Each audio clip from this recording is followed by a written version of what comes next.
崛起，欺压妖族。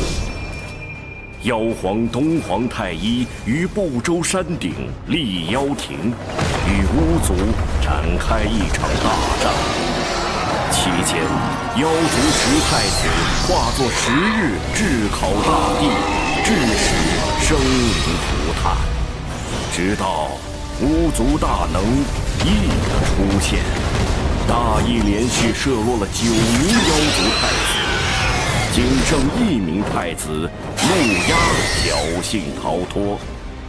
大战末期，巫妖2族损失惨重，人族趁机出手，大败巫族，又一举攻入妖庭，将妖族彻底打垮。此后。 圣人老爷们联手，将破碎的妖庭改为天庭。妖族没落之后，陆压为报复天庭，四处为祸。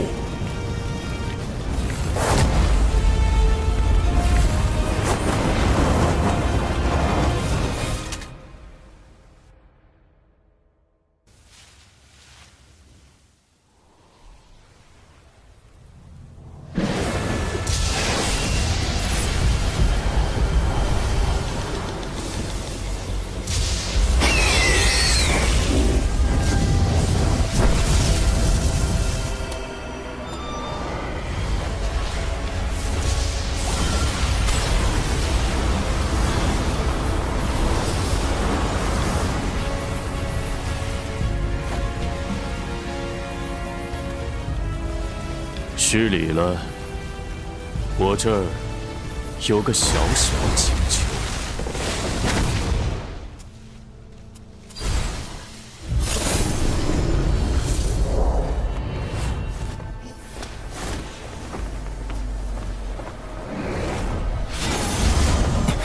陆压意图复兴妖族，今日竟将目标盯上了。师父。 还不够快，再快点，再快，要快！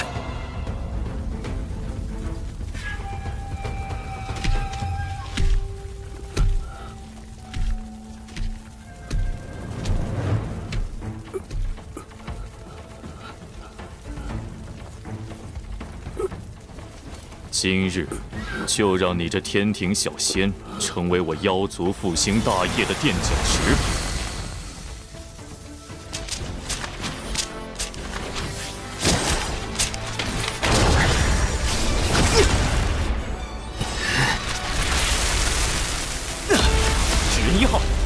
出击！没想到堂堂天庭水神，竟还有纸人化身在此处。陆压，妖族与天庭已停战数百年，莫要因一己之私挑起2族战火。满嘴道德仁义，心里却全是算计。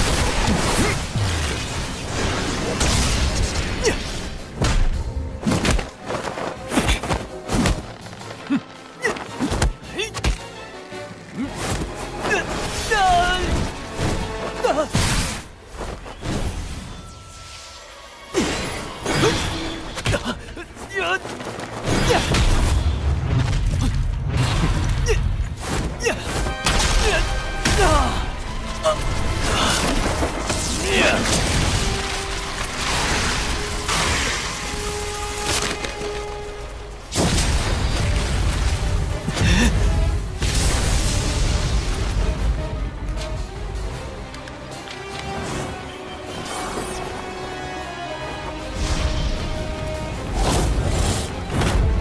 纸人2号，出动！好在提前安排了纸人化身保护师。我的目的当然不是跟陆压拼个你死我活。纸人1号被毁，纸人2号的师傅一旦被追上，必定……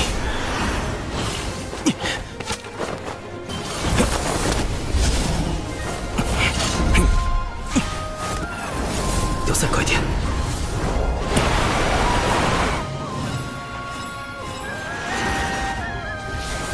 快点儿，再快点儿！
师父，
灵娥，你且记住，咱们道城名为渡仙门，开山祖师乃是当今赫赫有名的渡厄真人。渡厄真人可是与我人教祖师爷太清颇有渊源。太清，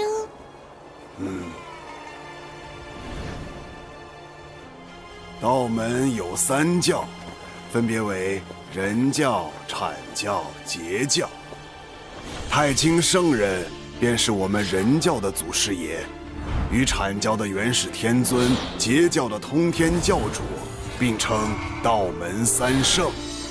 三圣的老师名唤红军，被称为道祖。灵娥，今后你要好好修行，争取早日修炼有成，踏仙途求长生。师傅，您成仙了吗？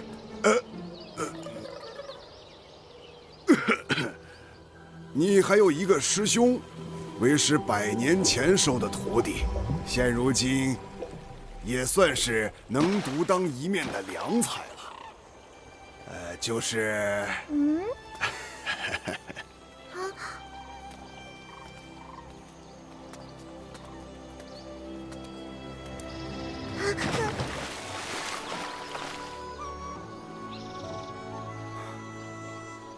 师傅，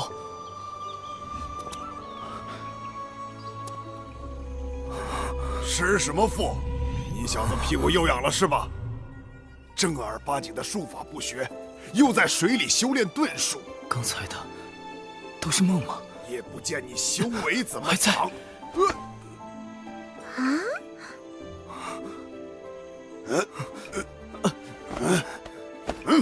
你小子今天怎么回事啊？吃错药了？怎么不躲啊？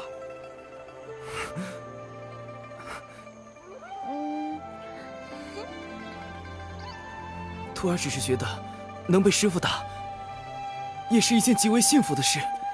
正所谓忠言逆耳，良药苦口。李长寿，你这是找打！你给我站住！好好教训你一顿！你别跑！你这臭小子！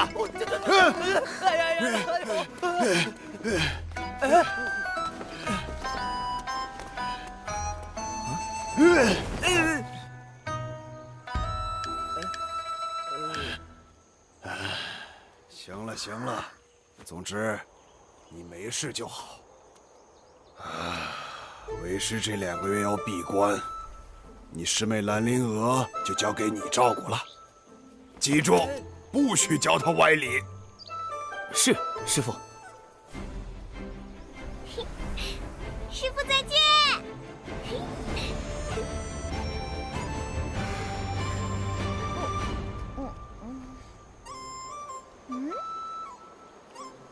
师妹，我是你的师兄李长寿。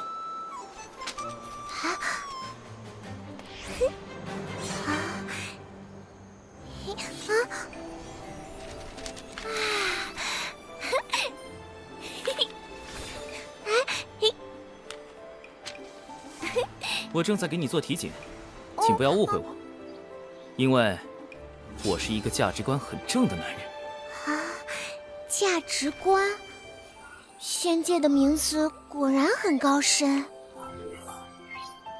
没被夺舍，没有魔种，没有被下蛊、下咒。考核通过。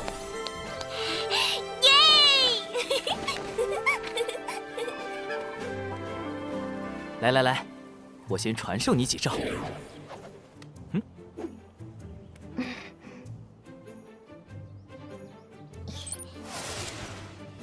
第一招，永远不要低估你的对手，在了解他的真实修为之前，不可贸然出手。冲上去弄死他！你就是正义的化身。种种无事发生，先跑再说。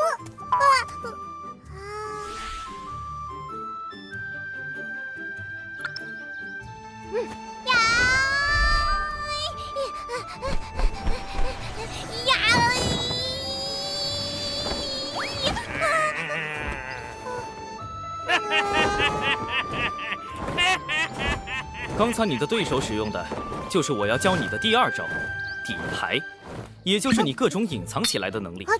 底牌越多，最后的反击也就越出其不意。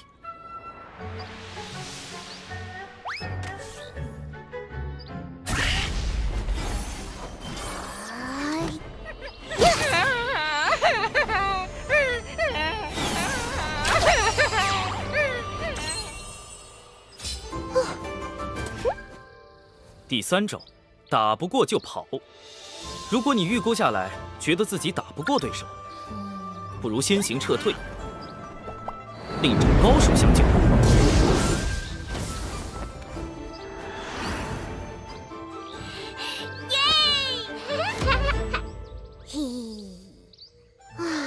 终于过关了。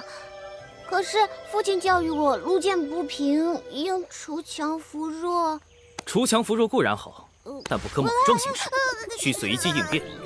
强与弱都是相对而言的，在自己本领不足时，尽量远离危险，躲避因果，一直活下去。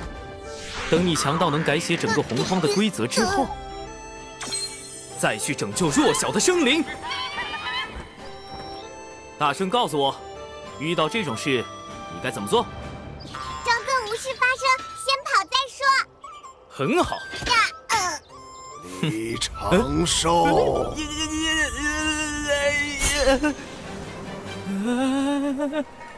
师傅，有话好好说啊，师傅。哎，你当拂尘做什么？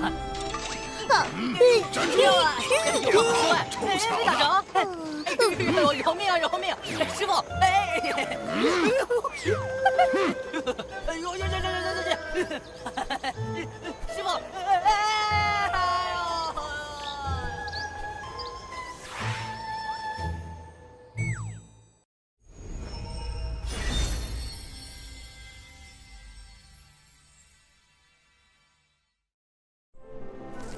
为师马上要进入长时间的闭关，灵娥就交给你照顾了。您不怕我教坏师妹了？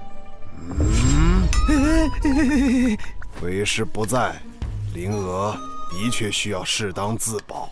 师傅，当然，你那些歪理，为师绝对不认同。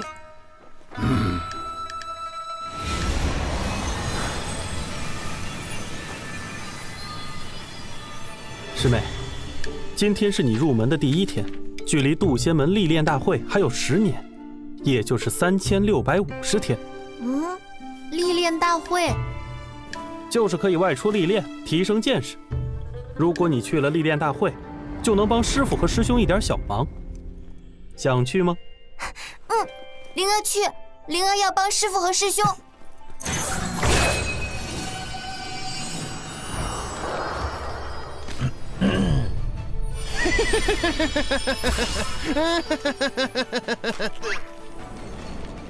要参加历练大会，首先你需要在10年内达到炼气境。所谓炼气，是修仙的第1重境界，距离成仙还有3重境界。炼气、化神、反虚、归道之间隔了9个台阶。炼气境可隔空控物，化神境可御空飞行，反虚境可修5行仙法，归道能被雷劈。归道9阶将会面临恐怖的成仙雷劫。若道基稳固，成功度过雷劫，从此便正式成仙，向长生不老迈进。若没能度过雷劫，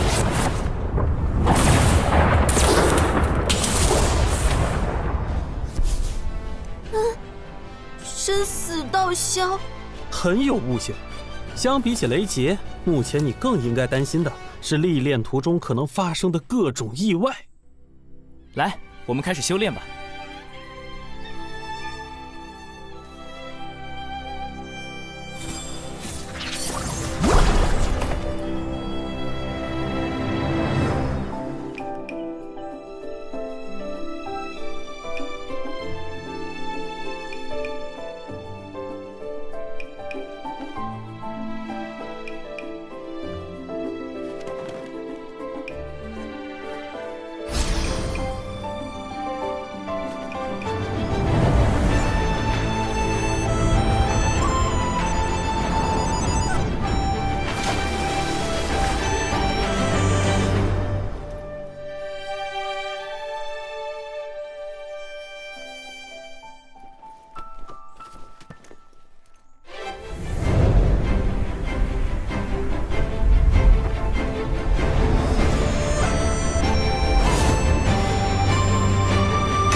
参加历练大会的弟子来百凡殿集合。此次历练大会共有4处场所，凶险程度不一。众弟子外出时需谨记门规。各长老，开始吧。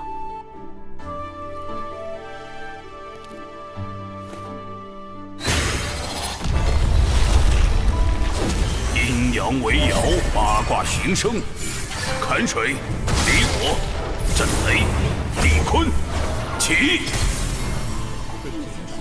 为方便遴选弟子，门内在坎、离、震、坤4个方位设置了关卡，分别对应东海之滨、中神州、南赡部洲、北距泸州4处历练，难度依次增加，众弟子需酌情选师姐择。我们真的要去北周吗？北周虽然危险，但奖励也很丰厚。放心吧，师姐会保护你的。果然有北周。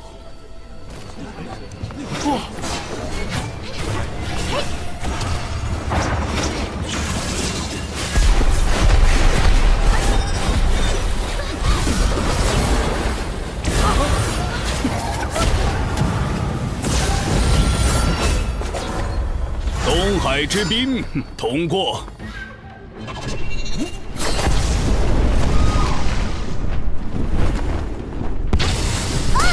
中神州失败。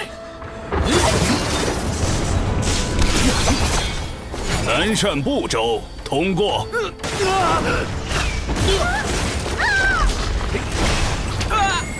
北距泸州失败。师兄，用风雨术传音。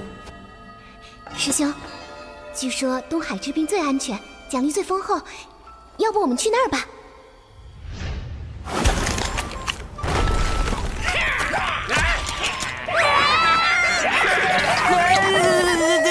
师兄，我怕。别怕，有我在。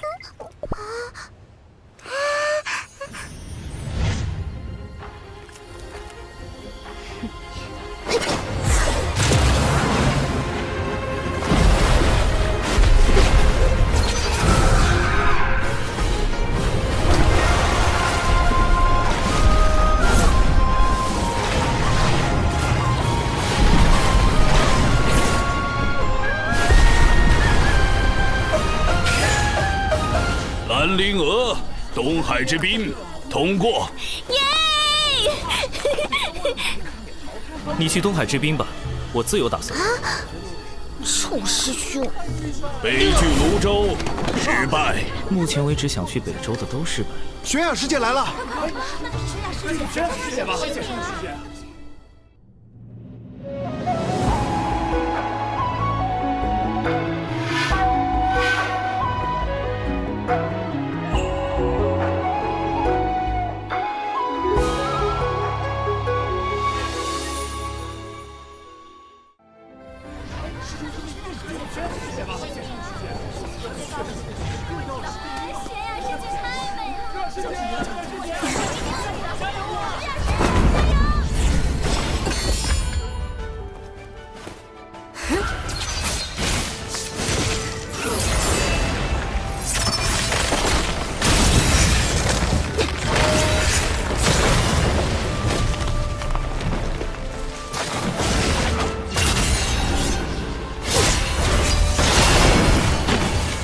友情玄雅，北距泸州通过。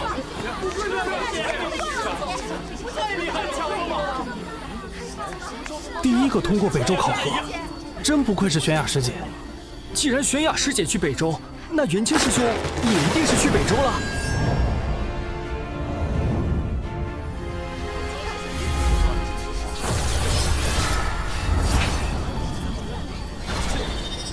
元清，北距泸州通过。快看，玄雅师姐，元清师兄，这儿呢，玄雅师姐，看呐！刘燕儿、王姬，北距泸州通过。好机会，这所有人的注意力在友情玄雅这个吸金器身上。北俱泸州，我来了。嘿嘿，小琼峰李长胜，你给我停下！你一个化神9阶还敢去北周？我看不用到北周，你直接在弟子关就挂了。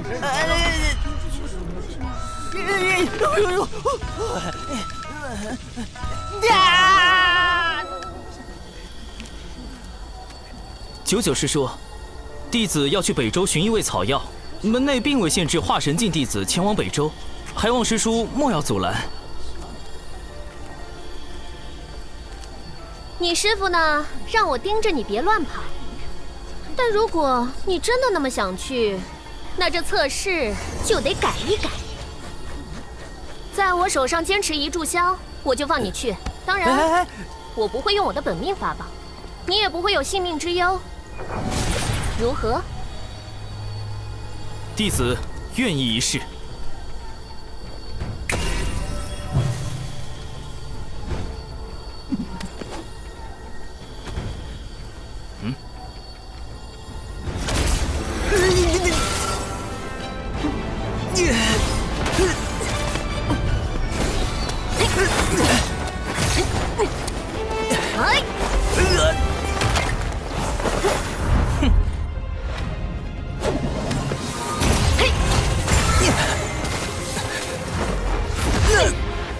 鹰盾，木盾，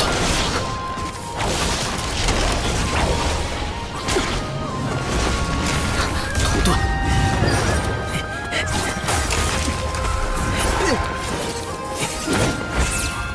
金盾，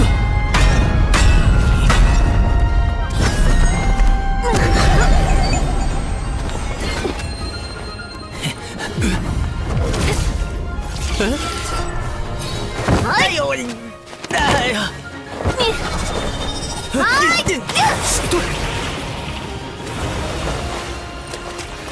又是遁术，烦死了！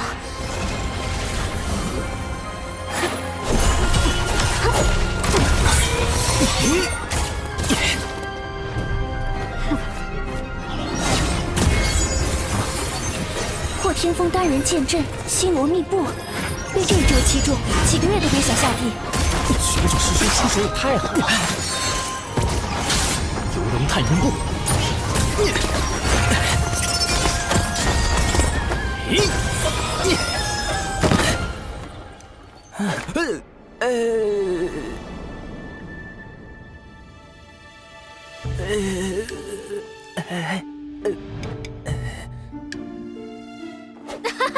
赢了，赢了！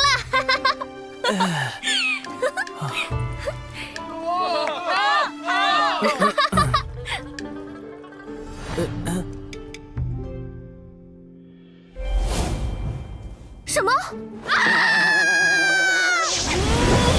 你小子鬼花招可真多！我告诉你，北周可不是什么善地。你要是死在我队伍里，你那个废柴师傅肯定会跑过来哭哭啼啼的，想想就烦死。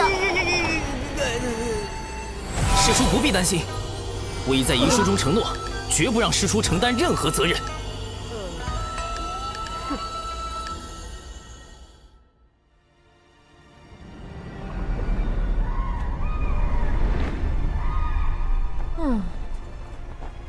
最终他还是跟来了北周，真是个麻烦虫。看在这小子样貌还不错的份上，就当放着养眼吧。总归不是一无是处。我说你小子，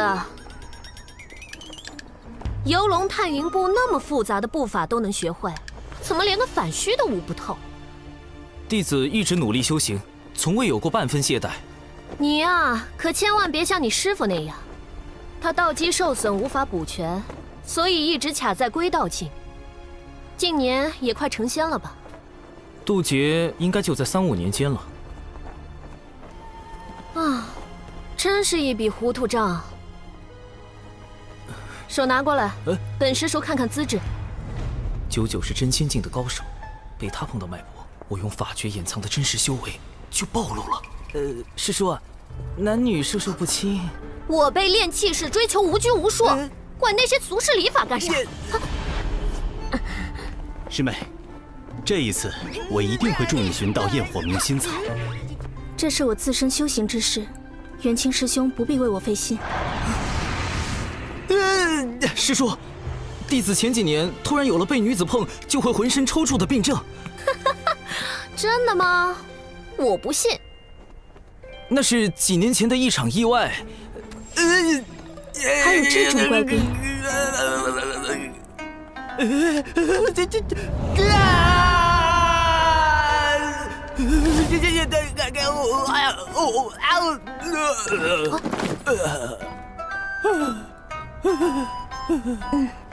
真的。友情悬崖，你不是冰山吗？混蛋！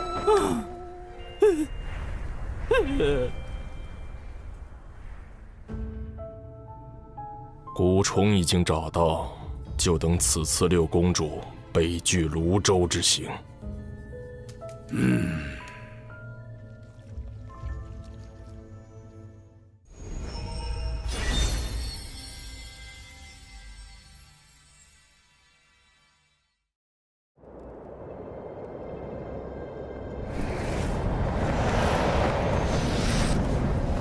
禁蛊巫妖大战时，天柱不周山崩塌，世间将再次归于混沌。人族圣母女娲联合道门三教的祖师爷太清圣人、元始天尊、通天教主，剁下一先天玄龟的四角做成天柱，护住了人间。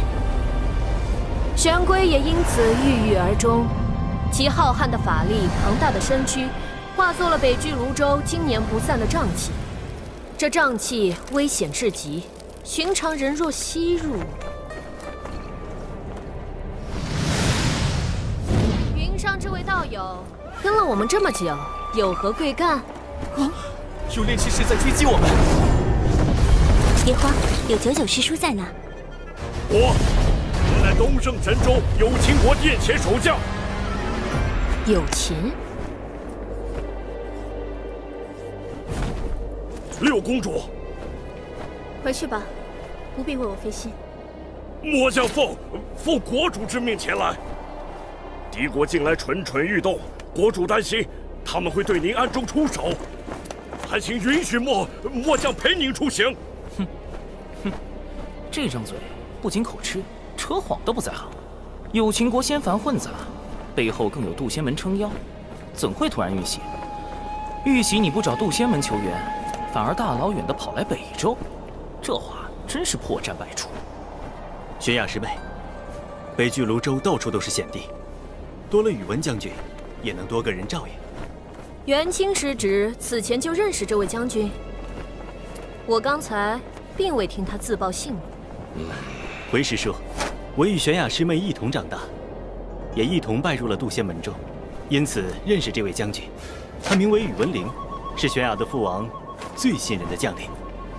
原来冰山女和大暖男是青梅竹马，看来元清的俗世身份也不简单呐。你想跟就跟着吧，反正一个刚成仙的大块头，在咱手里也翻不起什么浪。谢仙长。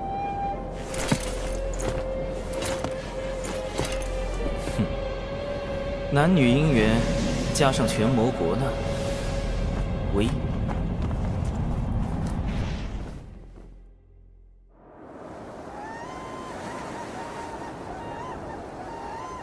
此次抵达东海之滨除妖，众弟子务必全力对战，不可懈怠。是。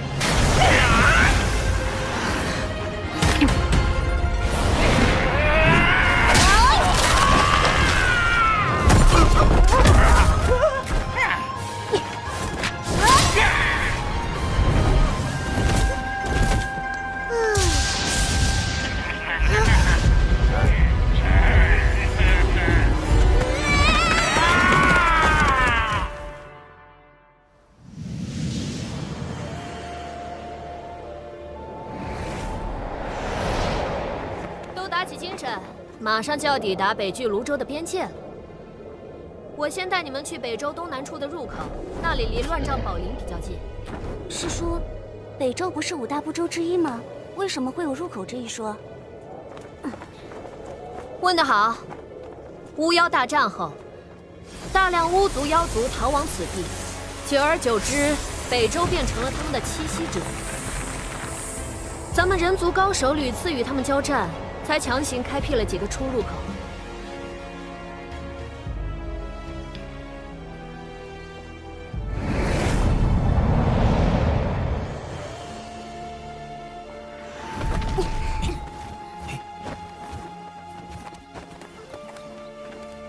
好了，你们先去附近的镇子买避障符和解毒丹，1个时辰后在这里会合。是。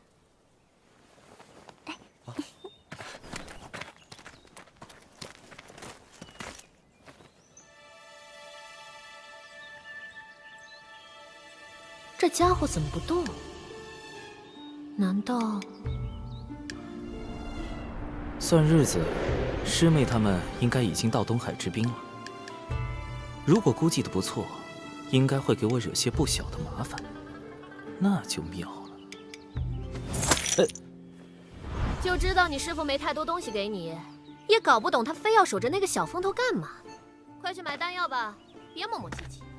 谢谢师叔，这些我都有。你有？你哪有？天上掉下来的？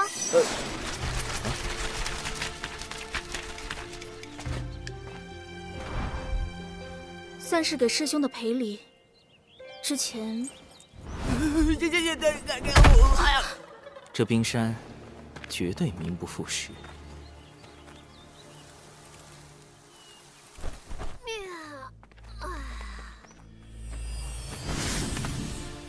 这是传信玉，若遇到危险就直接捏碎，我会前来救援。此次历练共20日。若在20日前动用传信玉或自行退出，便算历练失败。我建议你们不要单独行动，更不要拼了命的找药草。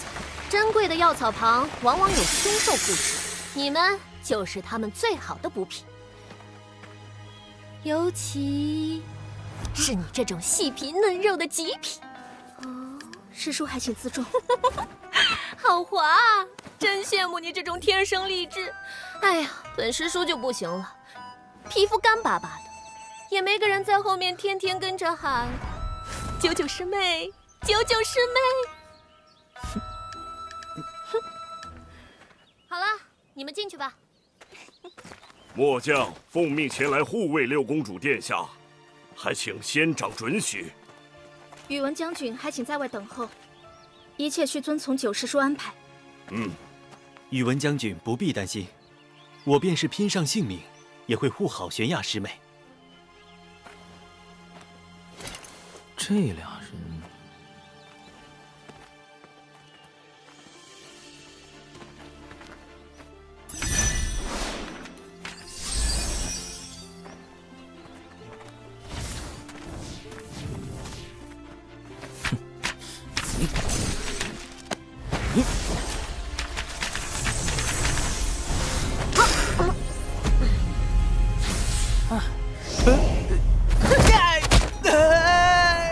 记得跟人跟紧点儿，你个化神九阶！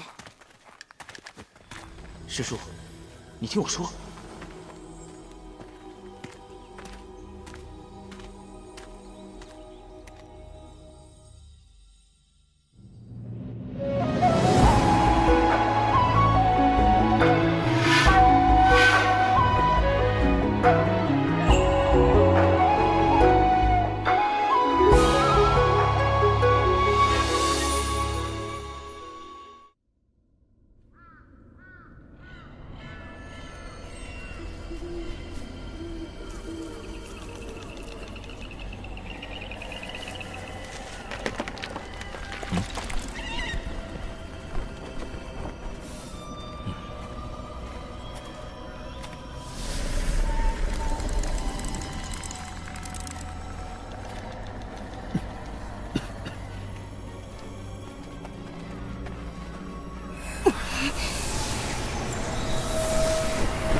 小心，有东西在靠近。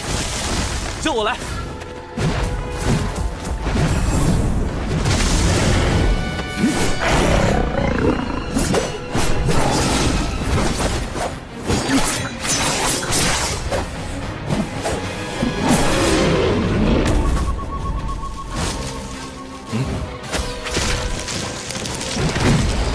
小心右边！燕儿师姐，不要怕。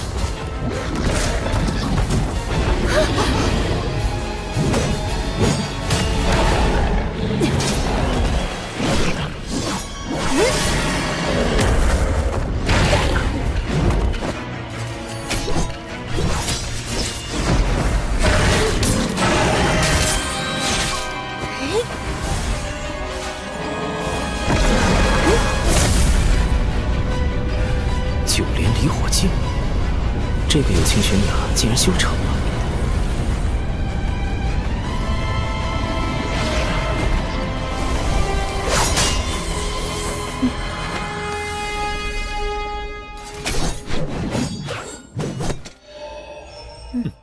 破天峰的弟子真让人省心啊！这下你放心了吧，大块头。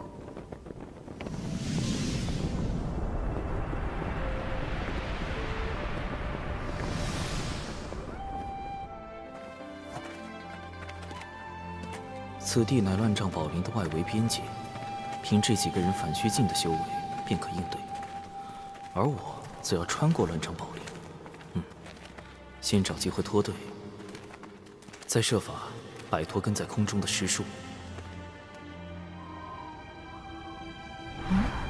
怎么突然停下来了？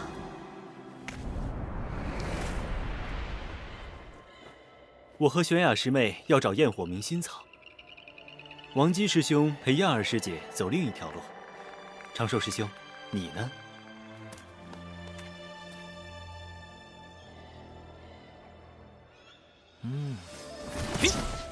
各位，多多保重，不必担心我。这个李长寿随便跟一队不就行了？怎么还分成了3路？仙长若感到为难，不如让末将去保护六公主一行。算了，3组先轮流尾随吧，让我先看看这群小家伙现在怎么样了。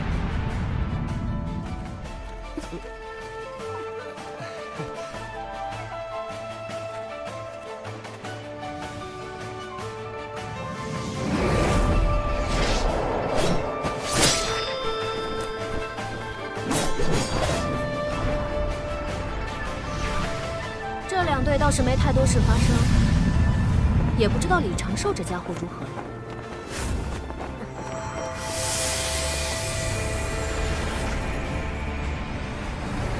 啊！消失了，这么快就被毒兽分尸了？完全感觉不到他的气息。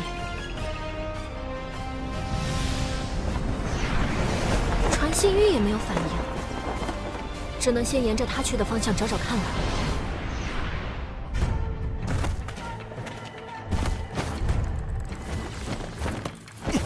终于找到这小子了，居然已经跑得这么远，一个化神9阶的还敢往里横冲直撞，赶着去找死啊！远处的凶兽竟然没发现这家伙。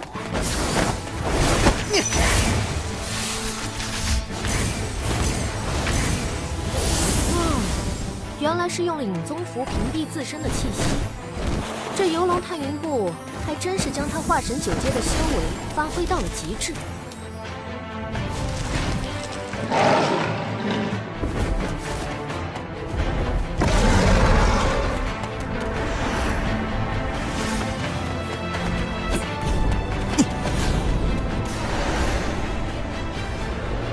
赤阳毒龙血，怪不得毒物不敢靠近。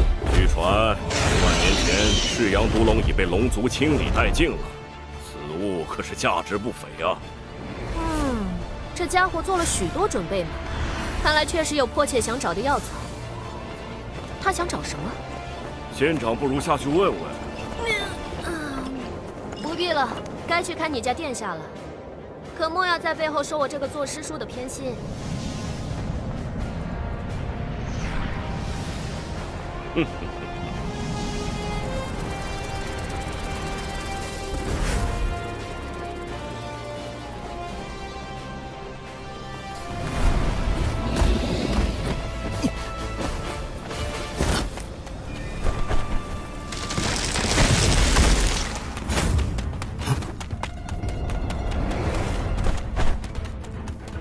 再往里走会更加凶险。若非已无他法，我也不愿来此。还是再往医生。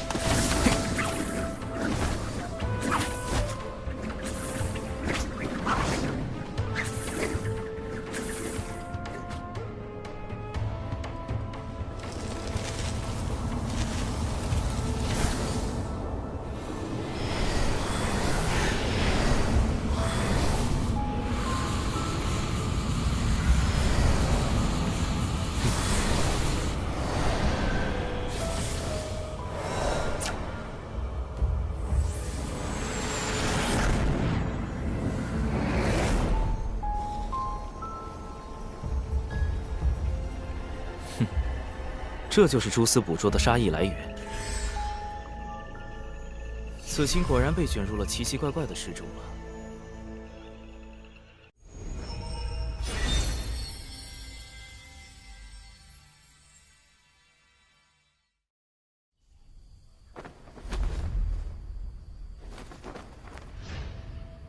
刺鸠那边已经开始行动，我们是时候对另外2个反虚境的下手了。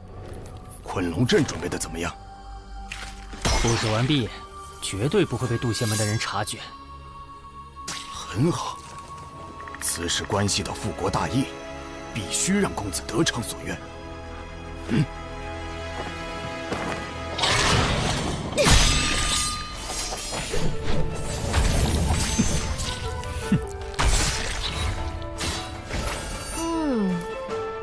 不愧是破天峰的弟子。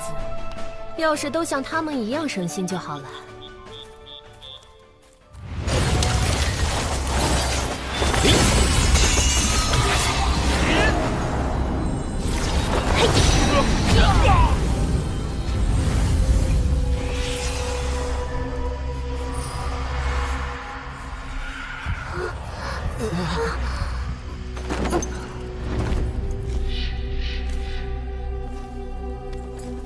把他们带去昆龙阵。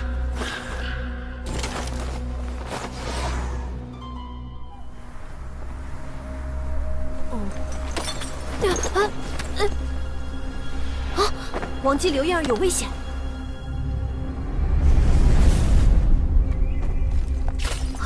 怎么元清那边也出事了？仙长，末将回去看看。好，分头行动。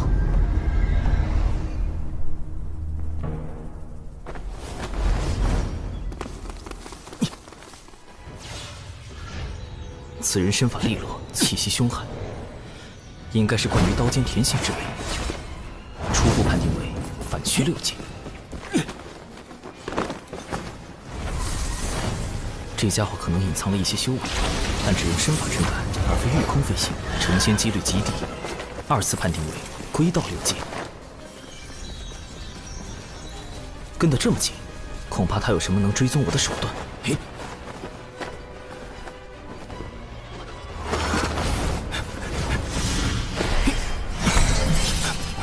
五行轮转，厚德化身，重着无阻，屠者在中。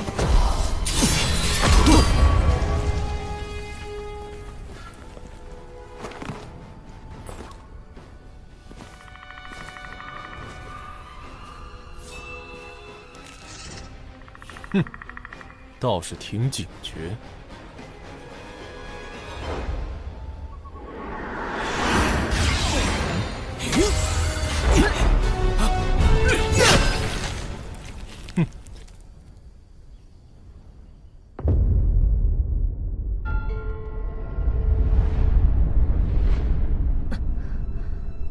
刘燕儿，王姬。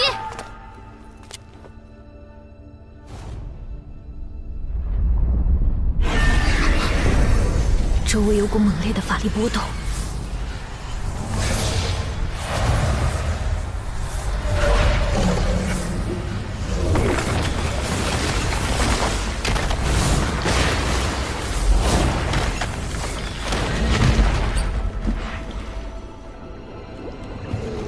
坎水为营，清浪滔天。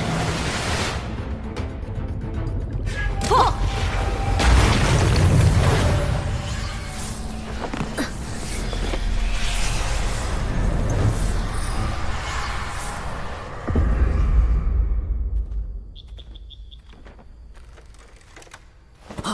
师妹小心！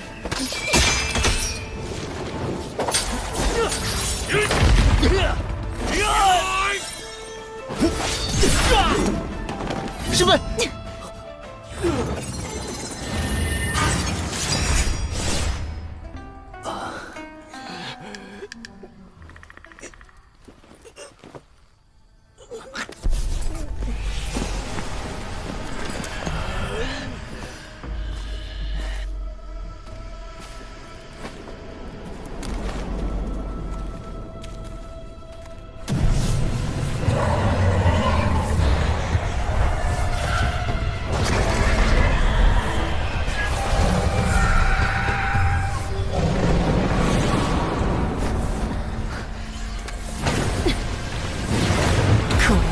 居然是困龙阵！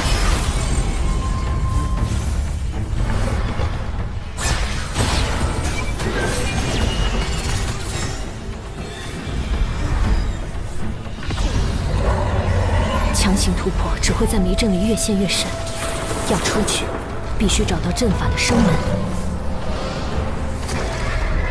修、生、上、渡、静、死、静。生灵应该在这儿，不对，或许是这儿，不，那里也有可能。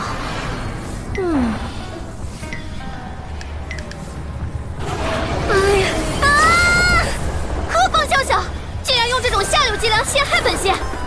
有本事出来，跟本仙大战300回合！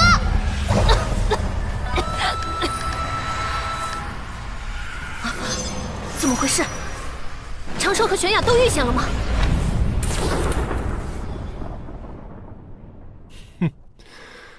果然只是化神境。啊！道门神通，减脂成人，不好，中计了！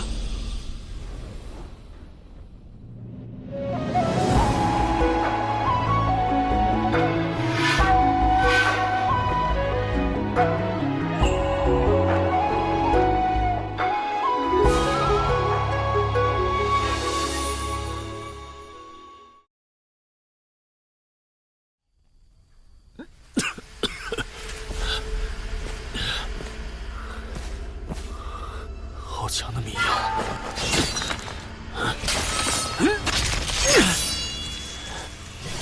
小子藏到哪里去了？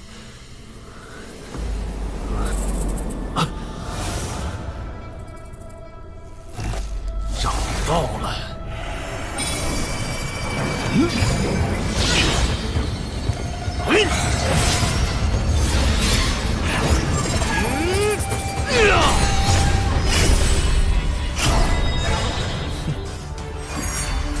幻天宝伞，开！区区结界就想困住我吗？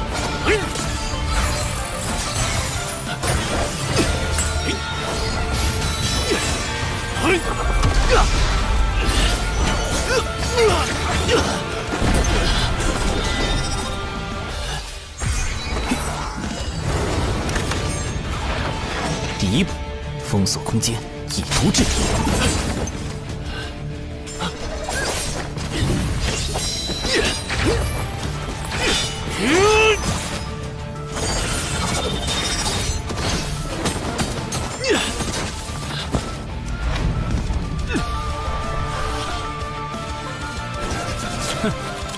小子，死期到了！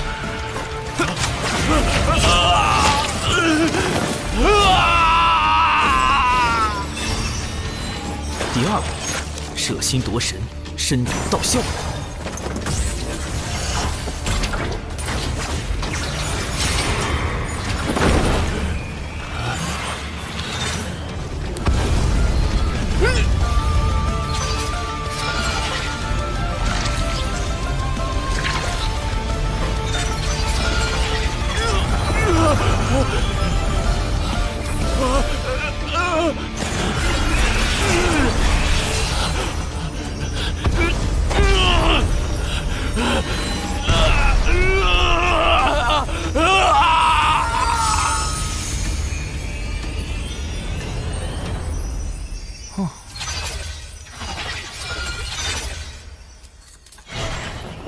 第3步，渡人往生，消灾祈福。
尘归尘，土归土，修行本是掠天地之灵气，如今也算归于自然了。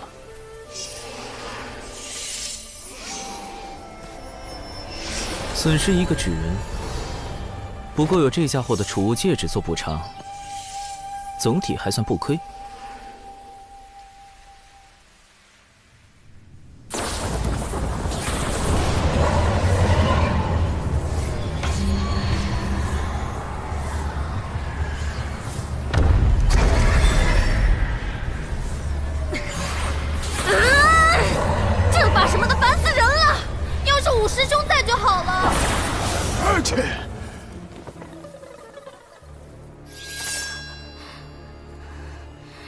你们究竟是何目的？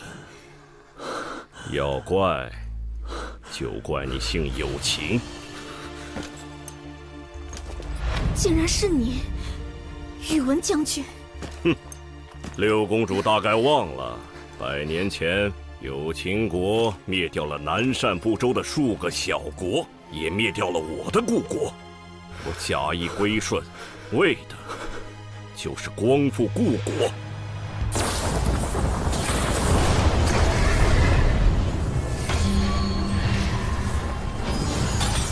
玄雅，宇文林没去救他吗？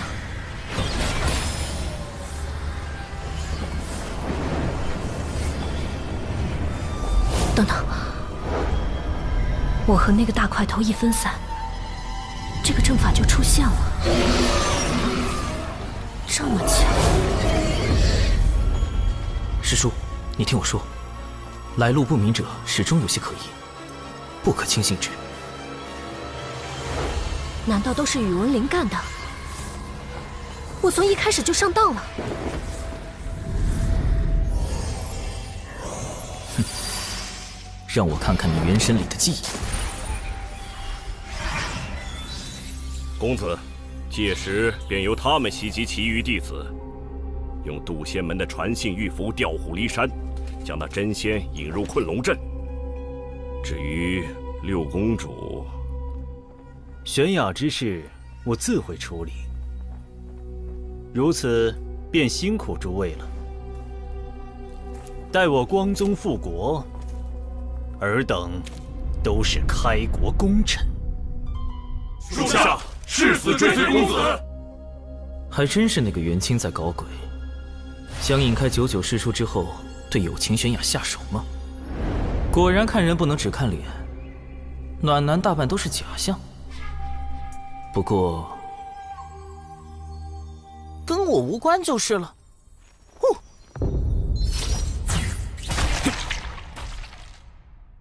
在满是毒虫的地方用它来追踪，的确是个妙招。元清大费周章设套，显然是不敢正面和99师叔交手，也怕得罪渡仙门。倒是不必担心师叔他们的安危了。先找那株毒草吧。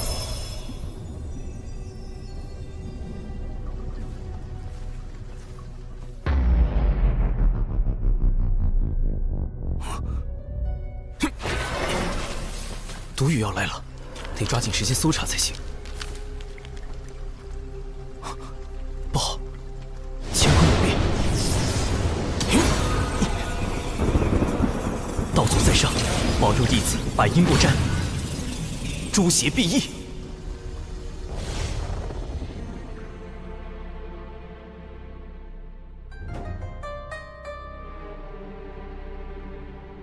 因果大道，从来半点不由人。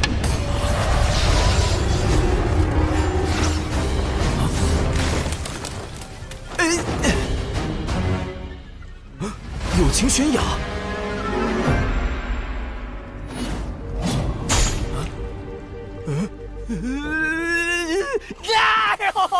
哎呦！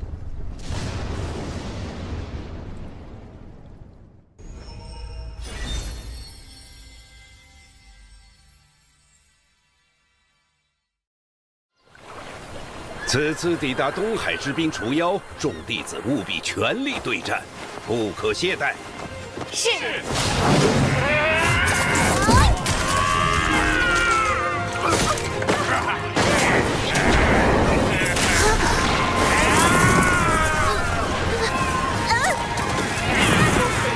师妹小心！不要过来！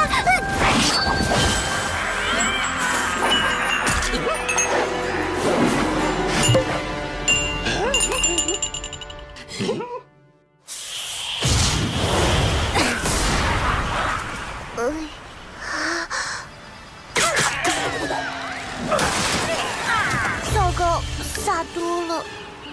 啊！灵娥师侄，你这毒丹哪来的？连我们专职炼丹的丹顶峰也未有记录。都是我师兄炼制的。完了！师兄炼毒水平高这件事也被我不小心暴露了。我们峰中的炼毒大家万凌云长老对各类制毒手法很感兴趣，不知能否赠予一瓶？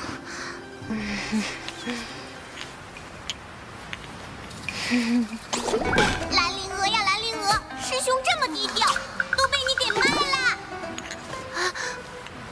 师兄，灵娥知错了。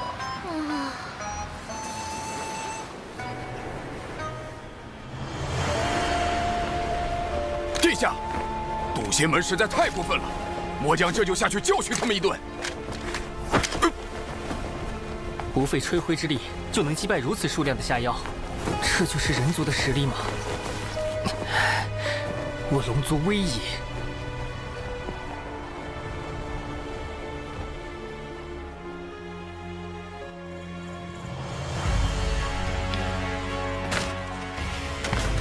竟然是你，宇文将军！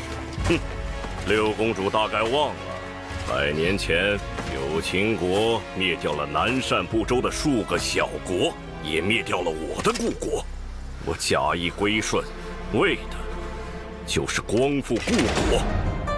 有秦国从未亏待你们，父王还曾说你是他最信任的将领。宇文灵，你枉费国主信任。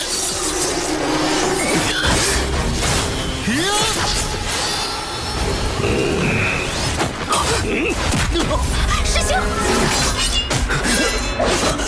师兄！元清公子倒是对六公主情深意重，如此绝境，竟仍不离不弃。我爱慕师妹整整60年，怎会弃师妹于绝境而不顾？宇文灵，你若要杀我师妹，便先杀了我。师兄，你不必。既然如此，我便成全他。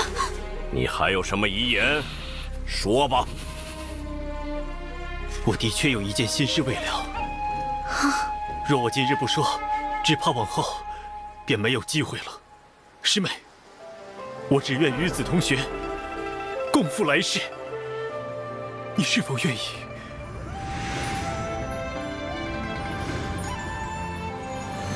师兄，师妹。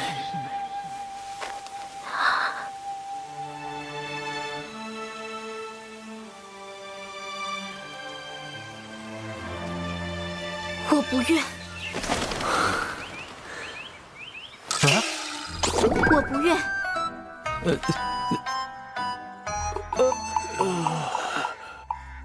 你不愿？师兄，你我皆是修道之人，怎可囿于情爱？我有情玄雅早已斩断情丝，一心求道。今日若死，则是天命所然。若你我侥幸活命，往后更应专心求道才是。看来我是无法打动你了。元清，难道你才是背后主使？告诉你又何妨？我刻意接近你，就是为了成为驸马，争夺有情国主之位。届时，袁家便能以另一种形式复国。我兄弟姐妹众多，就算你成为了驸马，又怎可能有机会争夺国主之位？你的计划实在可笑。待我为你种下情蛊，你自会听命于我。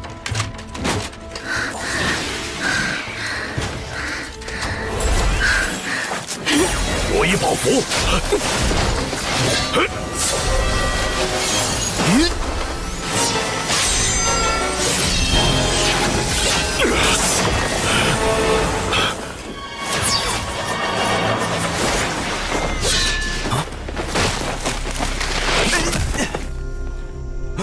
有情玄雅，创伤都避开了要害，暂无性命之忧。他应该是动用了什么逃命宝物挪移了过来。毒雨要来了，如果救他会耽误找毒草。师兄，快走！唉，相比起自家不省心的师妹，果然还是有情师妹靠谱得多。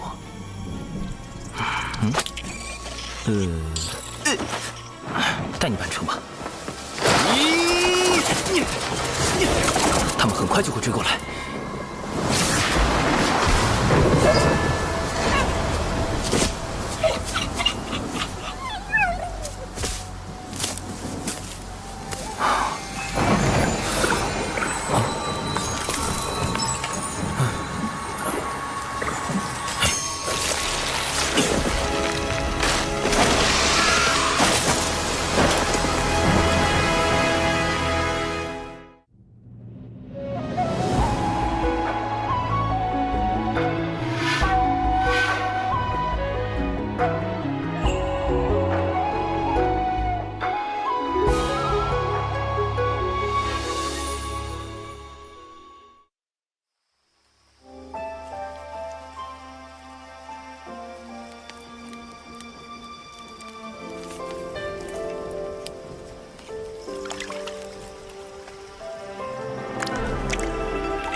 这里是……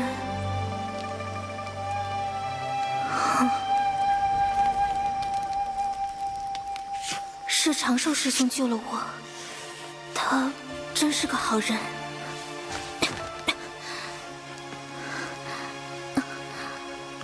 这些伤口都是……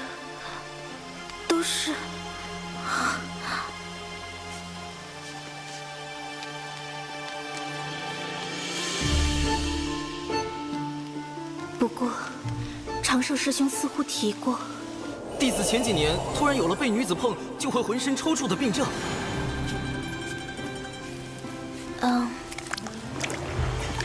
长寿师兄，你的病好了吗？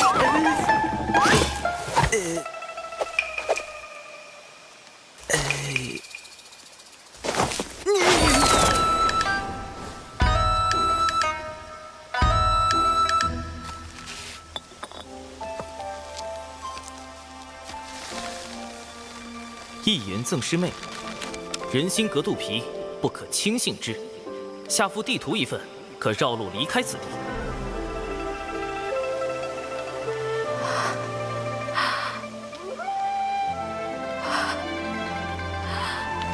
原来如此，长寿师兄应该是觉得我误解了他的好意，才倍感痛心。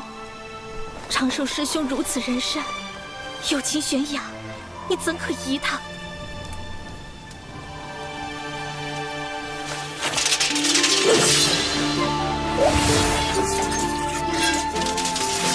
活下去，去揭穿元清的嘴脸，去报答长寿师兄这般仁善之人，去通知父王，提防恶贼，救援玉灵，牵连顾心。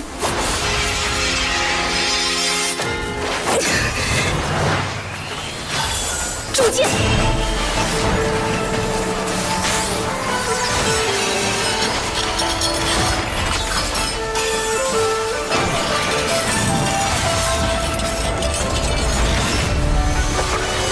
火灵剑，起！好在有情师妹性格单纯，否则真是惹出大麻烦了。往后还是远离是非为好，小命要紧的。凭直觉判断，这边应该是西南方向。只要按长寿师兄的地图绕路，立刻躲开恶贼，一定要活着回去。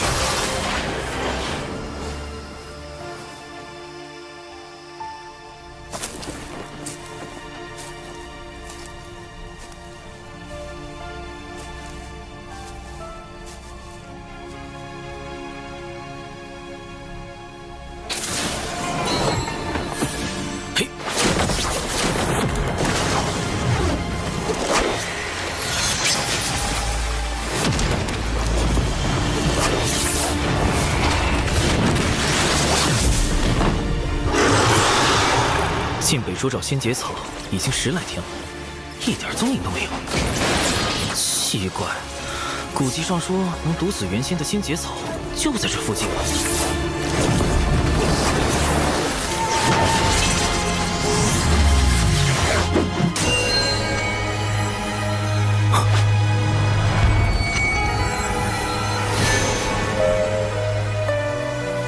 找到了，仙节草。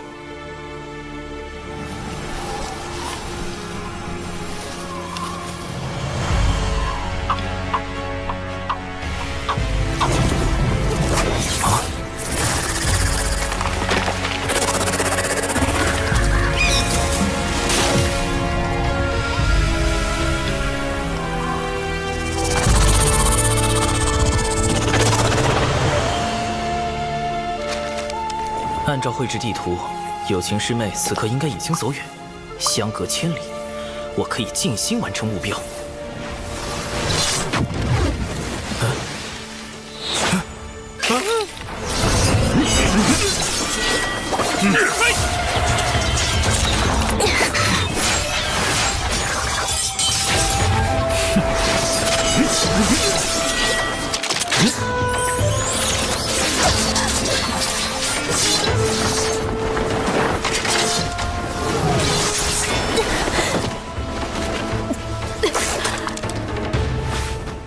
怎么又遇到他了？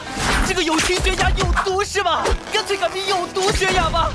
这里可跟我给他画的地图差了足足2000里。他是路痴吗？到底是救人还是救草啊？难道要我再犯一次大错？救人很重要，但成功后太高调，且仙节草会被那个大家伙吞噬。救草符合北周之行的目标，但有违良心。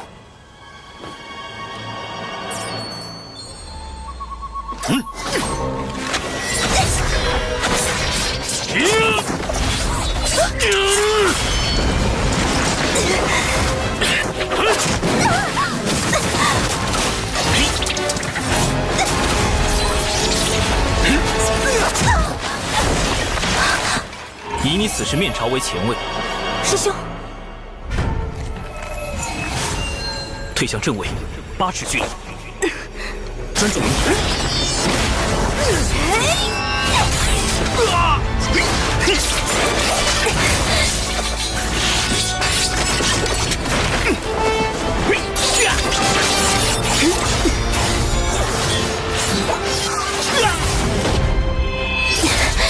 好在有长寿师兄指点。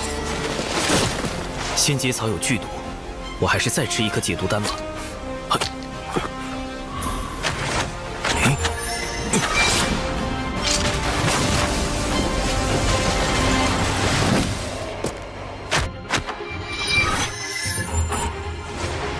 别发愣，引他们去悬崖。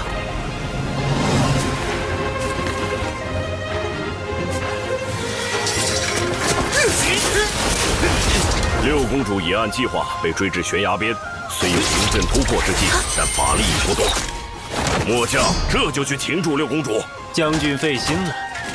末将也很疑惑，您是如何做到60年都未能打动六公主芳心的？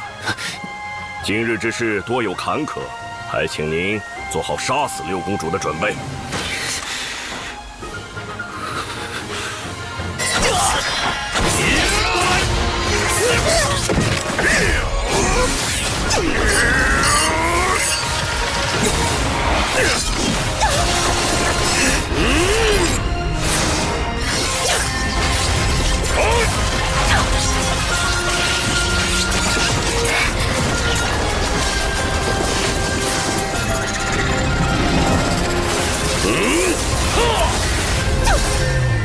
跳！火女炮！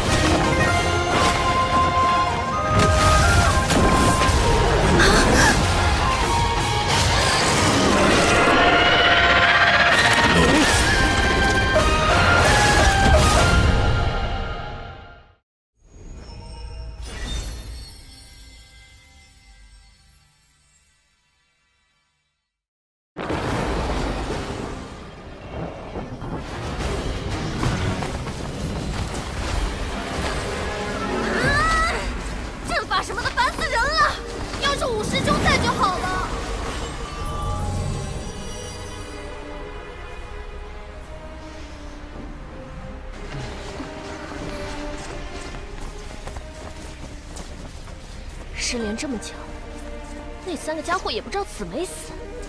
哎呀！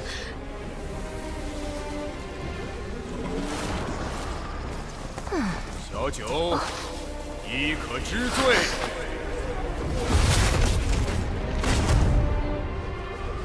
这是偷袭我们的人。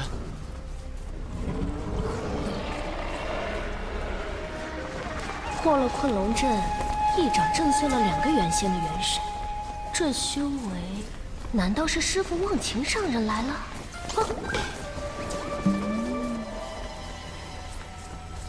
师父，弟子被人算计，与3名小辈失了联系，还请师父速速搜寻他们的踪迹，看是否有人得存。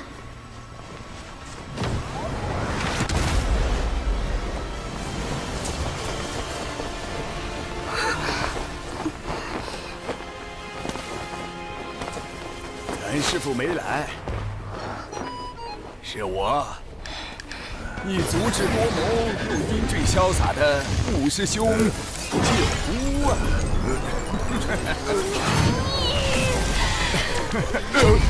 小九，师兄就是开个玩笑，缓解缓解气氛嘛。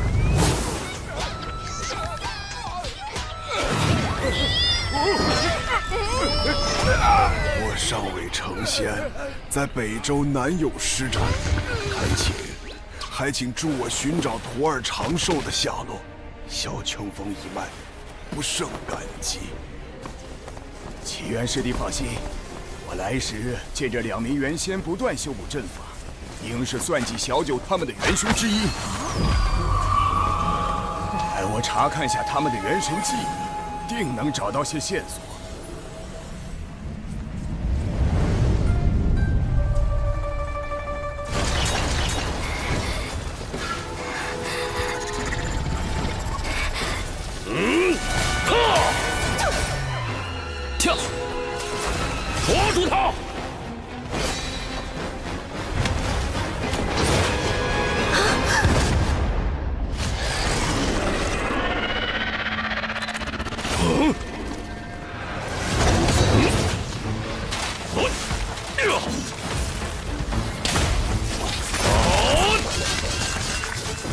三金碧波蛇尚未成仙，不是宇文灵的对手，你快离开此地。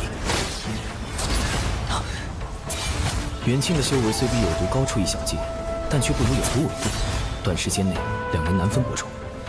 眼下得解决三金碧波蛇和宇文灵等人，拿到仙节草。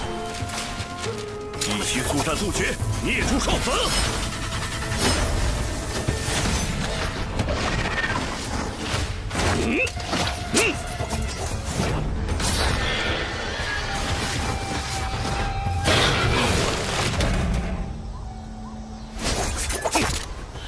将军，我的……待我助公子抓到六公主，再来救。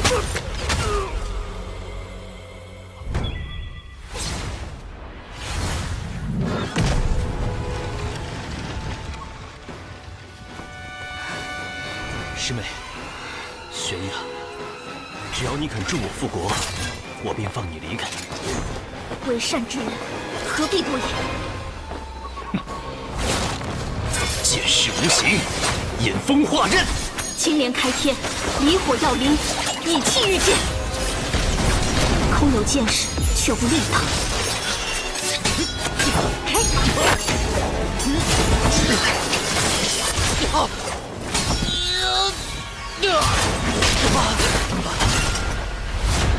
若非为了能跟上你，我又怎会靠丹药来提升修为？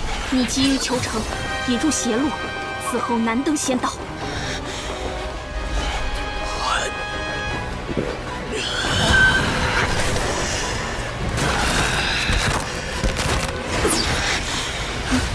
只要能抓到你，国大业便可成。为此，我愿付出任何代价。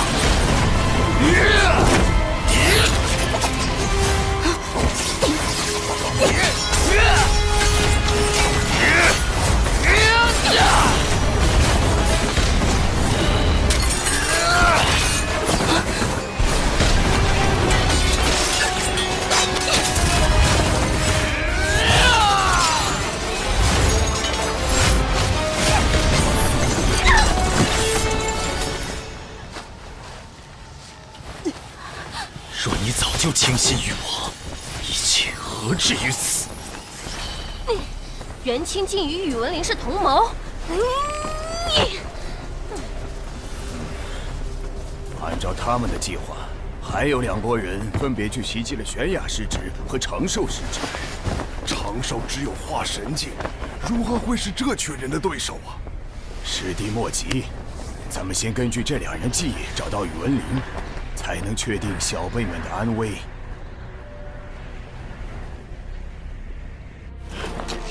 什么人？幻天宝伞，开！休想封锁此地！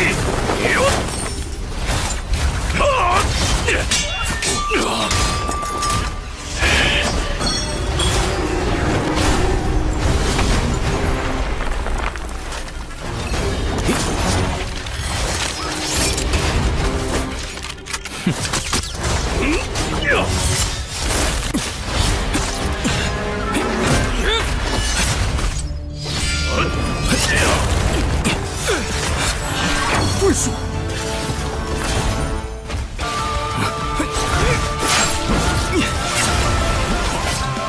功底不备，无穿佛骨。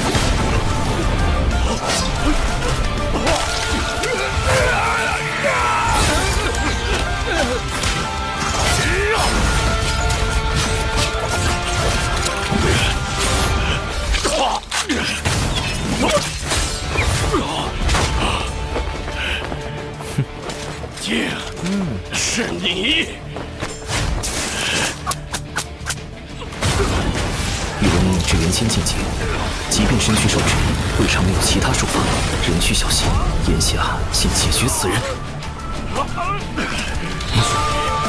人神出窍，幻天破魂！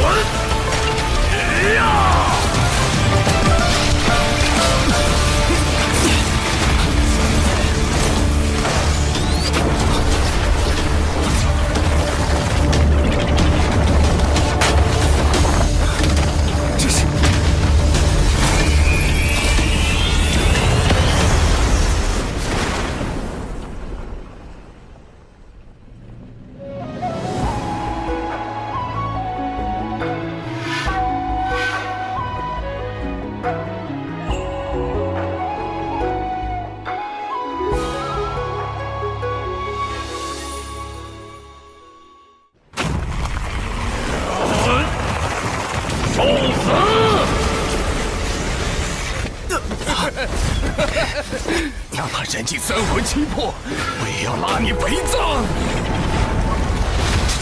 失策！哪怕你法术与算计再厉害，但终究未成仙。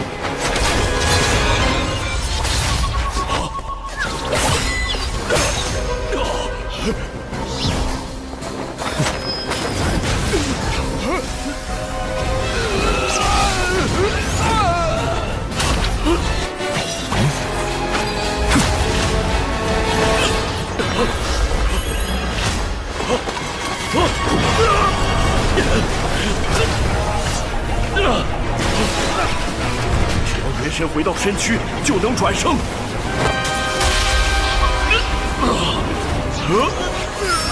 真元锁神，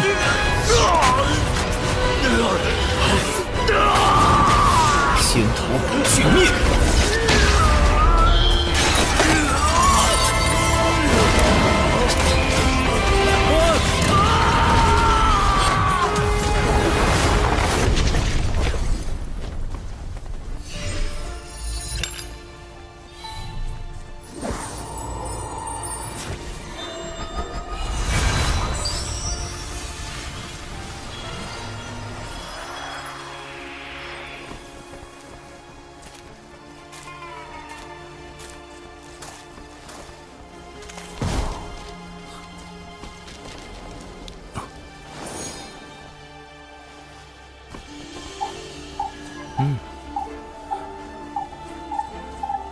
元神碎片在摄神珠内很快就会消散，危机解除。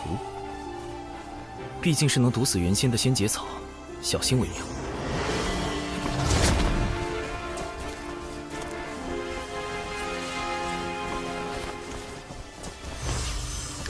采药不绝种，福元免损折。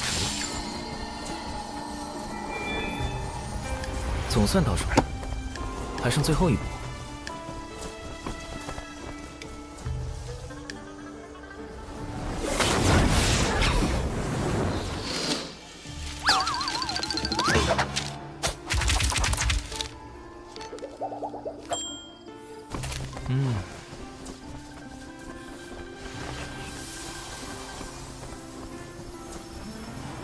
杨辉这种有仪式感的步骤，还是要亲自来做才放心。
下手之精准，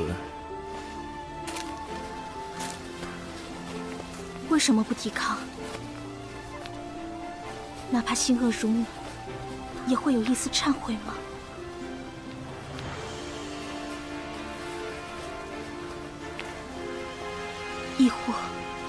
是被人逼迫。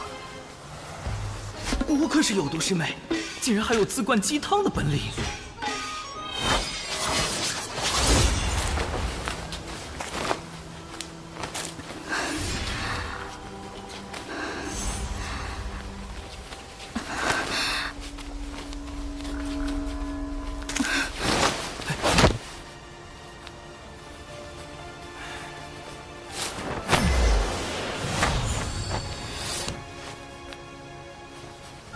灰就不养了，否则反倒不好向门内解释。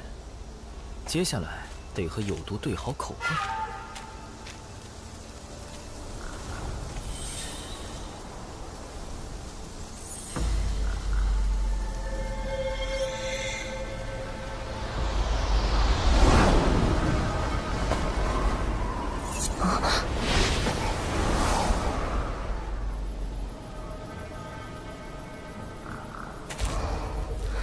宇文灵的本命法宝碎了，这么说他已经死了。看情形，倒像是与这蛇同归于尽了，连尸首也没留下。北周遍布毒虫毒草，长寿会不会也？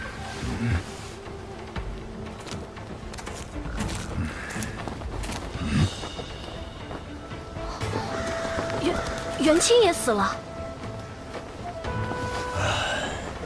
致命伤是破天风秘法九连离火镜造成，是玄雅下的手，此地也只有他们两人打斗的痕迹。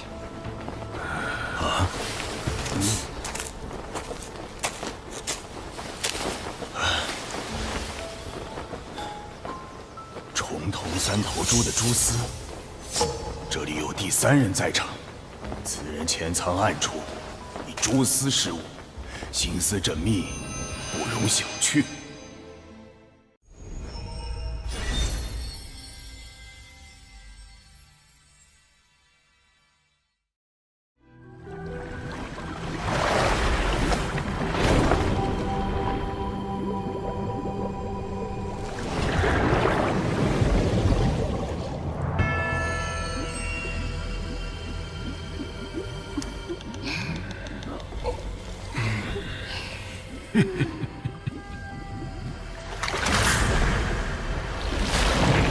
龙王陛下，渡仙门弟子欺人太甚，擅闯东海之滨，还损伤我军大半下药，请陛下为我等讨回公道。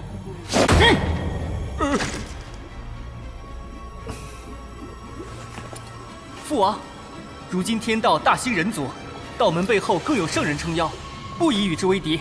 二太子殿下，我龙族乃远古霸主祖龙血脉，为天地镇守四海，岂会惧这小小宗门？末将以为该让他们知道，谁才是东海真正的主人。将军所言有理，随你处置吧。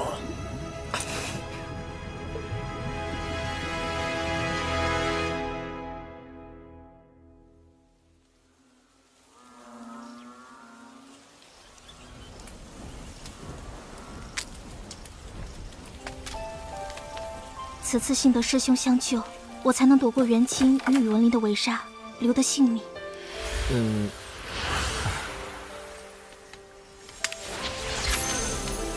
我修为不高，只懂些遁法，对战元清没帮到你什么。宇文灵那家伙也是与三金碧波蛇同归于尽的，实在不必言谢。那个，有件事我想拜托有情师妹。但凭师兄吩咐，玄雅万死不辞。没这么严重，是我素来怕麻烦，不想引人关注。烦请师妹回禀师长时，不必多提与我相关之事。绝对不要把我扯进风波里，低调才能躲避因果。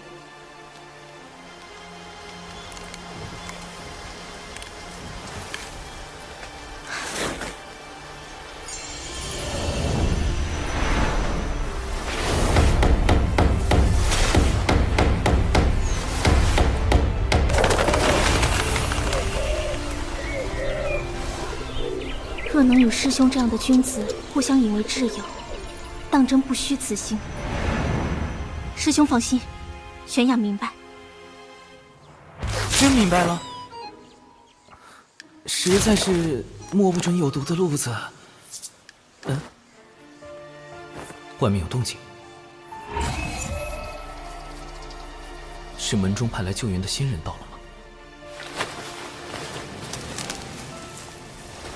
哎，找到了，玄雅在那儿，和长寿在一起。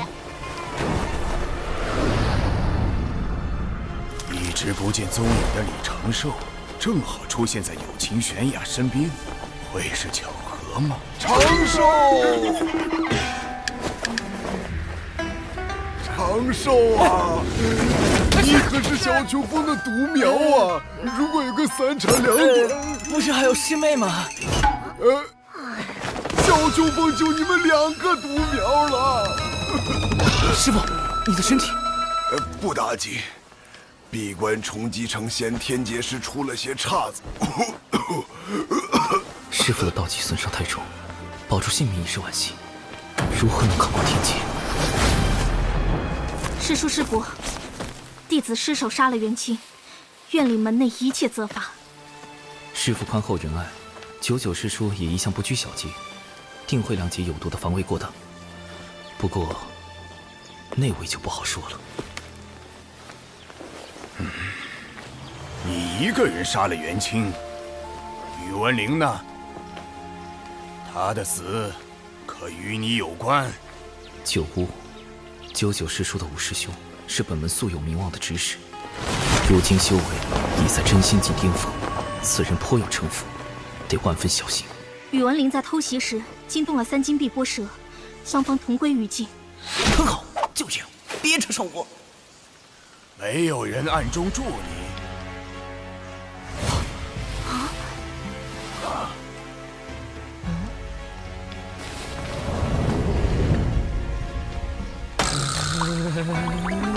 此事与长寿师兄无关，他只是见我被围攻，用遁术助我脱离危险，一切都是弟子的错。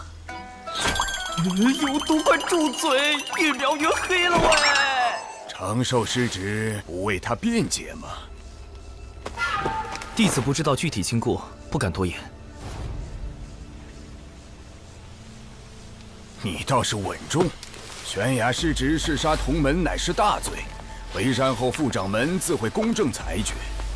只是，似乎玄雅师侄还有位帮手，在暗处用重瞳3头猪的蛛丝窥探。正巧，这附近也有不少相同的蛛丝。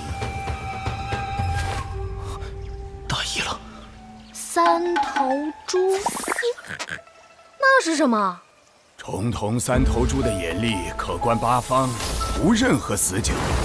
它的蛛丝更能让视线远及千里之外。你怀疑长寿？嘿，要不是他救了玄雅，我这支队伍可就全军覆没了。冷静点，小九，我只是例行询问而已。九巫师兄，我这徒弟老实怕死不惹事，这是他的3大优点。此事还望师兄明察。弟子本领低微，不得不用些蛛丝来探路，也好规避风险。没想到撞见有情师妹被恶人相逼，这才带她遁走。探路？你原本打算做什么？采药，弟子可为此向天道发誓。只不过采的是门内禁药仙节草而已。采药？我还以为有什么小秘密。毕竟重瞳3头猪可是难寻的稀罕物。这小子倒是口风严密，有天道之力见证，想来所言不虚。先提升九巫师伯的信任度，才能投其所好，赚取好感。弟子养了几窝重瞳3头猪，若九巫师伯有兴趣，回去便为师伯送一窝过去。那贫道就不推辞了。小家伙很有心嘛，往后多跟本师伯亲近亲近。此人行事周全，不显山不露水。若是心存正道，往后加以培养，可担大任。可若是心眼用偏了，就得尽早斩除，否则祸患无穷。暂时算是稳住九巫师伯了吧？小气鬼，你那个什么猪自己留一窝，其他的都给你九巫师播送去。是。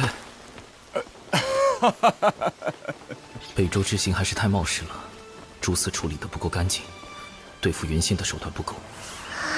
也不知师妹在东海那边怎么样。我就说长寿是个好孩子嘛。哦，对了，齐元师兄帮他看看病症吧，好像落下了心魔。心魔？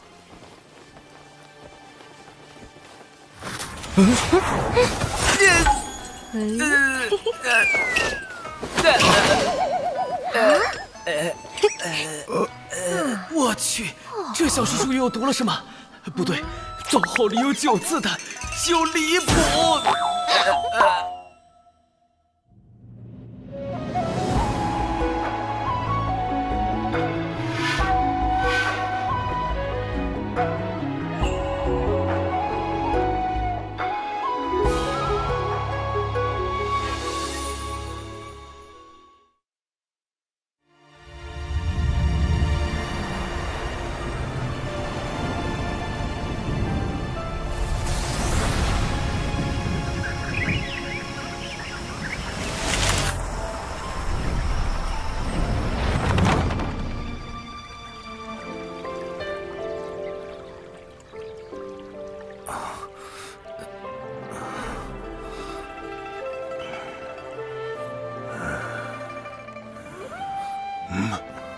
师傅，我们这是回小雄峰了。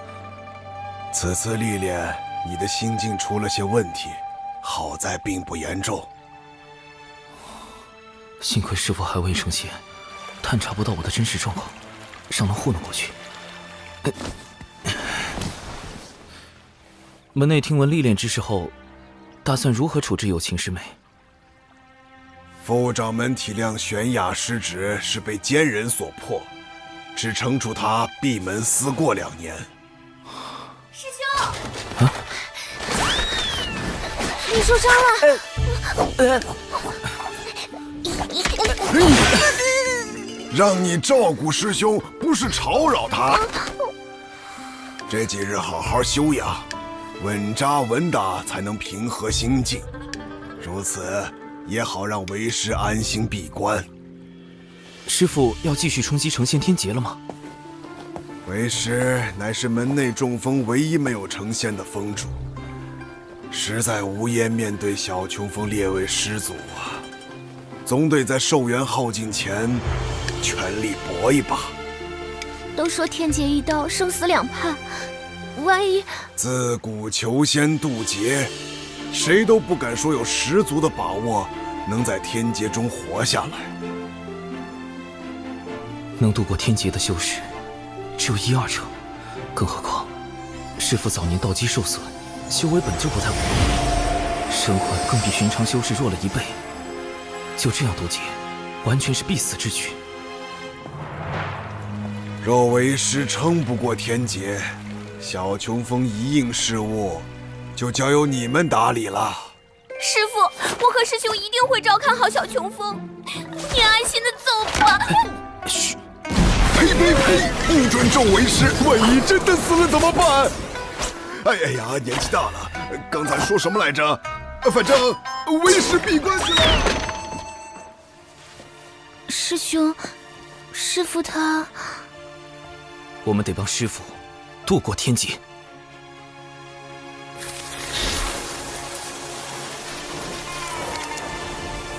成仙天劫对于所有炼气师而言，都是无法避免的历练与磨难。天道会根据渡劫者开始修道者的资质，降下不同威力的天雷。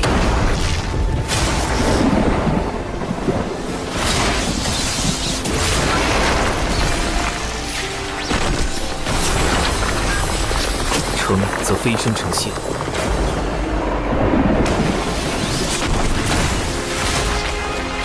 败则灰飞烟灭。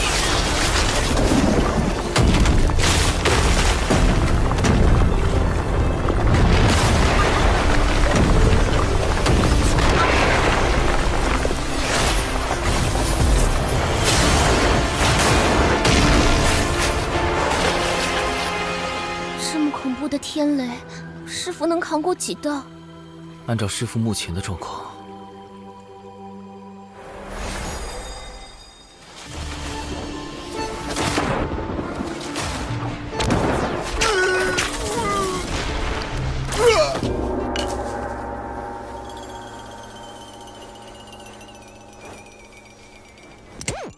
那以后就只剩下我跟师兄相依为命了。你是难过呢，还是装难过？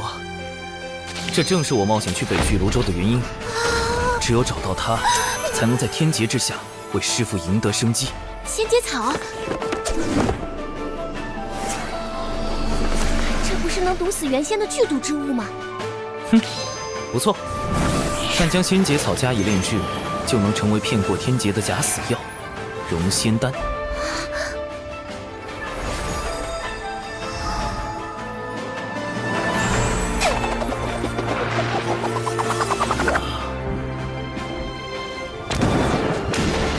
理论上，渡劫者扛住第一道天雷，自身便会产生一缕仙灵气息。若在这时服用融仙丹假死，冰解肉身，就能躲过后续的天雷，化作浊仙。虽然神通不如正常元仙，但寿元相同，还能继续向上修行。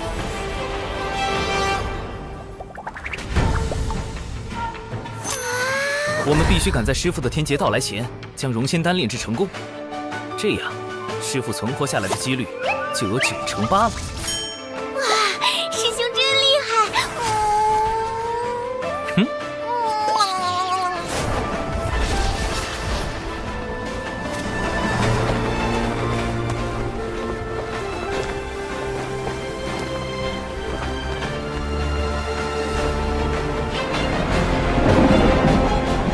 拯救师父行动开始！我师兄实在太稳健了。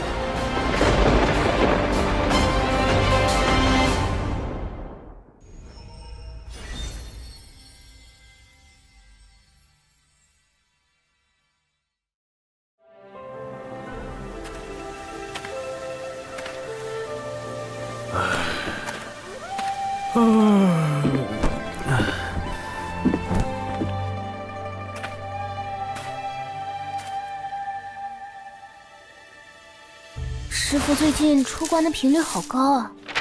闭关都如此困难，渡劫只会更加危险。我们要加紧炼制融仙丹了。师父那么固执，要是知道我们炼制禁药帮他渡劫，所以不能让他知道。不仅是他，门内所有人都不能知道。等丹炉一事解决后，我们便要在丹房外布阵，防止泄密。丹炉？师兄，你不是有一个吗？那个丹炉等级太低，不足以炼制融仙丹这样的高级毒丹。据我调查，丹顶峰的万灵云长老有一千毒百金炉，最合适不过。万灵云，好耳熟的名字。万灵云，毒经一书的著作者，精于炼毒，据说平日不近人情，且极其吝啬，难以结交。我们峰中的炼毒大家万灵云长老对各类制毒手法很感兴趣。师妹，你是不是有事瞒着我？没有啊。哈哈，说起万长老，我还得感谢你呢。要不是你在东海之滨用了他所送的断魂丹，我根本没办法接近他。那当然，我可是把你给我的断魂丹都用光了，同行的弟子都被我惊呆了。蓝灵娥，虽然我有意让你用断魂丹结交万长老，但也没有叫你把所有的断魂丹都用光了。你这个败家师妹！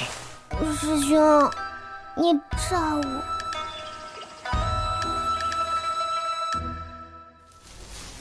师兄，万长老来啦！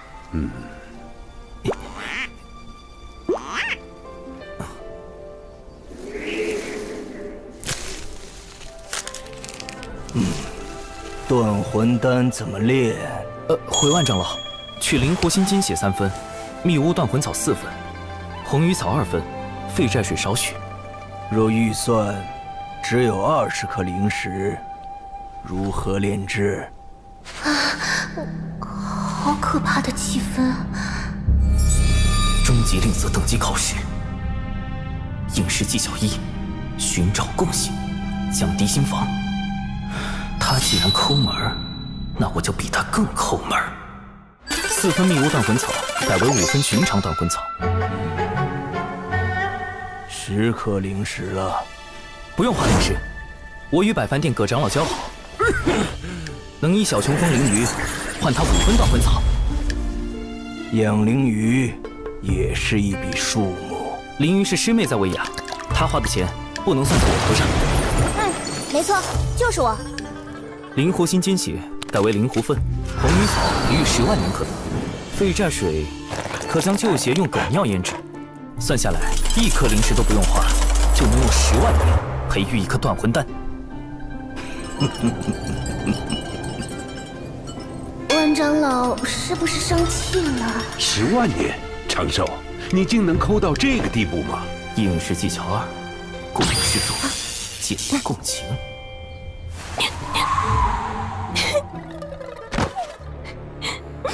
灵儿从不知师兄竟然这样节俭，想到师兄用旧丹炉好不容易为灵儿炼制了断魂丹，灵儿却在东海之滨肆意挥霍，都是灵儿的错。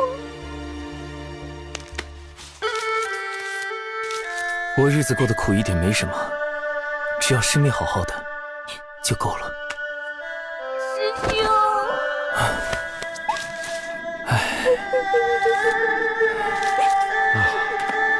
真是兄妹情深呐！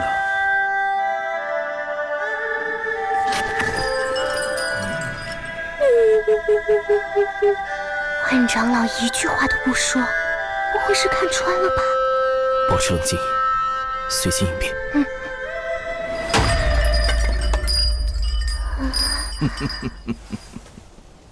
若论节俭，我还是不如你呀。完了，传说中的阴阳怪气大法。没有打探到万长老如此阴阳怪气，看来我搜集的资料还是不够齐全。这样拮据的生活，偏偏还有个挥霍的师妹，让你本就不富的生活雪上加霜。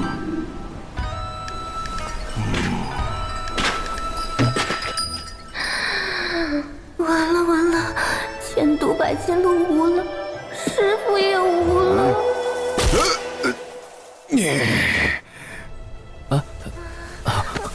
愧不敢当。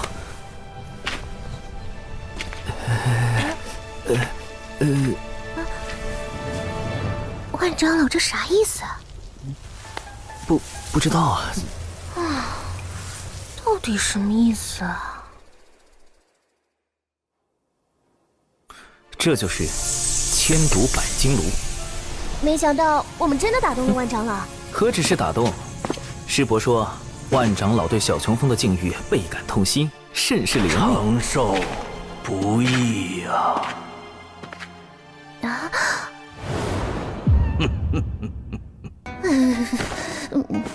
好了，也该让你看看千毒百金炉真正的模样。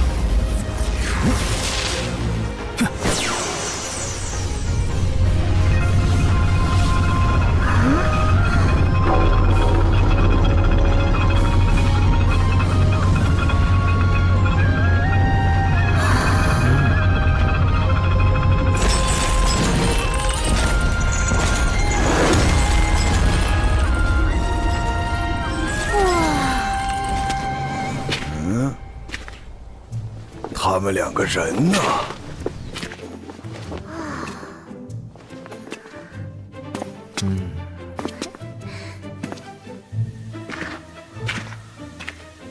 你浪费毒丹，该让你长点记性。11、12、13。师兄，人家看不动了。1。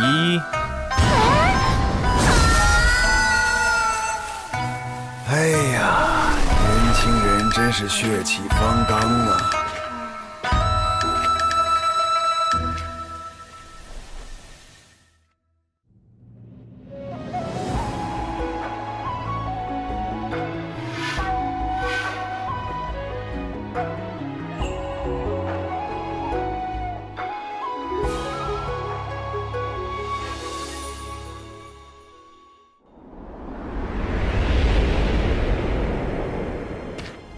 体复合型组合大阵？这是我精心筹备了60年的原创阵法，与洪荒主流阵法横向分布不同，此阵纵横交错，环环相扣，甚至可以对付真仙境的仙人。师兄，阵法的威力不是与布阵者修为有关吗？我们都不是真仙，怎么困住他们？所以需要一个真仙相助，最好还是一个不同阵法的真仙。99，真仙境，不通阵法。破天峰忘情上人的9徒弟，与其师兄师姐合称9字9仙人。99就是被其中的959师这对道侣带大的。从同门成为道侣。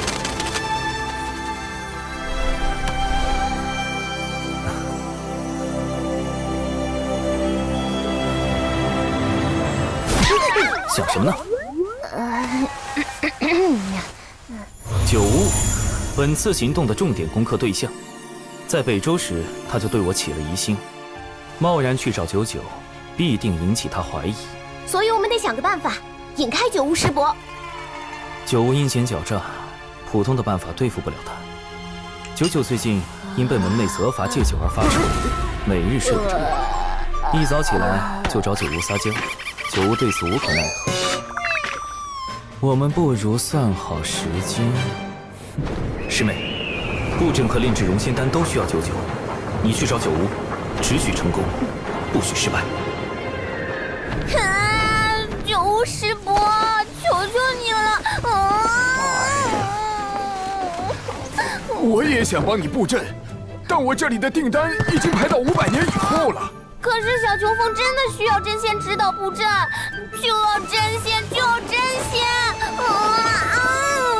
哎呀，真仙，我上哪给你找真仙去啊？师兄，小九要喝酒。真仙，他就是真仙，你找他。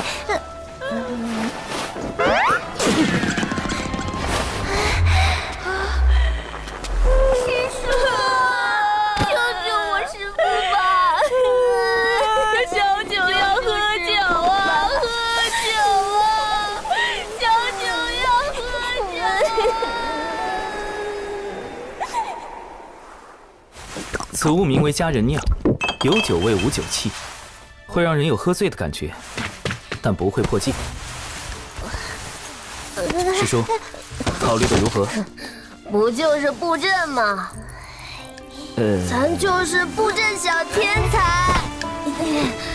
99师叔已经最迷糊了，哎呀，布阵，看我布阵！救命啊，师兄！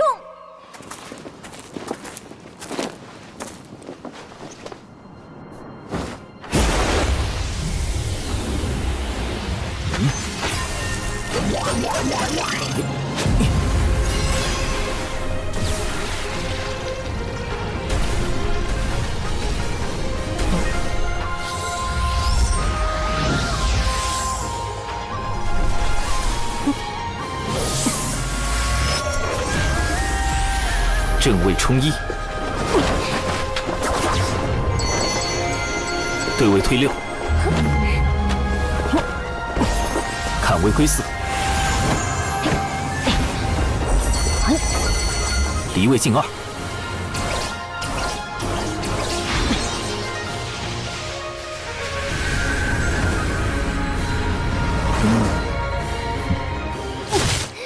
什么砍树做掩护，防止被师傅发现？我看他就是想和99师叔单独相处。臭师兄，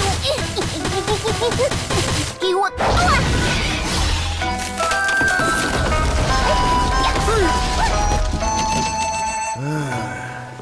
年轻人真是生龙活虎啊！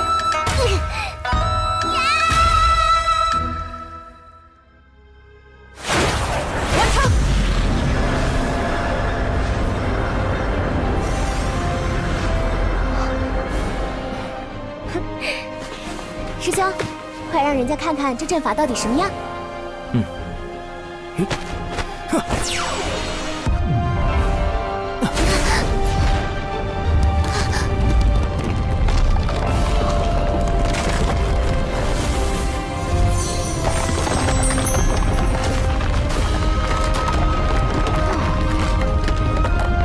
多亏了99师叔用仙力稳固阵基，我这大阵的构思才得以落实。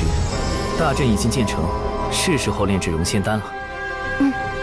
可是，怎样才能让99师叔在不知情的情况下炼制熔仙丹呢？他不懂阵法，不也同样打造出了这立体复合型组合大阵吗？圣门到底在哪里呀？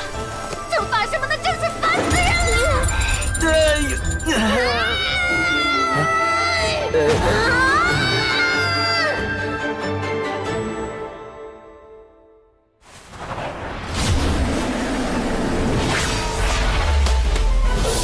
起！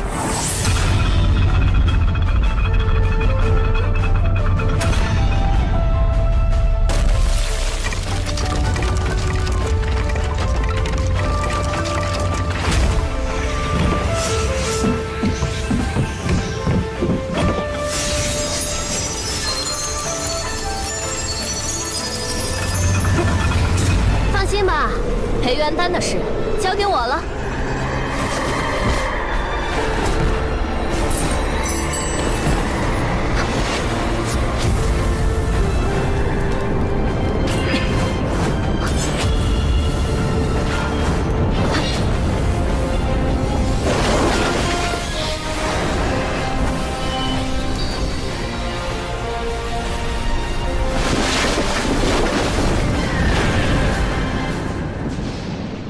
以小九的能力，绝不可能搭出这样的阵法来。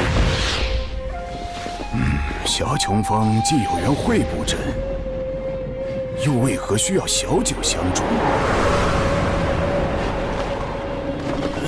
刘师兄，这是去往小琼峰。我们峰的万长老让我给小琼峰送个丹炉来。布阵。丹炉，李长寿，你究竟在捣什么鬼？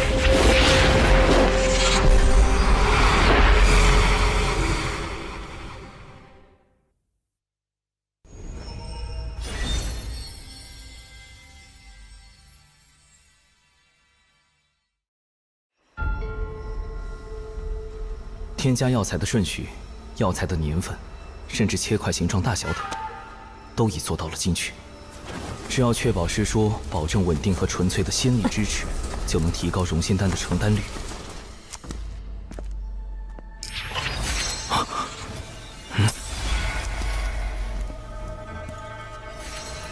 99师叔不懂药道，无法通过药材等辨别炼制的是门内禁药熔仙丹，但九巫师伯精通炼丹术，一旦被他发现，定难以善了。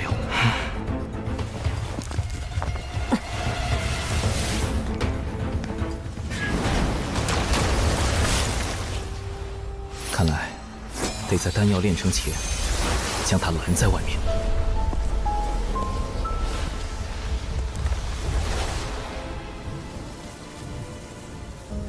熏风化符，八门尽显。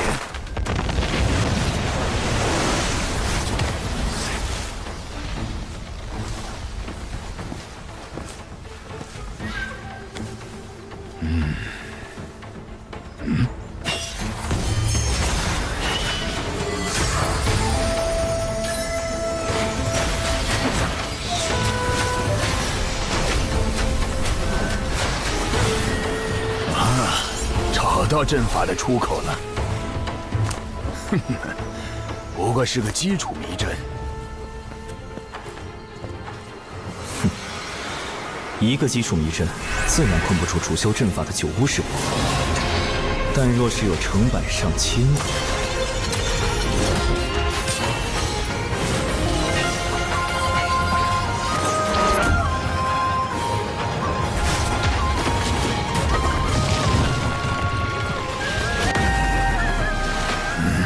还在阵中，看来是个连环阵。这次是灵月六转阵，此阵生门通常设在某一风穴内，风穴方位对应南斗六星：天府、天梁、天机、天同、天象、七杀。星分四野，为主七杀。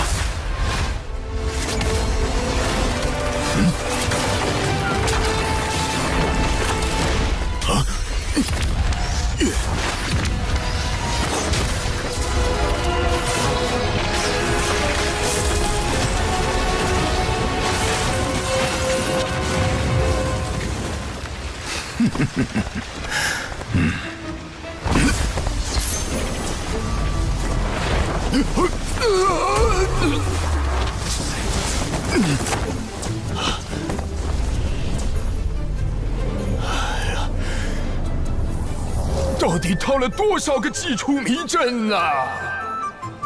虽然暂时困住了九无师伯，但时间拖得太久，定会加深他对我的怀疑。现在最重要的是尽快炼成融仙丹。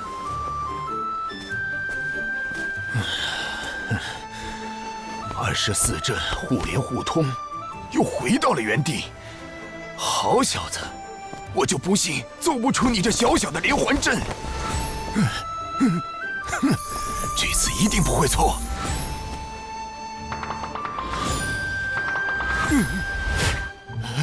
哎呦，这没道理呀！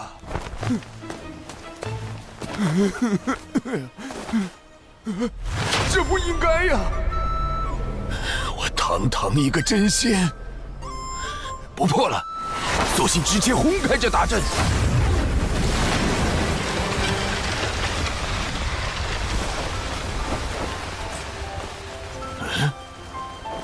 这么简单就破开了？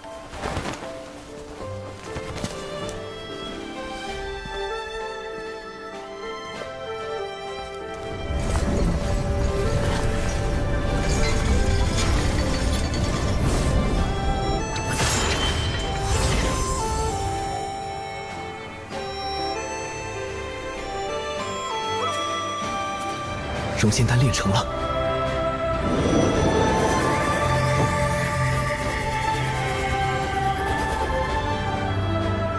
这就是培元丹啊！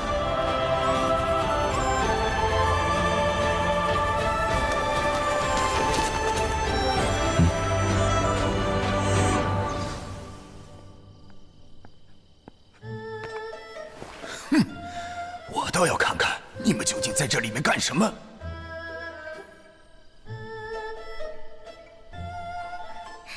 小兽兽，这不是我跟小石是情浓时才会有的称呼吗？他们好上了？你是不是忘了什么？哎呀，这事儿我怎么和诗诗交代呀？唉，事到如今，只能先回去认错了。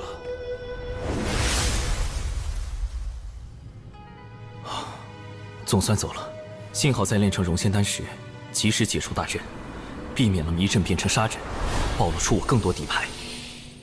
咱们说好的，炼成培元丹后，你要送我1年份的佳人酿。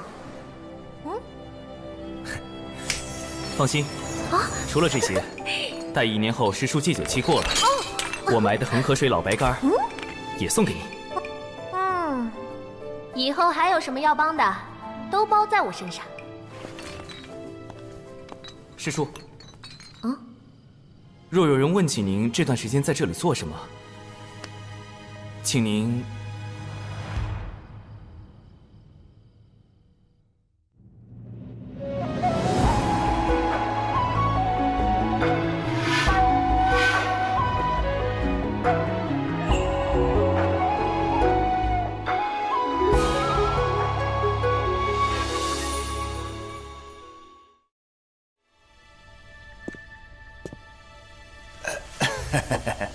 诗诗啊，其实小九是时候找个道侣了。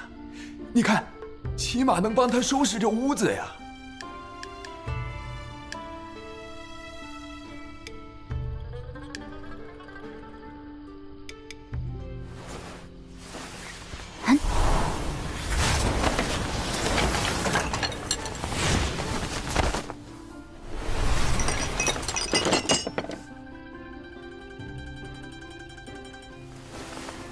我们小九何须依靠他人？更何况，他才962岁6个月零15天。四师姐、五师兄，你们怎么来了？我刚出关，陪你师兄来看看你。小九啊，你是不是对？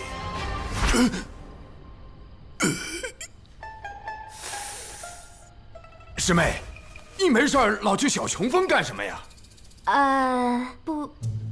布阵炼丹呀。作为回报，小兽兽还送了我一些能代替酒的好东西。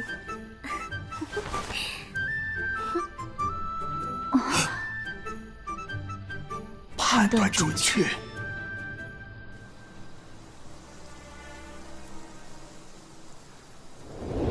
反正99师叔所知有限，让他如实相告，应该能解开今日的误会。至于融仙丹，虽然炼成了，但服用此药的前提是，师父必须扛过第1道天雷。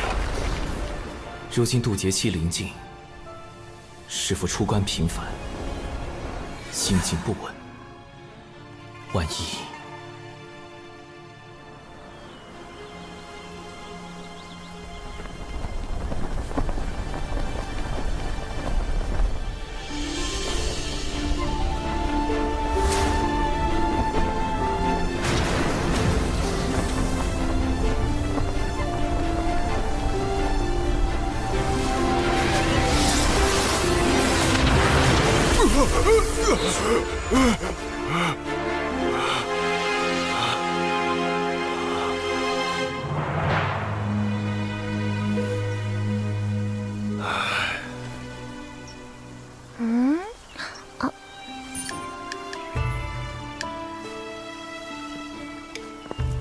所以师兄，你让我砍树的另一个目的，就是制造第2套渡劫方案的这个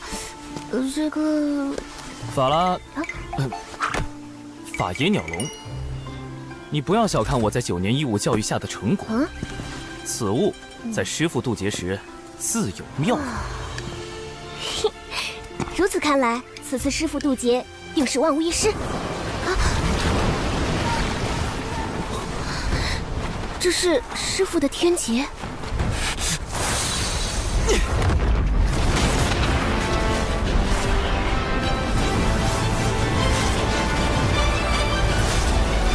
师父不在山中，师父此时不告而别，他定是怀着必死之心离开的。师妹，走，先找到师父，必须将融仙丹和法野鸟笼交给他。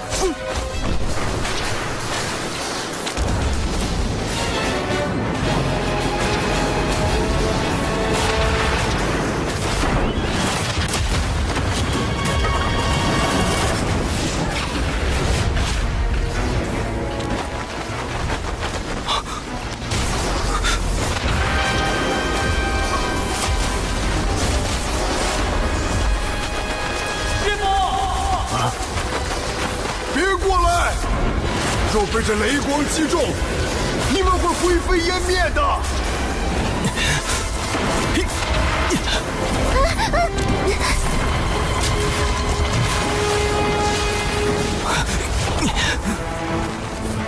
师妹，你在这里等候。师兄，师父会活着回来的，对吧？会的，一定会的。师父。长寿，为师天劫将至，你来凑什么热闹？快回去！弟子有办法助师父渡劫。为师的状况自己很清楚，你快带着灵儿回去。今后小琼峰就交给你打理了。我之前已央求过几个相熟的同门，平日多来帮扶。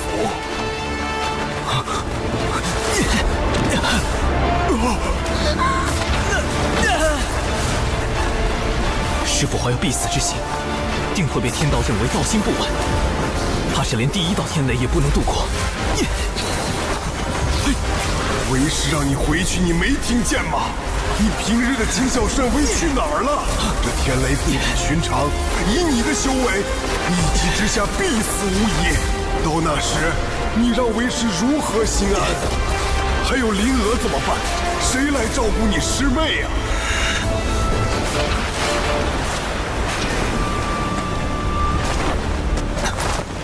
师父养育弟子，教导弟子100年，并引弟子入道，多年来从未有过苛责。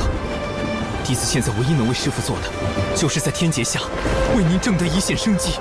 你这又是何苦啊？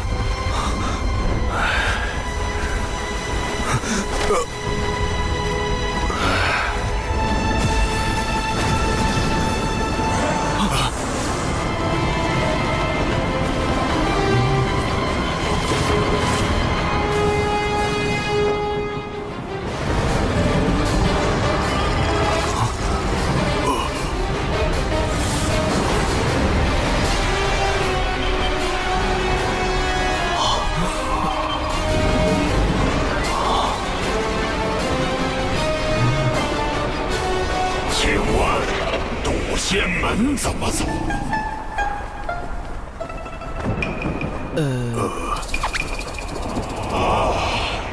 多谢。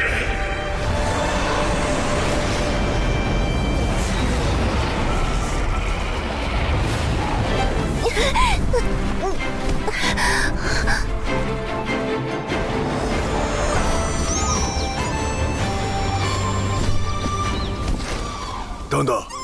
现在想来，这雷云虽有压迫感，却非天威，所以刚才不是师父的天劫吗？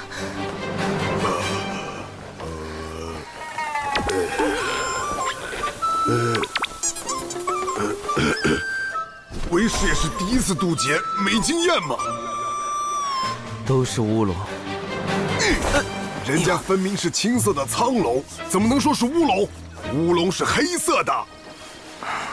看那条苍龙的仙韵，修为已至天仙境。龙族一向隐居深海，与人族少有往来，而今竟派如此高手到渡仙门，恐怕会生变故，还是小心为上。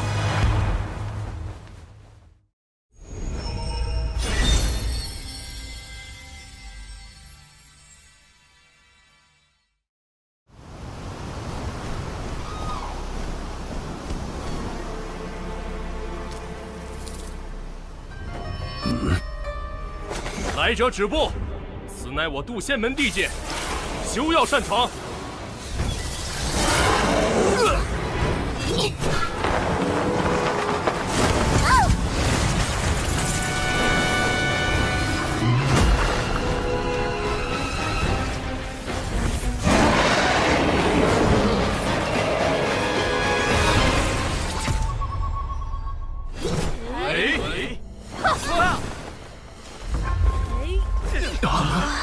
嫡喜，众弟子即可，随我迎敌。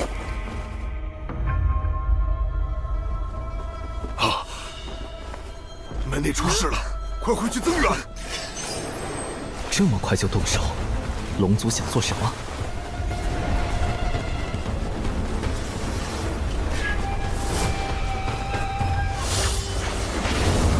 本将乃东海龙宫水军大先锋，特奉王爷前来。渡仙门主事之人，速出来接旨。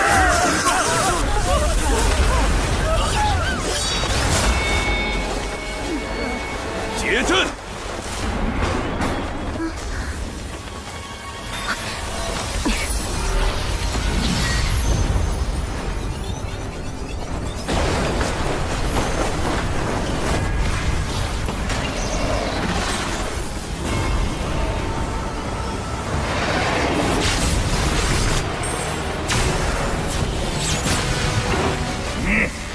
刚修成天仙，就敢来我渡仙门撒野，活腻了不成？师父，师父，师父，是叔祖。忘情上人。忘情？你便是渡仙门掌门，贫道不过门内散人罢了，见你这小龙太过无礼，才出来教导一番。放肆！哼！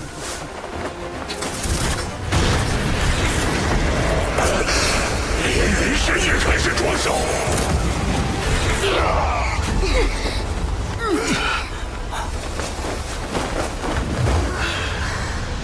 忘情上人的3元玄火功法真绝妙，若能习得一二，无论炼丹还是强身健体，都大有助益。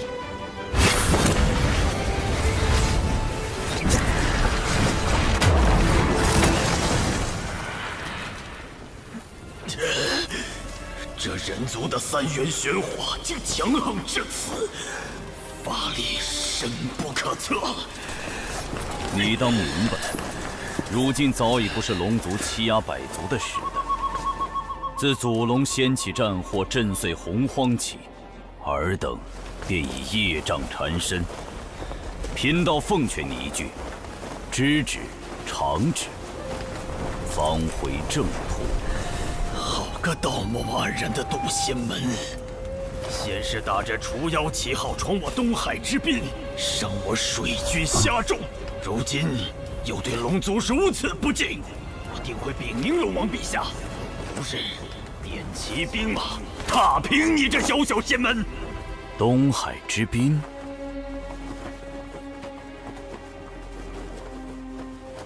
忘情上人，此前降妖历练时，小琼峰弟子兰陵娥为保护同伴，情急之下伤了一些虾妖。小琼峰，长寿师兄的师门。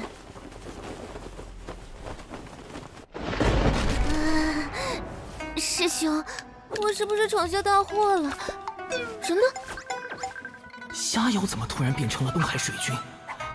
事有蹊跷。师兄，误伤东海水军的罪业，渡仙门定会查明缘由，倾力偿还。只是，东海之滨乃五部洲交界处，有百族共享，何来闯入一说？看来是龙宫静守东海太久，让你们人族炼气师忘了。早在远古，龙族便已将东海划为属地，东海之滨亦是龙族门户，怎容人族随意踏足？龙王陛下谕旨，3日后召开东海大会，东海之滨归属何处？届时自有分晓。若龙族霸占东海之滨，就等于彻底掌控了通往五部洲的交通要塞，威慑百族。恐怕从布置虾妖之乱到召开大会，都是龙族的算计。龙族避世多年，此番大动干戈，只怕难以善了。将军使命既已完成，贫道就不远送了。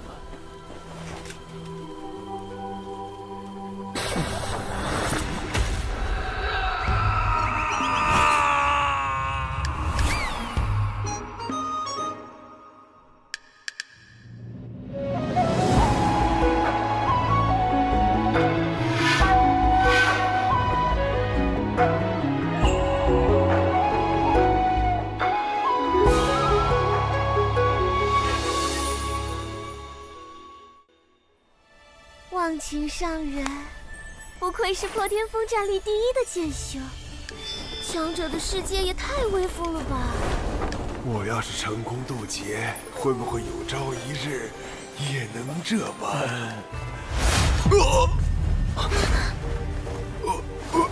师父。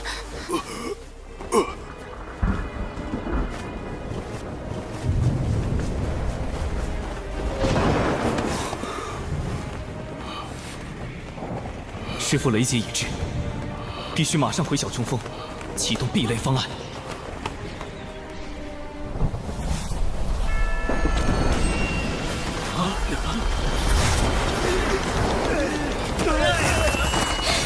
好可怕的威压，根本无法抵御。此乃大道天威，有人要渡劫了。们暂且退避，莫要被天劫冲杀，神陨道消。劫云在小雄峰方向，难道是奇缘师兄？他道基残损，如何敌得过重重天雷？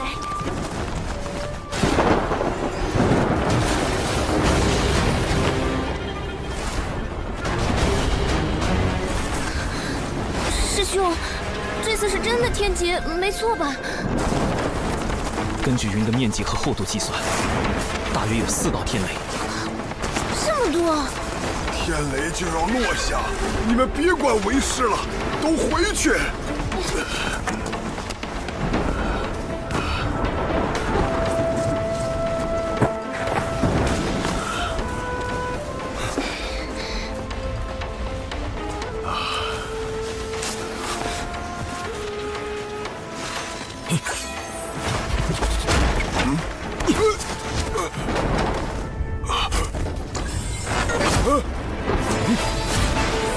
把为师关起来做什么？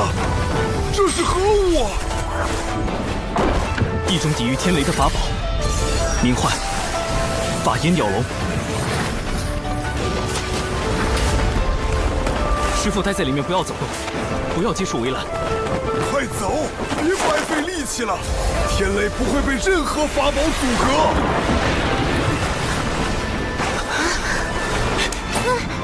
法拉第老爷，科学壁垒就靠你了。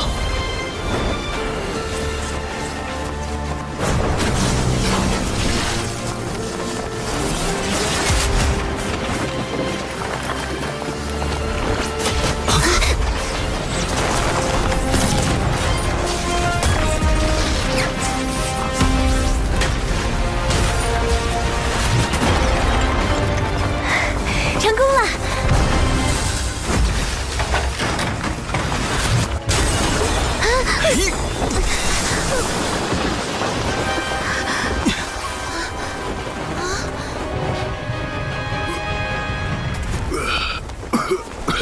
我没事，天雷也消失了。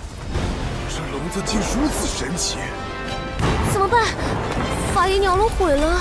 挡住了第1道天雷，也算不错。接下来只要让师父服下丹药，就能平安渡劫。师父身上怎么没有丝毫仙灵气息？难道是因为没有正面承受天劫？糟糕，没有仙灵之力，师父服下融仙丹的瞬间就会形神俱灭。天劫本该由渡劫者一力承担，容不得投机取巧。剩下的天雷，让为师自己来。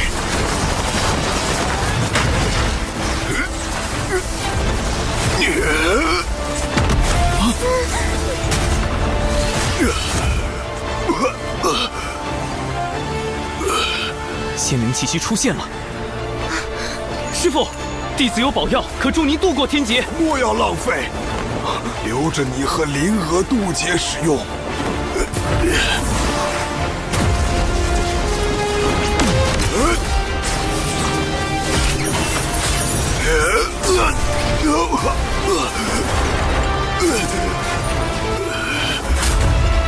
师父！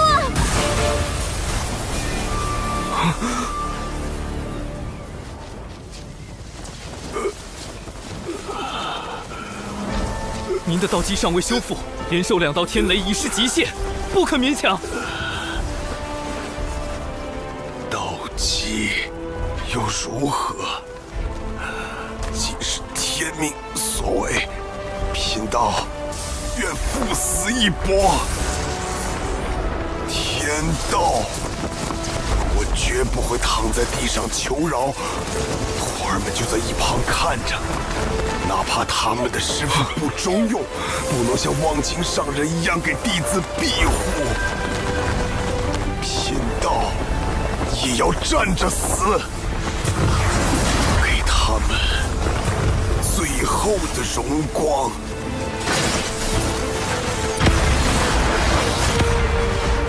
这就是人族炼气师的气概，也是贫道的向道之心。不好，师父想要以身殉道。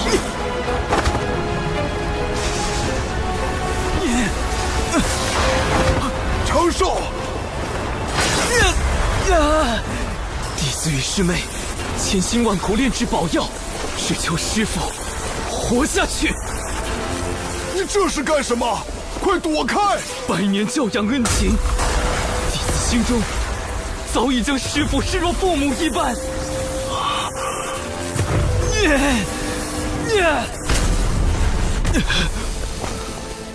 为人子女，如何能眼睁睁望着至亲消陨？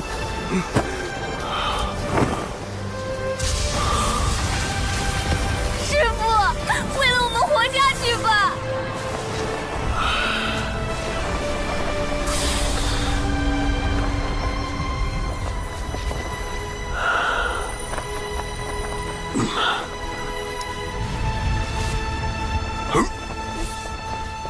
为师尽全力拼这一次。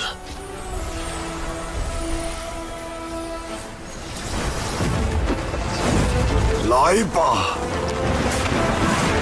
让贫道见见最后一道天雷。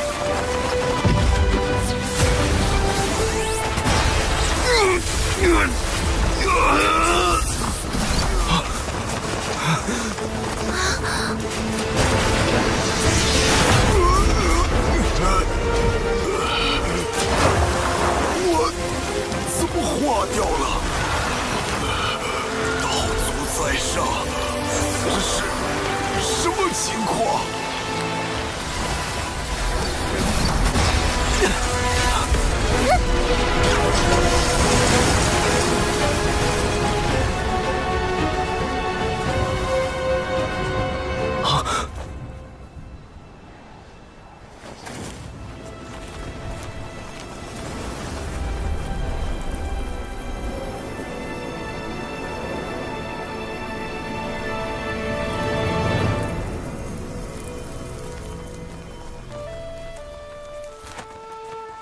劫运无常，为道心坚毅，得天地西归。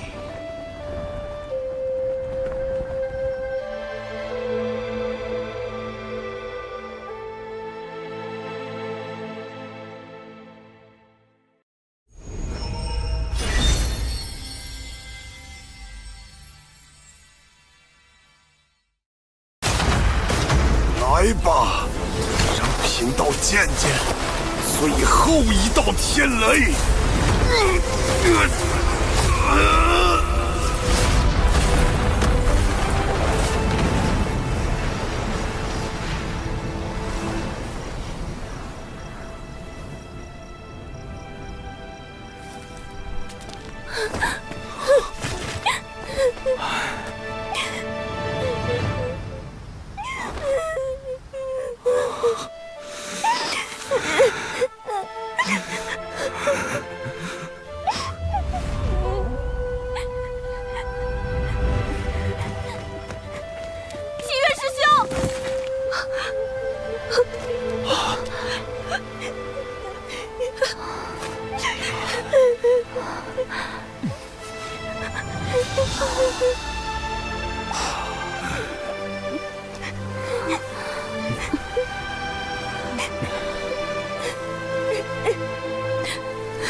师父他……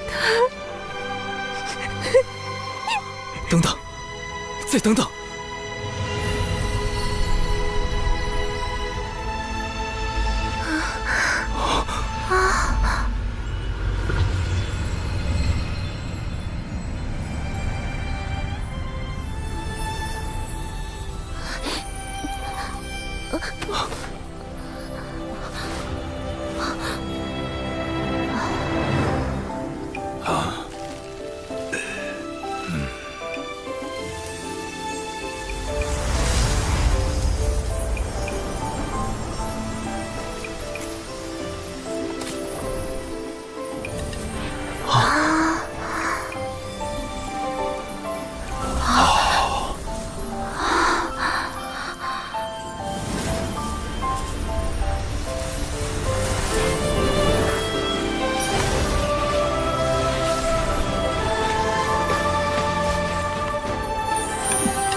溶解肉身，却让元神飞升成仙，这是如何做到的？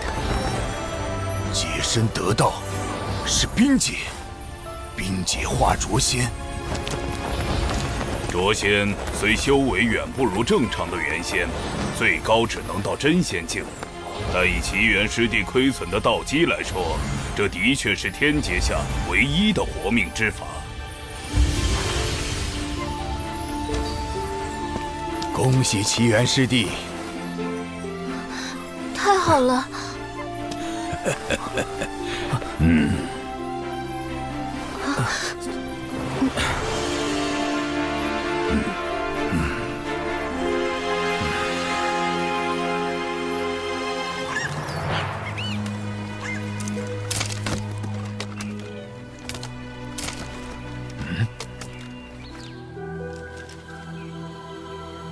容仙丹。回众与上人，望请上人，东海除妖之事已查清，当年确有虾妖为祸。柳师侄带领弟子前去除妖，兰陵娥利用断魂丹重创虾妖，在场并无旁人，更没有所谓的龙宫水军。倒是错怪他了。东海除妖之事已过去2年，他们为何现在才约定东海大会？可见划分东海之滨只是一个借口，他们并不想要土地。听闻近日龙宫有叛党生事，他们在此时约定东海大会，是想彰显威严，树立霸主形象。不错，东海之行必不太平。九乌，你挑一队机灵的弟子，随我们一同前往。届时若有表现优异者，可奖赏破天峰秘籍。弟子领命。渡仙门道成无为经，还能另外奖赏破天峰秘籍？怎么样，东海大会，考虑一下。若能得到3元玄火，对我渡劫确实大有裨益。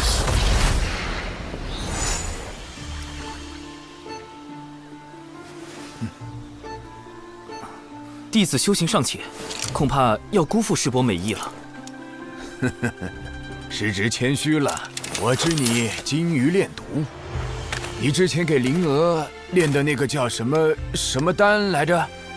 容仙丹。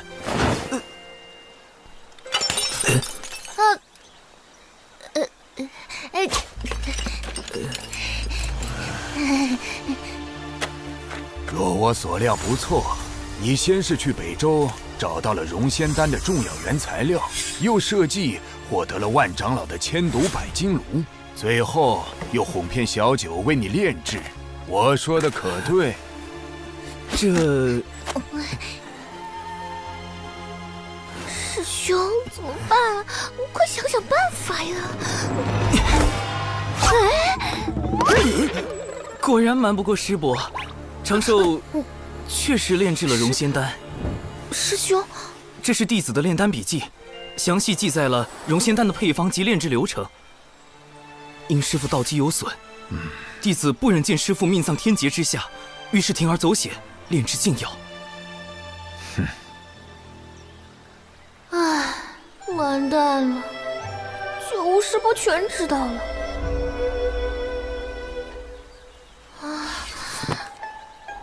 这就是暴风雨前的宁静吗？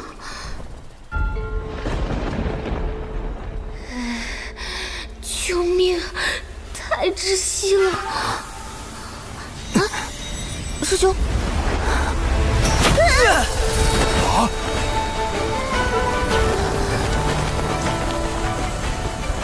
师兄！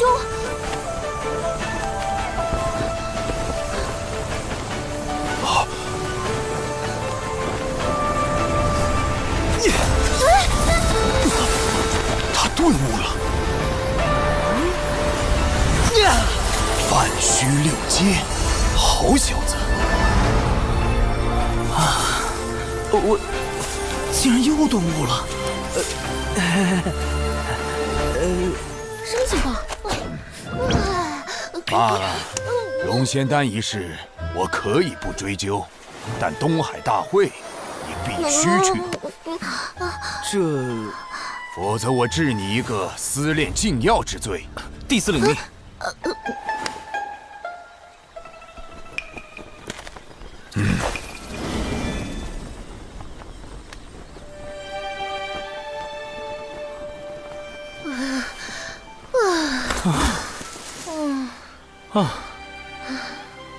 师兄，这到底怎么回事啊？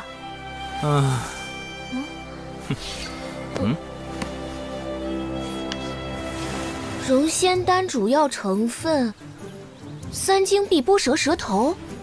我故意将错误的炼丹笔记交给九巫师伯，因此他断定我有心无力，并没有炼制出真正的容仙丹。那刚才的顿悟，顿悟是真，修为是假。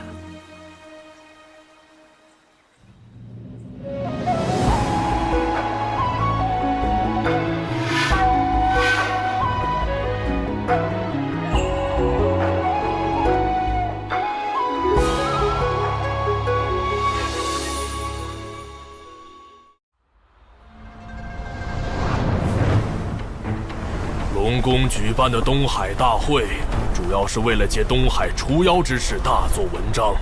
你们作为随行弟子，需龙宫弟子以守类攻类的方式夺宝，届时龙宫定会找机会刁难。你们是当代弟子中修为最高，或是最为机警之人，需沉着应对。不可使我人教风度。是。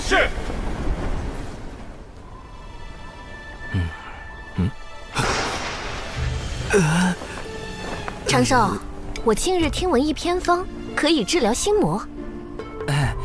多谢师叔美意，弟子这心魔已持续了数年，只怕……我还没说什么办法呢。万一有用呢？师叔请说。那就是以毒攻毒。师叔不可！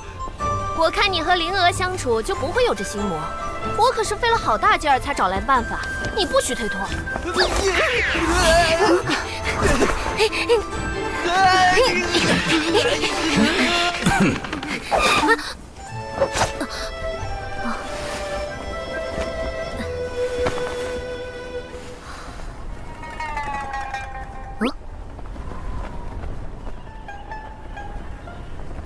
原来99师叔在忘情上人面前这么紧张，倒也有趣。不过，为了避免99师叔再靠近我，得想个办法转移他的注意力才是。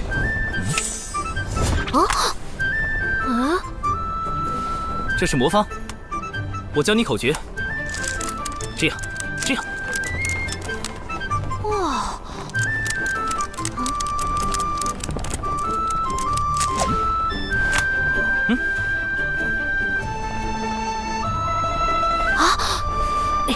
长寿师兄，我可以玩吗？当然可以啊。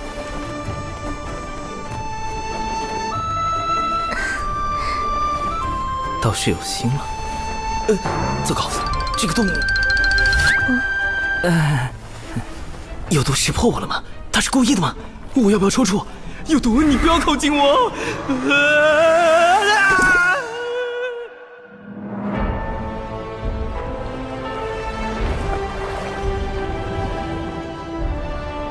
欢迎众位仙家光临第1届东海大会。继二太子敖乙殿下10岁寿辰典礼的现场。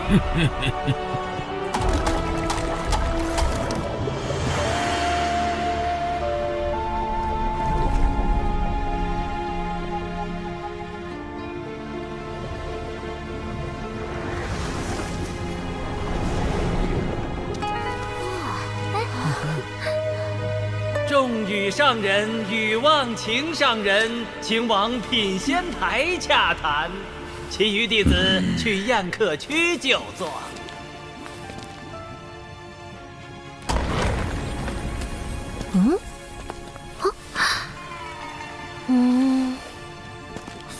哇，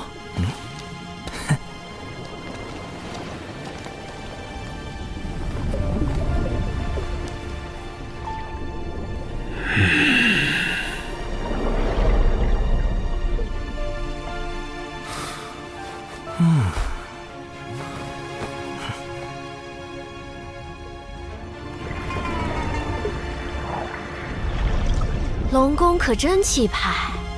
是啊。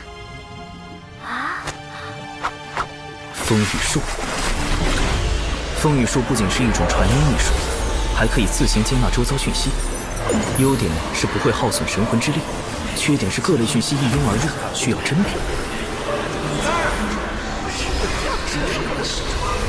刚才究竟是谁在暗中观察毒仙啊？就是他了，看上去不像是普通龙族子弟。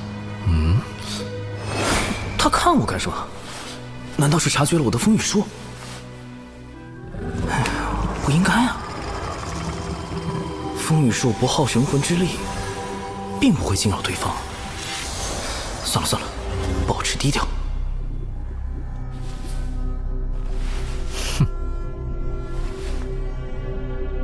众所周知，我龙族历史悠久，自远古以来便是百族中的佼佼者，底蕴丰富，高手如云。为增强人龙友谊，我们特设弟子打擂环节，并以龙宫珍藏多年的先天灵宝作为彩头。也就是我龙宫实力雄厚，才愿拿出如此宝物，众弟子需踊跃表现。这龙族就爱搞些假把式宣扬威风，谁不知道龙族如今的困境？慎言。龙族现状的确堪忧，经龙凤麒麟三族大战后，龙族气运折损，大不如前。如今天道大兴人族，道门三教盛行，他们却好似还沉浸在往日迷梦中。我宣布，第一场人龙打擂正式开始。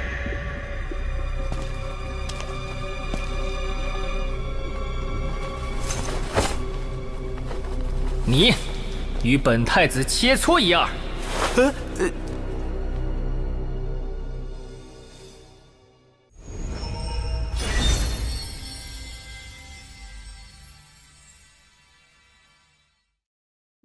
我宣布，第一场人龙打擂正式开始。我方派出的第一位选手，就是今日的寿星龙族二太子殿下。二太子，二太子！此人竟是龙族二太子敖乙。这就是10岁的二太子。今日就由我们的寿星二太子殿下，找一位仙门良才切磋一样。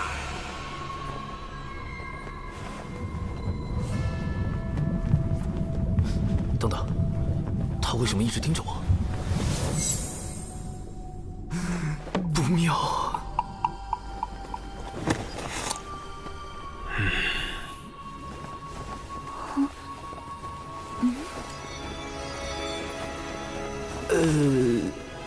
你与本太子切磋一二。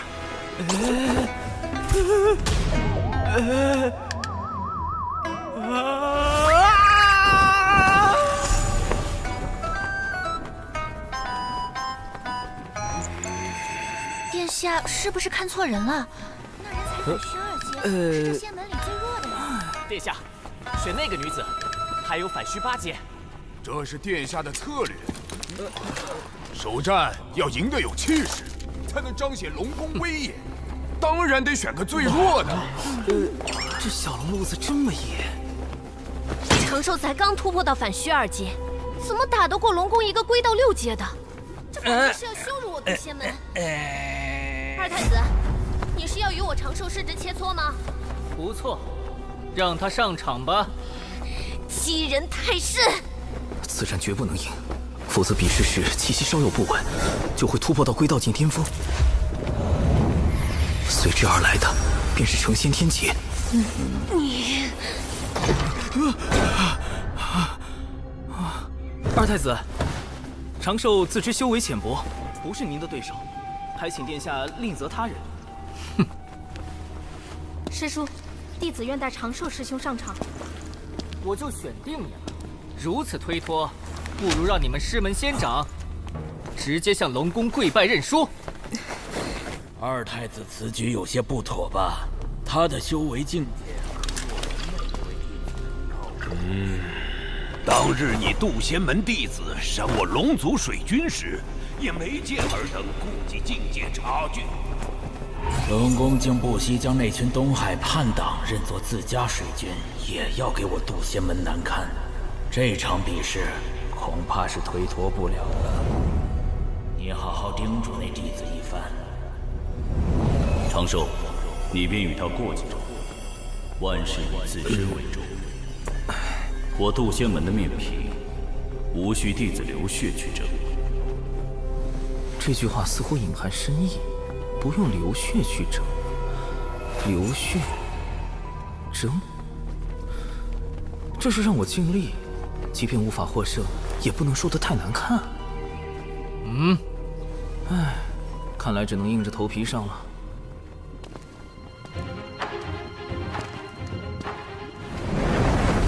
这次比试以水莲台为界，退到外围即为认输，双方点到为止。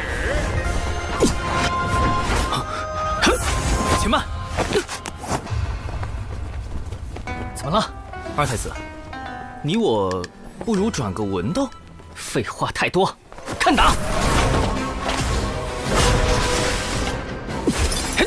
龙宫大佬云集，稍有不慎就会暴露，必须速战速决。有容探云步。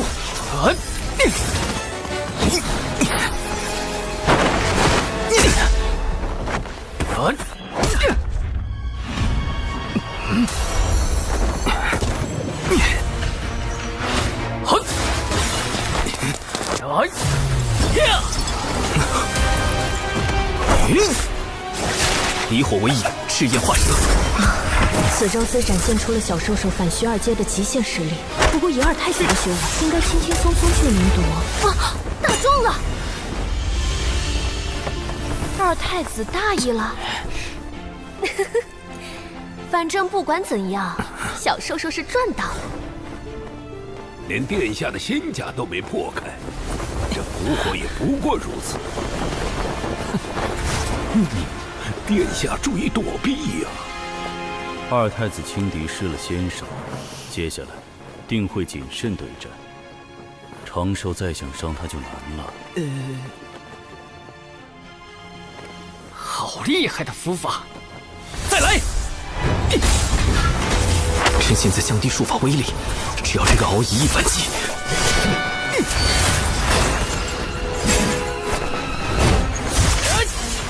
符引旋风，起！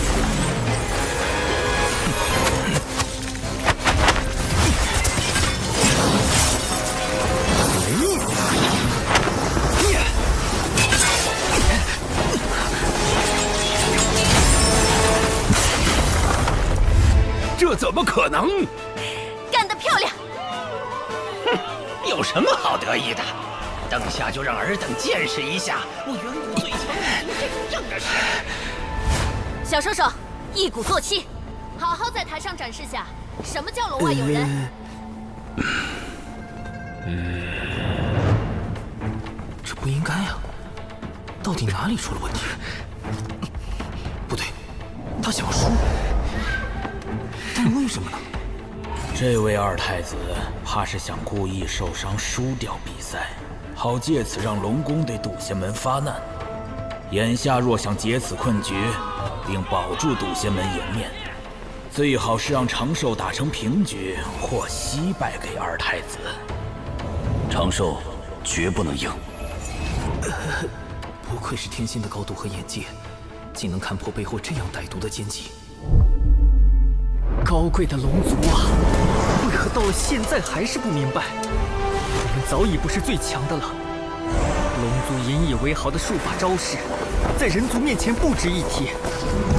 所谓的远古霸主，都只是过往。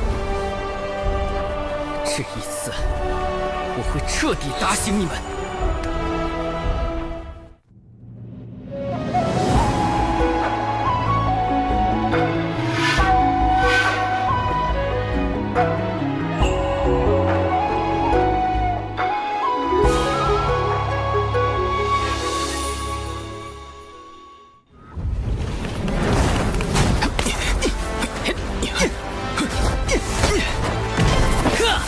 只是，若龙宫真的想用敖乙受伤来惹事，为何非要选择我这样一个最弱的弟子？躲不掉了。奇怪，此拳并无太多威力。无论如何，先设法退出水莲台。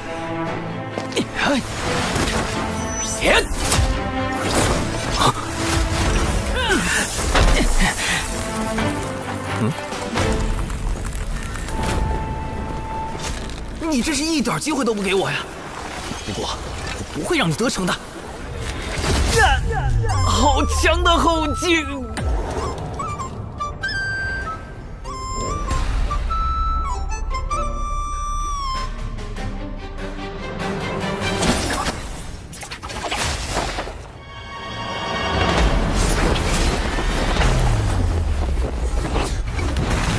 这场比试还没结束呢。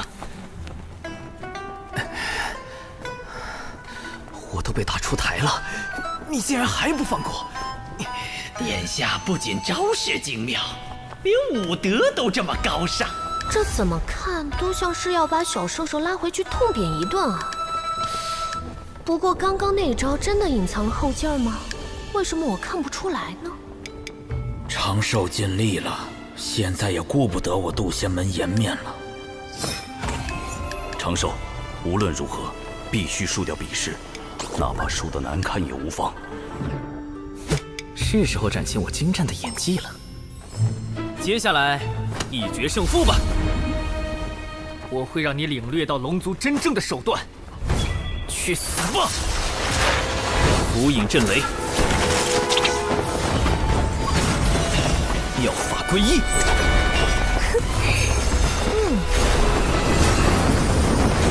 我要用这记耳光告诉龙族，如今天有圣人，一直可屠龙族；地有人族，其势浩然不可挡。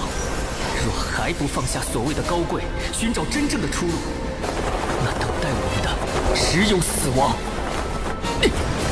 醒来吧，龙族！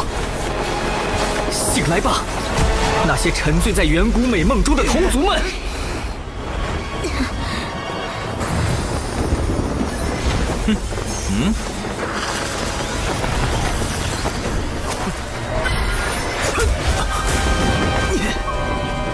这么狠，完全不留余地。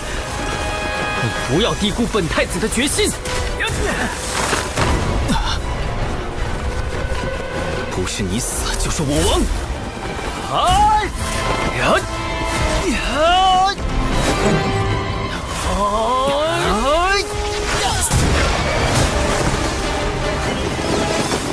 若长寿赢了，那这次的麻烦就大了。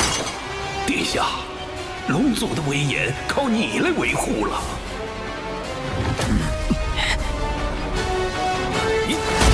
啊！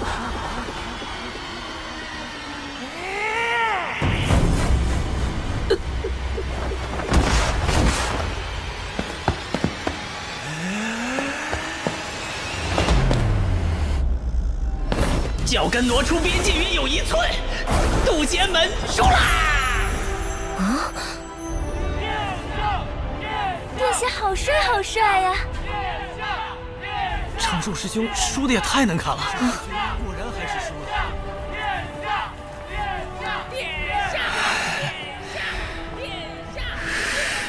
你们殿下一个脚都踏出来了，你这分明就是黑。长寿果然是可造之才，深谙输赢之道。我就知道，身为这一代中最强的龙，殿下是绝对不会输给人族的。既然战局已定，那是时候谈一下东海之滨土地划分的事。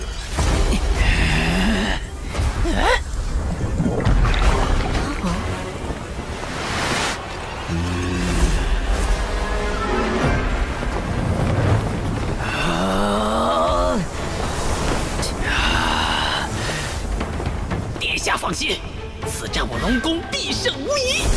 既然你们还有异议，那就接着打。还不死心？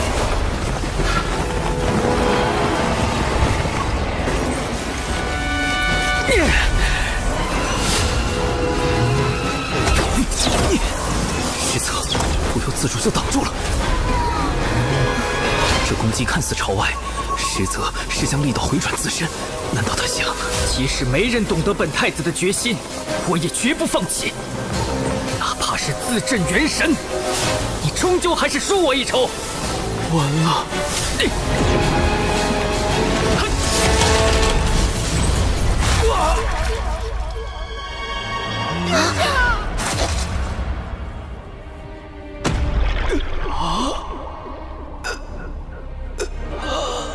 敖以千方百计要输给我这个渡仙门最弱之人，是想反向羞辱龙族，从而扭转族中不良风气。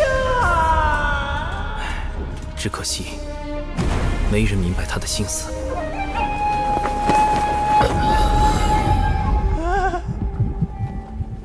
抓住他！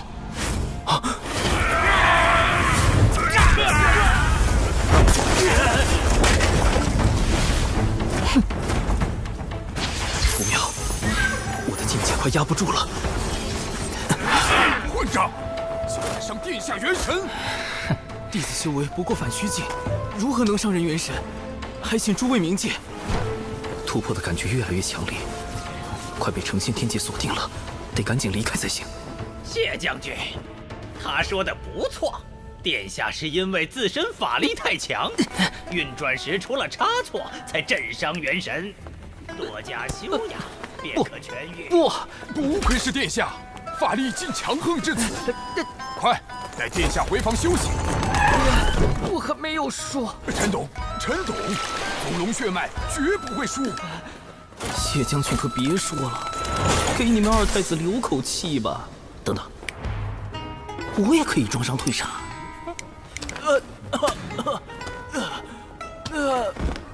长寿师兄，你的伤势如何？无碍。哎呀，伤成这样还逞什么强？那二太子实在太过分，摆明要欺负人才故意选了长寿。玄雅，咱们一会儿为他报仇，让那些龙子龙孙知道渡仙门的厉害。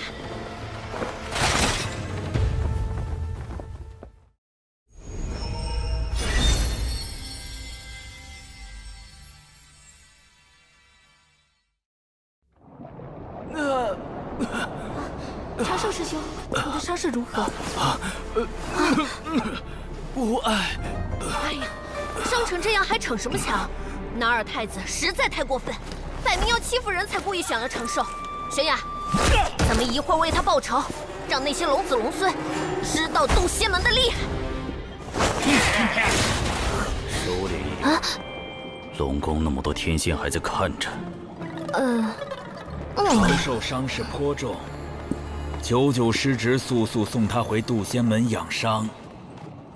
不可以，万一途中突然渡劫就麻烦了。啊！弟子斗胆，请师叔留下，让弟子独自回门。东海大会波诡云谲，每少一人，仙门便多一分危险。若因弟子之私而令师门陷入险境，弟子万死难辞其咎。长寿，你……长寿师兄，当真是大仁大义的君子。如此，便依你所言。小九，将3元玄火传给他。喏，师傅让我给你，这功法能强化神魂和道躯，对你养伤极有好处。总算到手了，渡过天劫的把握又多了1成。多谢忘情师伯祖。这个小辈倒是十分稳重，不知几位仙长是否也同他一般，能稳妥地了结东海事宜？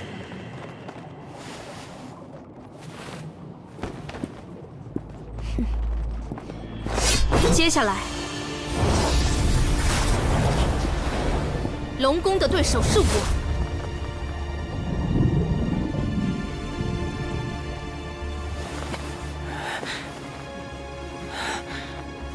我儿，你元神未愈，不可妄动。母后，放我出去！孩儿想拜师渡仙门，修行圣人道法。龙族之法可是不够你学，龙族之宝可是不够你用。那渡仙门在道门排名不过中下，有何资格教导远古龙族？可是，此事不必再提。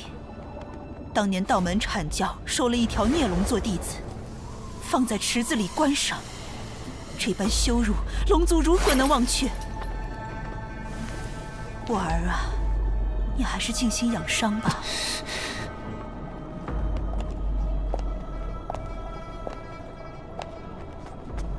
谢将军，务必看住二太子，伤愈前不可出龙宫半步。是。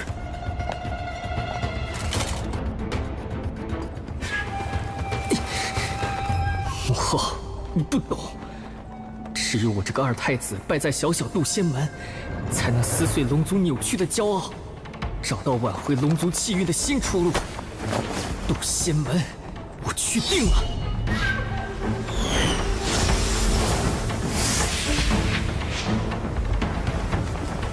劫运已经开始聚集了，来得这么快吗？此处距离渡仙门5000里，距离东海逾万里，龙宫应当探查不到天劫的动静。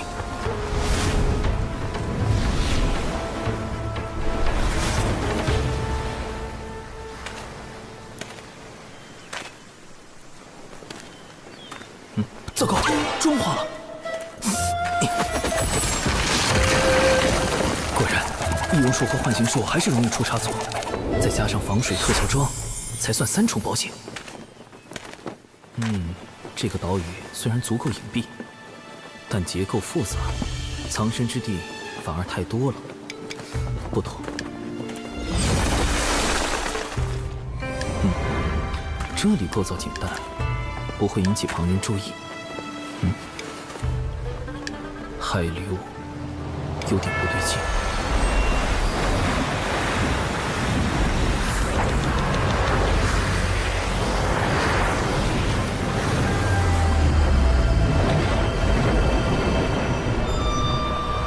海下竟有洞窟，还有天然的逃生通道，倒是个渡劫的好地方。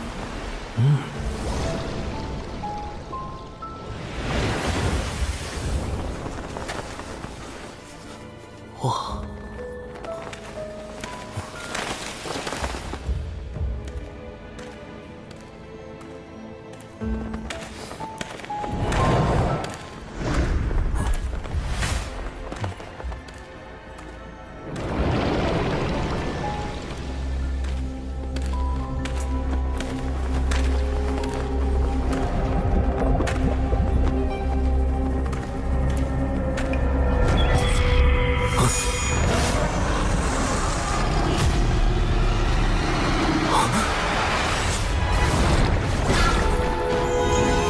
谢将军想看住我，做梦！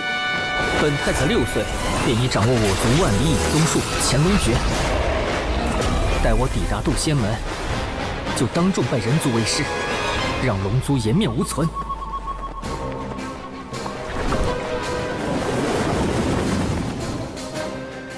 哪来的道人？莫非他探查到我的存在？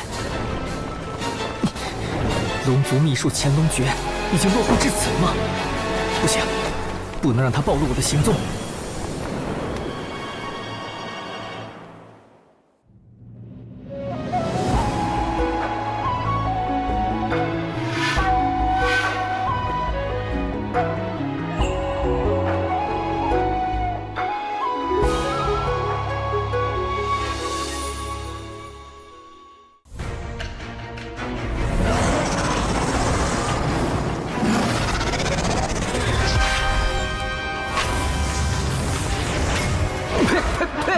不对，我吃的是什么？迷药！龙宫居然在此设伏，好险，差点中计了。又龙抗药性都这么强，看来软仙散还要改进配方。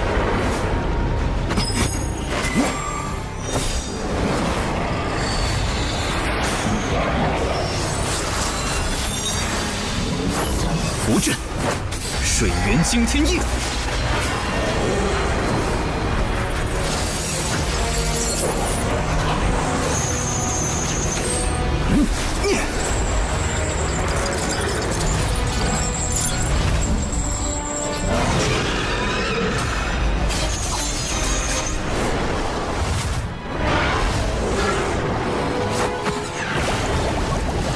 好快的盾法！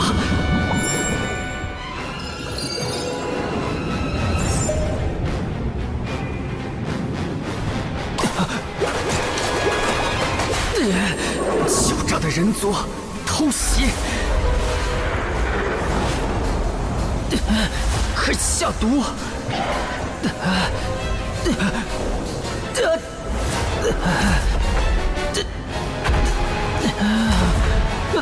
不对，是酒。这声音是敖乙，他怎么跑到这里来了？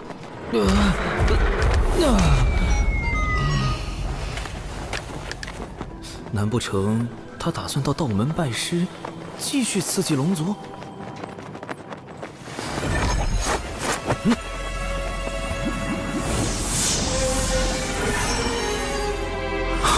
符咒，一旦有人对敖乙下杀手，就会被符咒锁定元神，遭到龙族追杀。万一龙族发现是人族袭击了他，事情越闹越大，牵扯到我的天劫就不妙了。既不能灭口，又不能放任这个隐患，哼，那就只有物理性洗龙灭迹。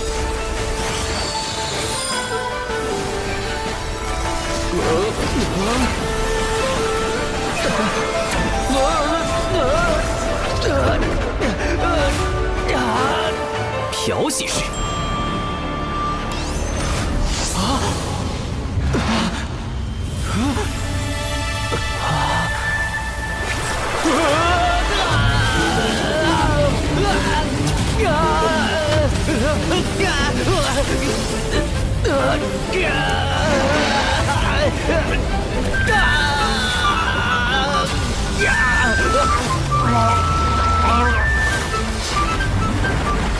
滚筒式。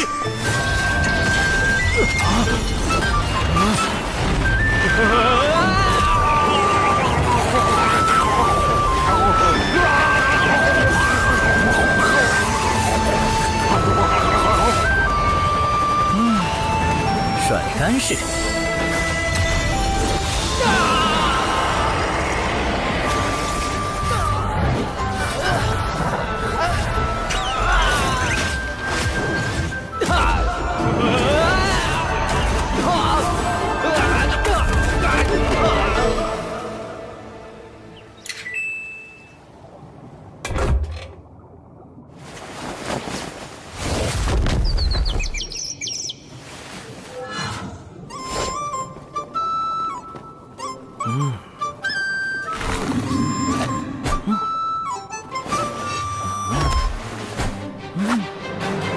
很好，残留的指纹、药物、纸人、法术痕迹都已清理干净。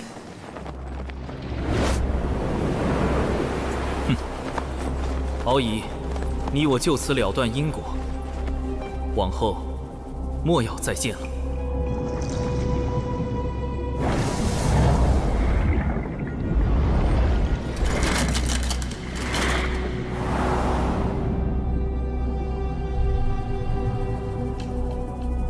找到了，殿下在那里。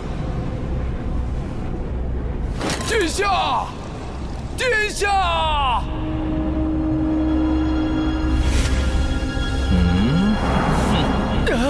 不要过来！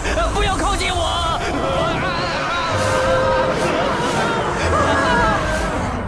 人族，真的太可怕了！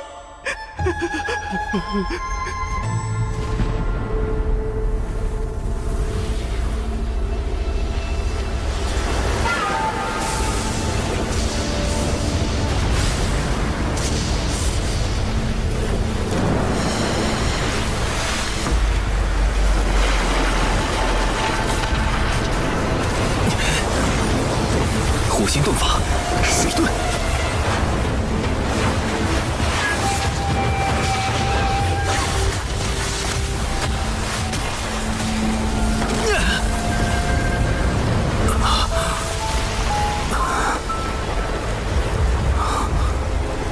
不愧是大道之力，容不得丝毫伪装。土遁。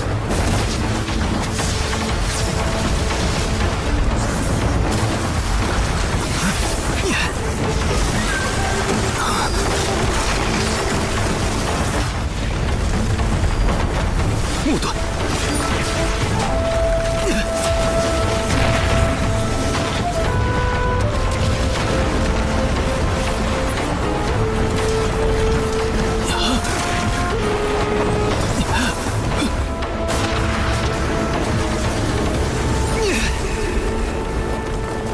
金盾，还好前些年为了防止意外，多准备了几处渡劫地印记。成仙天劫终于要来了。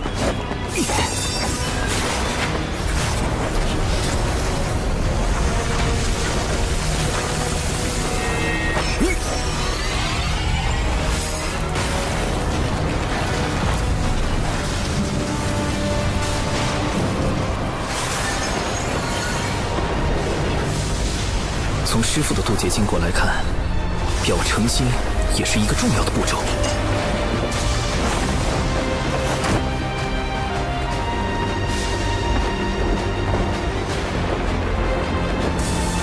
道门弟子李长寿，惊起苍天。弟子诚心立自身之道，称无忧之仙。天苍地明，我道长宁。感念苍天落下成道之劫，将成仙机缘。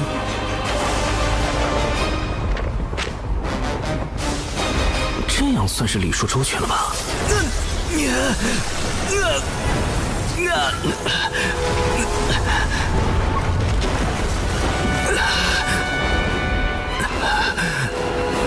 好强的道运，难道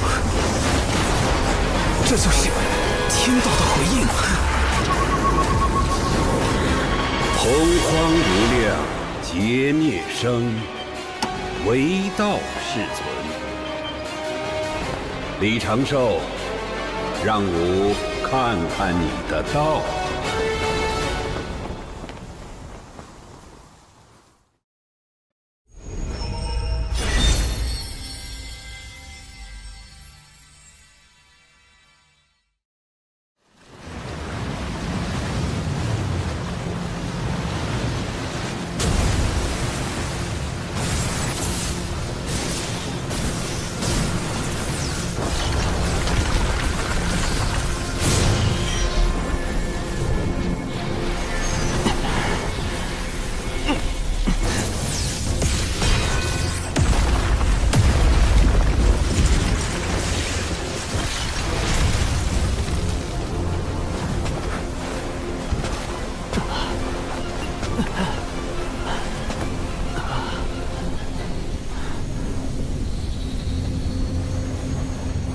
仿佛成了一个遥远的梦，短暂且美好。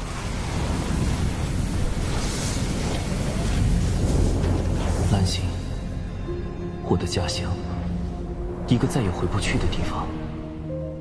《封神演义》中，天道为完善自身，命道门三圣牵压封神榜，三教弟子因而卷入商周交替之乱，死伤无数。天道的完善，必须以生灵涂炭为代价吗？多年来，我一直利用计算机集群技术，不断融合东西方哲学，试图探索出一条适合众生的新秩序。成功了！6年了，我终于做到了。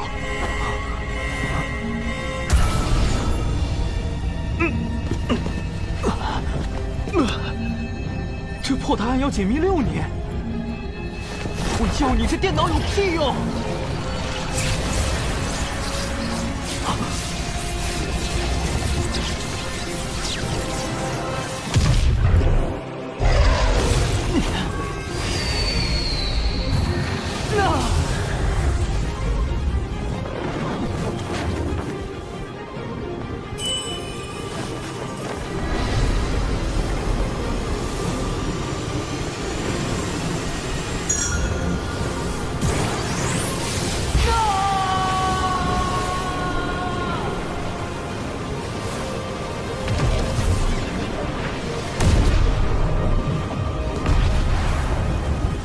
这是我来到这个世界的第129年。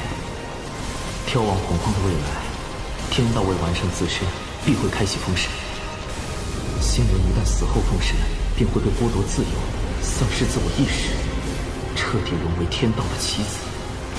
这根本就是一场劫难。为避免卷入封神大劫，我已暗中筹备数个方案，而眼下，劫云来了。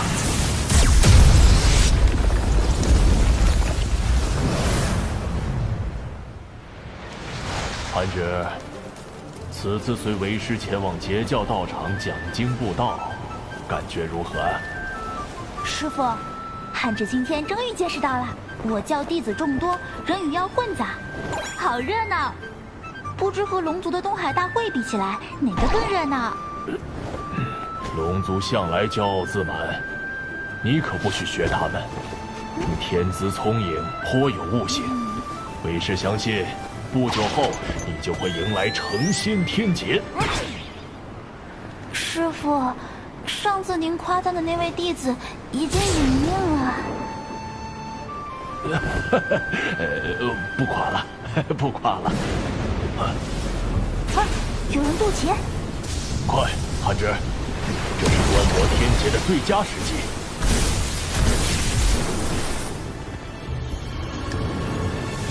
渡劫好像已经结束了耶。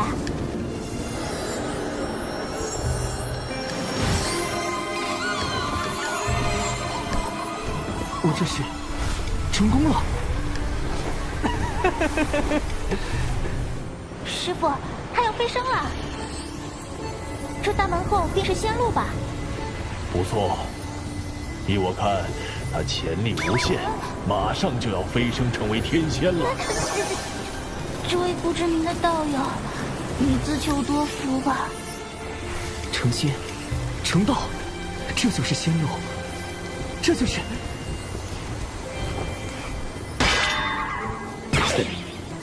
这，等会儿。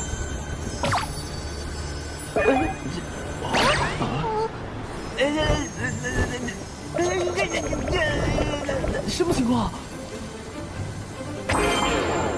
为什么只有上半身变为了仙躯？现在该怎么办？主动劫车，让上半身飞升，下半身也很重要啊！又不是跟练辟邪剑法一样，有些东西能说不要就不要了。且慢！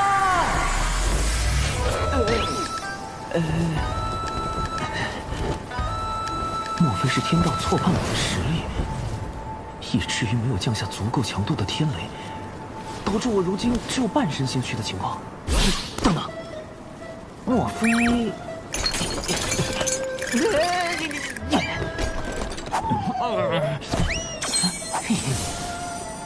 果然是火德玉遮蔽了天道。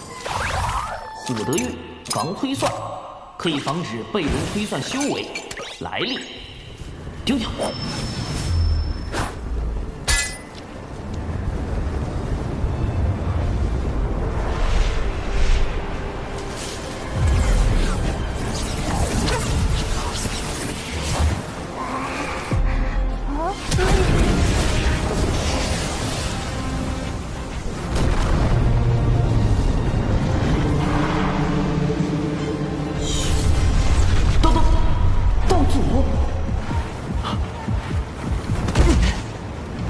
道门弟子精气苍天，渡劫之变数实非弟子有心算计。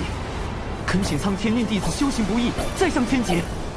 也请苍天允弟子换一渡劫地，以免不测。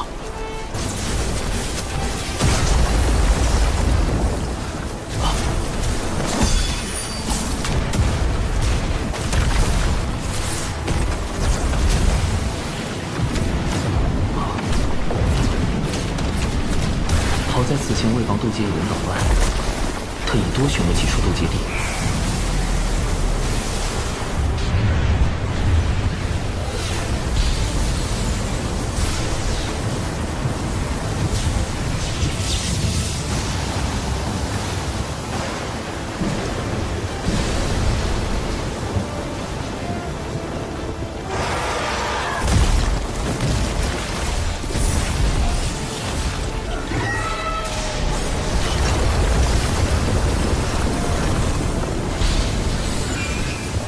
厉害的劫云，是排行第2的九霄神魔劫。天道真是被我激怒了，麻烦大了。大野鸟龙虎，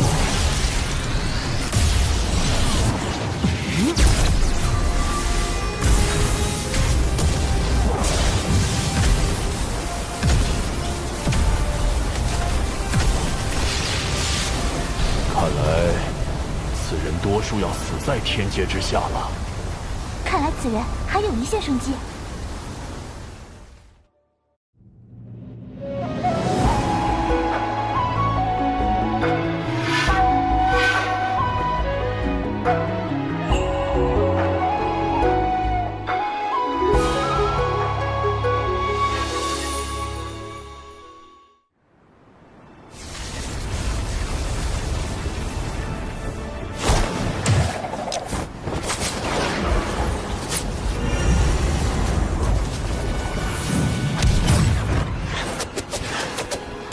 三元玄火，不更。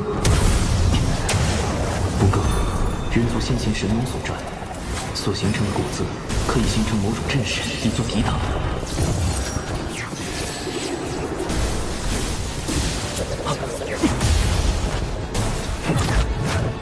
最后一道天劫不对劲，奇怪，除了天劫，好像还有其他东西。不急，在此地看看他能否撑过最后一道，理应是撑不过的。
完美度过最后一道天劫，师傅，您的嘴真是堪比天道法器。成仙，成道，这就是仙路，这就是……竟能撑过此劫，咱们可过去结交，说不定他就要直接飞升天仙。这，等会儿，什么情况？师傅，你快别说话了！哎，是天罚，天道判定此人有违常理，降下天雷责罚。不讲武德！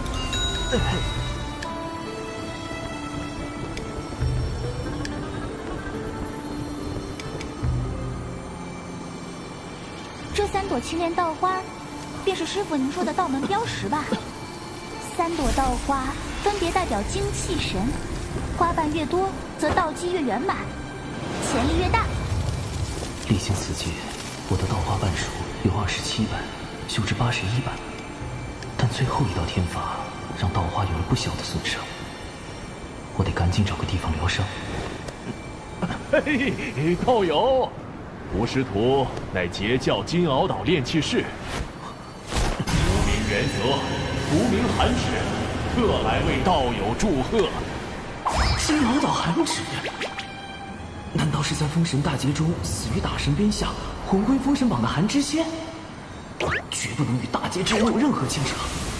哎呀，恭贺道友飞升天仙！跑！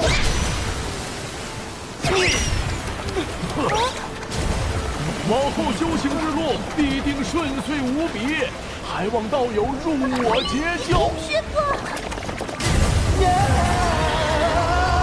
可惜连道友的脸都没看着，就错过了。放过这位道友吧。仙路缥缈，世事无常，大道千载，终须自渡。万般因果，方显机缘。稻花修复期间不可随意移动，这渔夫倒是个绝佳的修炼场所。好大的鱼！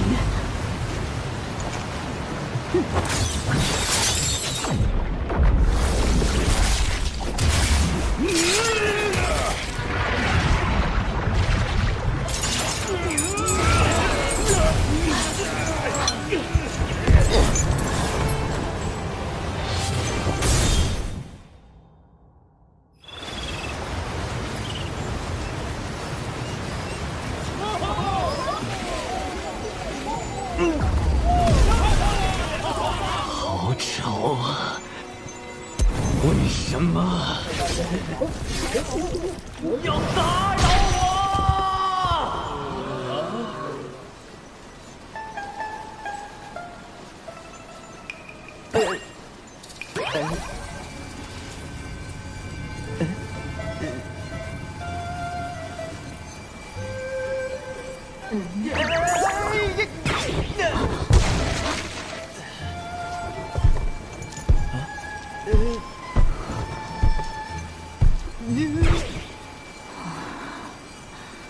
这是海神。啊！从鱼肚子里生出来的海神，海神，快把海神送寨里好生供着，通知蜀寨全体寨民，搭建神像，拜坛祷祝。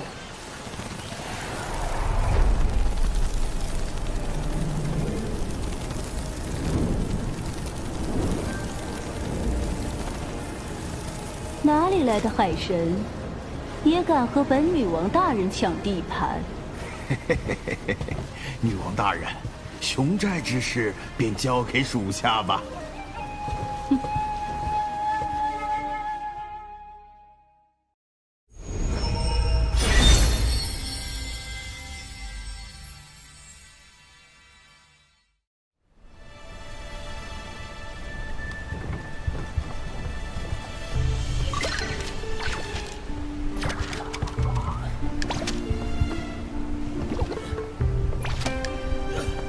此寨地处南山湖州西南部，位置偏僻，寨民多以捕鱼为生。奇怪的是，寨民们都像吃了猛汉药一样，身形几乎都非常壮硕，吃食也都很正常。奇怪，莫非是祖传体型？这真的是人类会有的体型吗？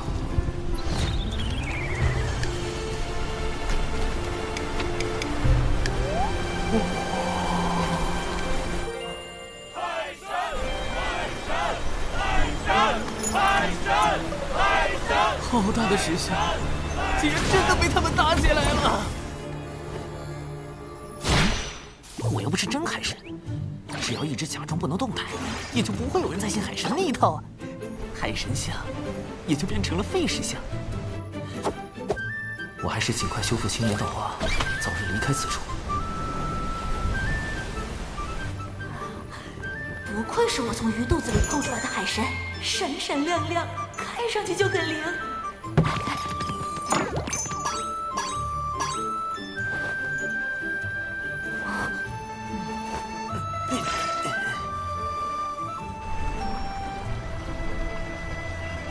道花总算彻底修复，我可以隐藏修为，模拟出未成仙的模样了。得尽快了断与熊寨的因果，别惹上什么是非。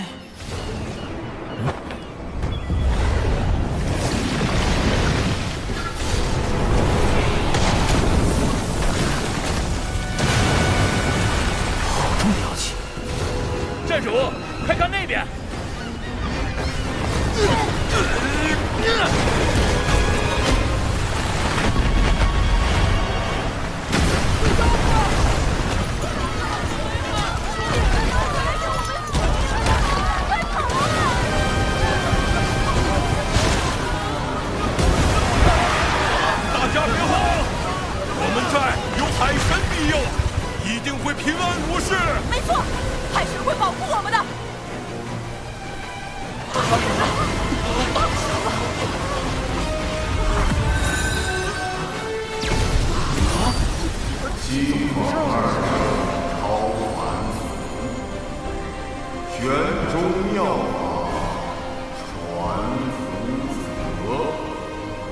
寨主，这是……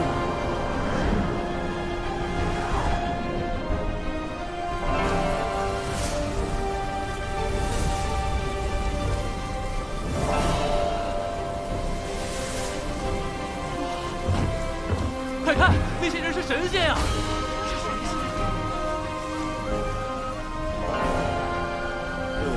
西法二圣是啥？与我们熊寨的海神里业吗？此乃我西坊教大教主结英圣人，二教主尊提圣人。诸位与我西坊教有缘，二圣算到此方有难，特遣我等前来降妖除魔。西坊二圣，可是与道门三圣、圣母女娲并称道祖门下6大圣门弟子。不过与其他4位亲传不同，结英尊体只算近门弟子，这才被分配到了贫瘠的犀牛贺州。据说结英尊体当初为了成圣，曾发宏愿要振兴西方，打造世间净土，于是创立西坊教。如今道门三教日渐鼎盛，西坊教却因为地处偏远，门下人丁稀少，与道门的差距越来越大。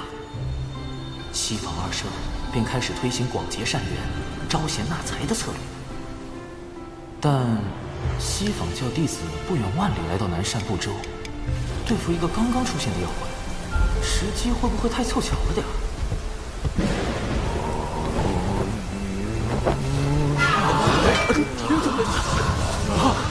这是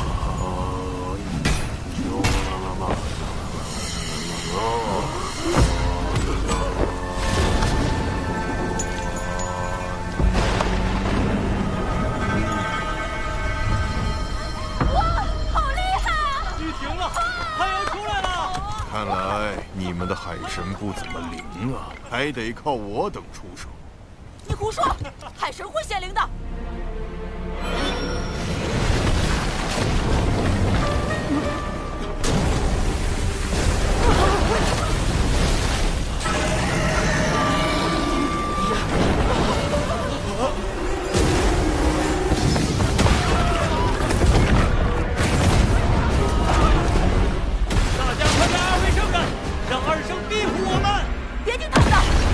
还犹豫什么？你们想被鱼妖吃掉吗？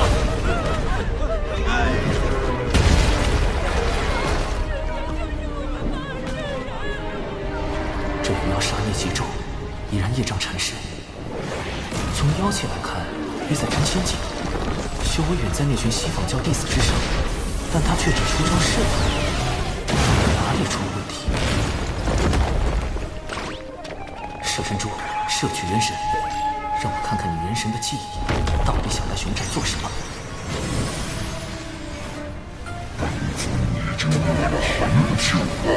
这次你的任务是袭击熊寨，你不是最喜欢人肉吗？只是记住，你最后一定要被我降服。原来都是一伙的。这鱼妖就是西方教豢养的大妖。西方教一边养妖害人，一边派弟子表演降妖除魔的戏法，就是为了吸纳更多门徒，壮大西方教。这可是两教之争，涉及西方2圣和道门3圣，一共5位圣人，好大的因果。稳妥起见，我得赶紧溜，千万不要回头看。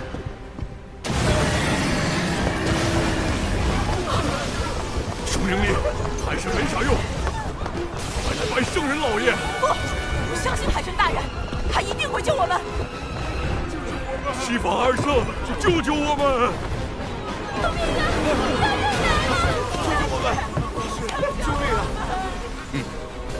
孽障，胆大包天！西方2圣在上，请赐予行当力量。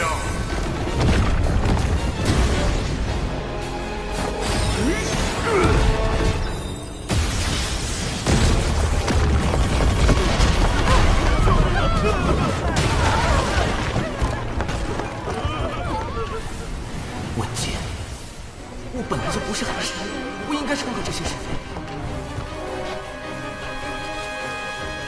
是那个女孩太天真了，不是我的问题。二神，救救我们吧！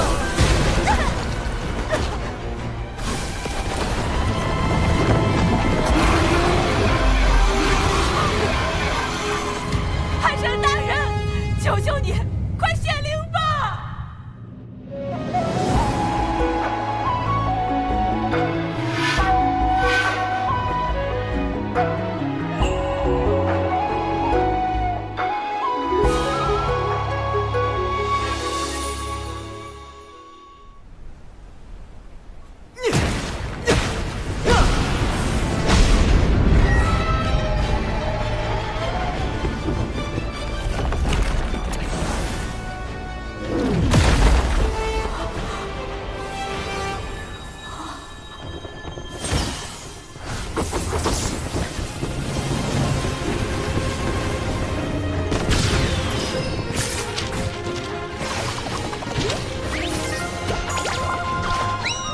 自研毒药，教人施于法，灵感来自于知名童话故事《一颗极刀撒布》。嘿嘿。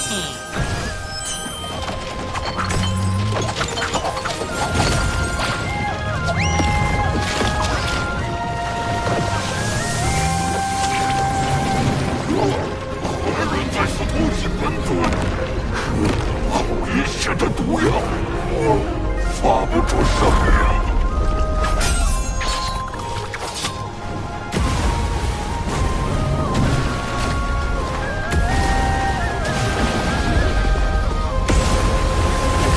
自研迷药升级版，注射型软身散，一针立马晕，2针双保险。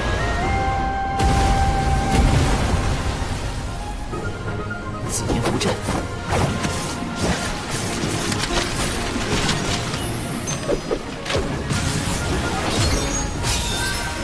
，3元玄火剑阵，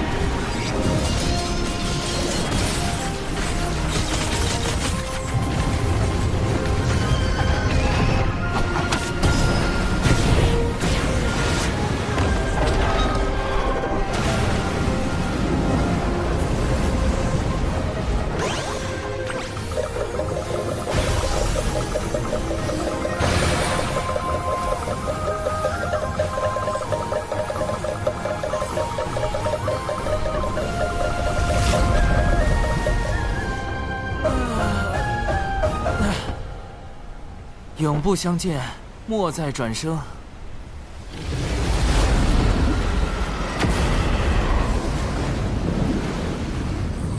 这个鱼妖找对了，演得太逼真了，下回还找他。咱们熊寨能不能入西方教，供奉2位圣人？当然可以，往后尔等就做我西方教弟子，西方二圣，西方二圣，西方二圣！你们怎么可以背叛海神呢？西方二圣！老师不要怪他，我妹妹年纪小不懂事。无妨，不如让她随我西去，接受圣人指点，定能将她度化。我就这一个妹妹。哎呀，这可是天大的好事！这么雄壮的小姑娘，鱼妖一定很爱吃。这哪是渡人往西，分明是送人归西。跟着他走，可就变成大妖们的口粮了。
这么厉害，难道真有什么海神在助他？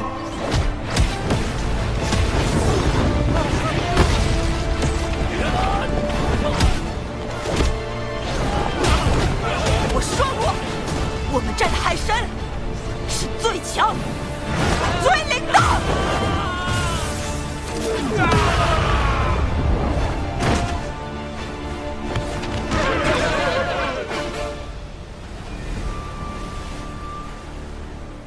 妹妹你怎么变得那么厉害了？刚刚身体里突然出现一股神奇的力量，一定是海神大人显灵了。赶紧跑，趁没有人发现！等等，熊寨里还有一个我的神像，万一被西方二圣看到神像找到我头上，发现是我破坏了他们的计划。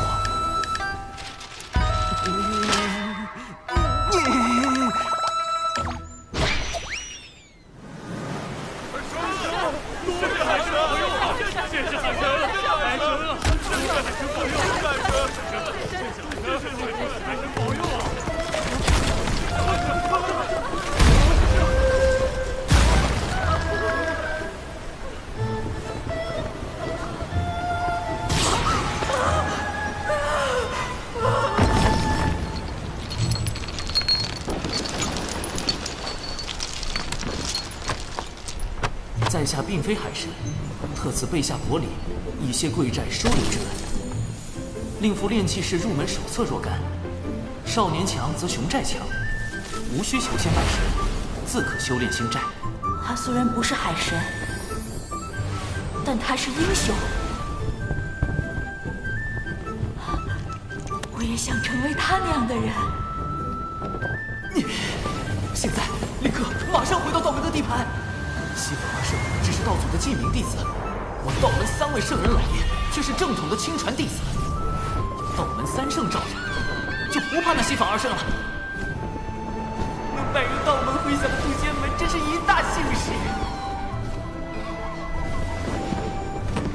昏皇太邪恶了，人心太复杂了，因果太害人了。以后还是得贯彻在小雄峰老死不外出的方针。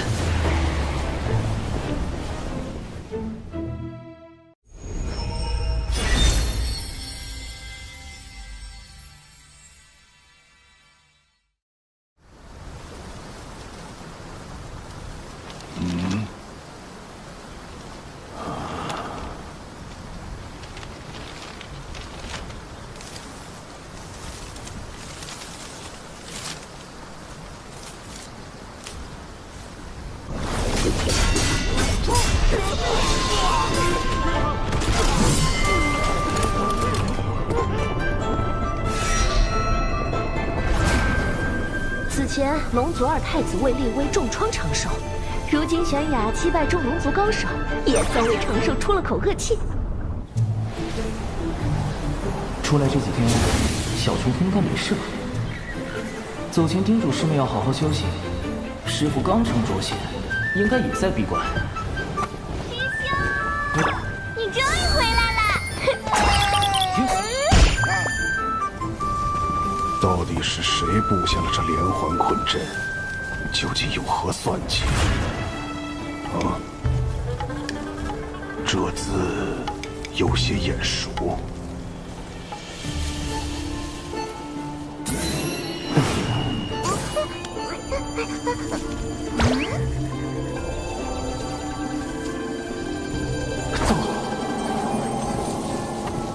还请不要破坏此地的一草一木，此路通往一处没有隔音阵法的空地。难道还留了出口？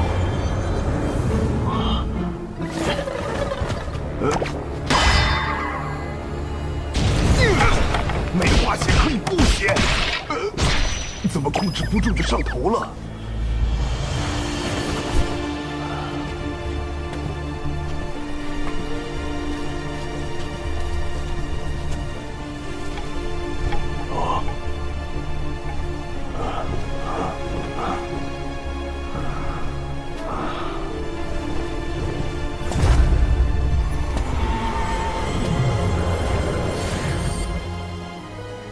当初在丹房外设立体复合性组合大阵，是为防止有人发现我私炼禁药融仙丹。没想到把师傅给坑进去了。幸好师兄早在阵中准备了待客间。现在来说说师傅为何会在阵里吧。我发誓，我真的叮嘱过师傅不要靠近丹房，但他可能在想信的事，没听到。信？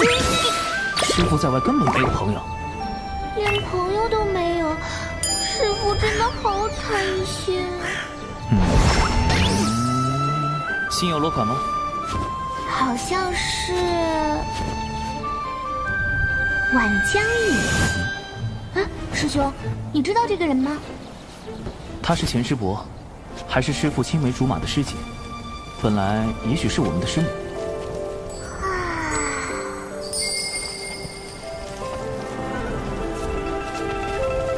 能看上师父这么认死理的人，晚师伯一定是一个很好的人。但为什么他没成为师母呢？900年前，晚师伯还是咱们渡仙门的门花，在门内拥有很多爱慕者，而其中有一人因苦追10余年不得，便迁怒于师父，暗中偷袭，致使师父道基损毁。前场失业就背后下黑手，活该他一辈子单身狗，难怪晚师伯看不上他。后来，晚师伯为了给师父寻找修补道基的宝药，便离开了渡仙门，自此再无音讯。师兄，你说晚师伯是不是找到了宝药，所以才约师父见面？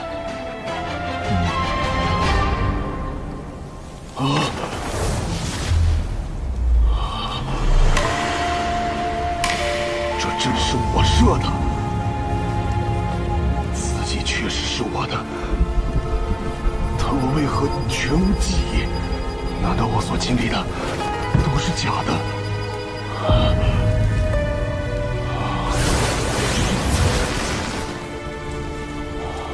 师姐，师弟，这次门内大比已是第14年，进步不少。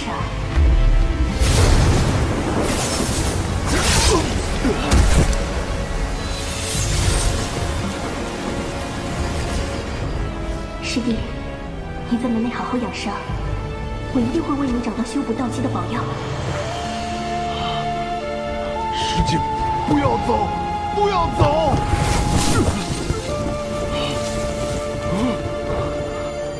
师父这是道心失衡，生了魔障。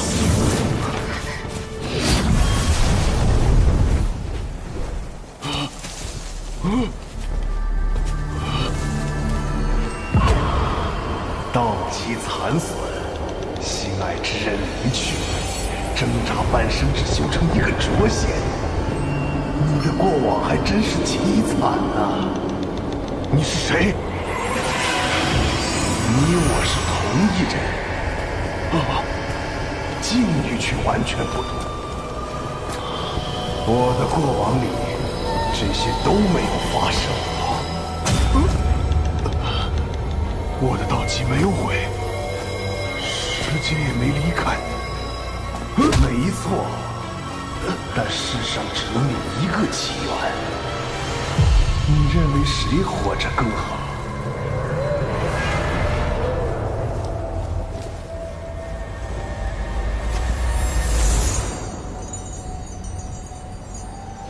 那么，只要我不在了，一切都会是最好的样子。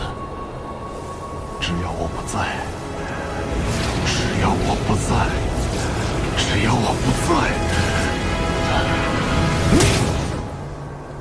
静气凝神，心念归一。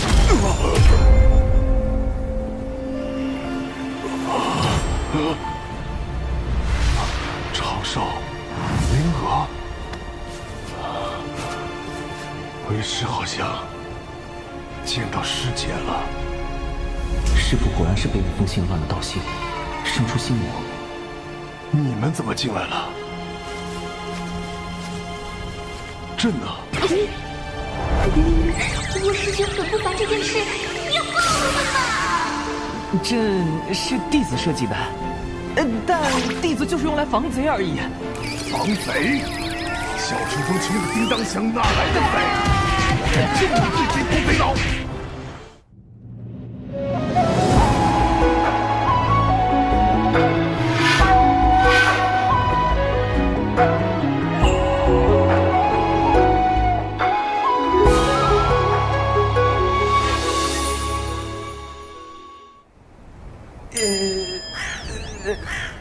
为师有要事得出门一趟，小琼峰暂由你打理。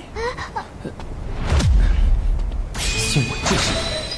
师父，晚师伯多年未回，门内应该已经将他从小琼峰除名了。安门归等于叛出师门。师父身为一峰之主，若与他私下会面，该如何向长老们交代？那你说该如何做？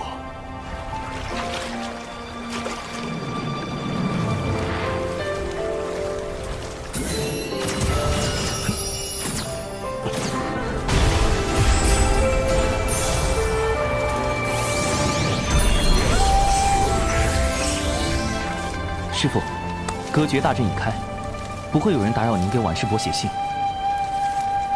师兄。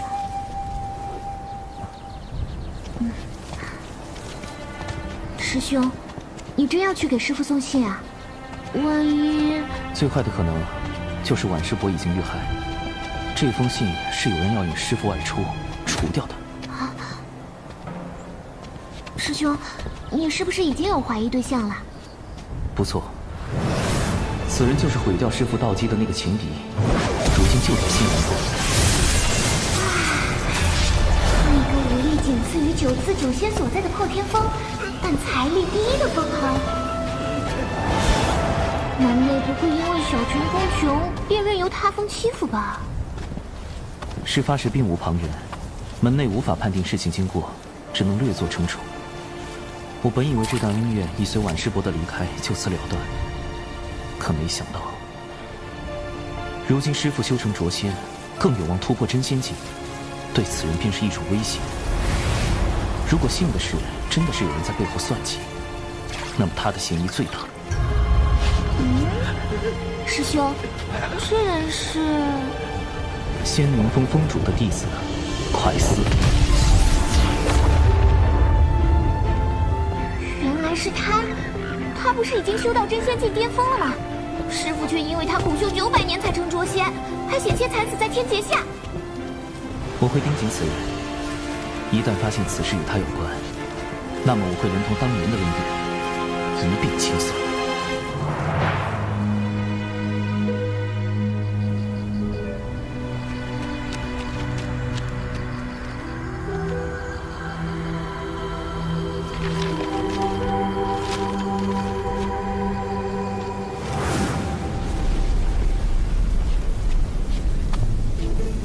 此外，赴约途中也有风险，还需增加底牌。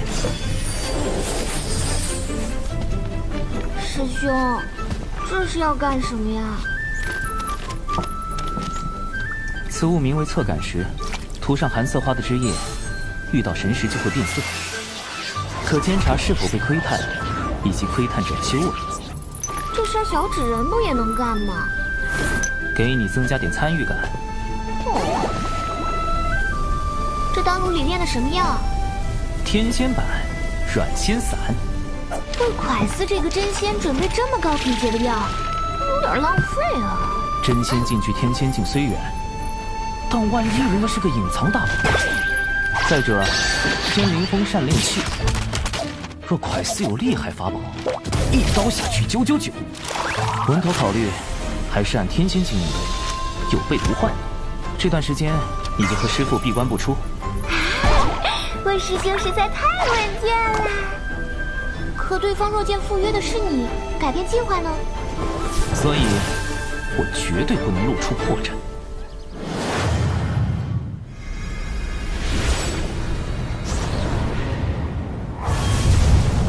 怎么刚好碰上从东海大会回来的人？假装没看到。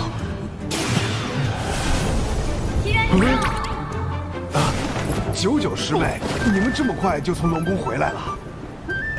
别提了，龙宫那位二太子敖乙不知道又发什么疯，所以结束的仓促。不过我师父说，这次长寿对战敖乙有大功劳，我就趁机要了些法术点击给小琼峰。师兄，你不用太感动啊，回头吩咐长寿陪我喝酒，喝到我满意就行了。这闪避动作这么丝滑，小寿说是身体有病碰不得，你这老头还守身如玉了。多谢99师妹关心，但长寿实力低微，目前还用不到太高级的修炼典籍。已经在龙宫大出风头了，要是再少些东西，我不就成门内最亮眼的仔了吗？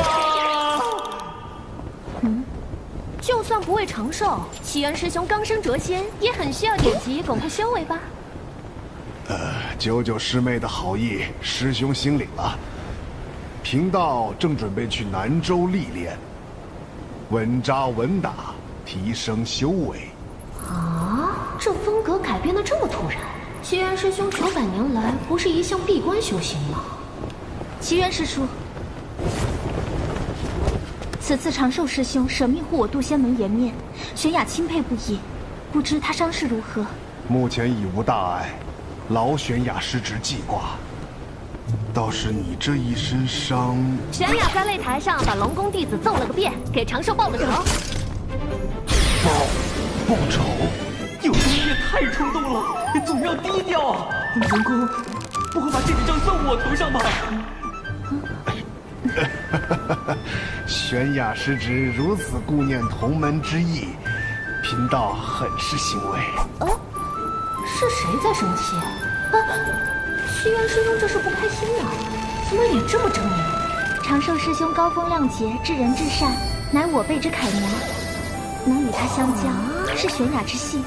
别夸了，让我走吧。99师妹，你们一路奔波，还是先回山安顿，咱们就此别过。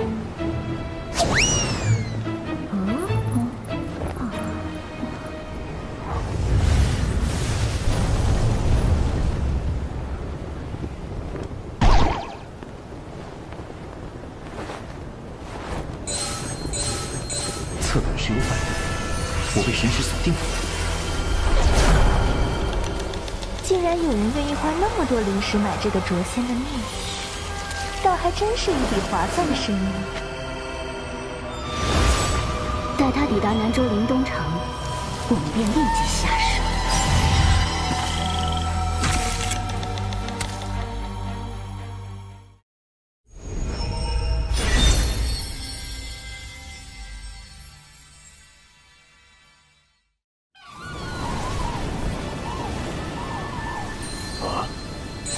根据侧感石的反应，共有3道神识锁定我，2个元仙境的不足为惧。不过真仙境的这位，如果隐藏了修为，就可能是真仙境巅峰，甚至更高。信息太少，暂时无法确定跟踪之人。也罢，我已经备好了15种应急预案，方便及时应对。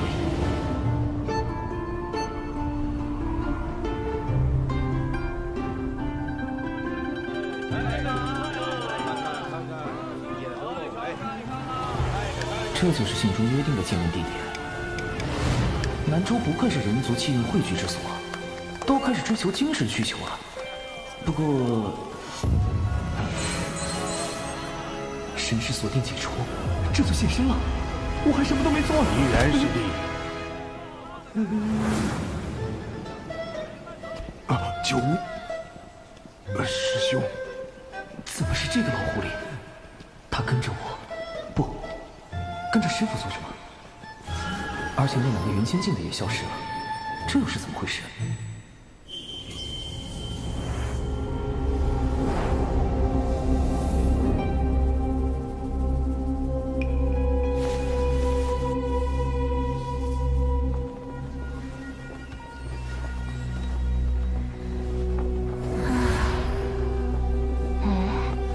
他旁边那人是？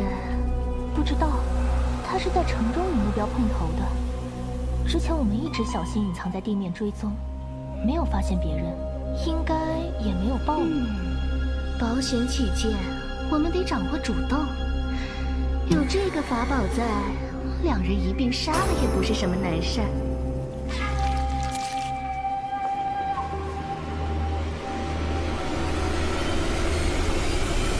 师兄，你怎么会在这里？唉，小九担心你独自外出不安全，托我暗中相护。想不到，唉，师弟，你向来洁身自好，怎么升仙后突然性情大变，往红尘俗世里钻呢？九无师伯暗中相护也是好心。如果他跟踪的不是无理长寿的话，危险！他对师傅十分了解，你要是露出破绽，底牌就藏不住了。幕后之人也会被惊动的。师兄，你误会我了。吾辈炼气士一心求道，岂会恋慕俗世污浊？我停在这里，是另有原因。什么原因？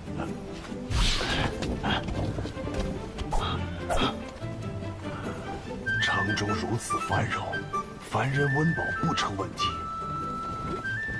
这些人却脚步虚浮，跟恶鬼似的，着实古怪。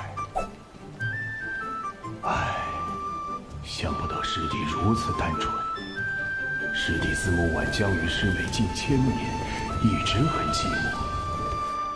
我这个做师兄的，确实不该过度苛责。总感觉他在想一些不礼貌的东西啊。确有一些人阳气虚弱，寿元无多，像被妖族吸食了精气。而里面正好有3个妖怪，1个真仙境，2个元仙境。方才我没能一眼看出，师弟，你的眼力不错呀。我升仙之后，确实眼力有些长进。看来之前跟踪我的，就是这2个元仙境的妖怪。师兄，事关重大，我们是否马上返回门内禀报？师弟何时变得跟长寿一般思虑周全？此事目前只有推测，却无证据。不如先暗中探查一番，若确有其事，咱们联手除妖，护一地清明，岂不美哉？师兄果然是义薄云天。就我师伯轻易就能发现我与师父的细微不同，我必须更加克制，不能越线半分。末世3姐妹加场表演马上开始，走过路过不要错过呀！加场表演。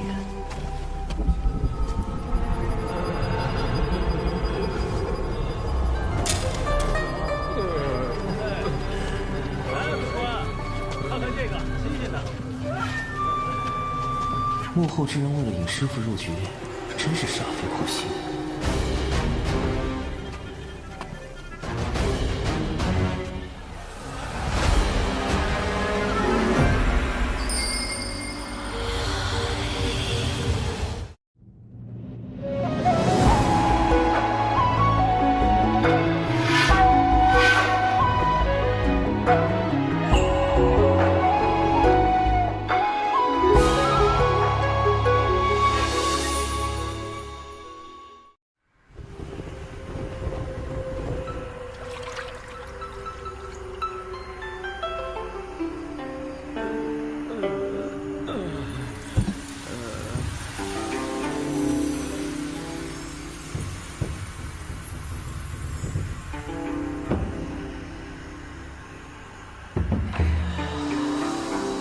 跟九无师伯一起行动就是暗器，竟然抓到了妖怪吸食人族精气的现行。话说这么熟练，他们到底吸食了多少精气啊？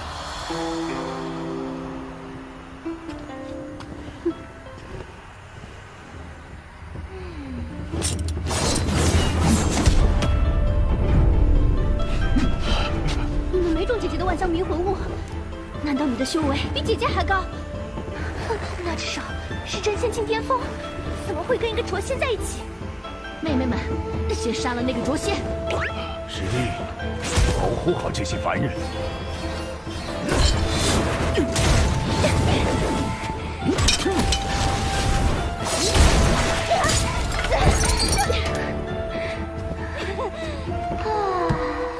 好吵，发生什么事啊？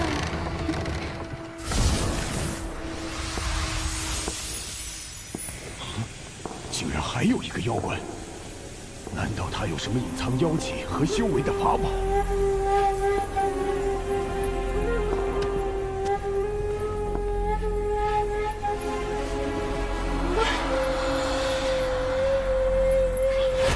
掌柜的，他打伤了我的两个妹妹，小兰姐姐，你也要为我们做主啊！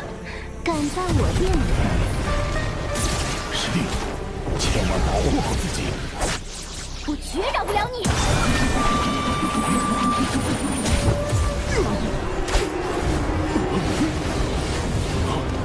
九无师伯应付得了吗？不对，现在好像我比较危险。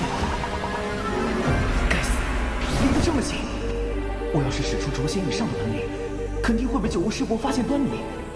也就是说，要用师傅的人设跟三个妖怪对战。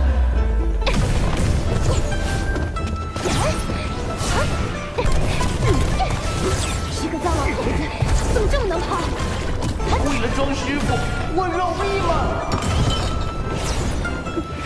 没事儿，他跑不了。万飞小可恶有集成了。不妙，情深中竟然暗藏无形水雾，逐渐令人窒息。虽然我本身的天仙境修为足够抵挡，但显然师傅这个浊仙是抵挡不了的。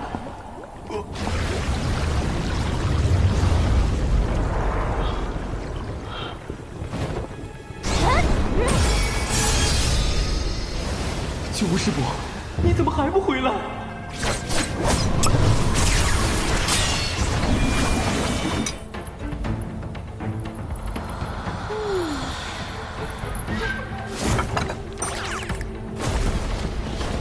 不好，师弟有危险，必须马上了结这个妖怪。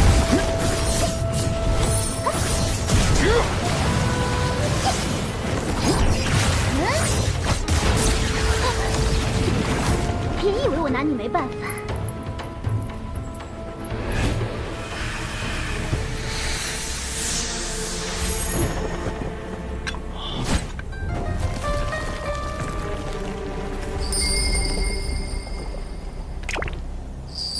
你是千秋狐族？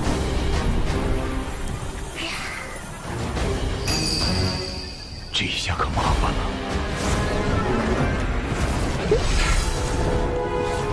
算了，秋人和陆秋瑾企图变成荒野景远。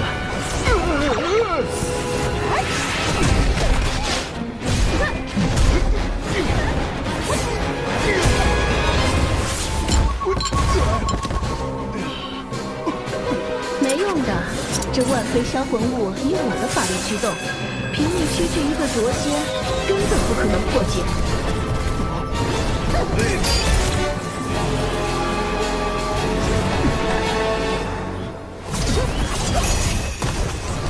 贫道的法力低微，大姐绝不会向你们这些作恶的妖怪屈服。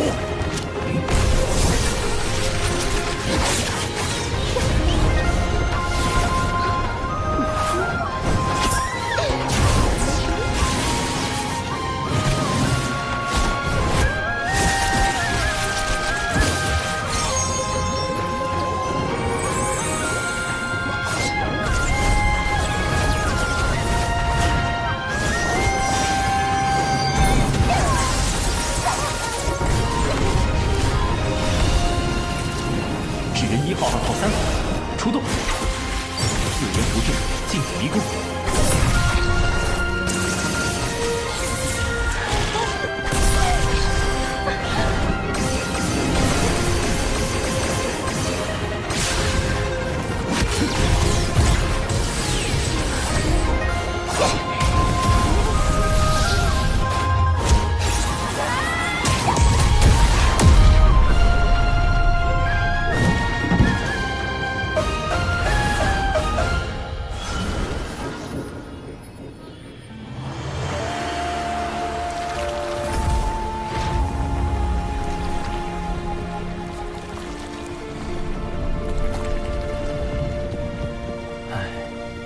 人类总是会被表象所迷惑。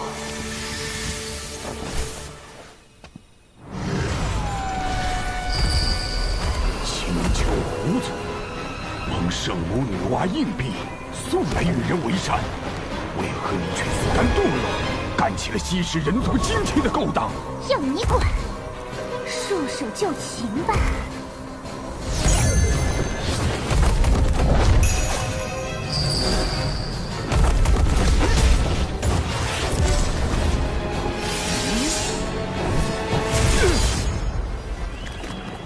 我要杀了你！妹妹们，把力量借给我！又来了！万毒噬魂物！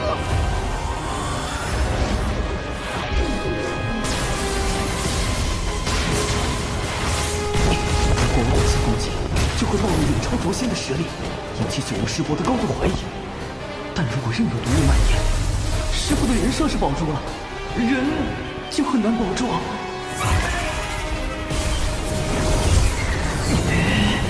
不能，千万不能打！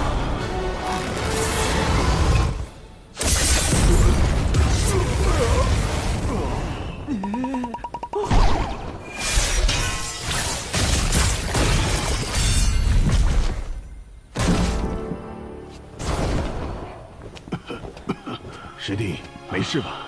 这3只妖怪着实厉害，多亏师兄大救。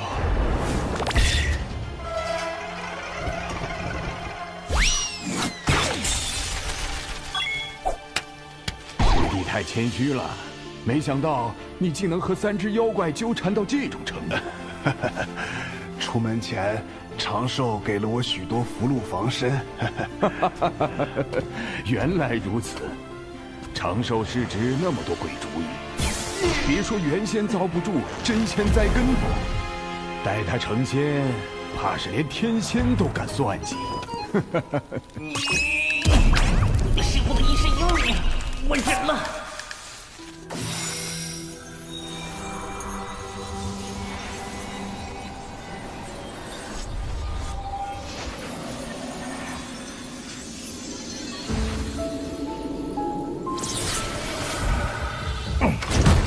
下在琴上的禁制破了，暗杀失败。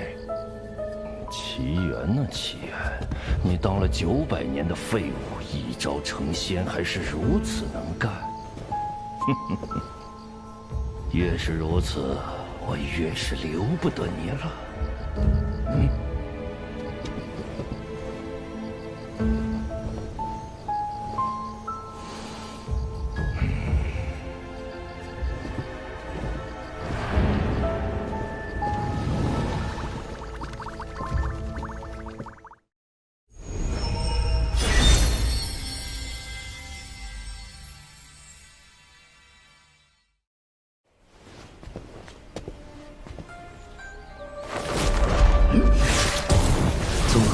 一件事，基本可以确定快思就是幕后真凶。他以晚江鱼为名，引师傅前来灵东城，欲买凶除掉师傅。如今快思得知蛤蟆药失败，已在赶来的路上。他最快1个时辰就能到。麻烦就麻烦在9巫师伯。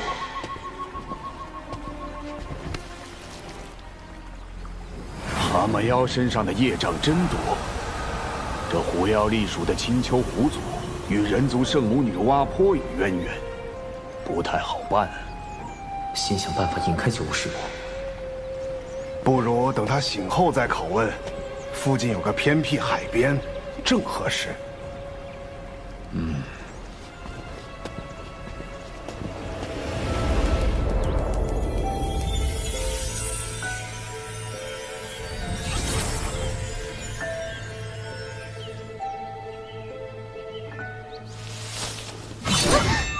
醒了，你这狐妖为何在人间作祟？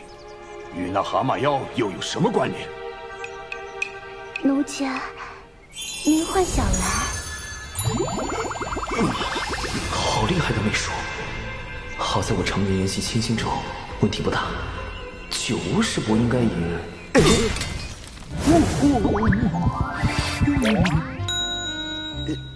九巫师伯，你冷静一点啊！师傅，对不住了。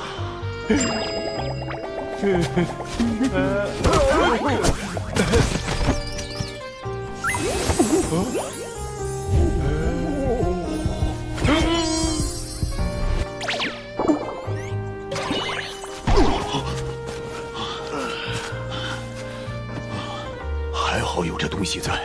这是长寿化的白眉老后符，炼气时修道静心，抵抗媚术必备良品。好厉害的法宝！哼，竟敢用媚术激我的魂符！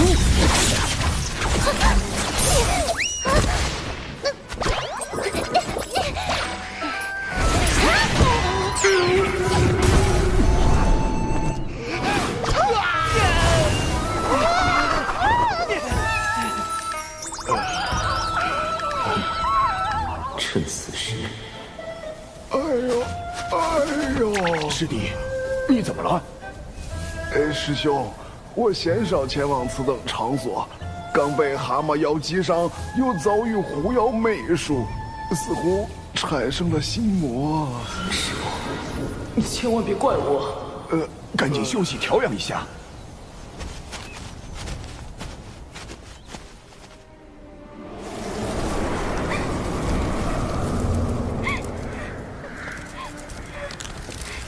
姐们，你们死得好惨！说，那个卓仙是怎么杀死你姐姐的？他有什么特别手段？姐姐们已经死了，告诉你这些又有什么意义？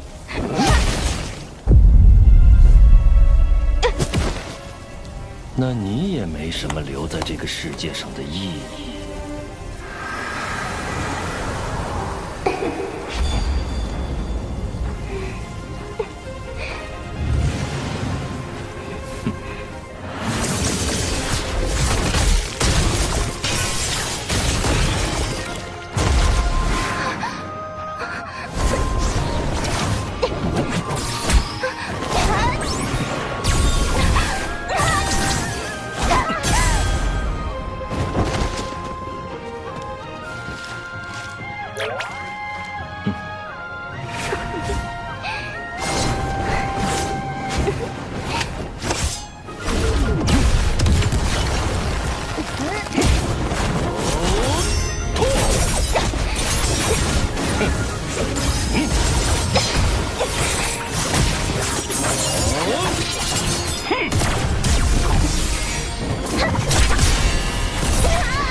天仙版软仙散，看起来效果还不错。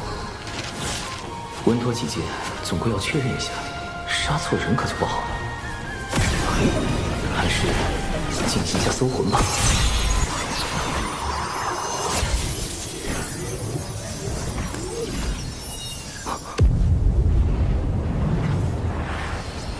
师傅。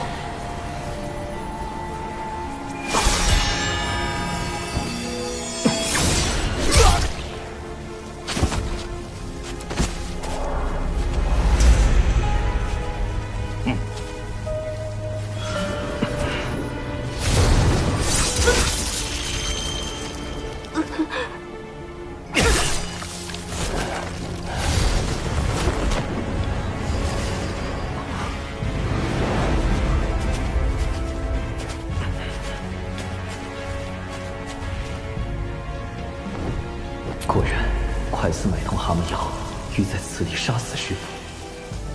师傅，万事不我，令东城百秀杀人事件确认完毕。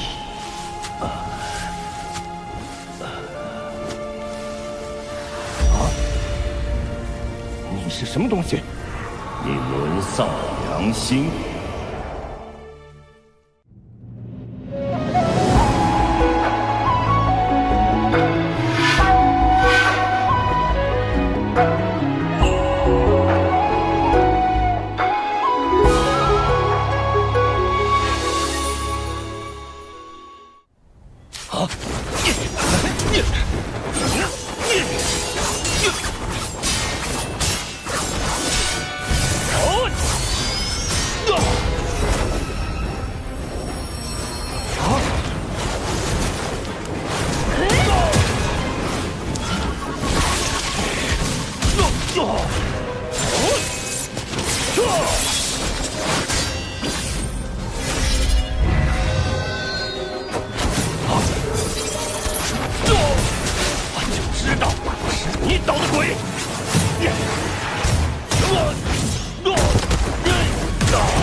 追日破云梭，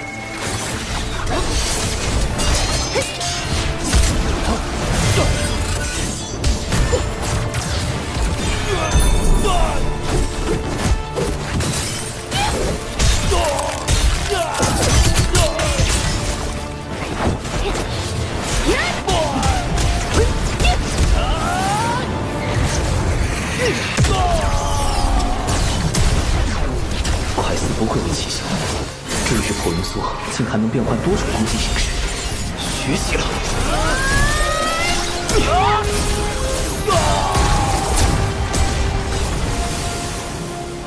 怎么可能？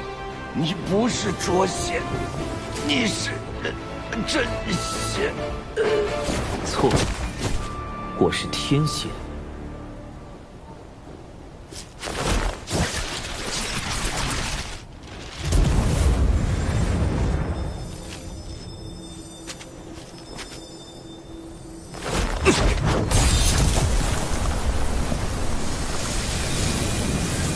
忘我永世，无法转生。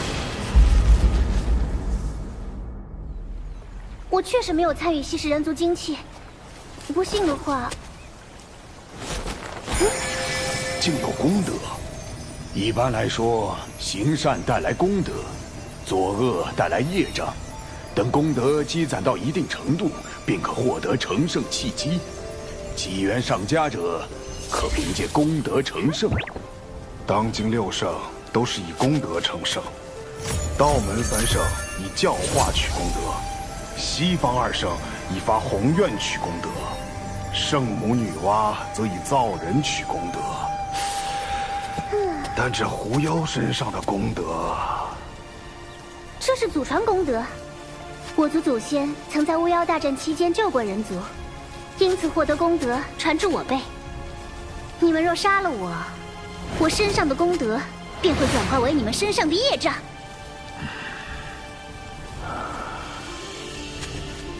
师兄，此女虽狂妄，但所言不无道理。只有将她带回门内发落了。我出来的太急，没带能收束活物的宝囊。啊，我带了。出门前，长寿特意为我备着的。符箓、宝囊，启元师弟似乎谨慎过了头。这些东西真是长寿师侄给他的，还是说……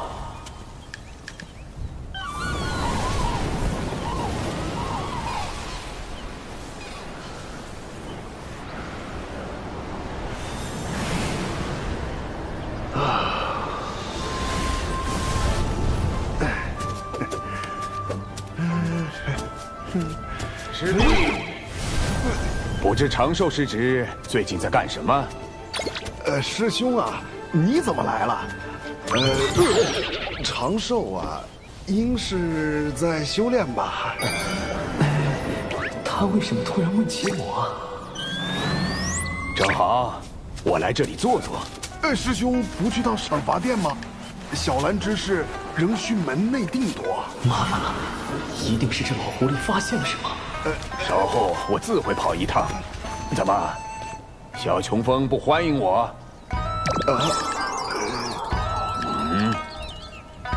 那怎么会呢？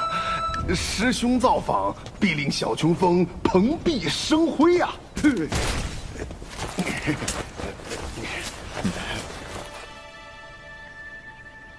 天亮，请睁眼。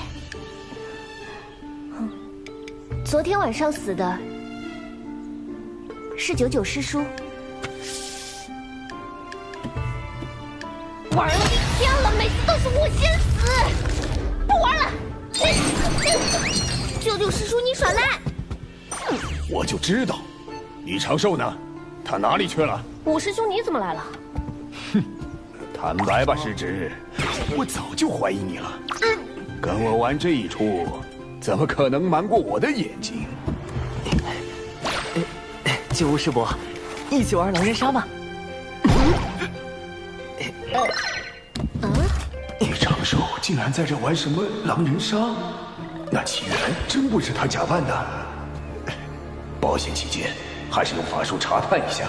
身世为引，虚实尽显。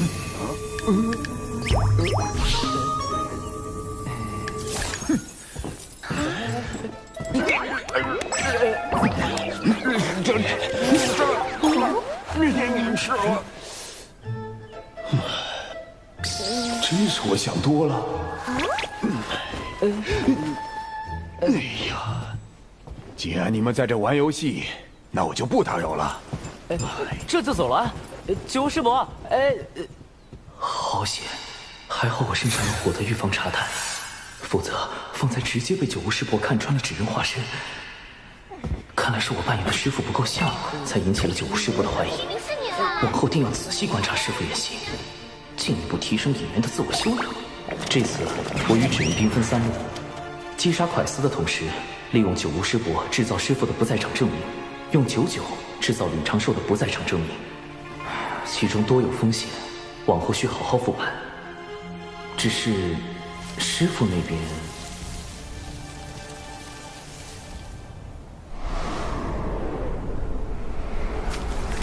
齐元那个废物，为什么值得你花那么多心思？我到底哪里比不上他？你这样心思歹毒的人，也配和齐元师弟相提并论？也配和齐元师弟相提并论？既然如此，你就别怪我心狠了。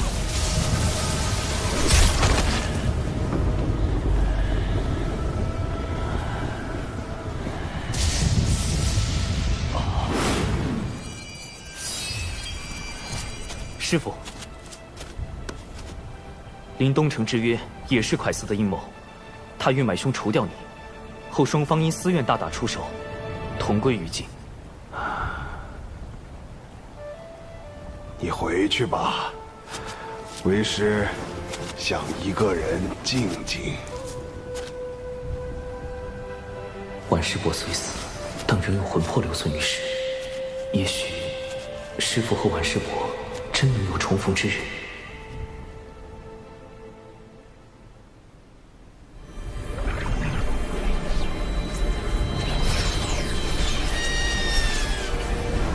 道代表金鳌岛来访，与贵门论道切磋，此为拜帖。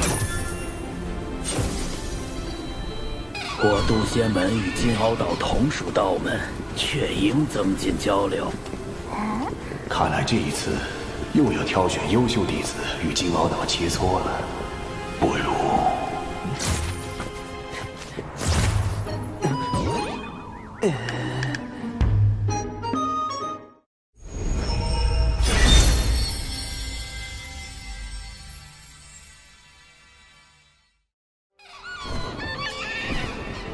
我等想与小琼峰的高徒切磋。小琼峰，门内最弱的峰头，金鳌岛此举何意？难道想故意折入渡仙门？应该是想避免道门争端。小琼峰实力如何，稍加打听便知。金鳌岛获胜面上有光，咱们渡仙门也不算失了面皮。小琼峰有师徒3人，不知道友想与哪位切磋？李长寿。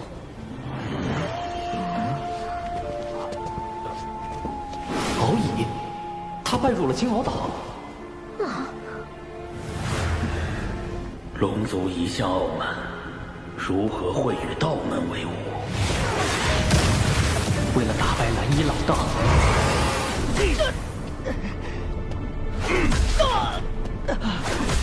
我要去道门拜师，修习圣人道法。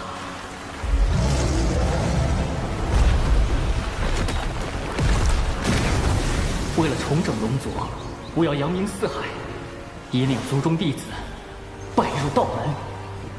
扬名计划第1步，洗清龙宫一战的污点。回众吕上人，我师兄李长寿修行遇到瓶颈，必死关了。还好准备了避敌计划。着实不巧，敖乙太子不如另择一位弟子切磋。友情悬崖，愿向敖乙太子请教。你是小琼峰弟子吗？不是。那便不行。师兄，我是为了你才不稳健的，不许罚我抄书。小琼峰弟子兰陵娥，愿向敖乙太子请教。我的对手非长寿道友不可，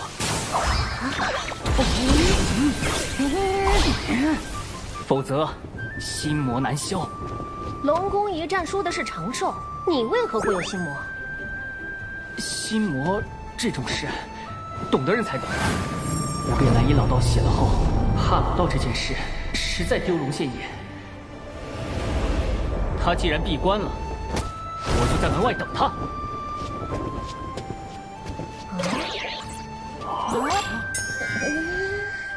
这小龙做事这么绝，都开始堵门了。事关龙族兴衰，我绝不会放弃。那就这么耗着吧，看谁熬死谁。我龙族寿命长得很，熬死你还不是绰绰有余。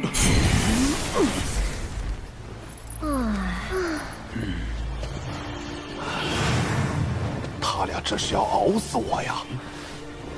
实在不行，只能唤醒长寿了。哎，奇缘师弟，你与蛤蟆妖一战后，伤势如何呀？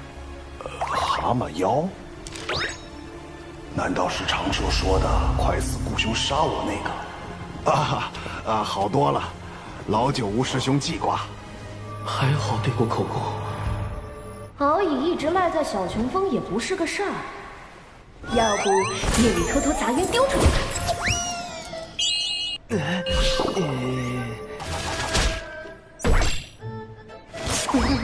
我会被龙族暗杀吧？小妖精，赶紧出关，调整2层伪装。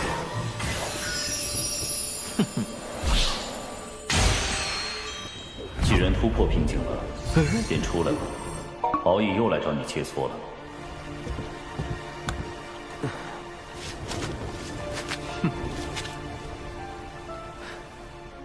敖乙已渡劫成仙，而弟子不过反虚境，怕是难以取胜。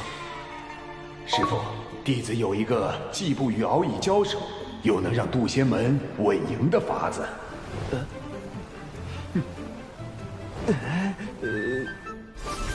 阵法切磋，倒也可行。九五你也太毒了吧！这阵你都破不了，还要敖乙破。唉，师兄，你这次稳健不起来，要露馅儿了。长寿师兄，没想到你不仅善炼丹，竟还精通阵法。长寿，你那破阵我进去就晕，敖乙肯定闯不过。长少，此战过后，你定能得到门内重视。快和为师谢过九乌师兄，举手之劳，不用谢。谢你个鬼呀！苍天啊，把这坑神带走吧！只要在不强行冲破阵基的情况下走出这座大阵，便算敖乙太子获胜。请。只能随机应变了。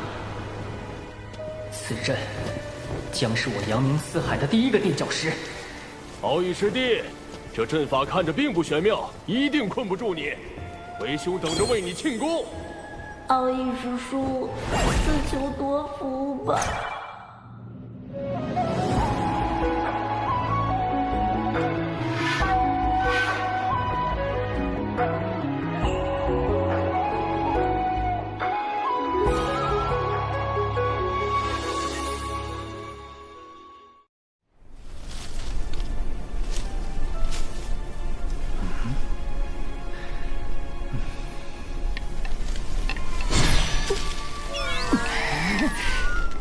又走回来了！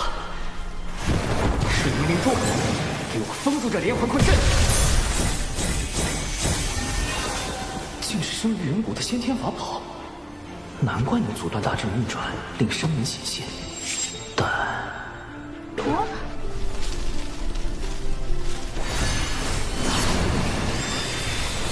冰离剑，给我斩了这方寸之地！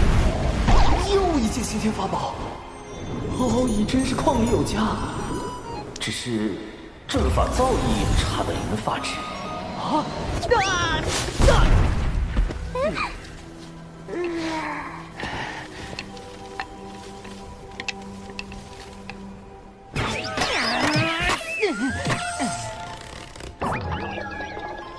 我龙族在阵法之道有这么不堪了吗？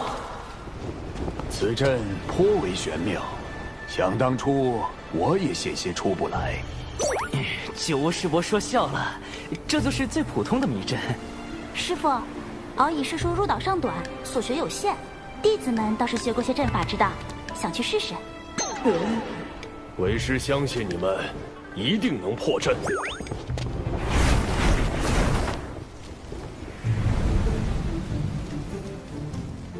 啊，好好的师傅，长了一张嘴。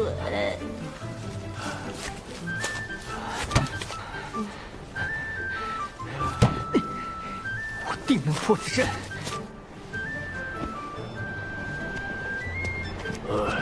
终归是败了。也罢，贫道这就将他们带出。前辈且慢，我来开。是时候展现我金鳌岛真正的阵法造诣。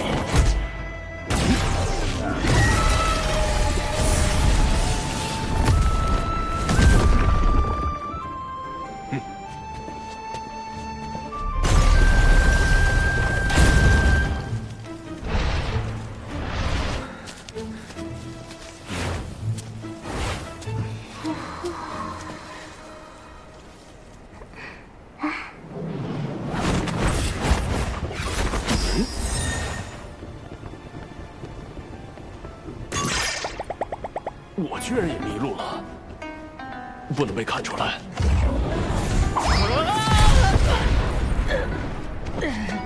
我龙族还能站起来！敖乙师弟，为兄来救你了！连天仙都被困住了。长寿在阵法上的造诣确实不凡。长寿啊，这个优秀仙苗，你当定了。谁爱当谁当，不要给我！金鳌岛也不过如此嘛。九九师叔，既然你主动吸引火力了，一定不介意我再把祸水引向你吧？此阵能有如此威力，99师叔居功至伟。这座大阵一直是靠您浑厚而又纯粹的法力在运转，对吧，师妹？可不是嘛，阵基里的每颗灵石都是您嵌进去的。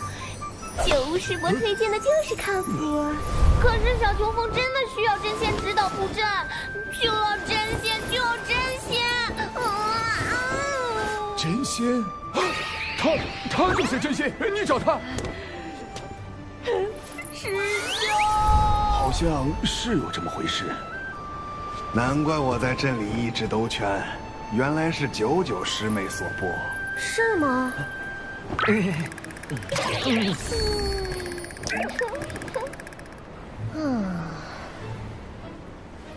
我也没想到自己这么厉害，这大概就是天赋吧。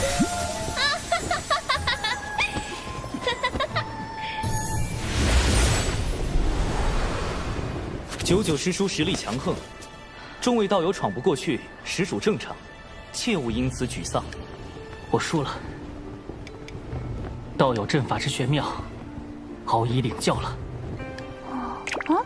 师傅，你怎么也在镇里？为师是来找你们的。如今是我金鳌岛输了一阵，不知小友能否和敖乙师弟再比试一番？当然，绝对不是为了输赢啊，只是想助我师弟摆脱心魔。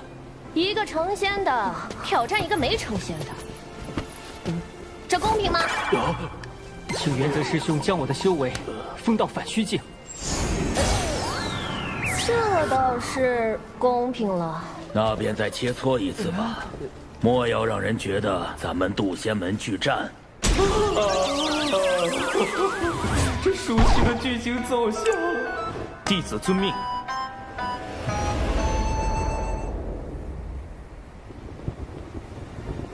敖乙太子，今日与东海大会有些不同，我或许会胜之不武。道友于阵法之道已经胜我，这一战是敖乙强求得来，道友尽管出手。为了渡仙门的面皮，此战必须赢，但如何赢才是重点。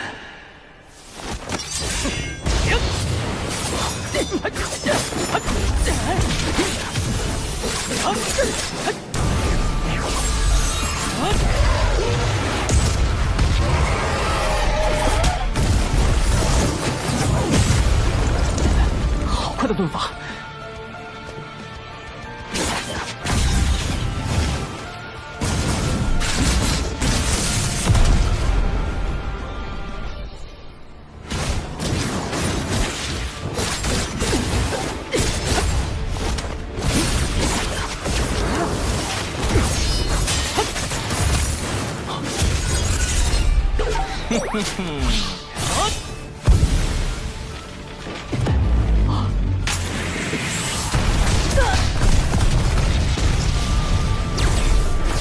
原来胜之不武指的是避开正面交手，既如此，便逼你现身。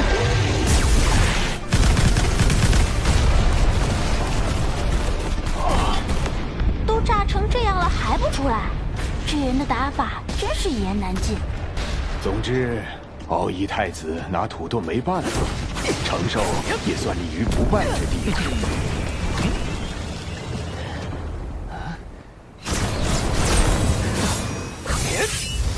用盾法避开正面战斗，就算获胜，旁人觉得是取巧。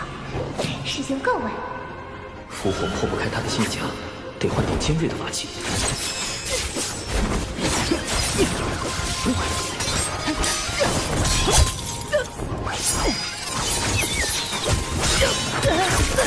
攻击如此密集，来不及细杀此人踪影。再这么打下去，敖乙师叔要被炸成刺猬了。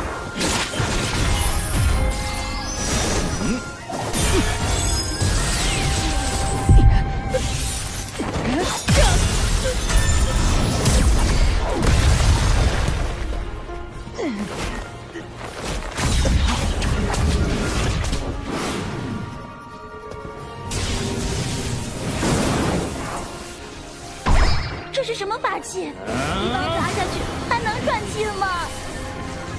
奥义师叔本来就不高。师傅，我们认输。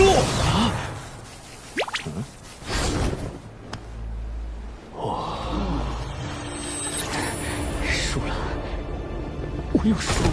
多有得罪，这次可否算作平局？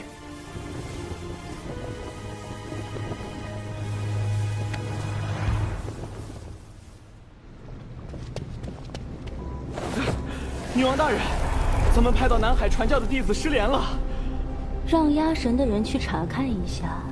另外，道门可有异动？听闻金鳌岛正在渡仙门论道切磋，倒是个挑拨道门关系的好机会。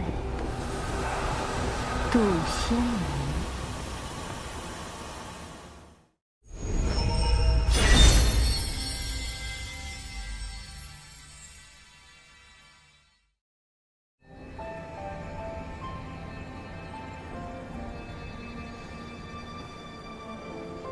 长寿道友，不，长寿兄，如此光风霁月，已心有所感。此番回师门，定会好好参悟。敖义兄客气。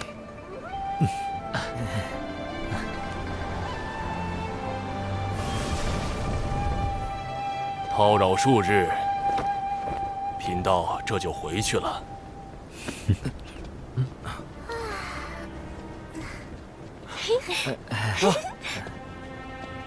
禀众羽上人，望秦上人，人教逍遥仙宗借来传信玉符。见信如晤。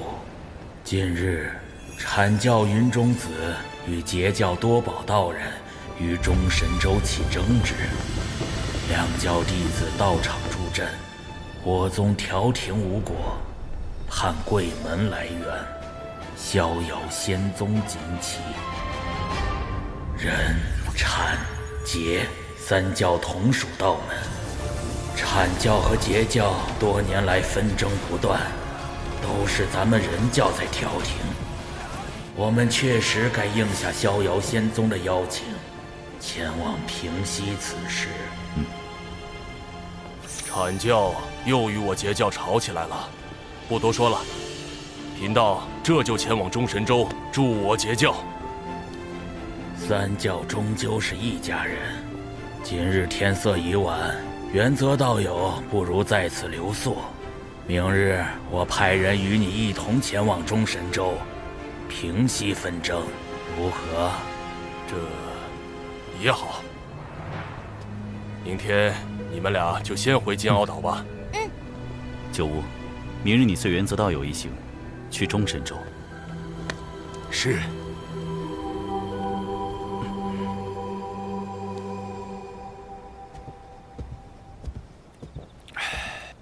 师伯，这是万凌云长老炼制的腐仙灵魂丹，可用以防身。用时需闭气，以防自伤。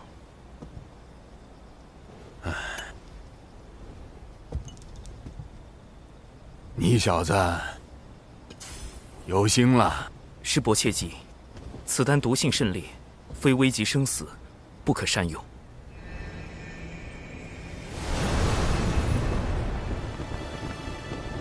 师兄，阐教和截教吵架究竟是怎么回事？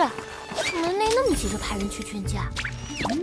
这次冲突的主角，阐教的云中子和截教的多宝道人，听说他们都喜欢法宝，只不过云中子喜欢仿造赝品，而多宝道人则喜欢收藏真品。也许是因为法宝，二人吵了起来。那法宝是假的，你的法宝才是假的。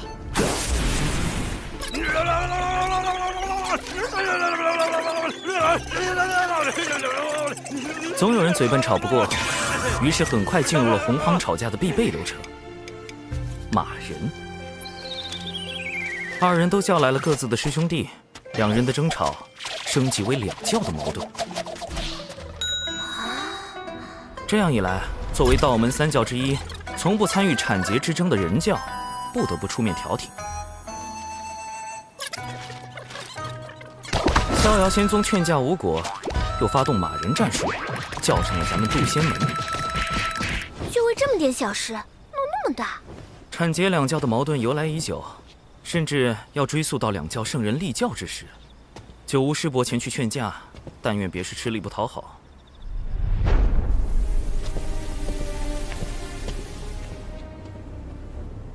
回女王大人，杜仙门和金鳌岛派人一同前往中神州，为产桀两教劝架。产桀两教的矛盾，或许可以升级为人、产、桀三教的矛盾。属下明白了。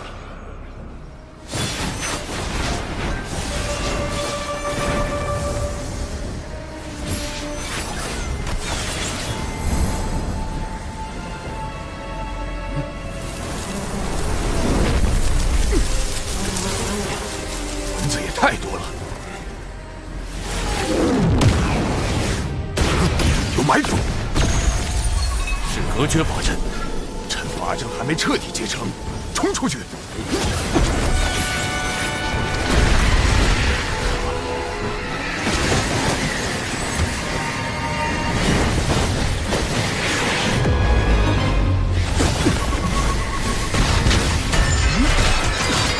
我赤鸟向来性情温顺，怎会突然出手攻击？事有蹊跷。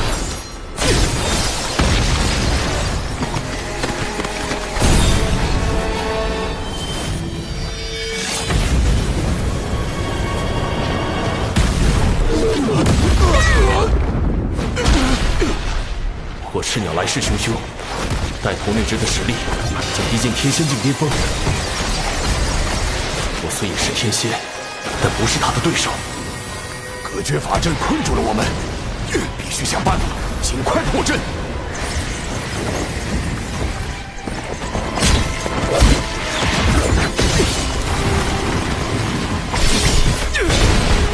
震雷离火，天使造化，摩天扬雷，起！剑光熠熠，飞影如梭，万影剑阵，去！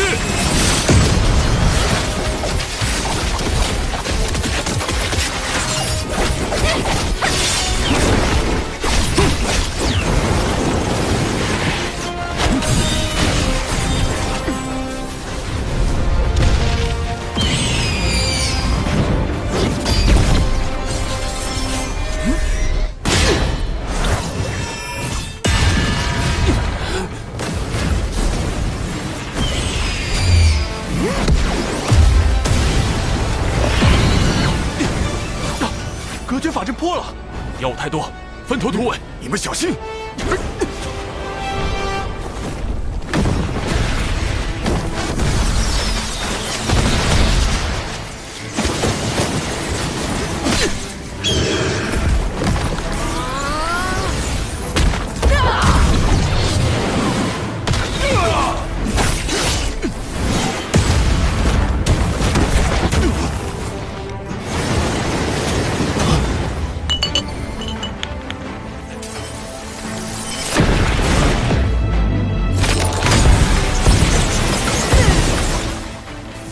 丹药此瓶禁制被破，九无师伯出事了。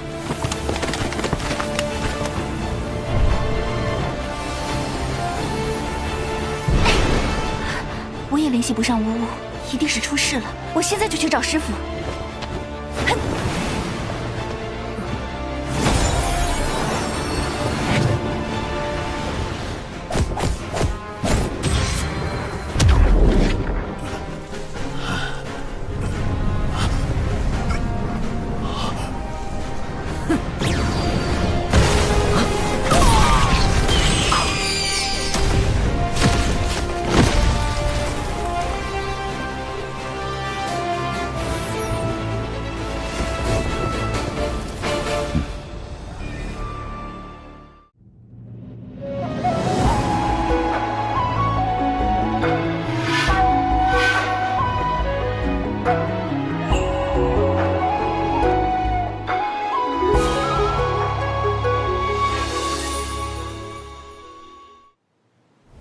长寿，要不是你给的毒丹，我真就见不到你了。当时究竟发生了什么？九屋一行因是遭到了火赤鸟伏击，2位渡仙门长老殒命，九屋受重创，原则等人不知所踪，金鳌岛也没有他们的消息。火赤鸟，他们怎么会突然对渡仙门和金鳌岛的人下手？此事不简单。这些火赤鸟被我们击毙后，身上闪过一缕血光。我仔细检查过他们的尸身，发现其元神被抽空，早已死去多时。看来，他们的元神被操控了。操控元神，竟有这种邪术，简直闻所未闻。后来我虽被师父救回，但性命垂危。好在有麒麟长老出手，才捡回一条命。麒麟长老，常年镇守道藏内殿的那位。他是门内唯一的太上长老，也是门内2大金仙之一。他似乎见过这些操控元神的邪术，不，应该是族群。他们被唤作血赤黑纹。血赤黑纹，麒麟长老。他们神秘，嗜血，来去无踪。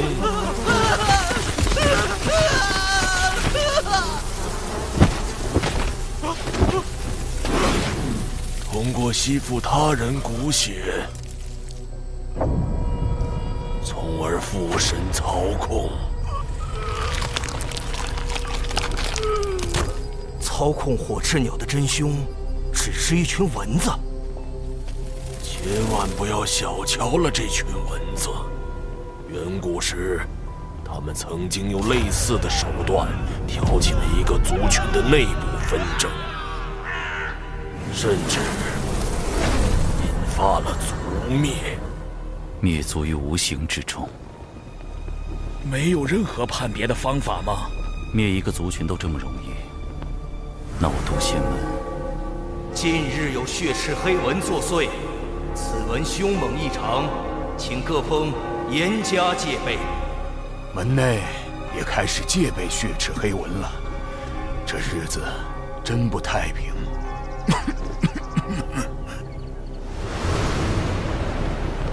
蚊子。封神大劫之时，西坊教尊提道人手下确有一只蚊子，能够操控他人元神。他害死截教内门弟子，啃坏西坊教镇教之宝。莫非就是这血赤黑纹？血赤黑纹消失已久，此时忽然出现，定有缘由。难道与产劫之争有关？渡仙门与金鳌岛派人前去调节纷争的路上遇袭，显然是有人与其勾结。原则，也许他并不希望产劫握手言和，所以暗中除掉九屋。如果真是这样，原则在重创九屋一行后，应选择将一切推给火赤鸟，反正一切死无对证。但很奇怪，他失踪了。不错，他有可能是畏罪潜逃，也可能是隐藏在暗中伺机出手。真相到底是哪一种？破解谜题的关键在于原则。九屋一行遇袭后，金鳌岛也没有找到原则的下落，可见他并没有死。既然没死，他去了哪里？为什么毫无消息？如果是被俘虏了，俘虏他的只可能是血赤黑纹。血赤黑纹为什么要抓原则等人？如果没有腐仙灵魂丹，九屋极有可能会死，因为同行的2个长老都死了。显然，血赤黑纹是想对渡仙门下死手，可是为什么？产劫2教发生冲突，幕后主使对前去劝和的人教渡仙门是杀，对截教的金鳌岛却是不杀。他们到底在谋划什么？原则的失踪，加上血赤黑纹的特殊能力，渡仙门也不再安全了。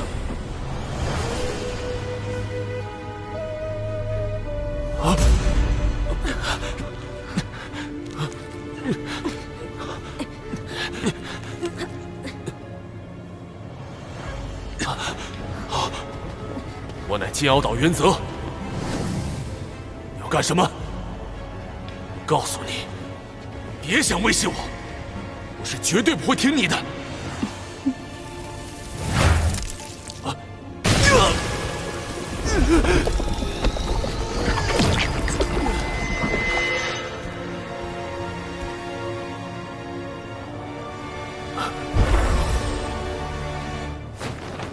拜见女王大人。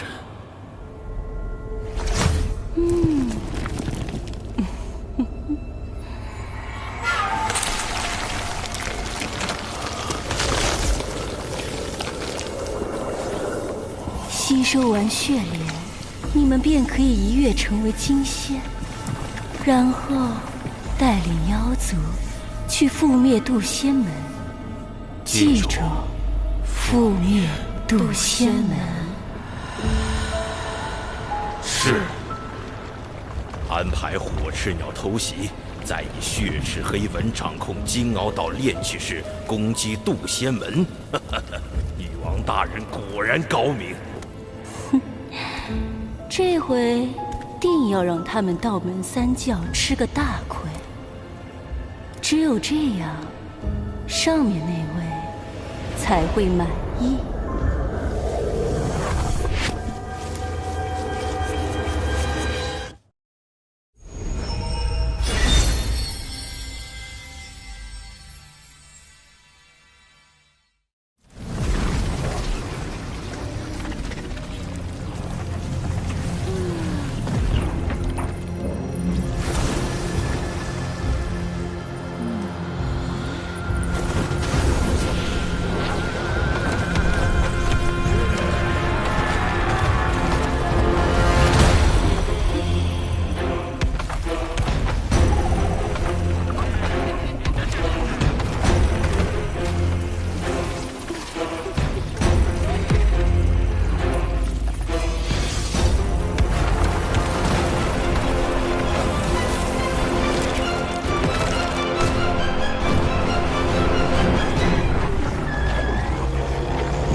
所有人，誓死守卫渡仙门。门内有数千人，未成仙弟子占大半，元仙以上弟子、长老有数百人，不知有多少会葬身在这场血腥浩劫中。誓死守卫渡仙门。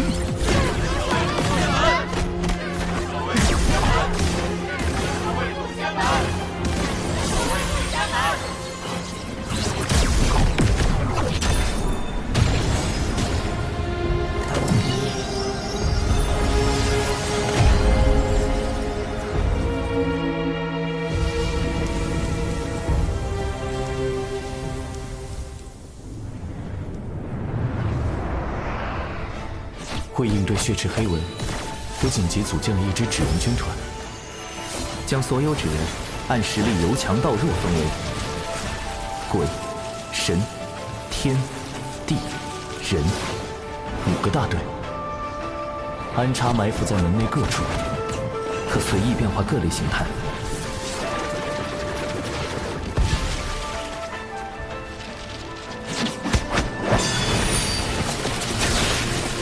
但愿能守住宗门。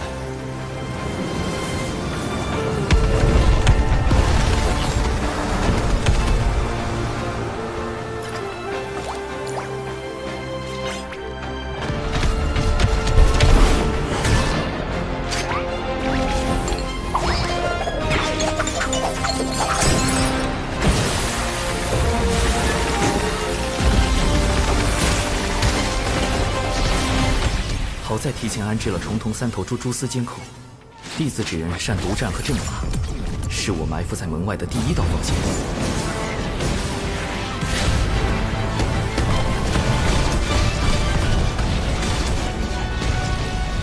虽成功击退了先锋军，但宗门的这场大战避无可避。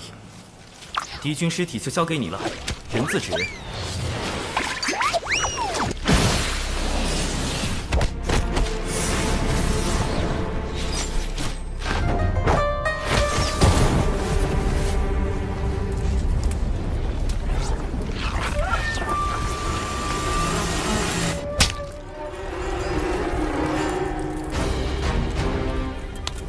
子是何方高人，我竟无法找到他的原始。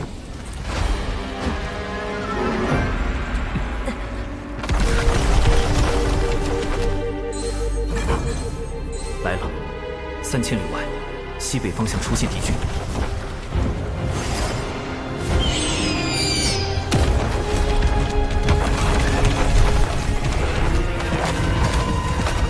看来被控制了之后，这些家伙的神智也出了问题。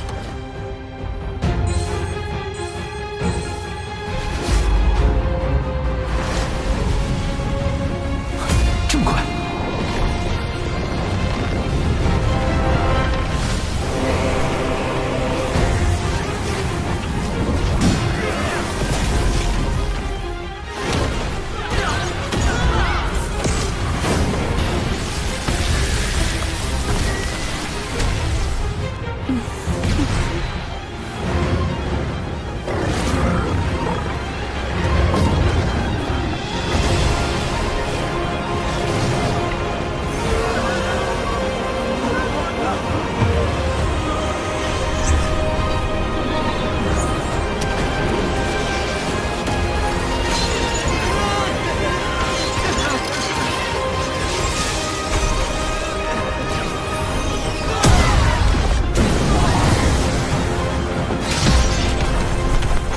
全都被突破了。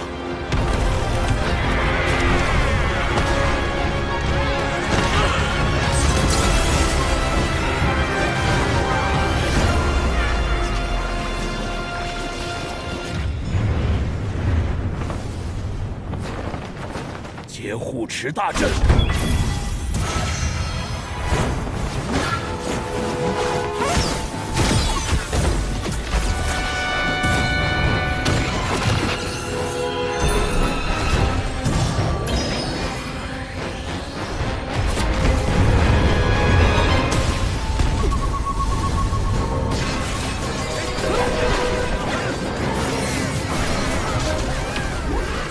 战这群恶妖！师父，对不住了。完了完了，我们师兄同流合污了。此次来袭的大妖，修为都在元仙至天仙境不等，师父只是着线，恐怕难以应对。到时我自会和师父解释。快走！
记着，覆灭渡仙门。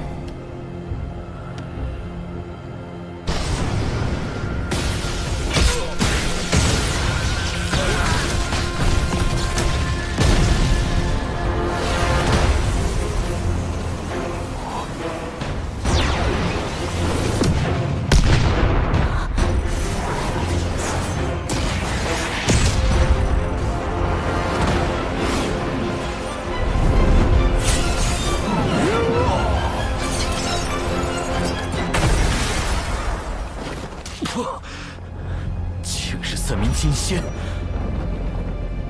一剑一击，竟能击退门内那么多天仙。金仙之道早已得天道认可，可半道而生，长生不死。面对金仙，我再多的算计都是徒劳。今日就算门内天仙全部冲上去，也只能是送死。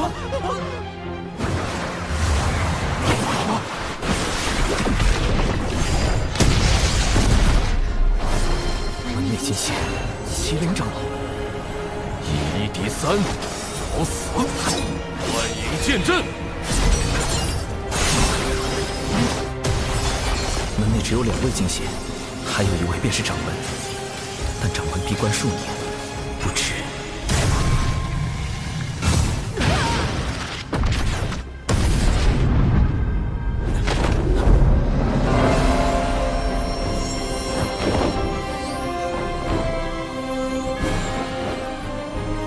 何方宵小，胆敢来犯？掌门出关了。掌门代表着渡仙门最后一道防线，一旦掌门落败，既无忧现身，渡仙门无计可施。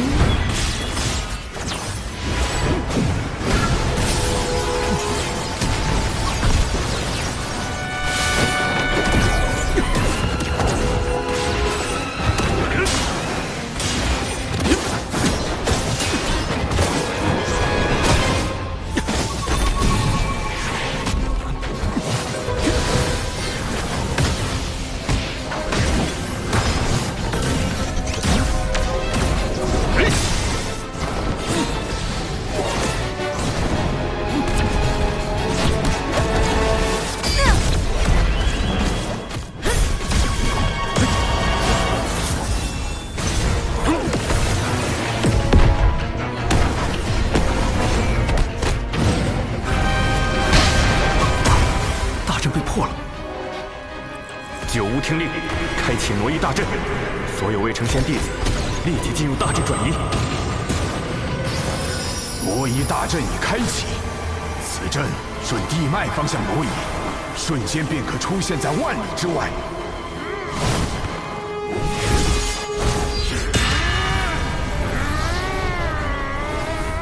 快走吧，多逃一个，渡仙门的未来就多一份希望。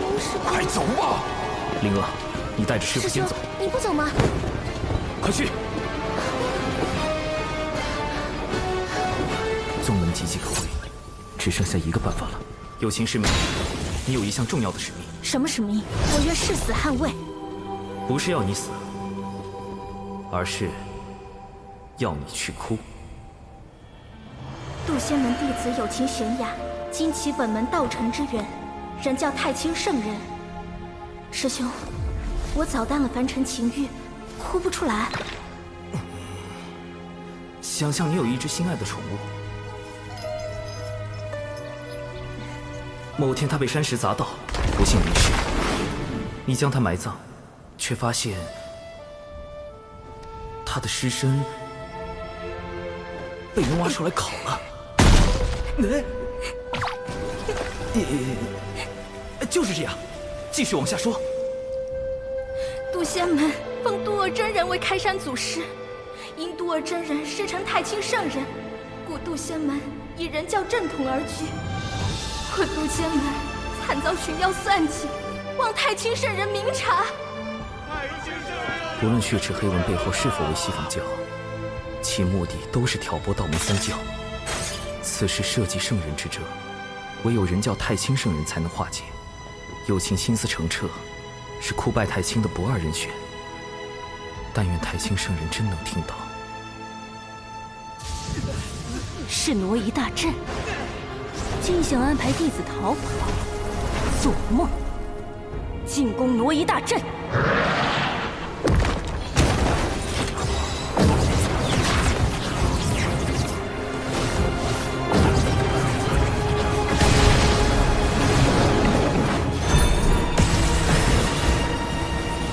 阻止他们！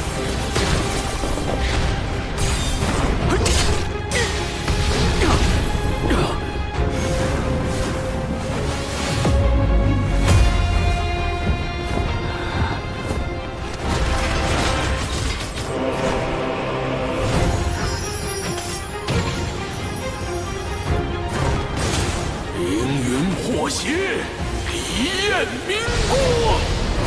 麒麟长老亮了麒麟本体，这是准备以死相拼。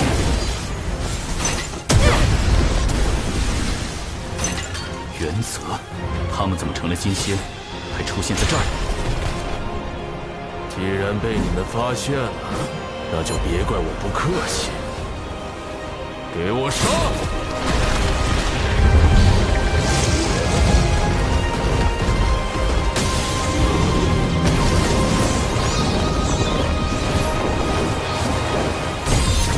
必须拦截他们。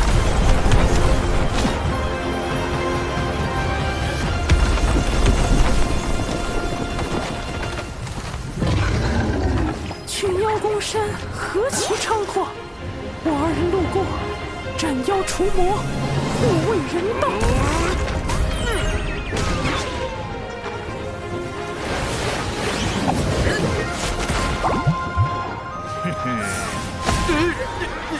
你们有本事正面占贫道，老子逼毙了你们妖祖宗！老子逼毙了你们妖祖宗！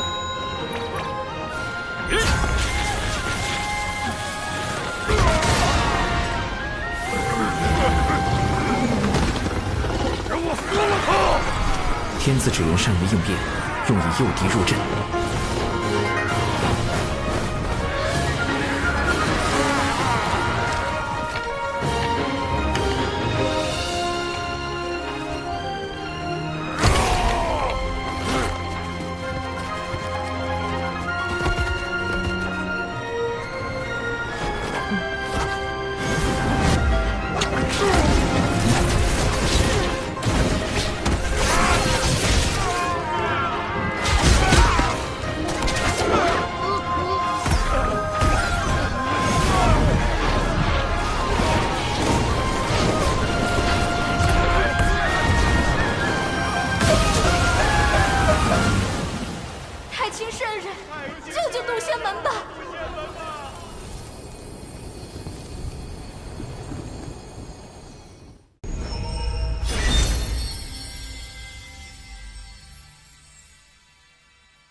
正统而居，我渡仙门惨遭群妖算计，望太清圣人明察。太清圣人要出现了！老师，他们拜的是您的太清圣人像，您不愿走动，弟子也想安心修行啊。也罢，让我看看发生何事。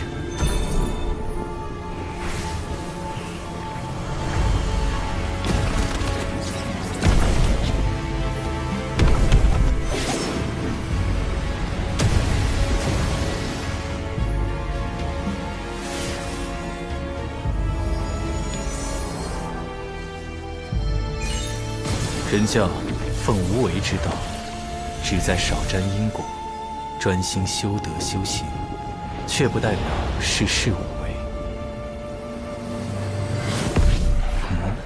渡仙门是渡恶师弟所创，倒是可带上他一起过去。华夏有反应，渡仙门有救了。此事已成，人教高手定会来援。这段传音，望有情师妹勿对旁人说起。长寿师兄还是这般不慕虚名。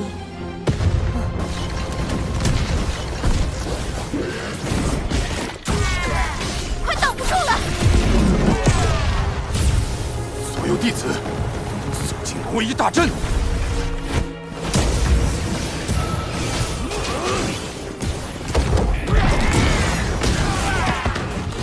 爷爷，我又回来了！开启第二波诱敌行动。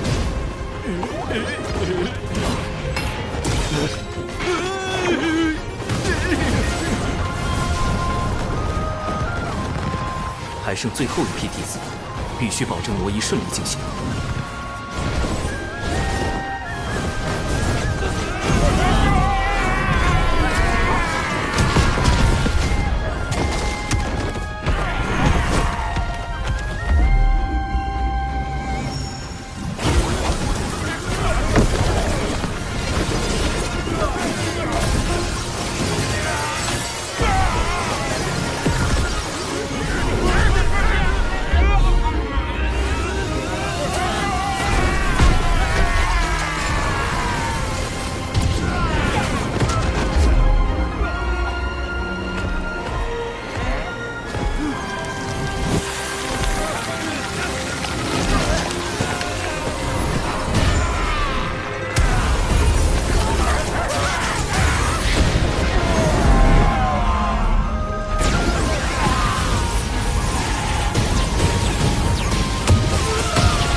天子指人配合阵法，歼灭敌方1/3战力，总算拖够了时间。死这么多傀儡，什么都没干成，废物！看来本女王大人得冒一次险。群妖听令，全力进攻，绝不能放走一人。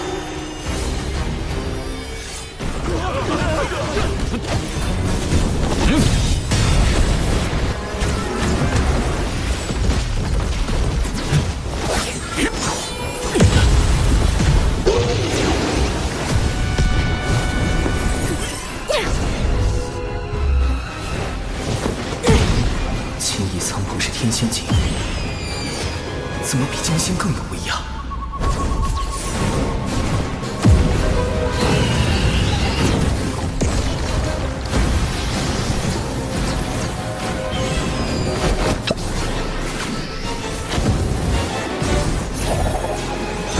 这两人是真仙境，为何术法威力堪比天仙境？这并非本体。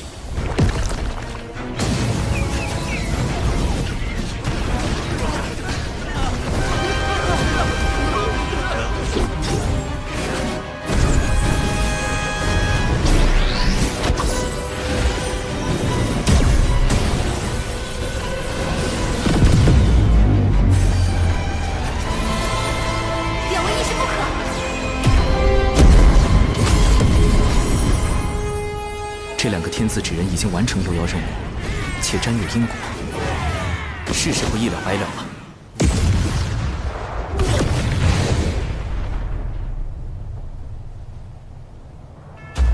竟不惜神魂俱灭，护我门中弟子。若渡仙门得存，贫道定要为两位义士立碑祭奠。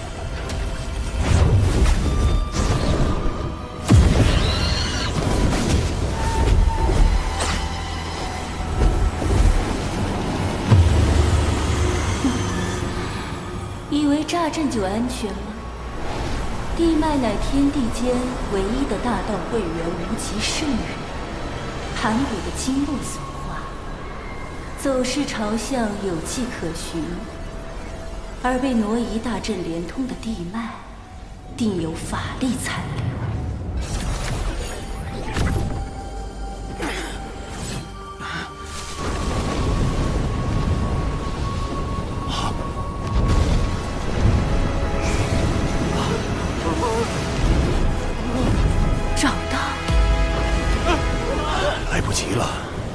修为在我之上，与他硬拼也无胜算。弟子有一法，可退强敌。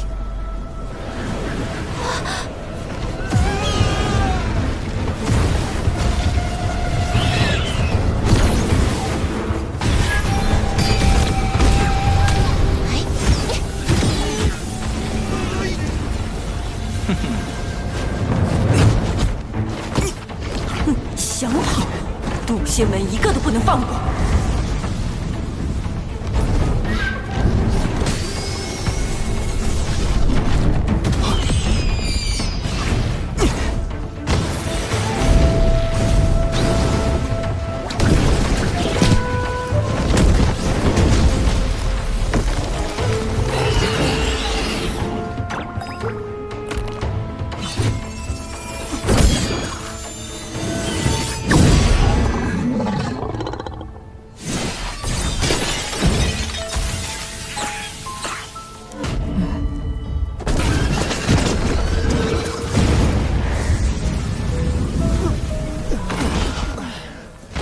迷药计划失败，我带友情师姐土遁溜走。师妹，实战体验结束，放行云吧。师兄，你过来。现在达成了大家一起昏过去的假象，或可引青翼苍鹏靠近。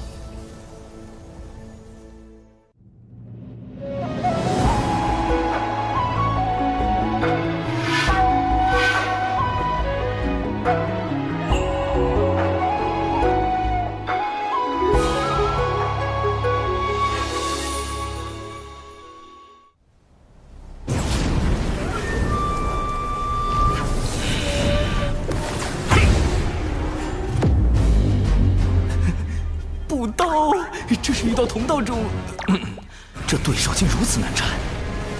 神字指人，冲！在鬼、神、天、地、人5个等级中，神字指人的修为仅次于鬼字指人，且携带诸多法宝，最适合高端斗法，还能伪装九巫师伯，骗过幕后主使。微型版72阵，开！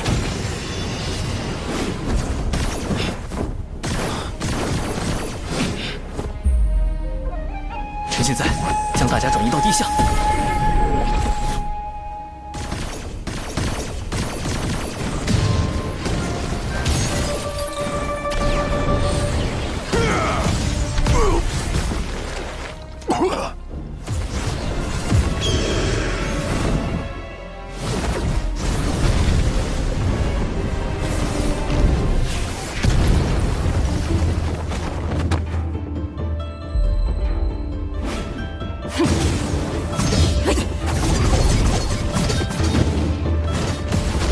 避水困阵，起！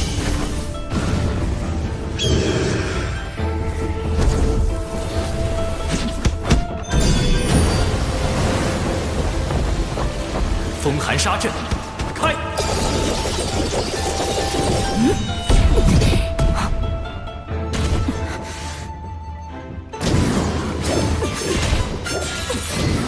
腐化毒阵，散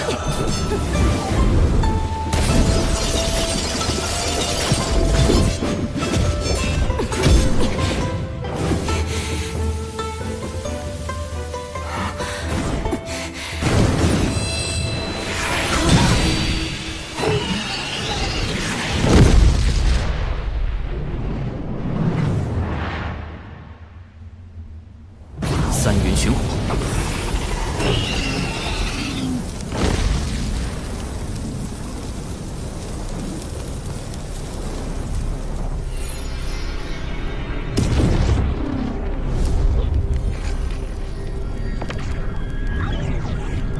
文道人，8成是了。不过，管你是大罗金仙还是洪荒狠人，此时此地。也只有一缕神识而已。唉，这才渡劫多久，就跟上古凶妖文道人间接打了个照面。洪荒比我想的还凶险。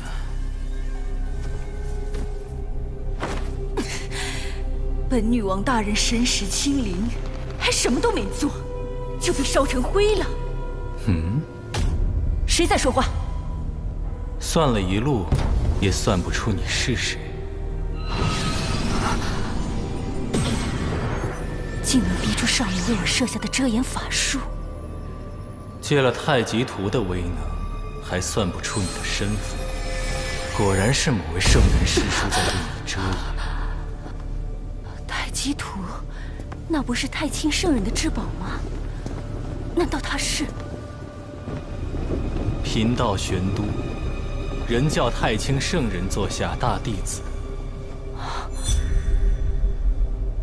这可是连妖皇都敢做的玄都大法师啊！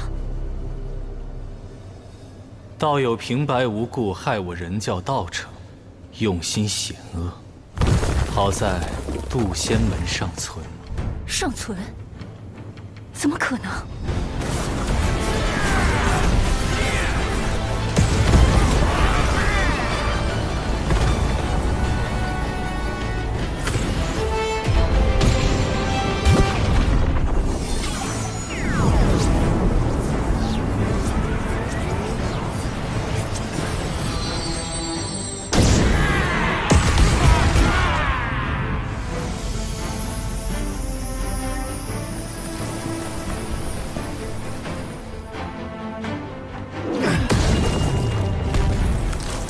师父，掌门的师傅，那不就是咱渡仙门开山祖师？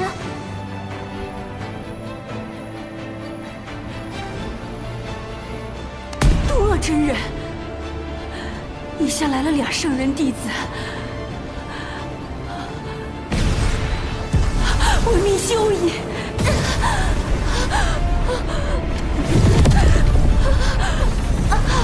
贫道暂且不动了，请转告那位圣人师叔，与其让道门内耗，徒增业障，不如教化人族，积善行，攒功德，方是正途。至于你，若再敢犯我人教，任谁也护不了你。计划失败不要紧，稳命要紧。惹不起，惹不起。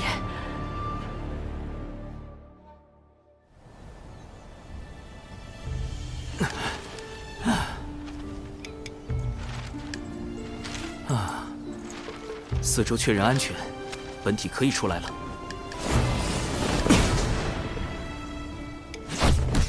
纸人军团开始回收。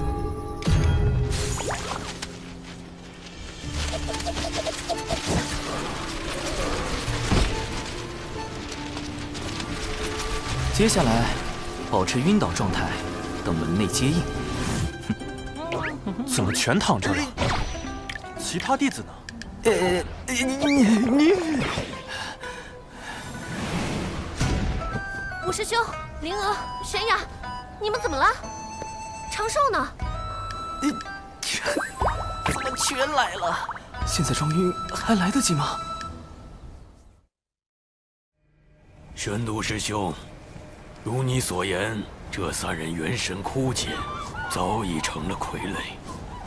咱们先去趟金鳌岛，说明缘由。多师弟，事关圣人，最好不要外传。据说这事儿和圣人有关。玄都师兄放心，我渡厄最是守口如瓶。渡仙门什么都不知道，现在已经去接应弟子了。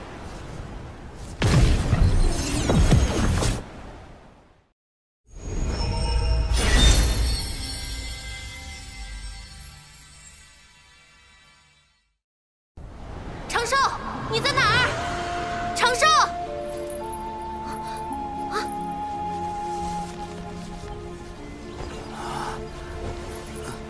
师叔，我们中了迷药，其他弟子在农医大阵出口旁的树林里，你们快去！长寿！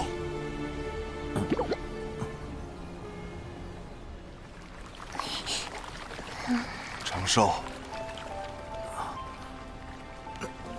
师父，弟子没事。弟子此前将你迷晕。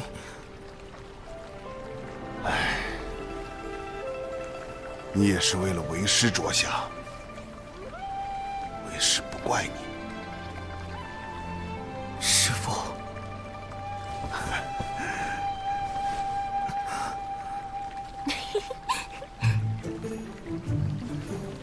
我这倒霉师妹露馅儿了！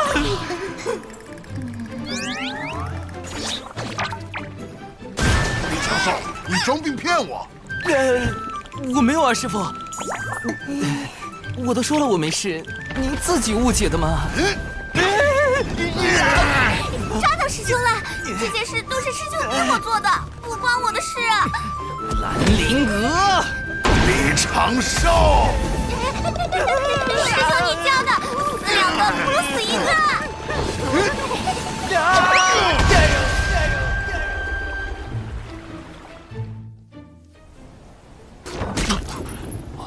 掌门，无事，我修习师父新传的法术，不得要领，吐血而已。此战我门内长老风主损失惨重，所幸未成仙弟子得以保全。日前，师父与大法师为我等去金鳌岛走了一趟，算是彻底查清了其中缘由。西方2圣为大兴西方不择手段，手下控制了许多大妖，其中就有挑起3教纷争的元凶文道人。此事必须通知门内，加倍戒严。师兄，西坊教让文道人挑过道门，有什么好处啊？昔年西坊2圣以宏愿成圣，即向天道贷了一大笔功德贷款成圣，并许下大兴西方的宏愿。在道门三教遍布洪荒的今日，西方教根本没有大兴的机会。如果还不上贷款，西方二圣恐怕会面临严峻的天道责罚。既然走正途无法大兴西方，二圣便使出了捞偏门的方式，招揽文道人，挑拨道门三教，削弱道门影响力，从而赚取功德，壮大西方教。他们为了赚功德，竟能做到如此地步。师弟，眼下我们该怎么办？此战既有圣人始，亦须有圣人终。有师父和大法师出面，西方教短期内不敢作祟。如今，元泽他们的魂魄已被送往六道府转生，三教之争也得以平息。我们只能督促宗门上下勤加修炼，以防西方教再出手。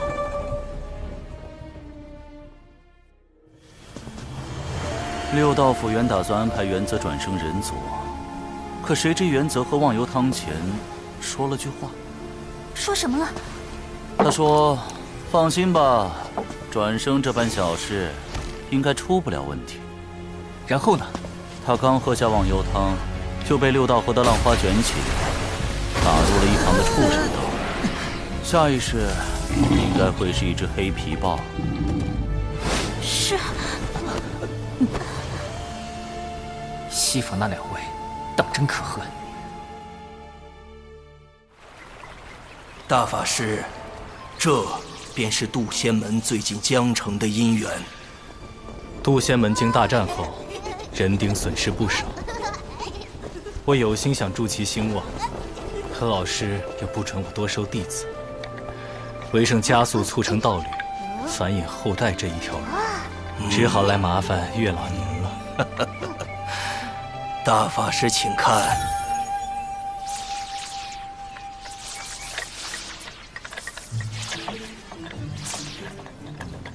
大家都生了情愫，唯独这三星拱月的男弟子没有变化。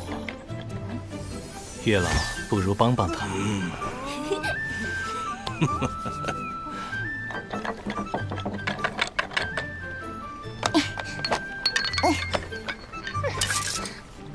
啊，无知钟爱。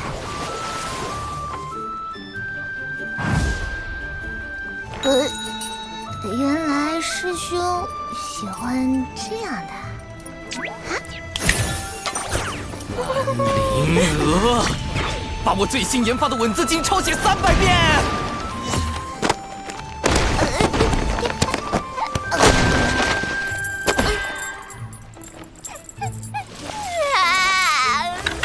最近突然心绪纷乱，带我查查典籍。小兽兽。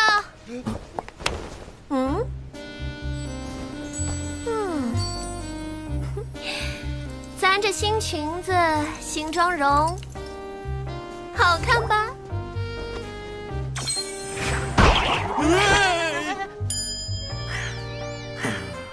师叔，宗门刚刚经历过一场生死之战，相比起容貌，我们更应该注重提升修为才是啊。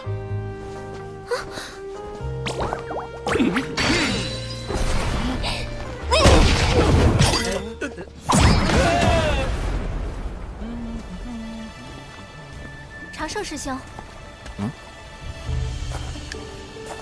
长寿师兄，我有阵法上的问题向你请教。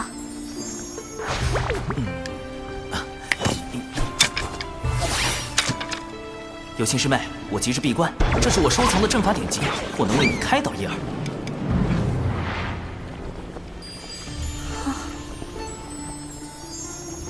时间紧迫，我先走一步。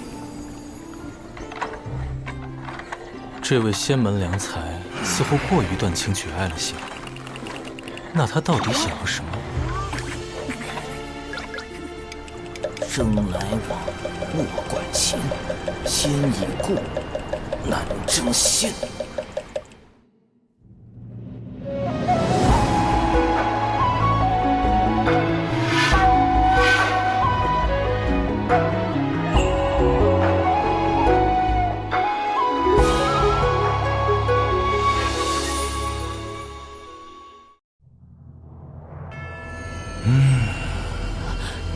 文静知错，文静办事不力，还请您暂且放过文静一马。文静保证，下次一定完成您交代的任务。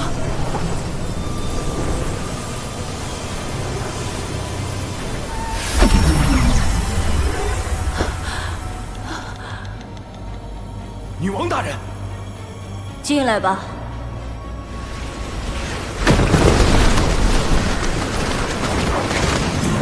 南海那边情况如何？属下奉您之命，在南海打探得知，近日出现了一个功德兴旺的新教派。道门强盛已久，不好对付，不如从这样的新教派下手。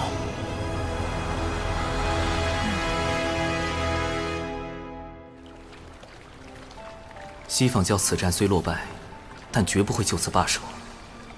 复盘此战，我杀了不少业障大妖，应该得了不少功德吧？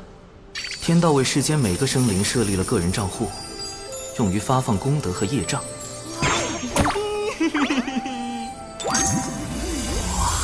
为确保安全，我一直随身佩戴获得玉，防助他人推测来历的同时，也将天道发放的功德和业障拦截在个人账户外，待来日一次性接手。业障！我造什么孽了？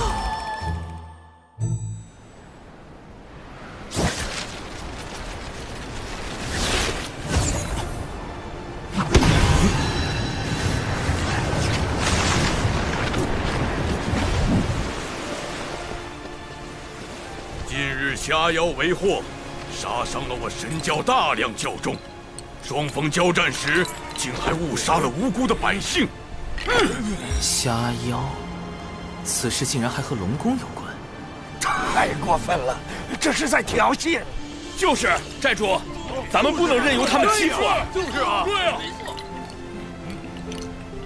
大家的心情我都明白，我们举办大典，就是为了祈求神的庇佑。大家只需捐出香火钱，将鱼买下放生，神感受到诚意，必会加倍保佑大家。不对呀，卖鱼放生和神有什么关联？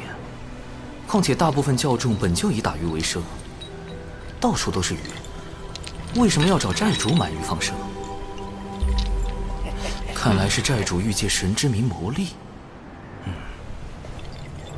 放生，吉祥！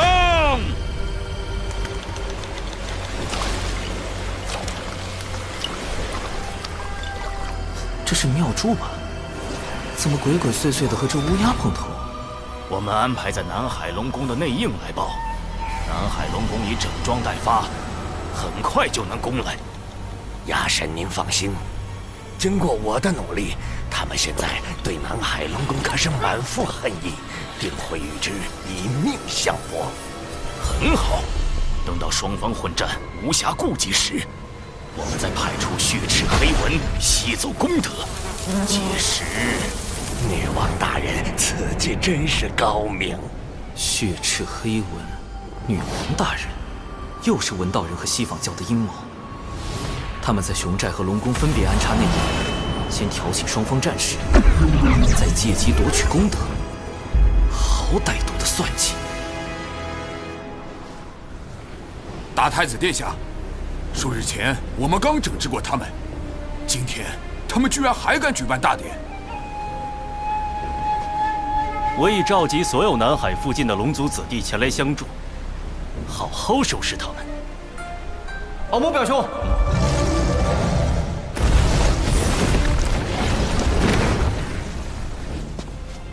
你这小矮子怎么来了？敖某表兄，我近日在南海金鳌岛修炼，得知你召集龙族子弟欲进攻熊寨大典。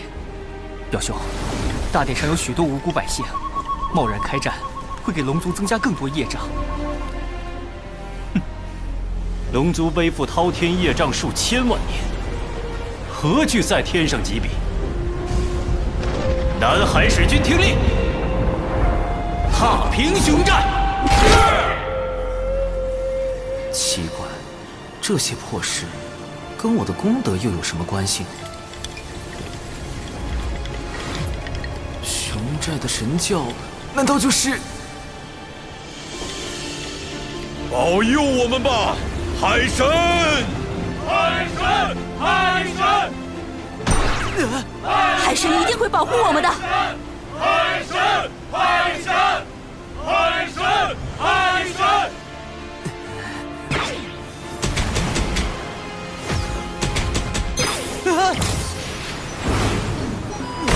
这雕像不是已经毁了吗？怎么还多了1620座？龙族和海神教交战，杀伤百姓就是我产生业障的原因吧？而一旦海神教卷入战争，我这个名义上的海神也会背上一笔滔天的业障。少则引动天罚，多则招致灭世之灾。必须阻止战事发生，之后再想办法解散海神教。指挥军团出！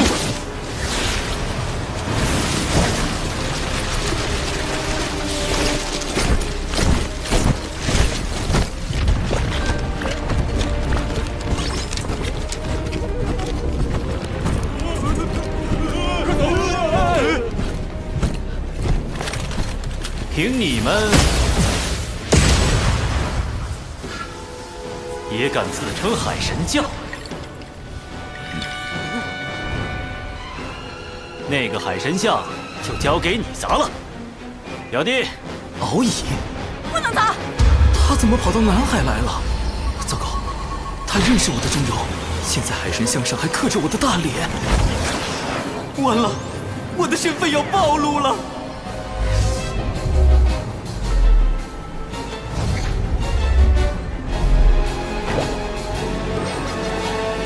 长寿兄，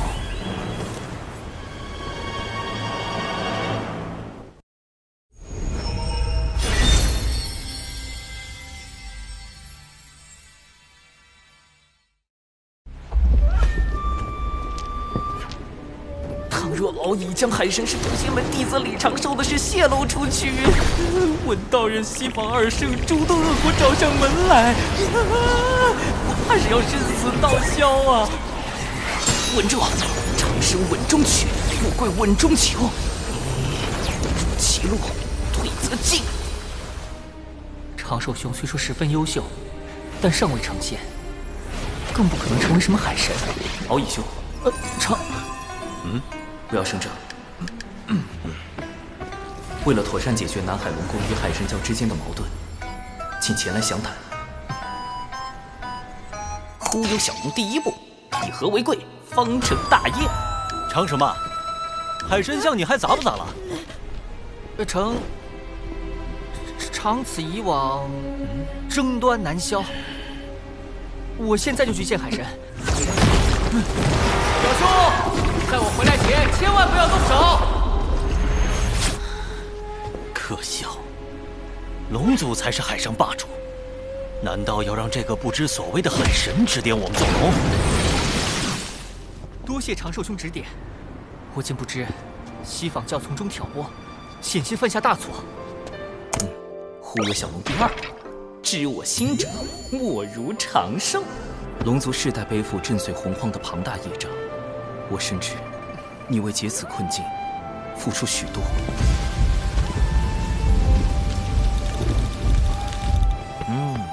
长寿兄果然懂我。不过这海神教，忽悠小龙第三步，以退为进，演技之王。唉，此事说来话长啊。总之，海神教并非我立起来的，这种身不由己的滋味儿，你应该明白。这就对了，圣人们也需要功德加持，人教圣人不便自己出面，便选中长寿兄来代管海神教。唉，偏偏他这般不慕名利。长寿兄放心，我向天道起誓，此事我绝不会泄露分毫。成了，果然面对敖乙这种想法很多的龙，留白就是最好的答案。我有个不情之请，不知我能否加入海神教？行善立功，为我族攒些功德。唉，南海龙宫与海神教又起冲突了，请与我一同平息干戈。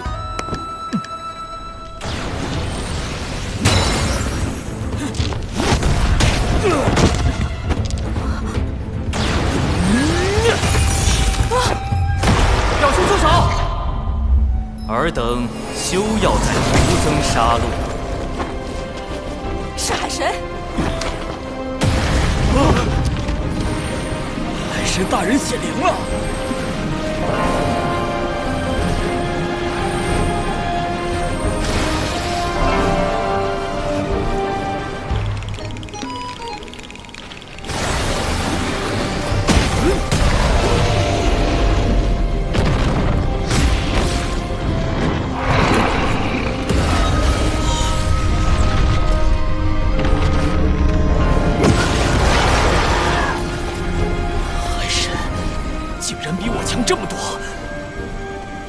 海神大人容禀，南海龙宫与海神教的纷争，皆是受奸人挑拨而起。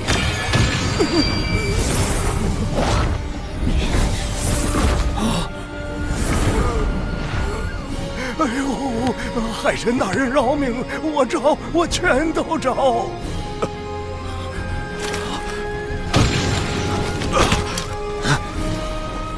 你敢背叛我族？说，谁收买了你？南海龙宫大太子，本座无意统领海域，功名利禄皆如浮云过眼，唯有导人向善，方是正道。这两个奸人交由你处置，望南海再无纷争。海神大人已与我说清，这一切都是西方教的阴谋。我们可以顺着这两个内应继续追查。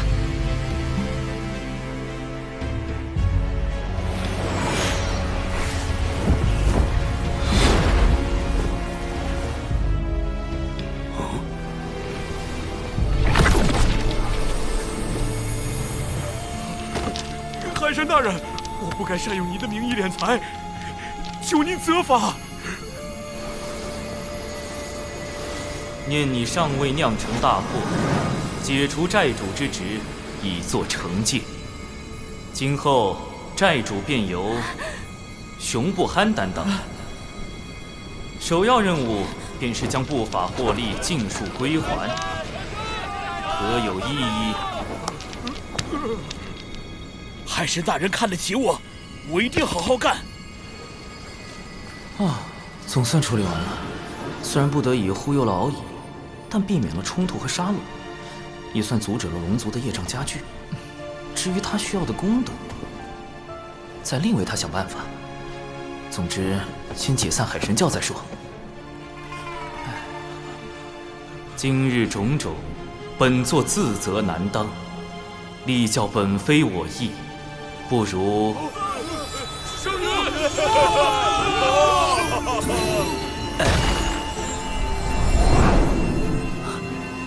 这是天道功德凝成的祥云，天道也被至教有方的海神大人打动了。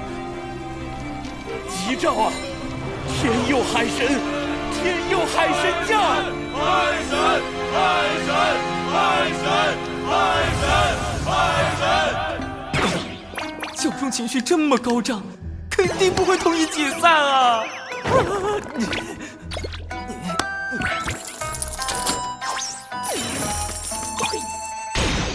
天道降下这么多功德，看来是要大兴海神教。我再推脱，恐怕会得罪天道老爷。这个海神，我是不当也得当了。稳住！谁说做海神一定要高调？我可以找个形象代言人啊。这个声名在外的小龙就很不错。哼哼。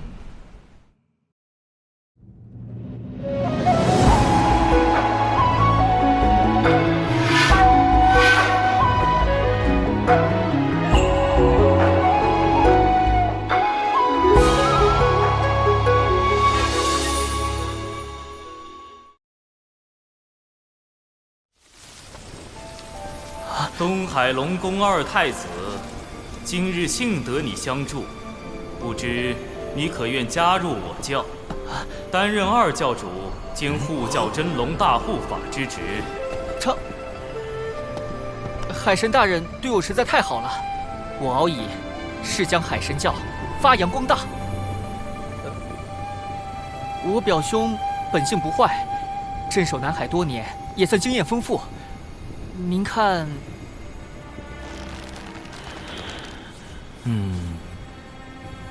敖乙作为二教主发光发热，给他找个助手也好。我可以安心在后方做好一切预防，顺便藏好我的底牌。南海龙宫大太子，你可愿担任我教真龙二护法之职？可是我想，敖某定不辱使命。海神不计前嫌，当真大仁大义。希望教众谨记本教教义，勤俭友善护老幼，不惧艰难得幸果。最重要的是，不要再招惹孽障了。四海平，自家不齐，一定赢。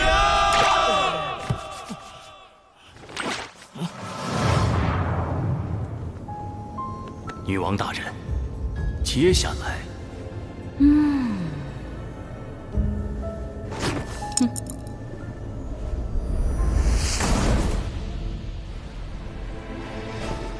为了像海神大人一样潇洒，我这就启程寻仙拜师。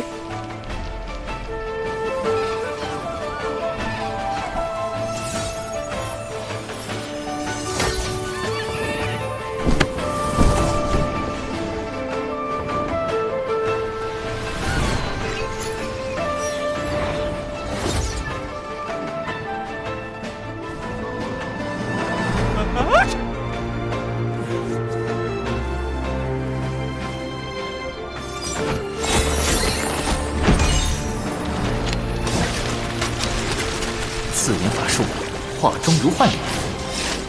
这是一种面容模糊术，让人转眼即忘，绝不留把柄。总算给这1621座海神像都化了妆，以后这个形象就代表着海神。希望不会再有人联想到人教弟子李长寿。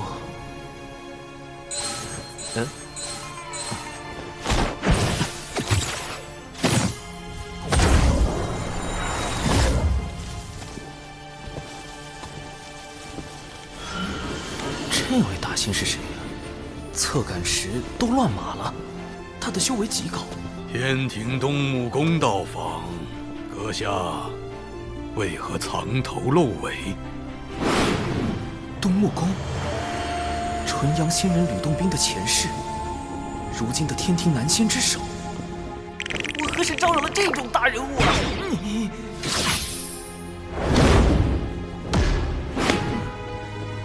东木宫来此，有何贵干？天庭授我监察各地宗门教派之职。近日有人控诉海神教通过阴险算计，夺人功德，危及四海。还请阁下跟我走一趟，说个分明。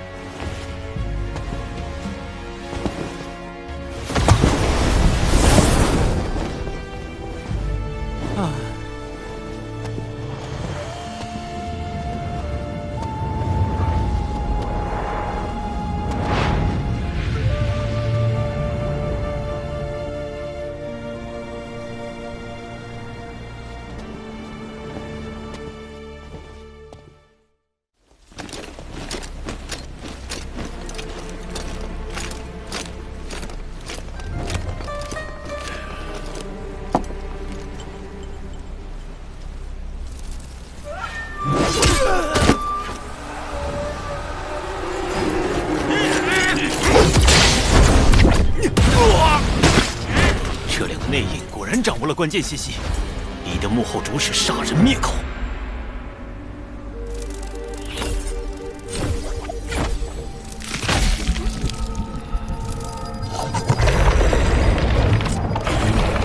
他们都被控制了。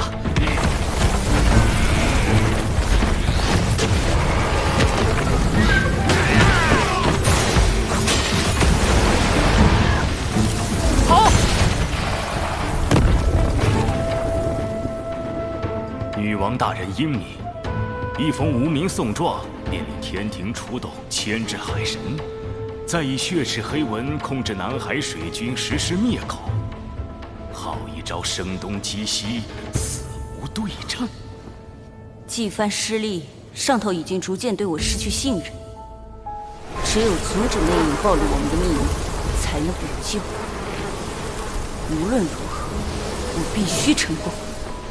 鸭神，你亲自去。啊，惨了！东木公一句解释也不听。虽然天庭目前处于初创的艰难时期，但等到封神后期就会一统天地。要想对付我一个小小的海神，简直易如反掌。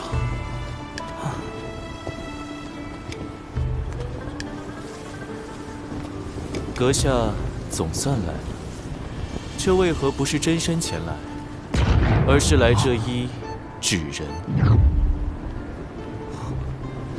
一眼就识破了，他是谁？身份实力皆高于东木公的，只有从前道祖座下的童子，圣人们的师弟，如今执掌天庭的玉帝陛下。好天！在下以纸人行走洪荒，正如陛下以分身降临凡尘，皆因身不由己，望陛下海涵。阁下如此洞若观火，难怪能被万千教众奉为海神。得天道功德庇佑，又有龙族从旁辅佐，不知这身不由己，从何而来？是谁向天庭举报了我？把玉帝这么难搞的大人物都给招来了，给我惹这么大的事，底牌都要被掀翻了。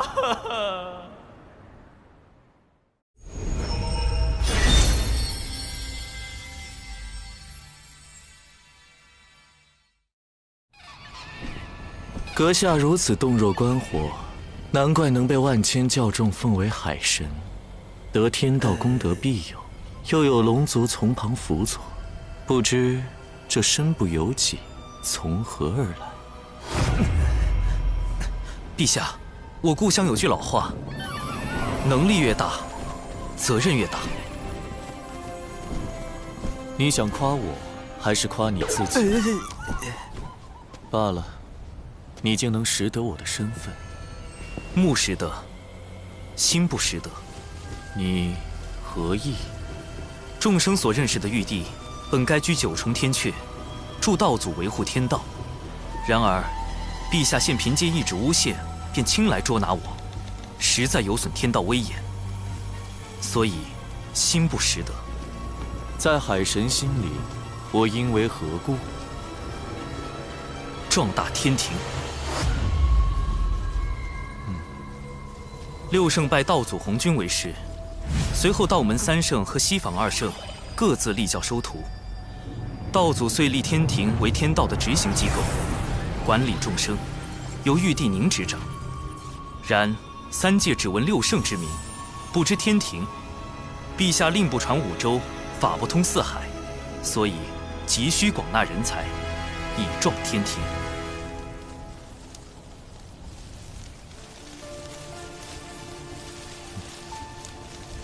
知吾者，南海海神矣。不错，我曾亲访凡间，发现你备受爱戴。那送状确实是诬告，我此行是否来对？在下斗胆。你懂兵法？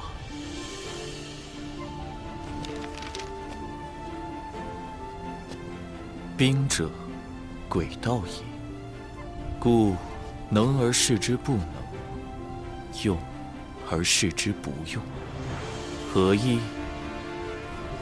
用兵之法，其实计策很简单。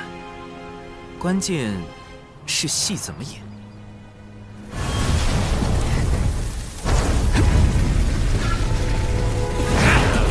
交出骄兵将领，饶你们不死！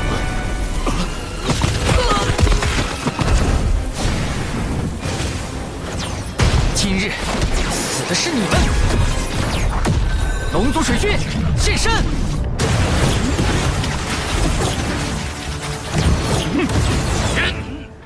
啊，有埋伏！接9天实地阵，反围攻！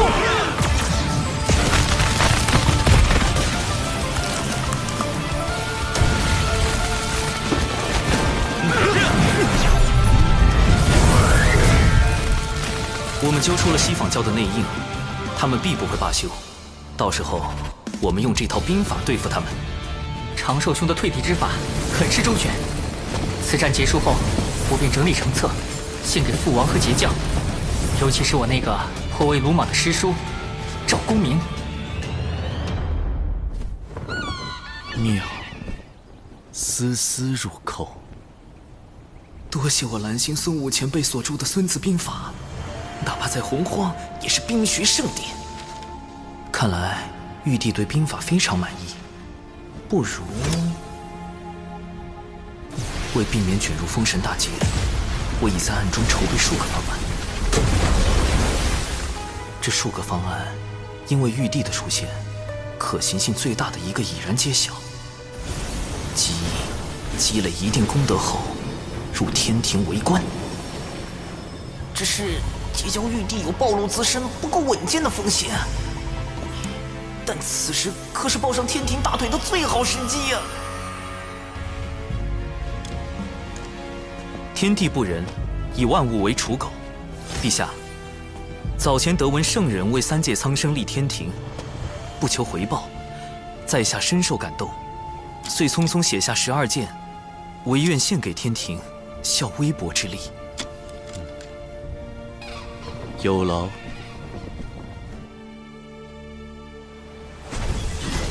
龙族竟然会暗中设下埋伏，莫非背后有人指点？既然你们执意都到底，我的孩儿们，化形，把他们全部杀光。鸭神，你知道该怎么做？明白。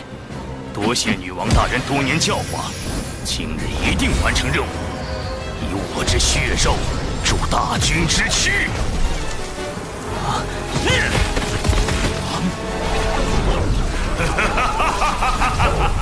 血池黑纹拳，竟能通过吸食血肉，强化自身。啊！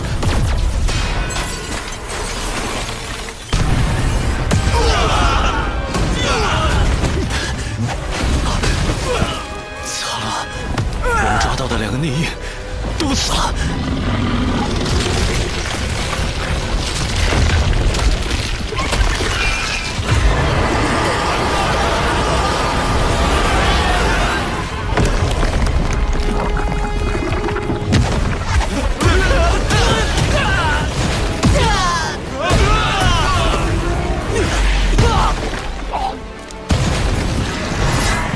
长寿兄为何一直没来？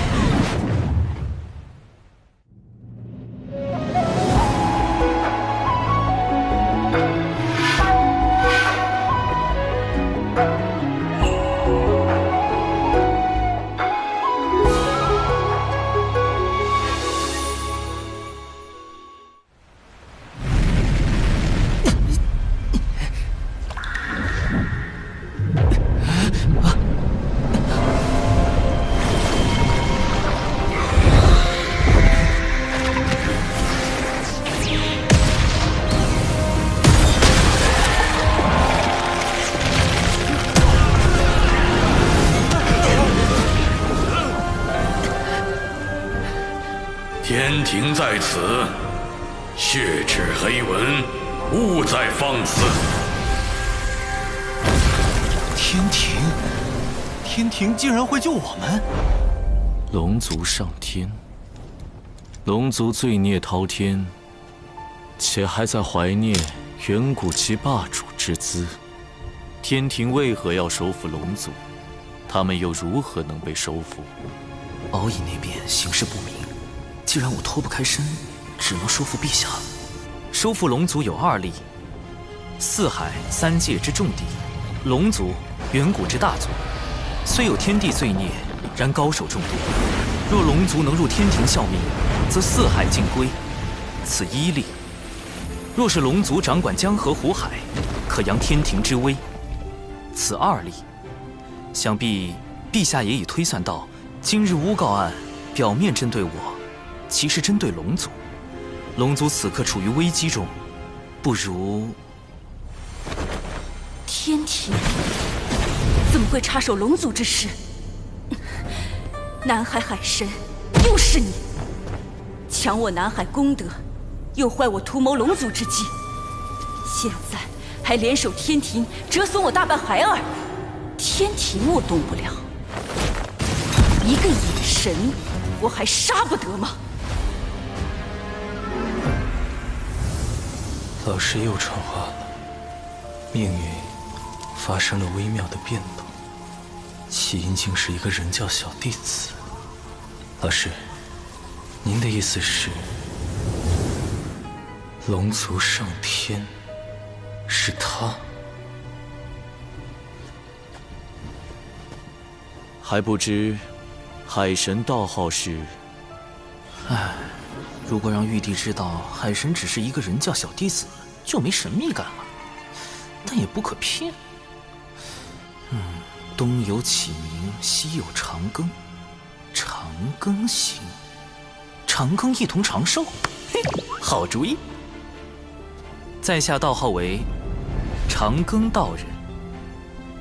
长庚。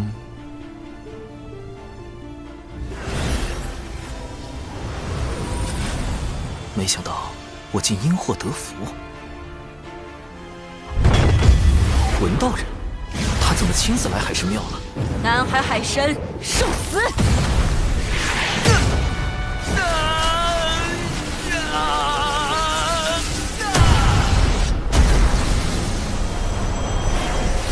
什么情况？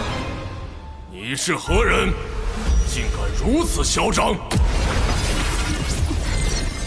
不能动了。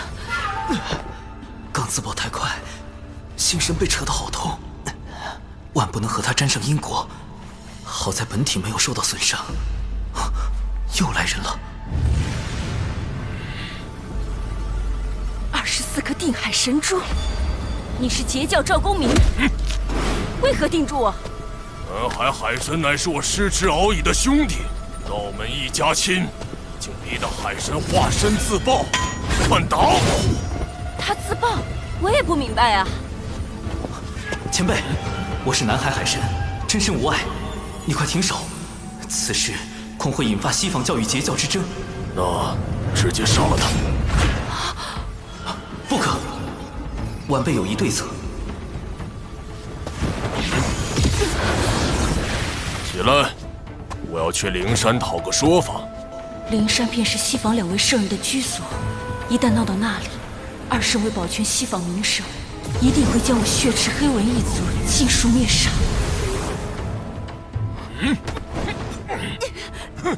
横死！我被你镇上了道基，伤势为证。你要不要面皮？我也会。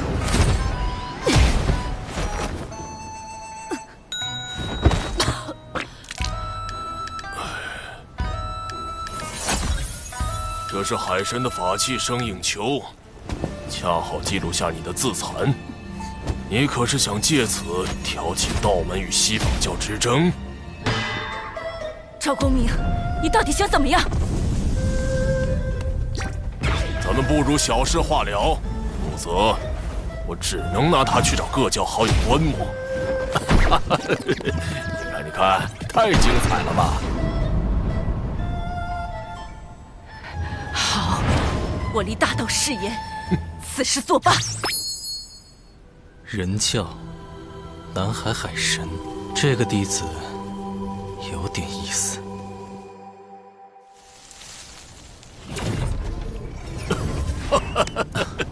贫道截教赵公明，路过此地结识海神，倍感爽快。大哥，虽然你是未来的财神爷，但我不想结识你，更不想跟你义薄云天。你集体荣誉感也太强了些，难怪封神大劫中……算了，后话了。贫道长庚道人。哦，忘了，我还得去找同门商议三教源流大会之事。就此别过。三教源流大会，旨在道门三教一起追根溯源，化解矛盾。师兄，掌门传话，由师兄做弟子领队，3天后随宗门前往三教源流大会。我不去，那里可是整个洪荒因果汇聚之地。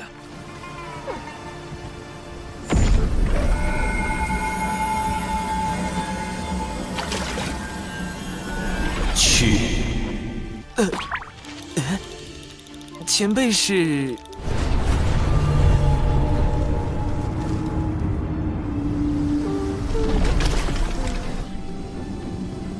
玄都大法师。玄都大法师，据说是女娲娘娘捏造的第一批人族，也是人教太清圣人的唯一一名弟子。那最近大佬们怎么上赶着找我？好慌啊！他为何要我去三教源流大会？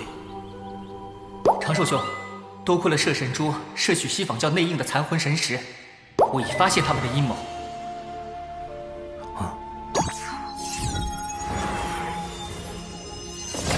四海海眼的位置尚未找到，他们竟在打四海海眼的主意。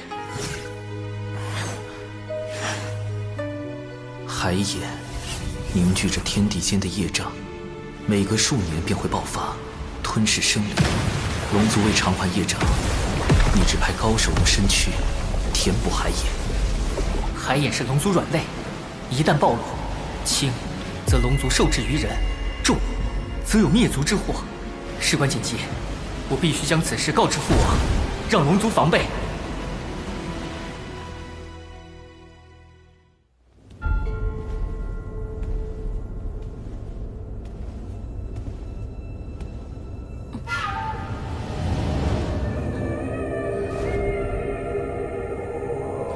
文静无能，竟给龙族留下把柄，文静一定将其除掉，消除后患。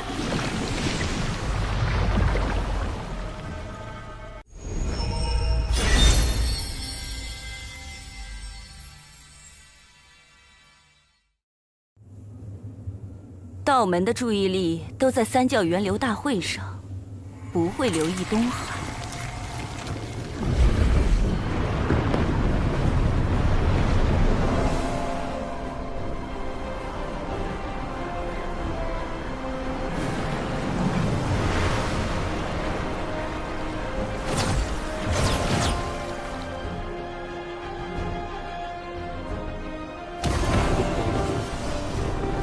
三教源流大会本是想缓和产劫关系，但从封神大劫的结果看，三教弟子都被卷入了血战。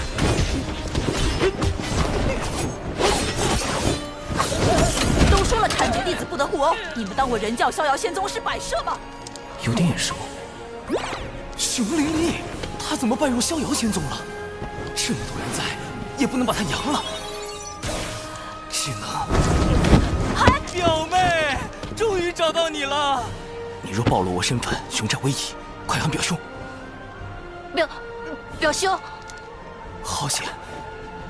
表妹，难得遇到，以后跟着表兄混，修炼吧。长寿师兄的表妹，竟也如此优秀。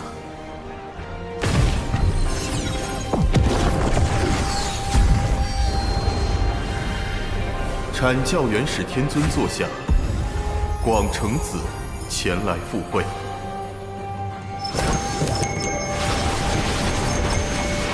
阐教元始天尊座下，云中子前来赴会。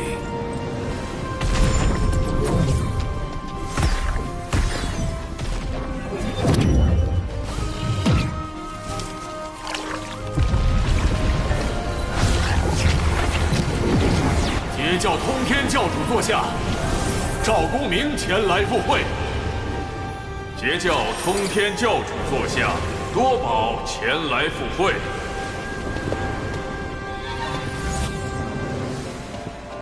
截教诸位师弟气势汹汹，是要作何？自然是来凑个热闹。如今阐截两教尚是口舌之争，待封神大劫降临，就会成三教混战。阐教线多被削去顶上三花，失了大半道行；截教线更是死伤无数。三圣下场也无法阻止众弟子被禁锢在正神之位，永受天道操控的命运。我得尽快完成龙族上天，以此抱上天庭大腿，躲过封神大劫。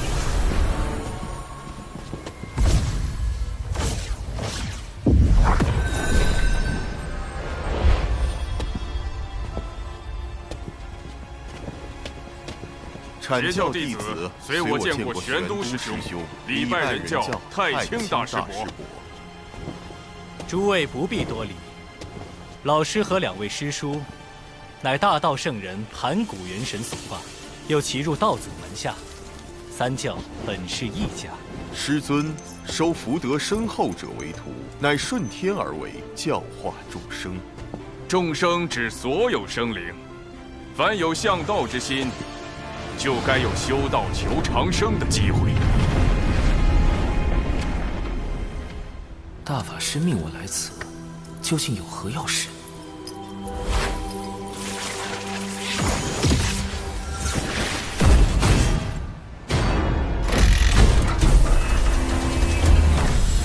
此乃江山小设计图，内藏数百法宝，三教年轻弟子皆可入内搜寻。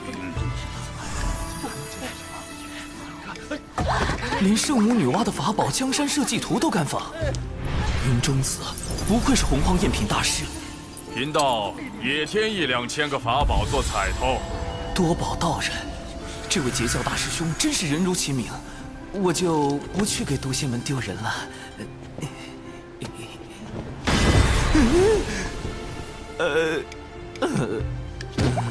老师推算出，龙族上天对苍生有利，而李长寿是促成此事的关键，正好借大会探下他的品行和实力。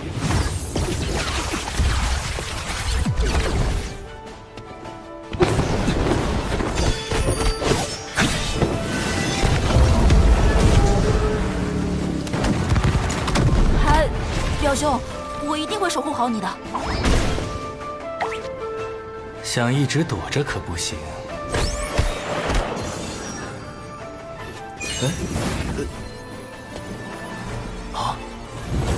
人教扬威，原来大法师想让人教大出风头，但这是有一个专业的人形吸精器更合适。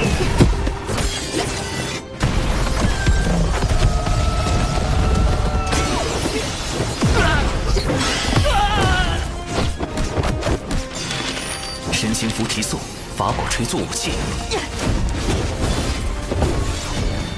人教弟子前来相助。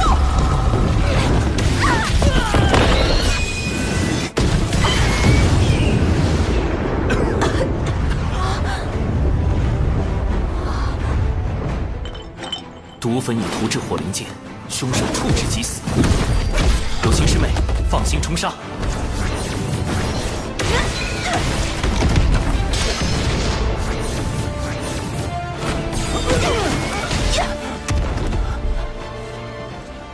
这2位人教道友太强了吧！西北20里有凶手出没。长寿师兄总是默默做下所有事，却把功劳推给别人。有情玄雅，你要竭力出扬，扬人教威名，绝不可辜负长寿师兄的嘱托。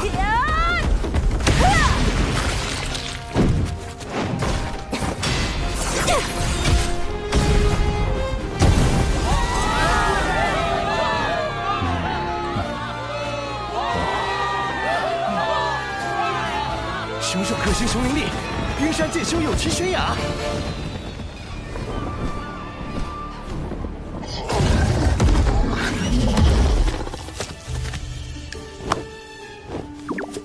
攻防得当，配合默契，人教这2个小弟子未来可期。人教真是出了2个优秀仙苗啊！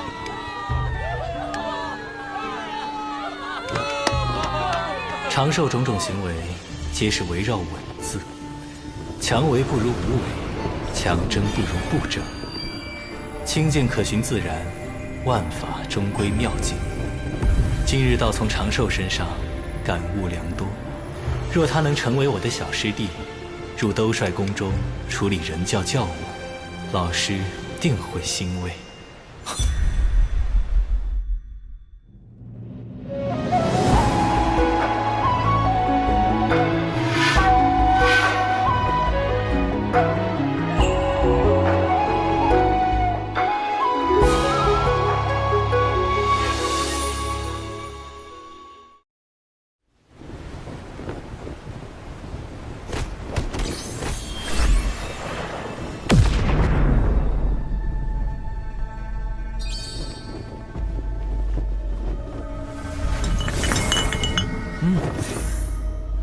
龙族有变，速去救你的二教主。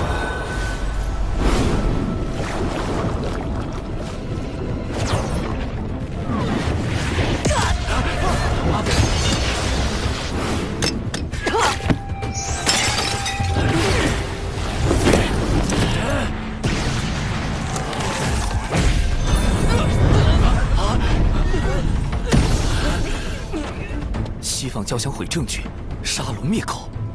二教主，海神教的事，您都知道了。你以为仅凭自己的火德玉，就能拦住所有圣人的推算吗？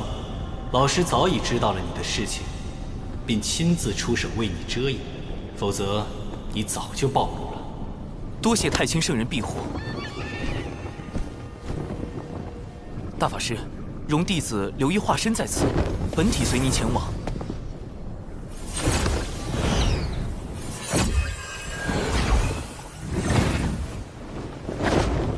诸位师弟，贫道有事，先行一步。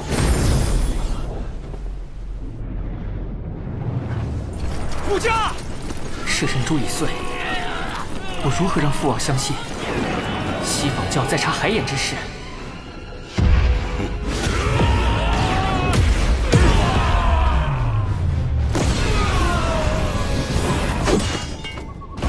竟是个金仙，但根基不稳。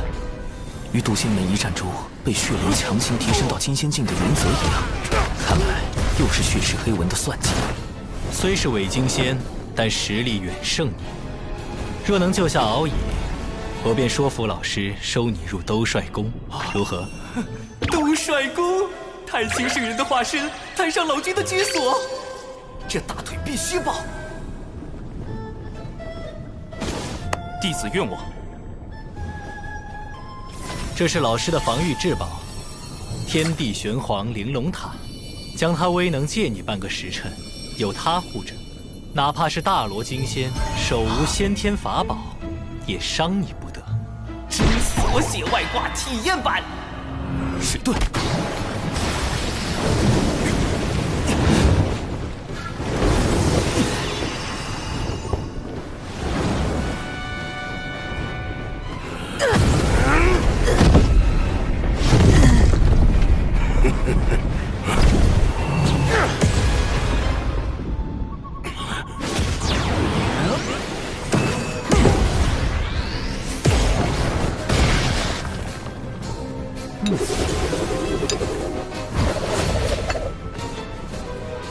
今日有我玄都小法师在，谁也伤不得敖乙殿下。从大法师话中可知，锁血外挂并不绝对安全。万一有大罗金仙，比如幕后主使文道人，手持先天法宝突然发难，一下就能给我破防了。玄都小法师，他与玄都大法师有何关系？亦或是故弄玄虚？区区天仙境还想蹭玄都大法师的威名，找死！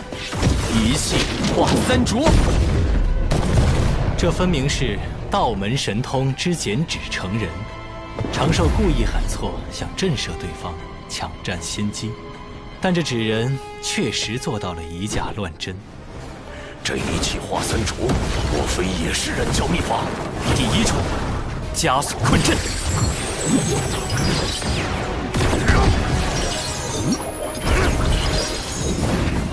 鬼子纸人善各类奇鬼神通法阵，且是纸人军团中最高战力。第二重，灭魂杀阵。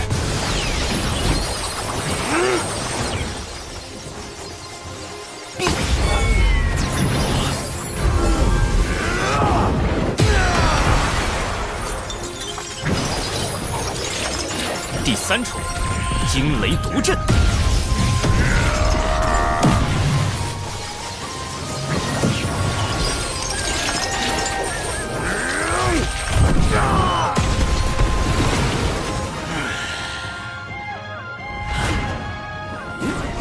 只有他用的是上等法宝，应该就是本体。道门神通，血金成法，急！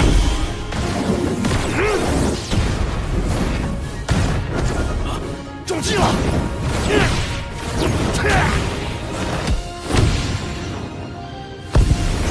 纸人放纸人，纸人何其多！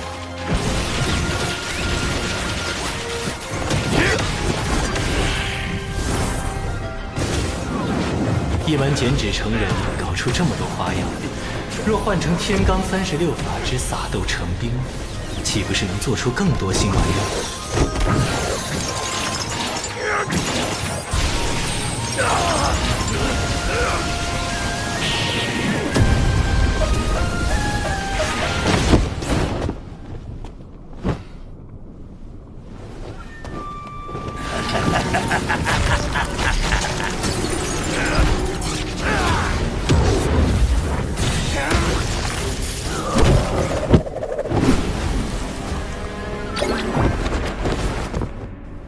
看来在渡仙门坏我好事的，也是这位玄都小法师。区区妖物，也敢在我玄都小法师面前逞凶！三位护法，处理残魂。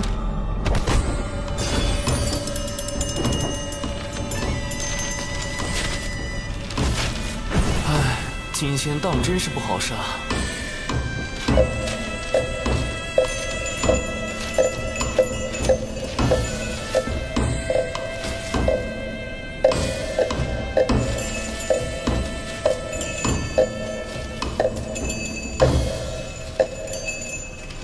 除掉伪金仙，救下敖乙，总算完成了大法师交付的任务。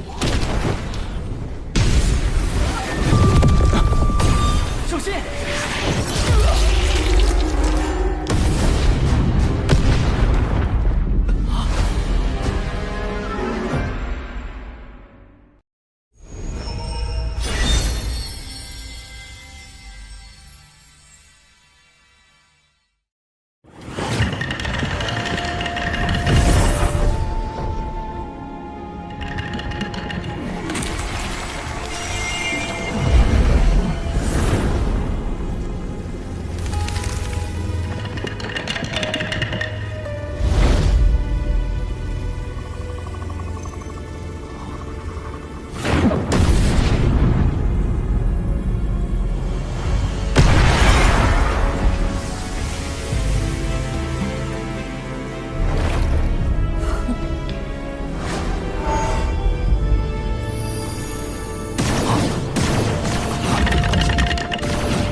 玄黄玲珑塔，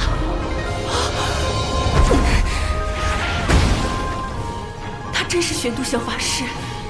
太清圣人什么时候又收了个徒弟？这就走了？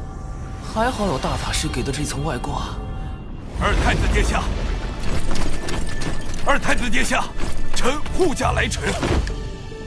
原来道友是人教高手，一定要禀明父王，好好答谢。贫道还要找陛下复命。敖乙殿下，咱们就此别过。陛下，除龙族外，洪荒有此称呼的，天庭的玉帝陛下。不直接点出救兵是玉帝小师叔派来的，而是让敖乙自己退出，既降低龙族警惕性，又增加天庭好感度，这分寸拿捏得很到位。龙族上天的重任非你不可，我赠你一门神通，此为天罡36法之撒豆成兵。另外，日后若有麻烦，可亮此牌。保命底牌+1，我这玄都小法师也算是持证上岗了。弟子谨记。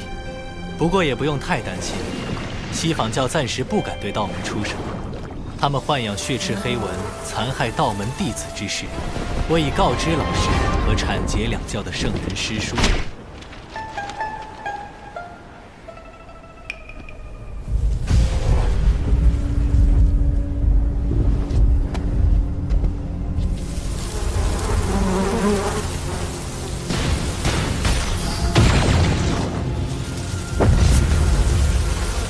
大批血赤黑纹突然出现，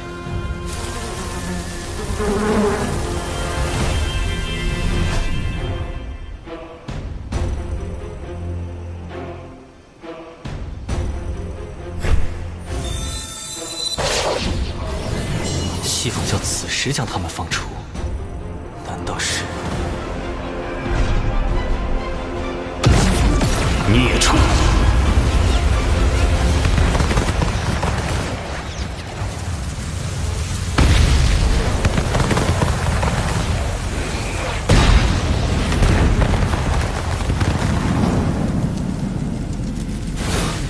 准提师叔竟亲自出手灭杀了血赤黑纹，既撇清了他们与西坊教的瓜葛，又给道门一个交代，真是好算计。如今圣迹昭显，三教弟子应该都已知晓。族文被害，文道人绝不可能无动于衷。你挑拨道门失利，攫取功德不成，还暴露了龙族内应。如今刺杀敖乙也失败了。我灭你3成族文，在人前划清界限，以示手下留情。之后我会另派人来接手，你不可妄动。但凭圣人吩咐。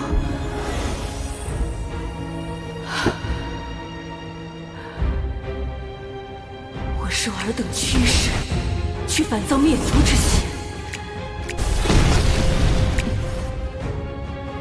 那不如拼死一搏，救出族文，离开洪荒。杀点蚊子就算完了，必须让西坊教付出点代价。多宝师兄，大会快结束了，师弟先行一步。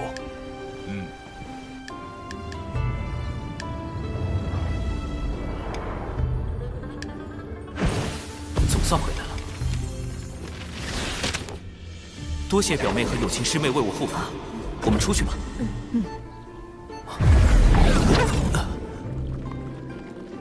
怎么刚和大法师分别就有事交代了？不对，是他师父太清圣人。这对师徒怎么都爱突然传信啊？不过大法师只会发短信，太清圣人已经开通5级发视频了，修为高低一目了然。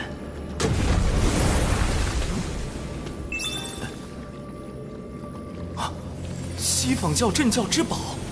开天辟地后，天地功德凝成的12品功德金莲，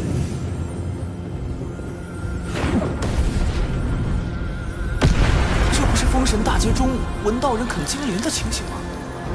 太清圣人这都能推演出来，不愧是洪荒战力天花板级别的大佬。但为何把画面传给我呢？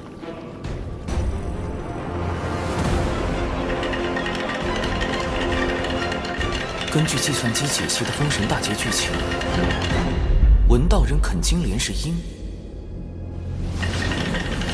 道门得存是果。难道是我多次破坏了文道人计划，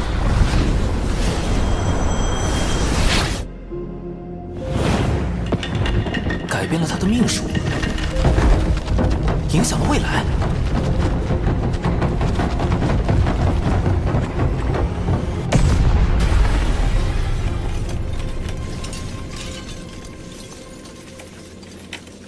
渡仙门，太清圣人定是算到了这个变数，才让我出面干预。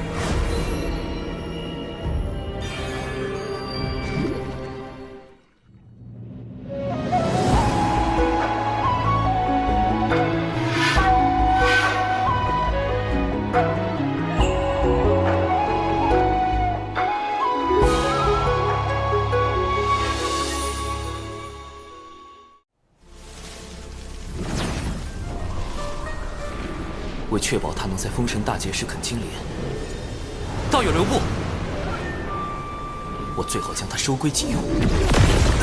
南海海神，那天我去海神庙杀你不成，已经自己送上门来了。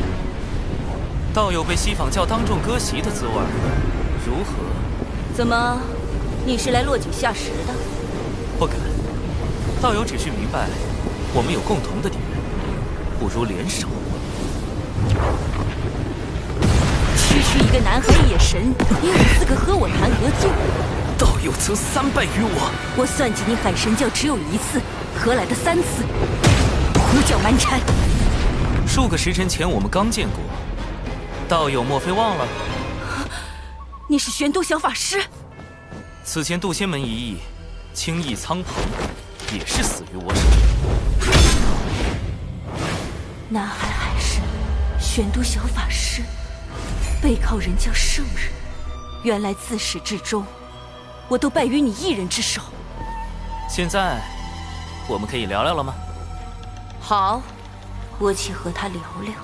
若真有问题，直接杀了他。文道人的修为远在我之上，稍有不慎，我恐怕就会大祸临头。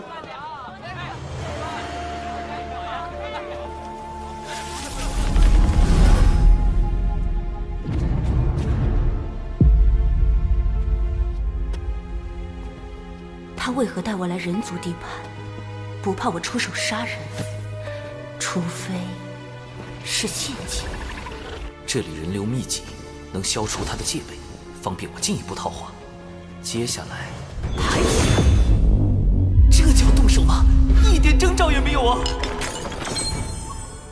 道友，不累吗？他发现了吗？那他为何不躲？苍天哪！我说这个有什么用啊？他还不是要分分钟碎了我！看他神情如此淡定，难道还有后手？等等，这招有用？众生有玲珑心，故有千百张面孔。道友且看，世人为生存奔波，为衣食烦恼，被迫摆出虚伪的面孔，咱们又何尝不是如此？洪荒如棋，圣人之子。你我皆是棋子，道友和你的族文不也因此受制于西方？少陪我来这一套！你竟敢坏我大事，让我在教主前颜面扫地！我要把你抽筋剥皮，吸干你的骨血，让你永世不得超生！我要吃掉你的伙伴和信众，让他们直到最后一刻都后悔认识你这样的神！我要让你灰飞烟灭，魂飞魄散！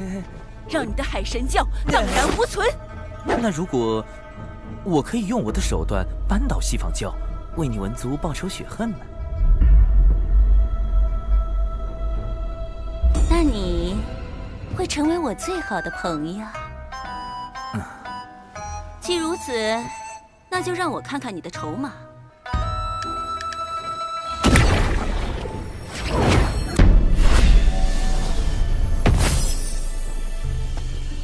万物有阴有阳，此地要崛起，除了明面的威仪，还需暗处的锋锐。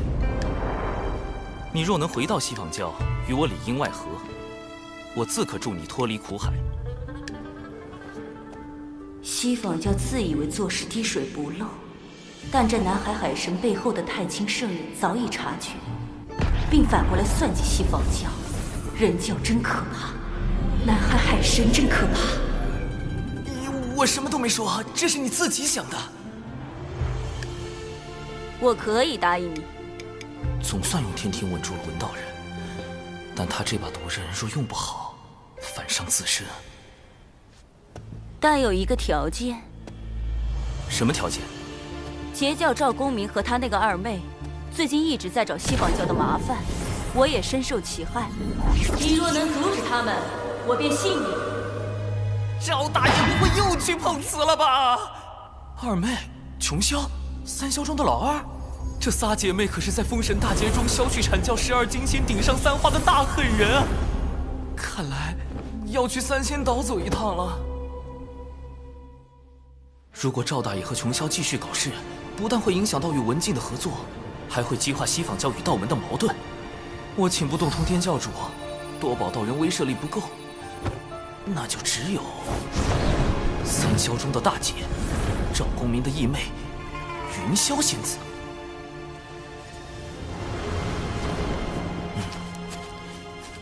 以云雾为阵基，看似柔和，实则遍布杀机。三霄不愧是能布下九曲黄河大阵硬刚圣人的大能，这阵法，神识探进去也只能看到一片白茫茫，根本找不到入口。在下海神，字号长庚，求见云霄仙子。在下海神，字号长庚，求见云霄仙子。无人应门，只好噪音扰灵了。人字纸人，吹拉弹唱小分队，出！公明道友，琼霄仙子，你们好惨呐！呸呸呸！晦气！我大哥和二姐好得很，何须你们哭丧？碧霄仙子，在下已将事情经过写在拜帖中，还请转交云霄仙子。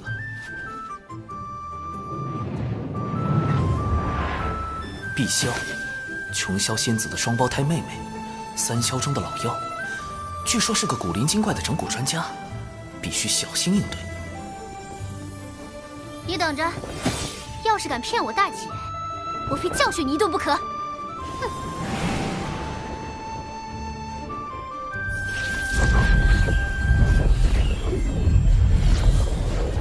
这是在给我指路？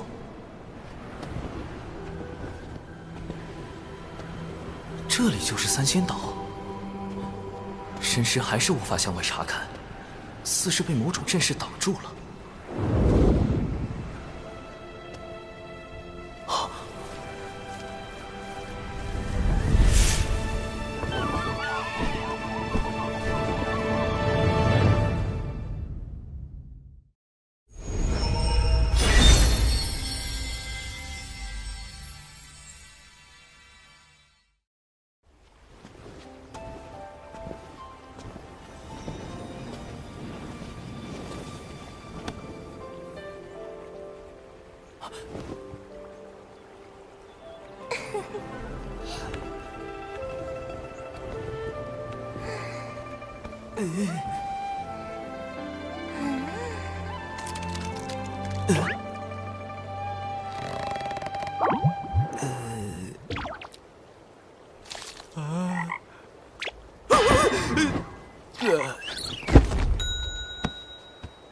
这就吓死了！海神竟然这么脆弱，我还给你们安排了进错院子嫁对郎的戏码呢，可惜啊，可惜！好你个海神，敢用纸人化身戏耍我，我这就把你本体找出来大杀了！碧霄仙子，在下真有要事。公明道友正与琼霄仙子向西方教寻仇，须得请云霄仙子出面阻止，不然西方二圣怕是会对他们下手。这么严重，我去找大姐。搞半天，他也是用云人化身和我的纸人化身飙戏，个个都是戏精啊！这次该见到云霄了吧？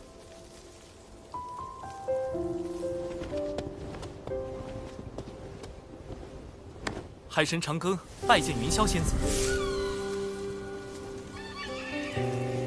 北方有佳人，绝世而独立，这就是三霄之首，截教第一仙子云霄。拜帖我已看过，劳烦长庚道友特来告知。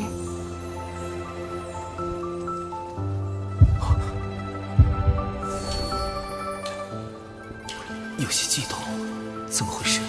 难道中了什么摄魂术？不，周围没有法力波动，这不是法术，是我的因果在变动。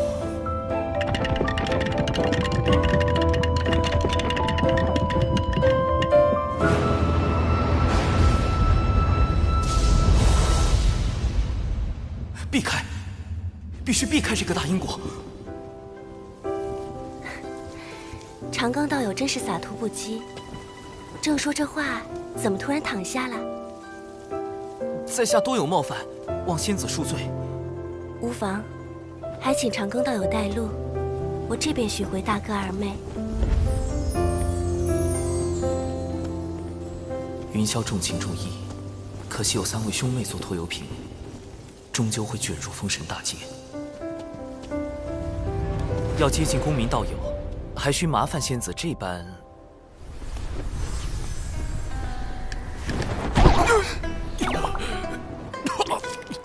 西方道友，何故偷袭伤我？我并未碰到你分毫。大哥，大哥，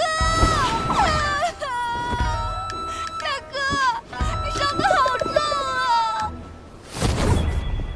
西方教欺人太甚，我兄妹定要找西方二圣讨个公道。这次就拿你来祭旗，拿命来！穷霄，3霄中的老二，人称洪荒滚火暴徒，连碰瓷都能被他搞成火拼。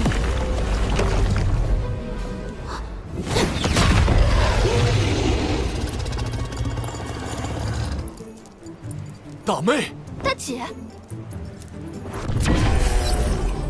跪下！四面树敌，徒增冤孽。你们2个都给我回3仙道，闭关思过。干脆利落，不愧是云霄。解决完赵公明他们，应当能和文道人初步达成合作意向了吧？能把赵公明和琼霄关在3仙道，那海神倒是有点本事。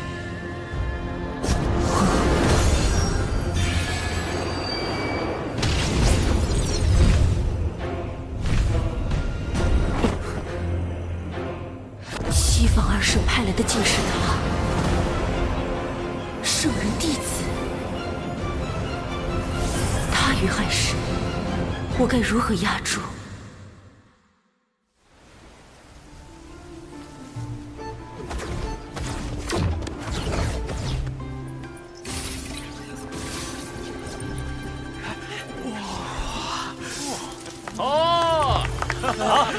好。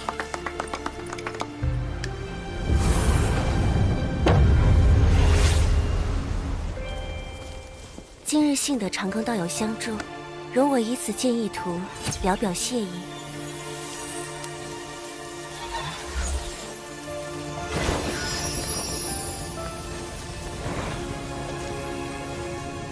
好妙的笔墨，里面隐隐透露无穷道韵。高尚动源，物生九天，截教圣人，通天教主。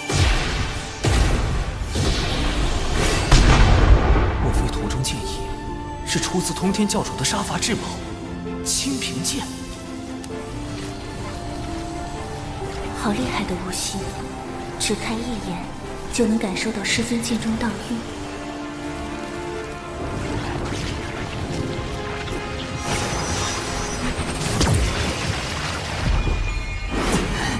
道运不断涌入体内，修为暴增。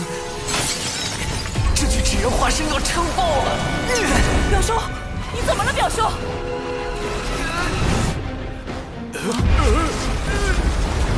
不好，修为已至天仙境巅峰，再涨下去，可就要冲击金仙劫了。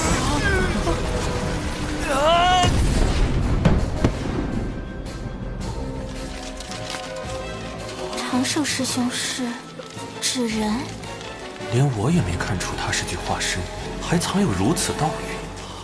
这个弟子不简单。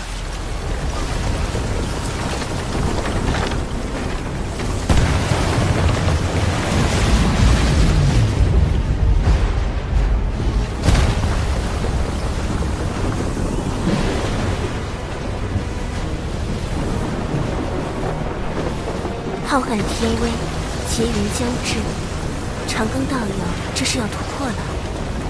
我还没做渡劫准备啊喂！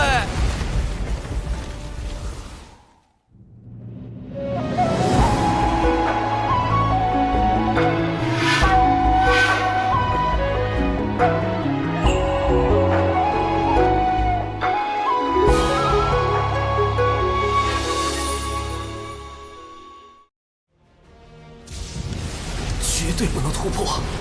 金仙劫云比成仙天劫更恐怖，天雷将直击道心，稍有差池，道心破碎，仙路断绝。近万年没有几个熬过金仙劫的，我这不是送死吗？道花修之不易，道友何苦自伤？在下有幸参悟圣人道运，却未参透真意，自斩道花，重新修行，以求大道圆满。原来如此，是我唐突。天雷来了，仙子快退开！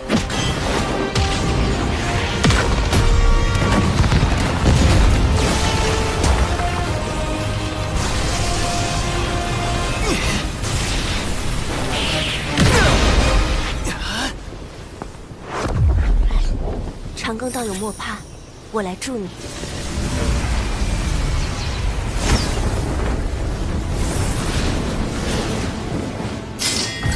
行道多歧途，吾辈自劫通天路。混元金斗，开！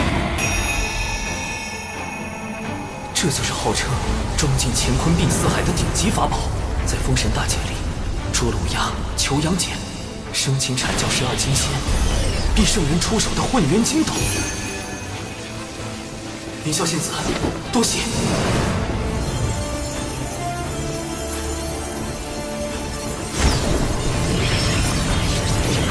斩道明本真，一斩道基错漏之处。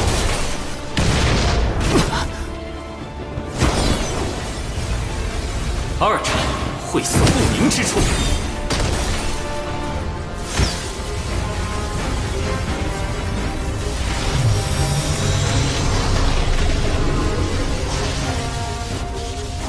三斩虚浮不定之处。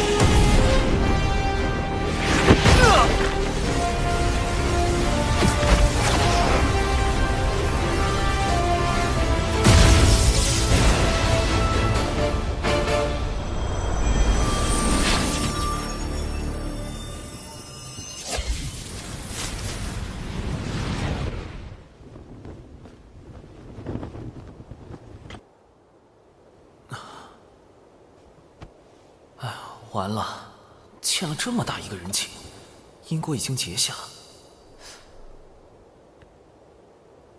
好在已经恢复成原本的修为，接下来还得去了结一下都仙门那边纸人暴露的事。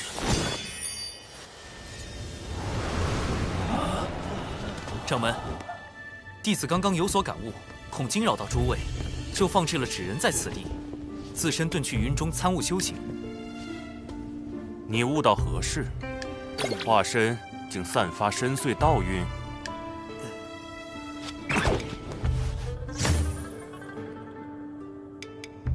长寿竟有此渊源？放心，贫道定会为你保守秘密。启动玄都大法师保护伞，问：道运就是大法师的？掌门倒是意外的好忽悠，但有毒这家伙好像又发现了什么不得了的东西。怎么突然传音过来了？长寿师兄，当日渡仙门遇袭，有2位义士救渡仙门于危难，他们自证神魂时的反应与纸人很是相似。这2位义士可是师兄的纸人？好谢谢。是。我本以为刻苦修行，便能在前路等师兄，却不曾想，我从未真正看到过师兄的背影。今后，师兄依然是玄雅的指路明灯。海蛇死了吧？以后还是得多准备底牌，以防纸人身份暴露。海眼关火龙族命脉，岂容西方教觊觎？陛下，末将这便调遣大军严守海眼。不可，西方教内应已渗透龙宫，万一军中也有内应，反而会暴露海眼所在。万无旨意，召开四海盟会，集结四海真龙，共布万龙阵。陛下英明，万龙阵乃祖龙所创先天大阵，有移海擎天之能。一旦结成，西方教休想染指海眼。第二，届时将那南海海神也请来，他既敢顶着海神名号，便该为四海出一份力。将通天教主的建议图挂在庙中，有圣人之威罩着，海神这个身份又安全了许多。通天教主的道运，海神背后除了人教圣人，还有截教圣人。难道太清通天教主在利用海神算计西方二圣？好大的阴谋，但亦可利用。哼，南海海神，今后是你收服我，还是我取代你，尚未可知。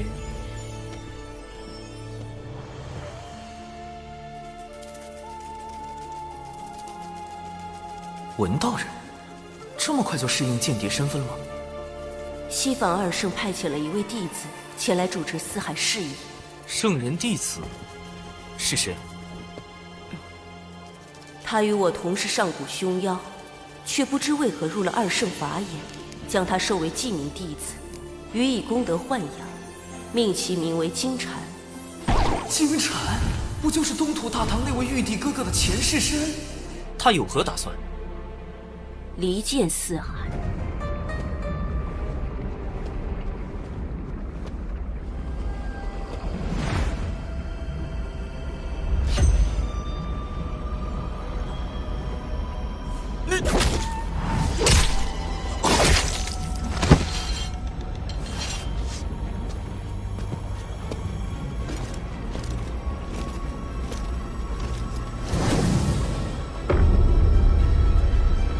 东海二太子，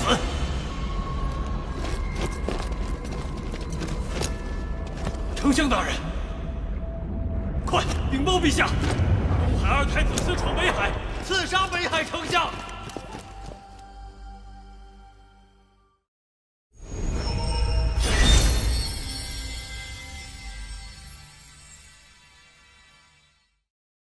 陛下，北海在东海龙宫外陈兵3000。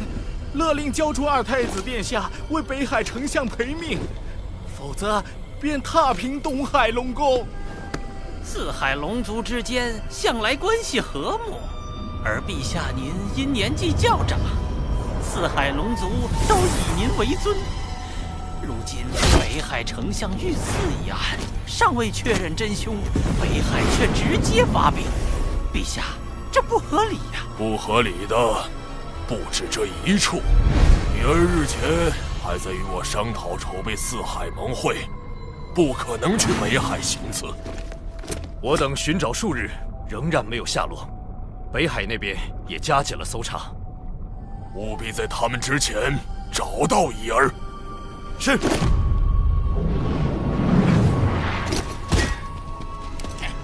一定要找到奥义，让东海给个交代。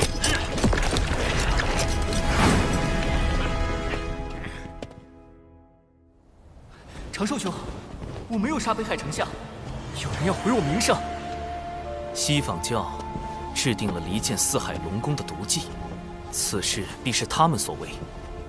你的凶手身份一旦坐实，北海、东海便会反目，不仅四海盟会开不成，四海还会分崩离析。西方教，对，四海不稳，万龙阵未成，他们便可趁机图谋海眼。四海分裂，龙族上天一事也会落空，我就上不了天庭。那封神大劫，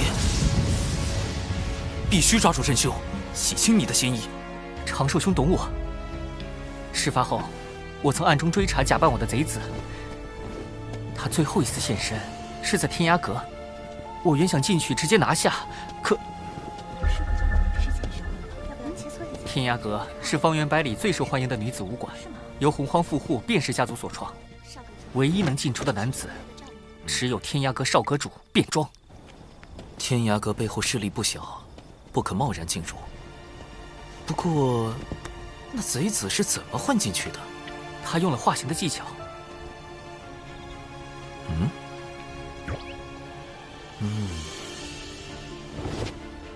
不会吧，长寿兄，你不会是要……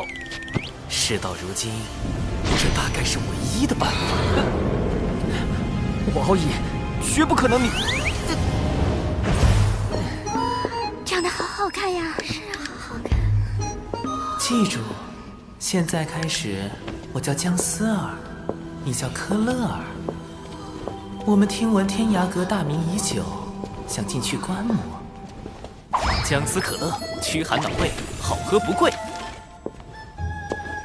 知道了，长寿兄，姜思儿。原来不是武馆，是武馆。我天涯阁必在聚集洪荒女炼气士，切磋对战，共同进步，增强对大道的感悟与理解。天涯阁当真只接受女兵？当真。如果有男兵进来了呢？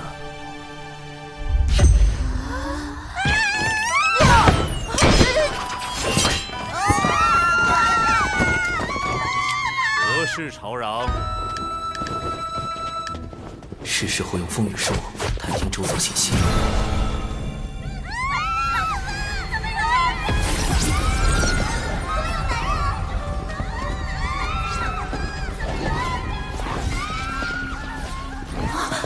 他不是死了吗？你的慌乱与别人都不相同。是否以为你剑下的亡魂重现于世，你就是凶手？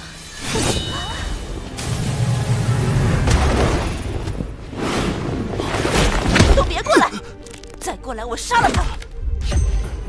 少阁主，姑娘，有话好说。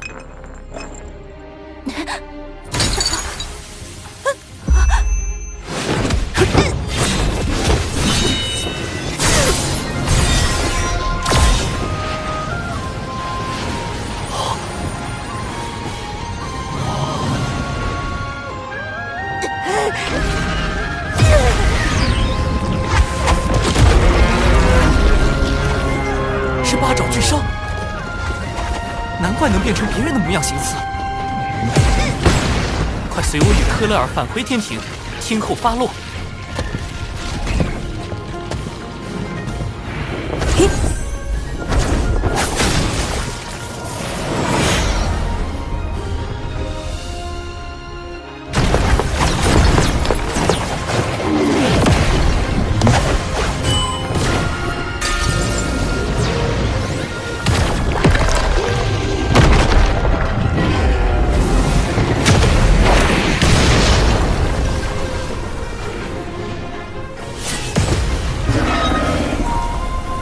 很好，这波路人舆论算是拿下了。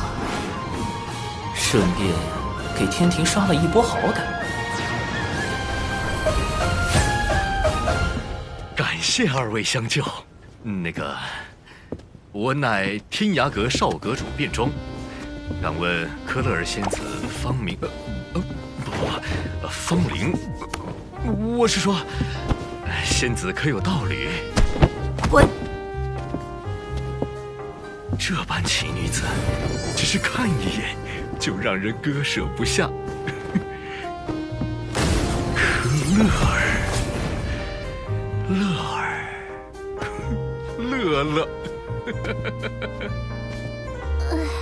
真是病得不轻。什么北海丞相？我不知道。此物唤作摄神珠，可以搜集元神内的所有记忆。即便你畏罪自杀，摄神珠照样可以读取你生前的记忆。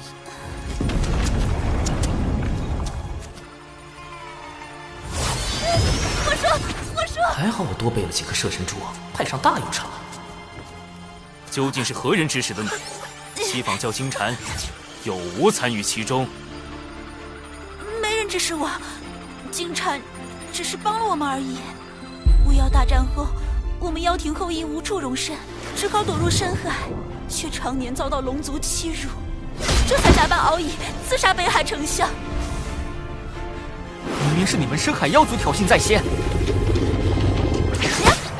西方教煽动深海妖族出手，自己却摘了个干净。好在你我乔装入天涯阁，他们暂时没查到你。快将他带回龙宫吧。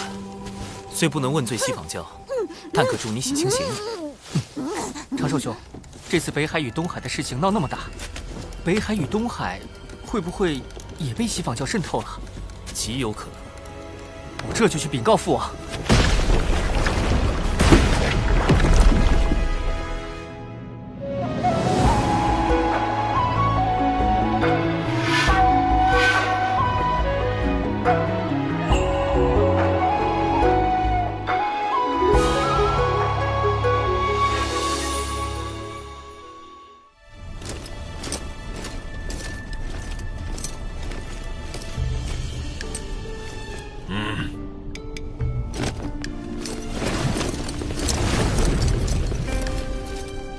3日后照常举办四海盟会。叶儿，你做得不错。谢父王夸奖。父王，北海丞相遇刺一案，乃西方教从中挑拨，儿臣已将疑似内贼的人选记在册中，还望父王严查，以防四海盟会生变。父王，你只需照常筹备四海盟会。记得多请些宾客。海神，你那些结教同门都可一并邀约，这才是要事。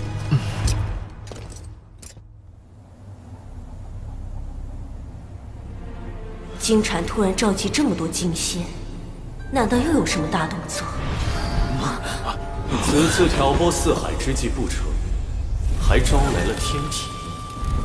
你们中有些人是不是透露了风声？自己心里清楚。糟糕，金蝉开始起疑了。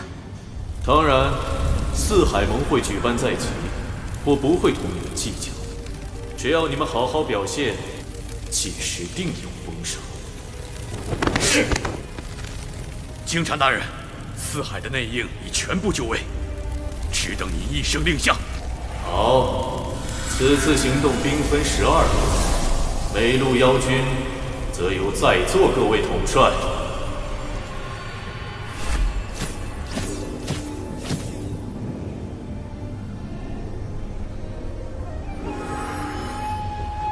我这一路就有10万兵马。四海盟会照常举行，龙王陛下却不愿排查内贼。果然。东海龙王这类远古高手，都主打一个面厚心黑。龙王陛下是要让西方教放下戒心，更是在等一个将内贼一网打尽的机会。你是说，四海盟会？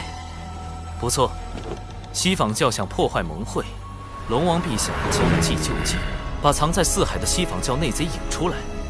趁机查出西坊教谋夺海饮的根本目的。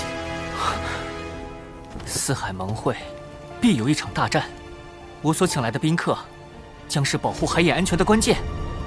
敖乙兄，阐教12金仙里，就有位龙族的远古高手，黄龙真人。龙族虽因旧事与他断绝往来，但在龙族危难时刻，他定会出手救援。龙族乃是贫道之根脚，落叶归根，贫道如何能容忍西坊教这般算计？截教圣人弟子公明道人，以义薄云天著称，亦可请他出面。师之放心，我定如期赴约。此外，我已向天庭写奏表，禀明西坊教谋算海饮之事，请天庭为龙族主持公道。长庚爱卿实乃良才，竟已在西坊教内安插了暗棋。木工，挑选精锐天兵天将，择日兵发四海。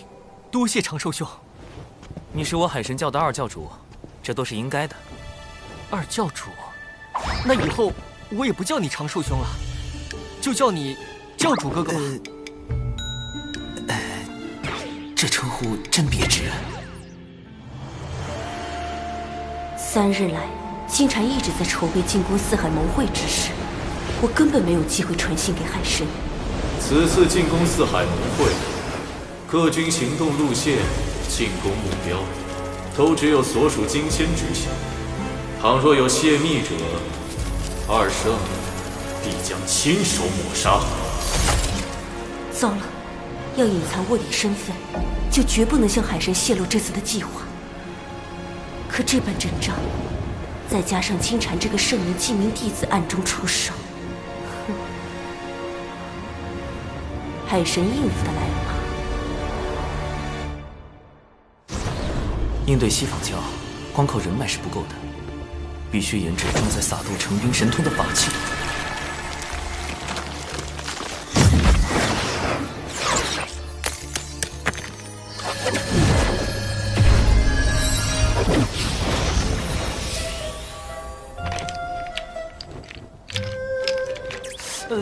原版的撒豆成兵看着不太聪明的样子。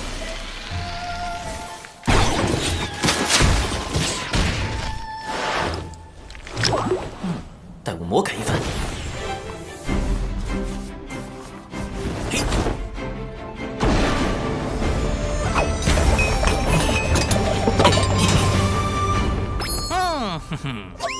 或许是看在玄都大法师的面子上，掌门将熊灵帝从逍遥星宗过户到渡仙门，并收作记名弟子，安排他住在小泉峰，倒也方便了我魔改撒豆成兵。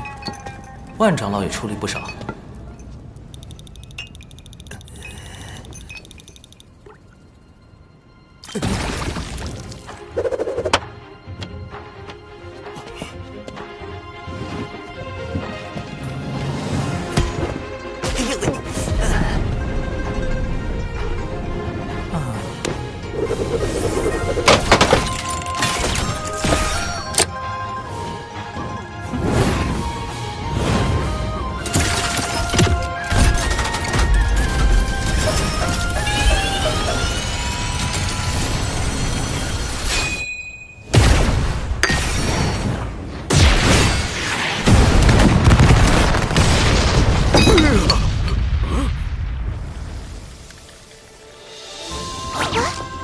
成功了！自研法器，仙斗加特林，届时配合天庭大军，嘿嘿嘿。今日就是四海盟会了，文道人那边怎么一直没动静？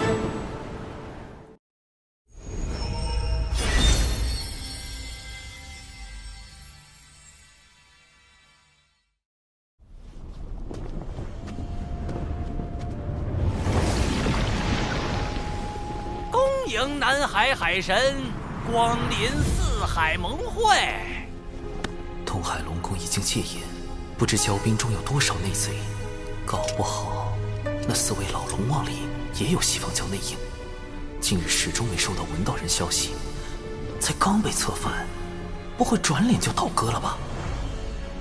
千百万年来，我龙族为镇守四海，不断用祖龙直系血脉填补海眼，以消解其中所纳的天地业障。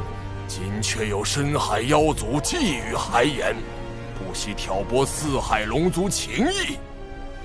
幸有大哥明察秋毫，免我北海与东海手足相残。我东海特召四海盟会，共商重启万龙大阵，便是要龙族团结御敌，护卫海眼。大哥高义，我西海必当跟随。我南海亦追随大哥，共守海眼安危。教授哥哥，你我请来的帮手都已就位。金蝉随时可能发动袭击，按计划行事。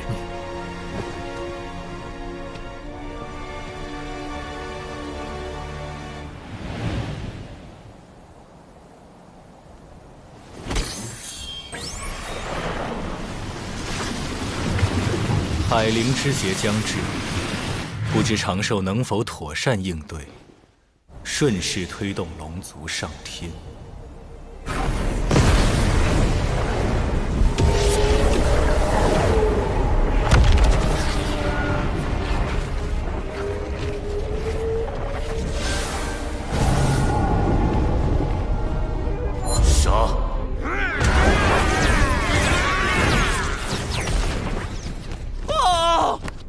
妖族攻入西海！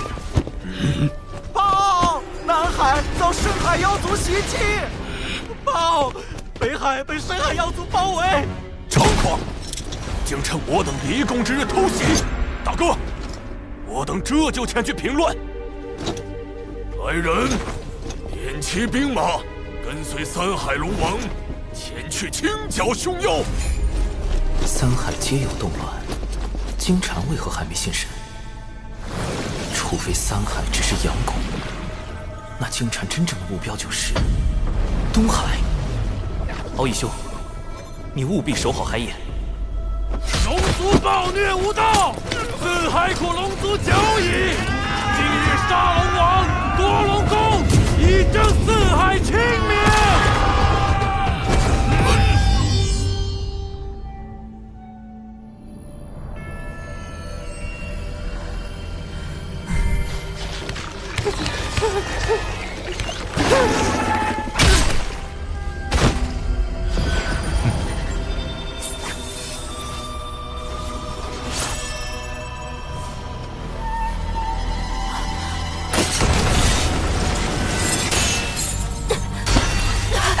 金蝉大人，海眼情报我已掌握，我来带路。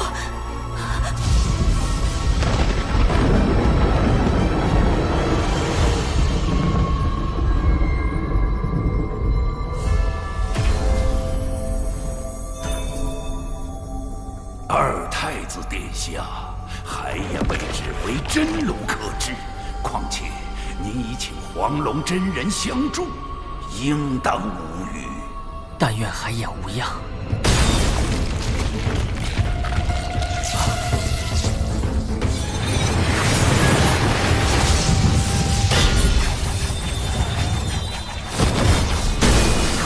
八爪巨兽怎么逃出来了？救他的是金蝉。迎敌！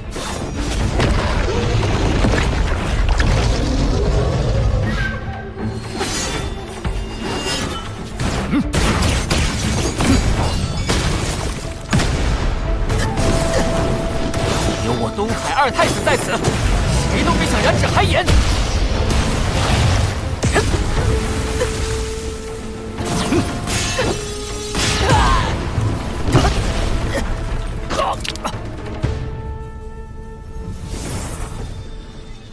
龙族当真没落了，竟如此不堪一击。刚才传音，敖乙没有回应，出事了。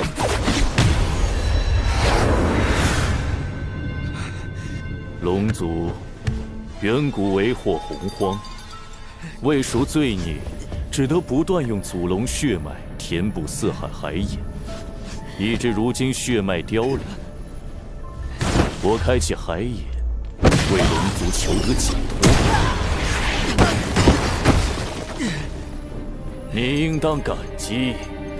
海眼封印天地业障，一旦开启，业障倾泻，洪荒必将生灵涂炭。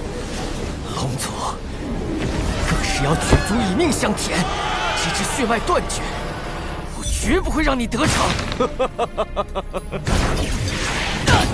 龙宫兵力被我分往四海，你父亲东海龙王亦被我派深海妖族围困于龙宫，没有援兵，凭你一条未成金仙的小龙。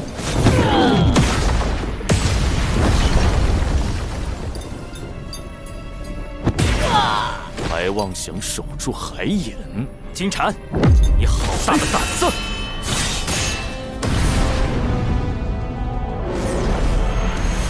贫道乃南海海神，你胆敢图谋海眼，贫道特来替天行道。区南海野神，连神位都未得封，倒管上东海的闲事了。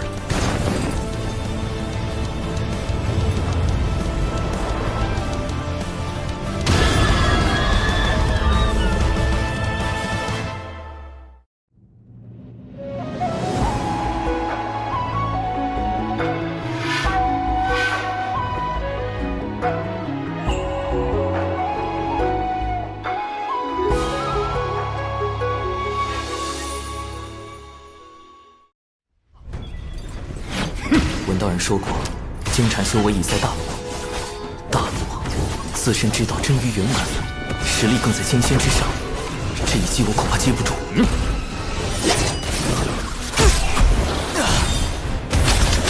南海海神不过如此。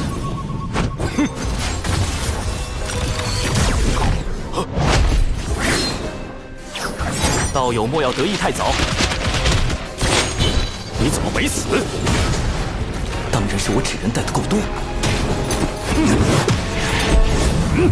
应凭胜算太低，我行轮转，合而归一，水自长流，生生不绝。水遁，行跑。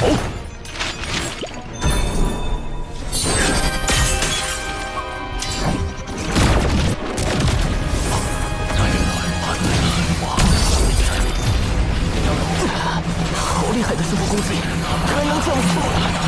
师傅别演了。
海眼已开，功德灵珠。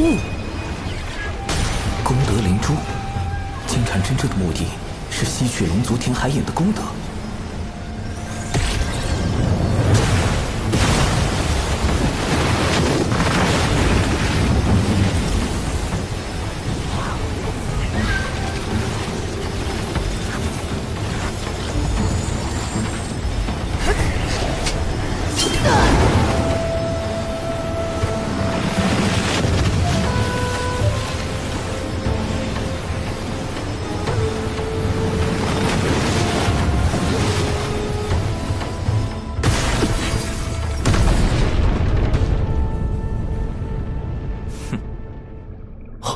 不该这样，海眼怎么回事？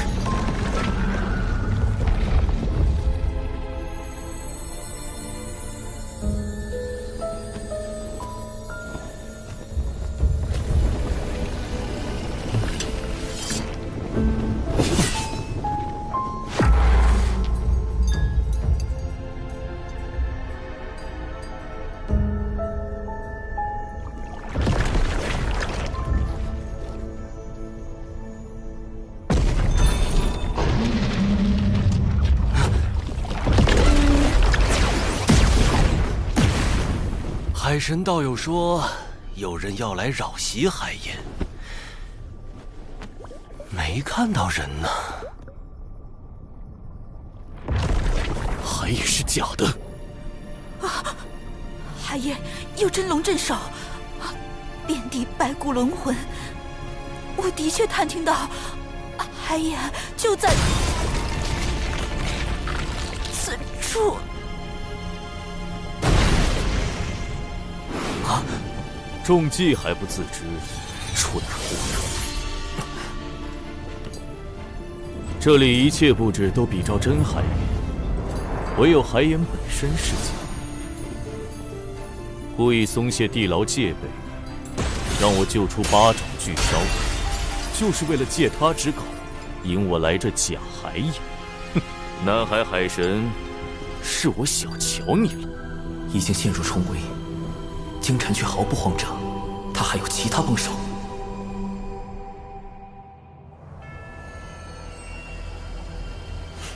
海神老弟要我埋伏在这条西方教前往东海的必经之路，不知何人会来。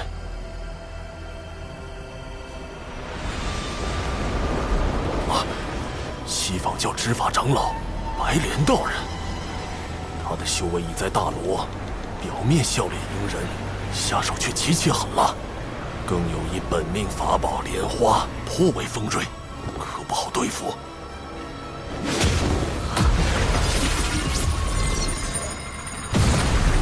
熊妖，哪里跑？西方二圣命我等前往龙宫救援，请道友莫要阻拦。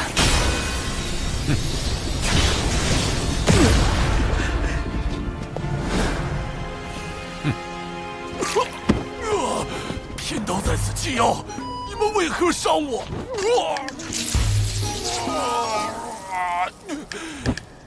你们损我道基，我要找我师尊通天教主评理。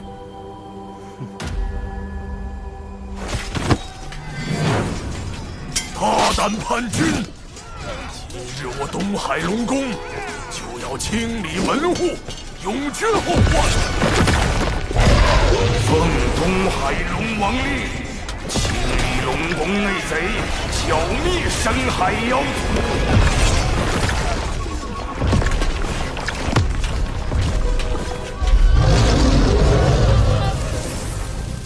提前埋伏兵，预备将内贼和深海妖族尽数捉拿。这帮龙也不是太蠢。文静，白莲长老已赶往东海，你现在进宫，方便长老施救龙族。白莲长老也来了，金蝉的计划倒是瞒了我许多，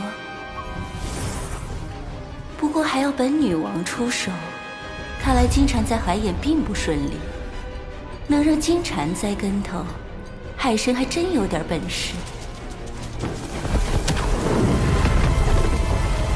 深海妖族还有后手？不是血池黑纹，他们怎会埋伏在此？难道深海妖族与之勾结了？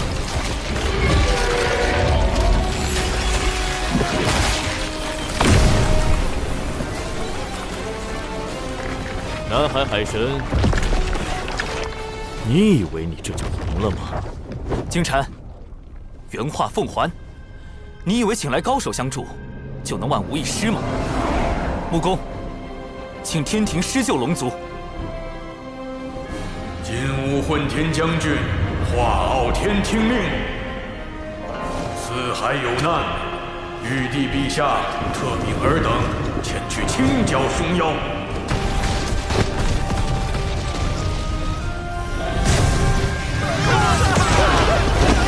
天兵天将听令，斩妖除魔，护四海生灵，凡妖邪，杀无赦。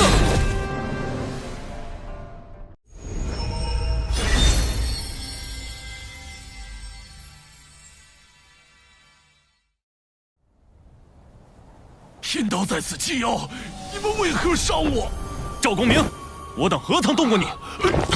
莫要阻拦贫道6人前往东海。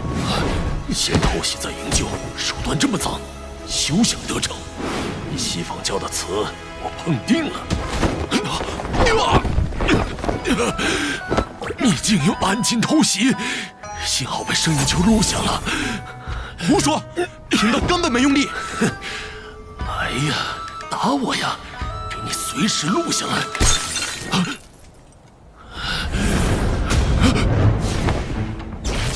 道友伤重难行，贫道6人送你一程。糟糕！他们是打算杀人灭口。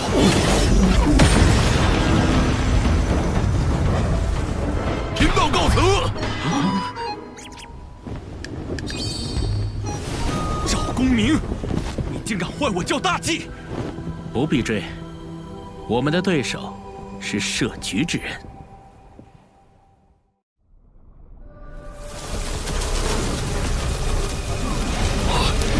深海妖族与血石黑纹联手，再打下去，龙宫肯定失守。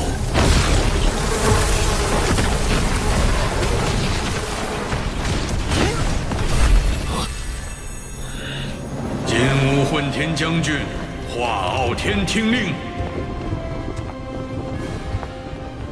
他怎么来了？玉帝陛下特命尔等前去清剿凶妖。我且不告诉长寿，看他能否认出。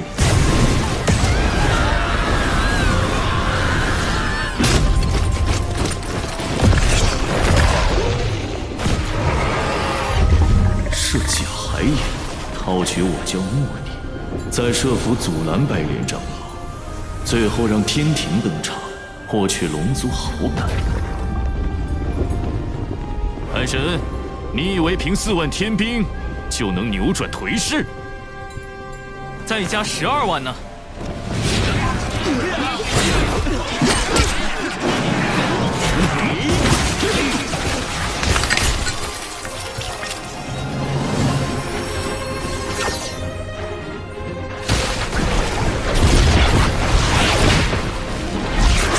寒空斗兵，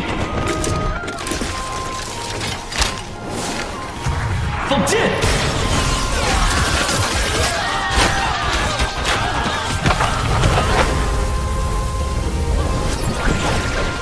神盾斗兵，掩护进攻！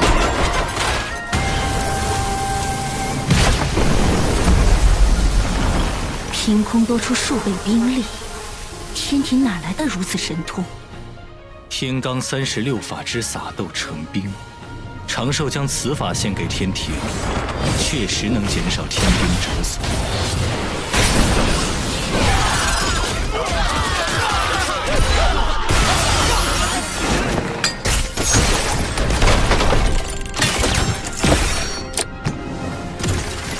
仙斗加特林，开火！竟能让斗兵发挥如此威力，长寿这脑子装了不少鬼主意。上！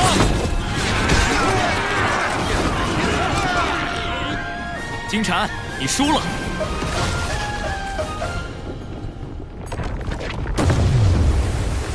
南海海神，我们还会再见。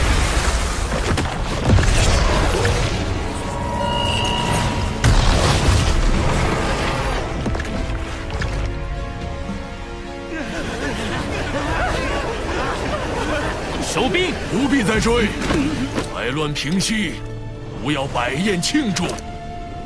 不知天庭诸位可否留下？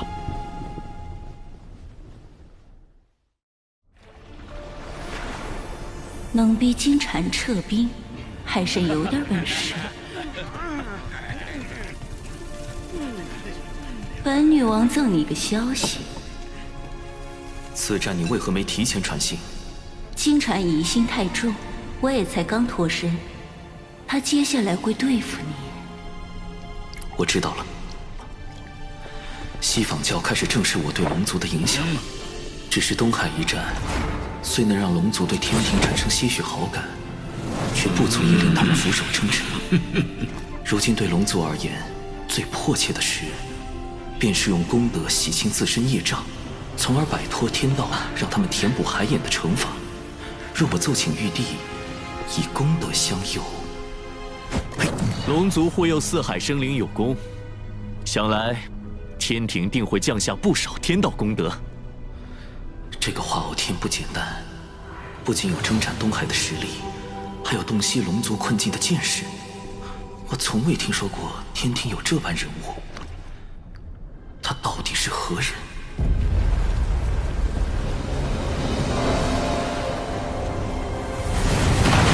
化傲天刚说完，功德就来了。玉帝派发功德之事，连天庭重臣东陆宫事先都不知，他又从何处得来？难不成化傲天就是玉帝？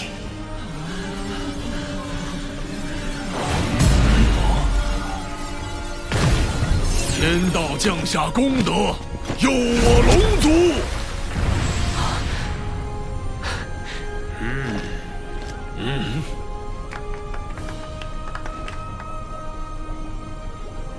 奇怪，明明有6道功德落下，这第6道功德去了何处？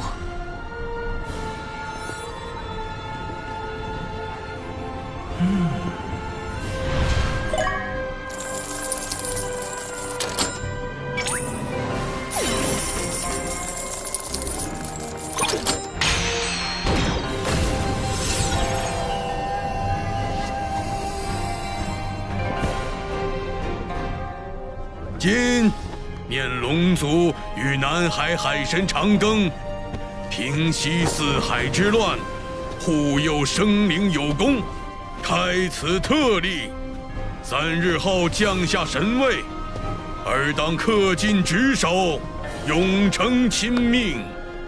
神位一到手，我就有机会跳出这个为遴选正神开启的封神大劫了。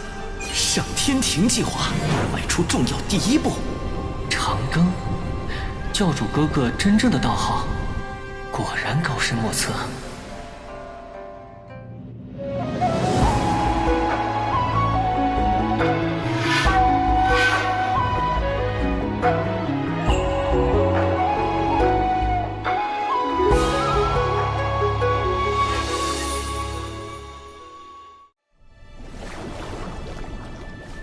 以仙斗斩凶妖，以妙计安四海。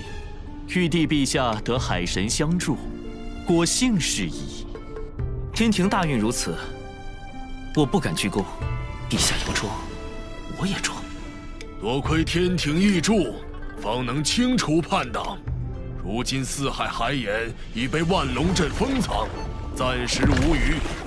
龙族不胜感激。长庚爱卿，东海龙王好像认出吾了，快帮吾挡一挡。陛下，不知玉帝有何喜好？吾明日便备一份厚礼。吾这化身在天庭为官数万年，若被当众爆出，有损玉帝威仪。原来化傲天是玉帝藏在百官之中，监察天庭各处的化身。龙王若再上前，便是冒犯天威了。多谢龙王美意，天庭虽刚起步，却是秉天道、立秩序之地。而今四海生灵惨遭劫难，陛下特遣华将军维护天地清明。那吾便以此酒谢华将军，谢天庭相助。长寿果然认出玉帝小师叔了。这小子行事周全，既截胡西方算计，又促成天庭与龙族的往来。但此诏既出，长寿拆台西访教一事，便瞒不住了。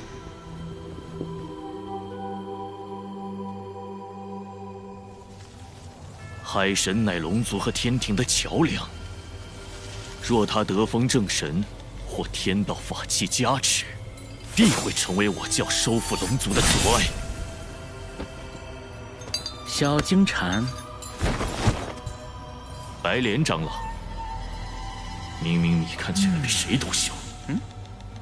海神背后势力庞杂，为免惹祸上身，最好是借他人之手除之。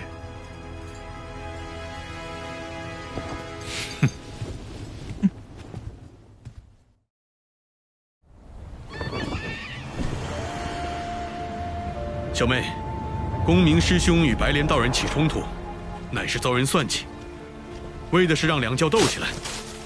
此事已经在岛上传遍了。东海一战，公明师叔拦截白莲道人，是为破坏西方教计划，怎么传到金鳌岛就变样了？敢算计公明师兄，这是没把咱们金鳌岛10天军放在眼里。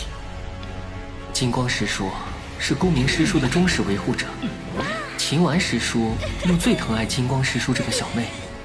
据白莲道人说，幕后之人是南海海神。教主哥哥，又是西方教在搞鬼。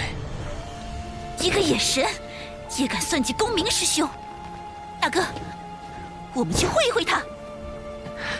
不好，教主哥哥麻烦大了，这2位师叔我可拦不住，只能……是你算计我截教外门大弟子赵公明？大哥，何必多问？白莲道人亲口所说，还能有假？秦丸、金光圣母，这2个可都是在封神大劫中误10绝阵的狠人，竟然这么容易被煽动，绝无此事。还请看在通天教主建议图上，听贫道解释几句。好啊，还从公明师兄处骗来了师尊的建议图。这是送的。若有此图，我等供着都来不及，怎会送人？你好草率的推理！为了公明师兄的声誉，大哥，绑了骗画狂徒，送去西方谢罪。那我还有命活？哼！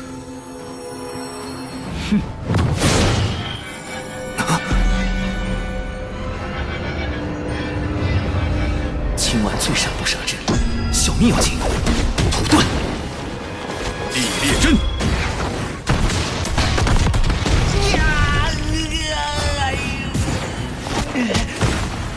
会这么多遁术，果然是个贼。寒冰阵。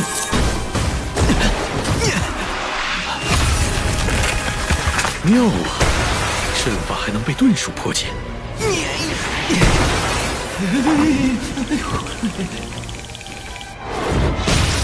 再试下其他阵。看我的！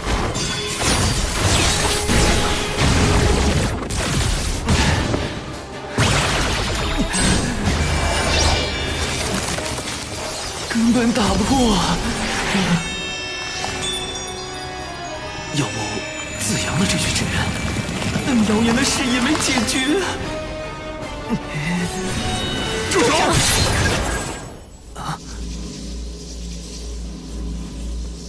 还好以师侄传信及时，2位师弟师妹，莫要听信谣言。长庚乃我挚友。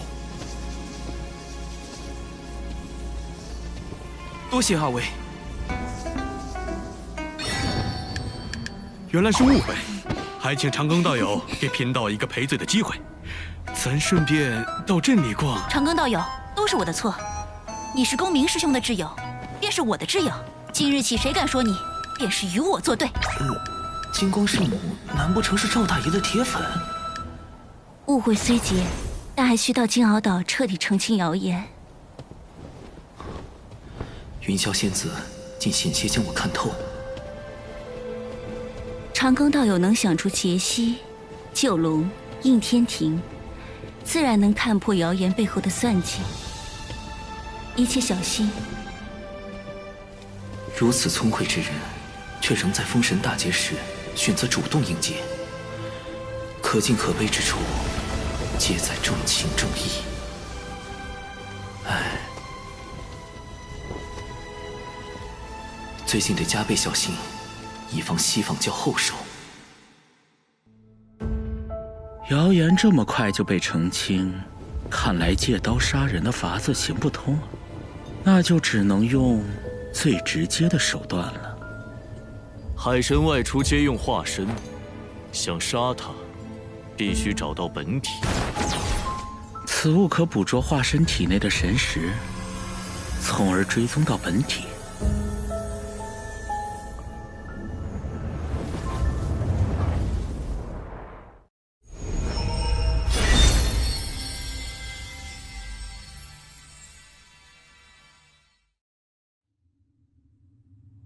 2天后便是海神册封大典，想要击杀海神，这2天是唯一的机会。你先想办法将他的化身引出，然后再用这锁神追魂碟。是。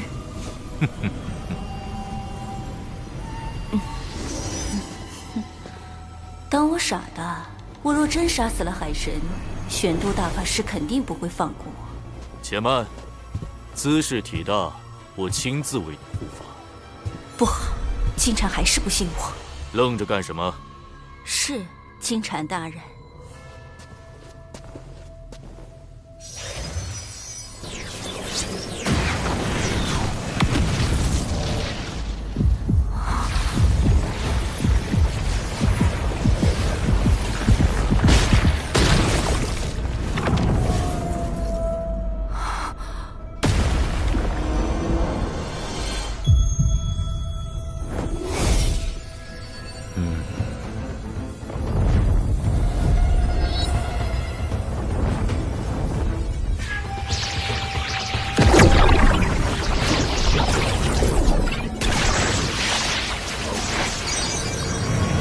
怎么办？在他眼皮子底下，我根本没法统治海神。熊战出事了！南海海神，你再不现身，我就杀了他们！利用血池黑纹攻击，既能防止金蝉怀疑，又可向海神暗示我的身份。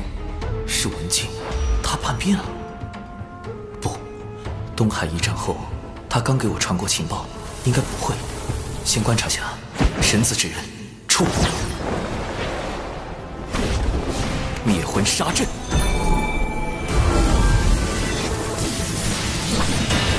血池黑纹为何伤及无辜？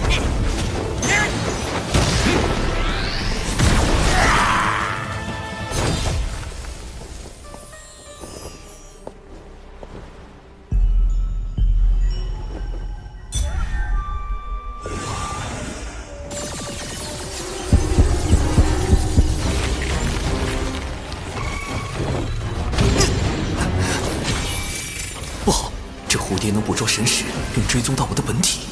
纸人触发式自爆程序，启动。那海神化身不过是个天仙，你的血纹傀儡可是个金仙，如此轻易就让那海神化身自爆逃脱，文静，你很难不让我怀疑。请大人再给属下一次机会。海神，对不住了。文静刚才似乎有意放我一马，否则我的纸人化身绝不会如此轻易的自爆成功。难道……我明白了，怪不得文静行为有疑，定是金蝉在旁威逼，试探文静，取我性命。好歹毒！追过来了。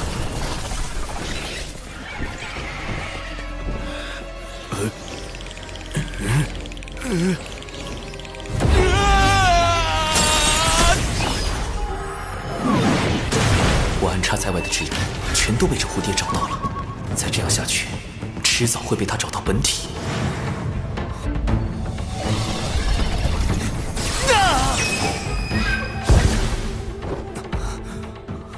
锁神追魂蝶竟连续找错了18次，不过没关系，他已捕捉了海神大量的神识，接下来才是他真正展现威力的时候。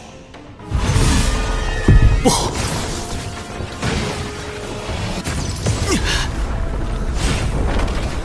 所有我神识存在的地方都会形成血界，一旦确认我的本体，蝴蝶将会被直接传送过来，而我只能用纸人不断的掩护本体。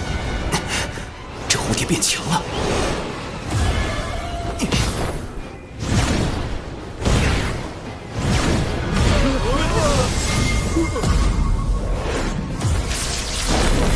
利用血剑刚出现，但还没将蝴蝶传送过来的时间差了。不断的扔出纸人，不断的自爆，屠盾。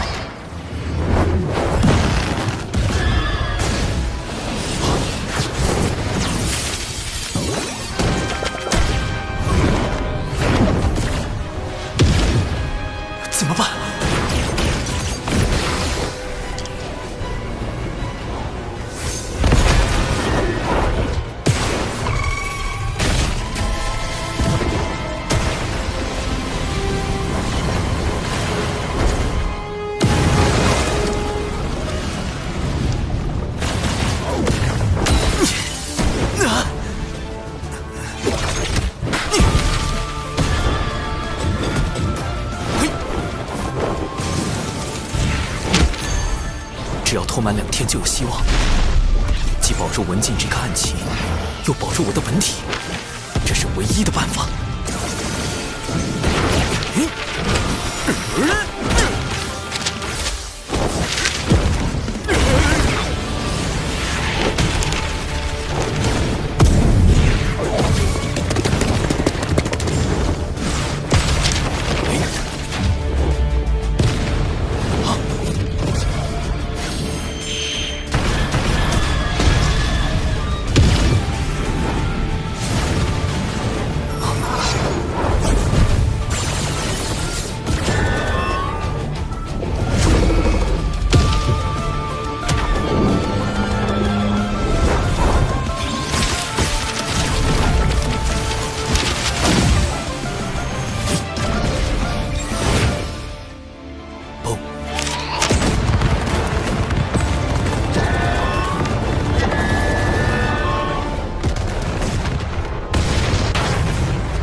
总算结束了，没想到竟在金蝉手下保住了一命。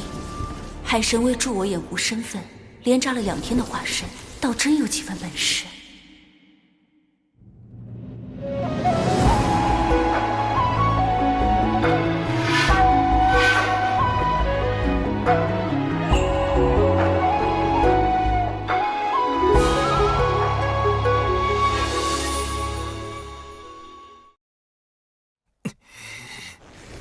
3681个纸人，2天竟然自爆了3681个纸人，浪费呀！我花了多少个日夜才打造出来的？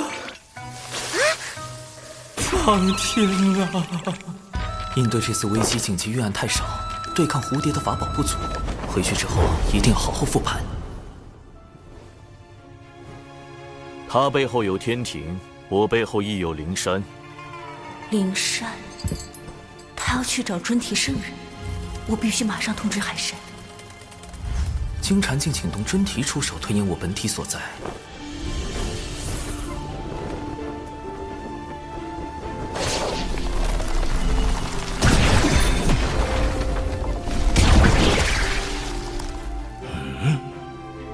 太极图。不过，谁背后还没个圣人呢？太清师兄在为他遮掩。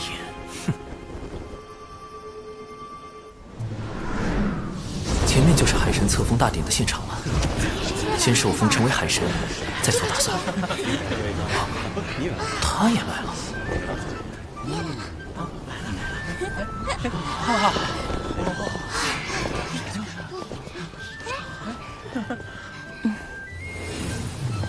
恭喜海神！恭喜海神！云霄师妹一向在3仙岛闭关，鲜少外出，连我都未见过几面呐。啊，我与公明前辈交好，仙子许是看在公明前辈的面子上。哎，这可跟我没关系啊！大妹她确实是被我劝过来的。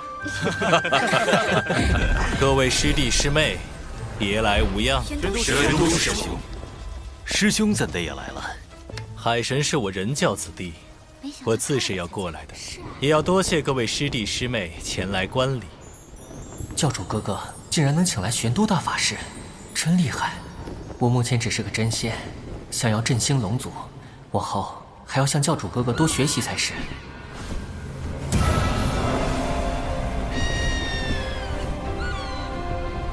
海神听风。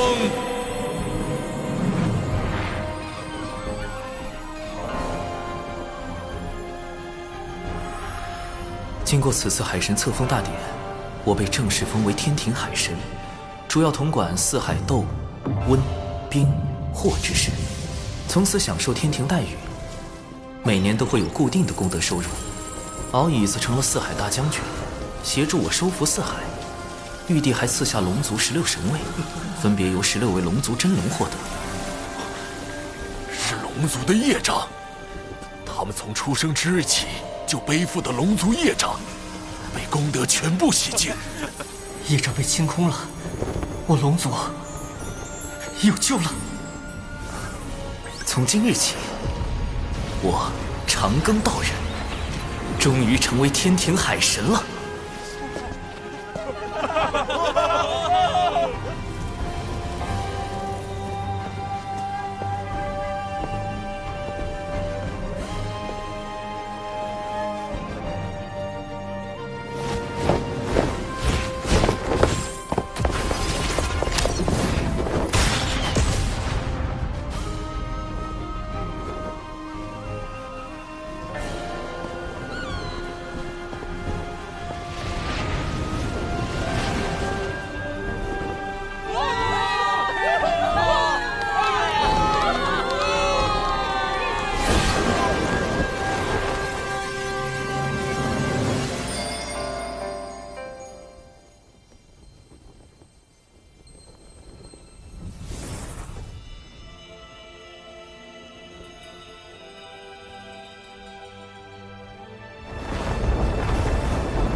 一场声势浩大的海神册封大典，一来震慑龙族，为其指明上天之路；二来警示西方教，令他们不敢轻易出手。仙子冰雪聪明，对海神册封大典背后的风云涌动了若指掌。但我始终不明，你为何如此忌惮西方教？你背靠人教，西方教便是一教双胜，也应不会为难你。未成圣者，在圣人面前，终究是蝼蚁，不可大意。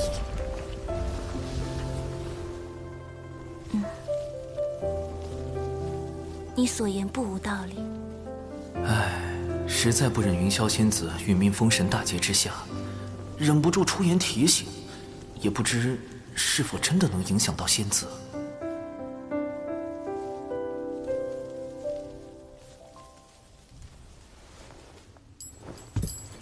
20尊，现在该怎么办？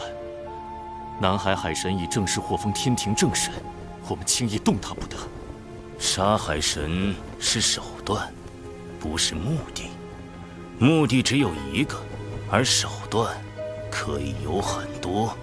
您是说，龙族？我且问你，通过这场海神册封大典，你看到了什么？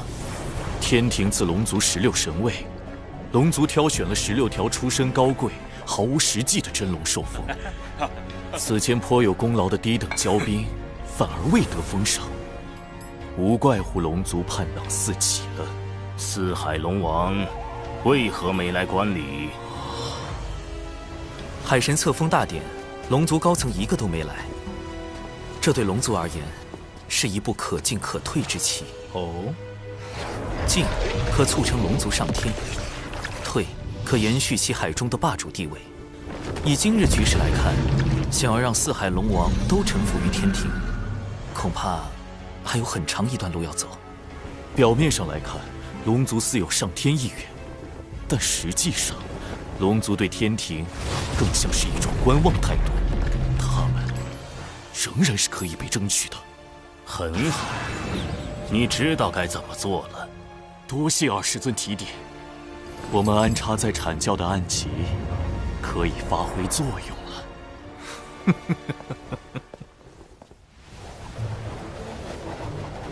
不愧是老师看重之人，真是一点就透。明日你去天庭报道后，来一趟兜率宫，老师要见你。兜率宫，要去见太清圣人的化身太上老君。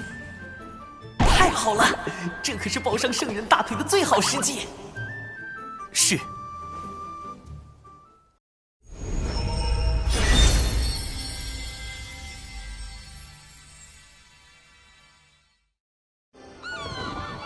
此次入凌霄宝殿听宣，感觉如何？玉帝陛下厚待龙族，已感激万分。海神，敖乙将军，请留步。陛下听闻老君传召海神，特命我送海神前往兜率宫。谢穆公，谢玉帝陛下。海神初入天庭，就得封4阶神位，陛下当真对海神轻言有加。4阶，天庭神位划分清晰，想来穆公出力不少。这都是陛下妙思。陛下将天庭神位分为6阶，第1阶为陛下与王母，第2阶为十全封疆大神仙，唯有1位例外。例外就是超1阶隐藏大佬，太清圣人住于天庭的化身，太上老君。第3阶为各部主神，星君、真君，月老也在其中。第4阶为各部正神、大将，海神神位便在此列。第5、6阶为辅神，负责辅佐前4阶正神。敖乙将军正是5阶。陛下看重海神与龙族，除封赏外，亦赐下诸多宝物，2位前途不可限量。前面是天庭为普及海神的撒豆成兵之法，特意培育的仙豆苗田，兜率宫就在仙豆苗田之后。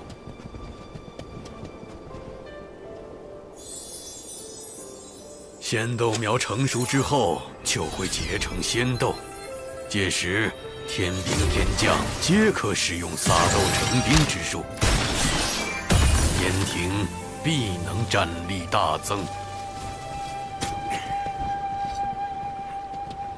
啊！我乃天涯阁少阁主卞庄，仙子可有道侣？他怎会在此？敖乙将军认得卞庄？贼眉鼠眼，一看就不是好人，我不认得。此人为何会在兜率宫前种豆？前不久，卞庄在南天门外苦求，言说未能配上心爱之人，定要入天庭建功立业。陛下感其心诚，将他招揽，命他在此担任种豆天将一职。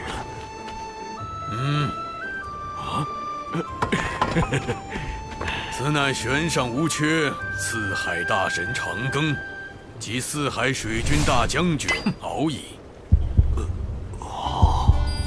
竟与乐儿仙子这般相像。将军可有妹妹名叫柯乐儿？卞庄思慕乐儿仙子已久，只求能与仙子喜结连理。若仙子真为将军之妹，还请大舅哥成全我与乐乐这段缘分。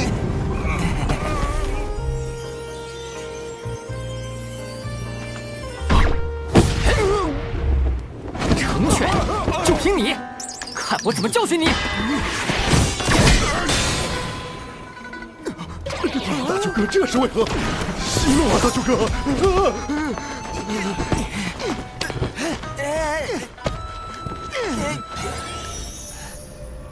兜率宫前，许久不曾这般热闹了。见过大法师。见过大法师。一位是四海水军大将军，一位是天庭种豆小天将，同为天庭效力，不宜结下仇怨。我先要你二人握手言和，你们可愿意？他把我耕地的木锄都弄断了。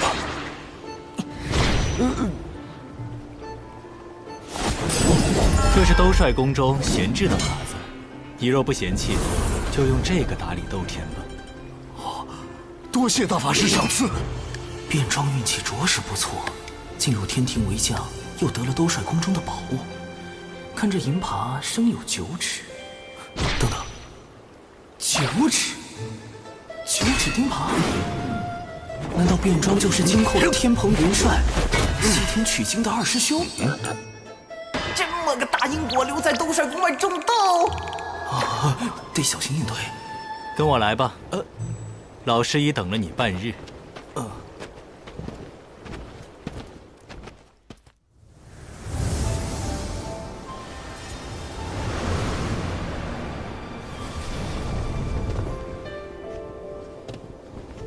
哇，紫金八卦炉，《西游记》里炼出孙大圣的火眼金睛，炉砖落下凡能燃起800里火焰山。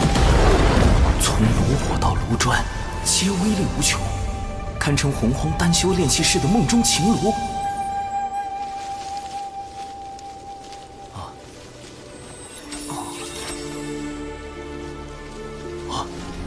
兜率宫中，竟一草一木都内蕴无穷。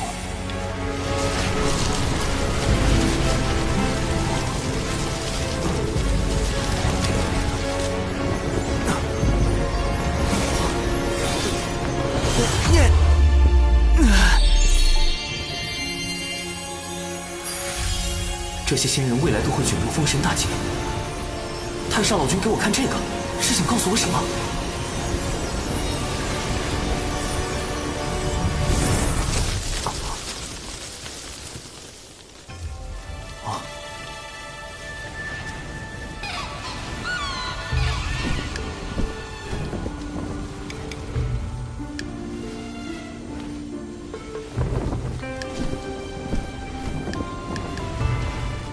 这么年轻，是画下图，还是太星圣人为显区别，特意用了这般化身？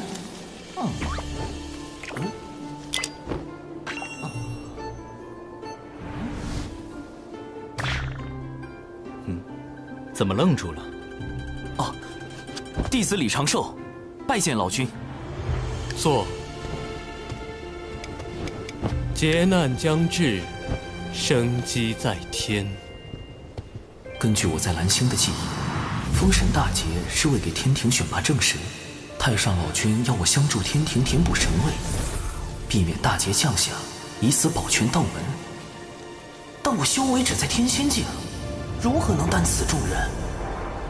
今日传你丹道3篇。刚想着修为不够，太上老君就要传道。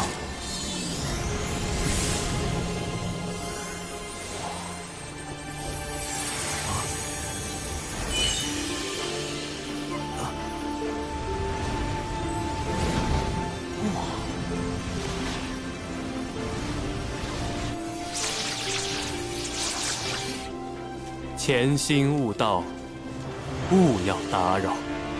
是，老师。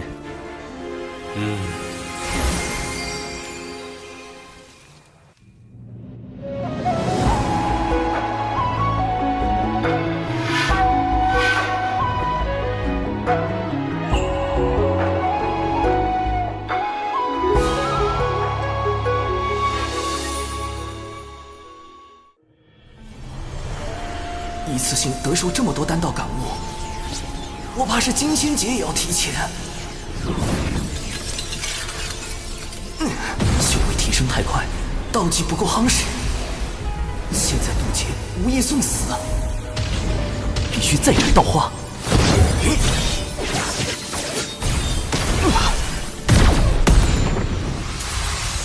又来！得老师传道，境界大增，确需夯实道技，再考虑渡劫之事。但我行走洪荒多年，就没见过为了夯实道阶而自斩道花的。长寿行事也太过谨慎。108瓣道花透彻到近乎透明，难怪老师会格外关注长寿。这家伙不只是谋略过人，本身也有跻身道门高手之列的潜质。道技已足够夯实。道基如此圆满，金仙劫定凶险万分，稍有不慎，就是生死斗消。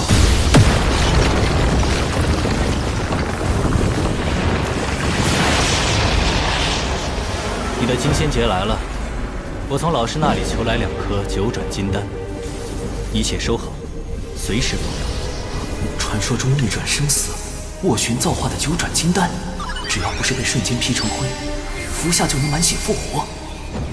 弟子事先已择了渡劫地点，此次想请大法师为弟子护法。9转金丹怕是不够，你先前往渡劫点等候，我去就来。哎，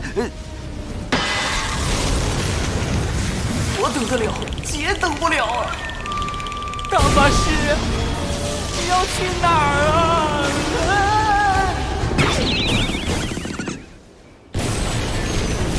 金仙劫又称长生劫，是生灵跳脱生死的必经之路，比成仙天劫更为凶险。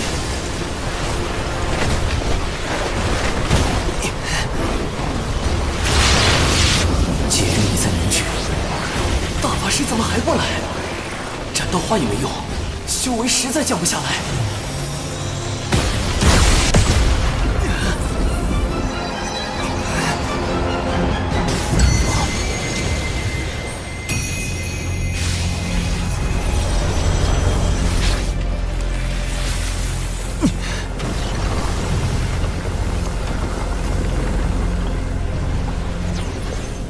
长寿，原来这就是他真正的名字。长庚、长寿，不一个意思吗？这家伙也太怕死了。大法师，你怎么就暴露了我的真名啊？因云霄师妹的混元金斗能助你安稳渡劫，我才特去将师妹请来。此前几次与长庚道友交谈，云霄颇有感悟，心中对道友很是敬重。海神真是好大的面子，大姐一向不问外事，这次竟然……多谢云霄仙子。云霄仙子真是人美心善，9转金丹加混元金斗，内服外用双保险，渡劫成功率提升至98%。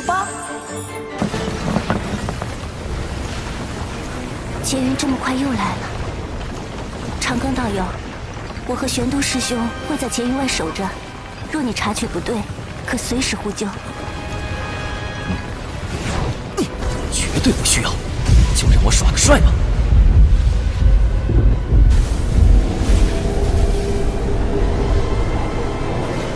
啊，道祖！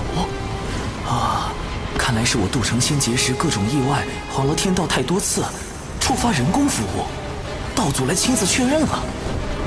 竟然惊动了道祖，他又渡的劫得多厉害！渡。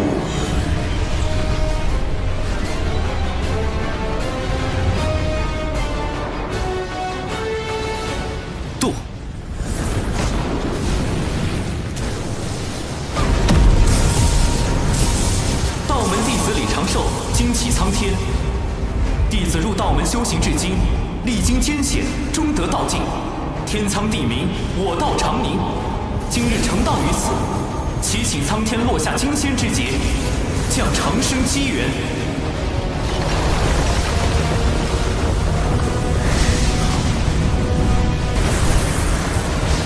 这是金仙劫排名第1的万灵天劫，再往上，唯有道祖亲自降下的紫霄劫了。竟修出了一个无极大圆满的道基，无极圆满，乃成圣之姿。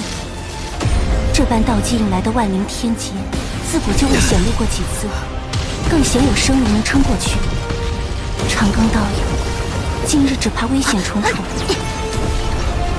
所以这一次，得做好在金仙劫下抢人的准备。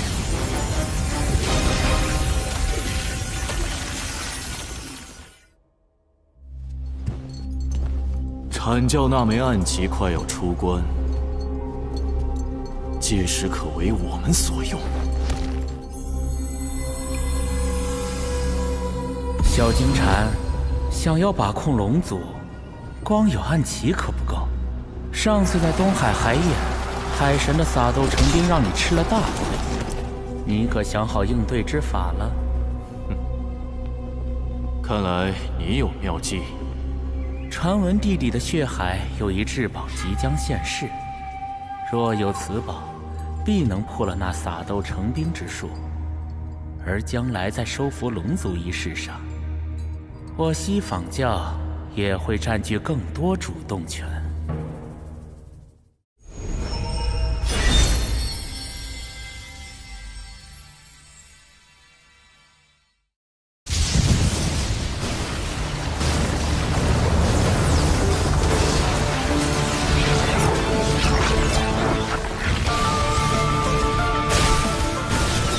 这些景象乃天雷化卦，威力极强，不能应接。道门神通之血晶惩罚。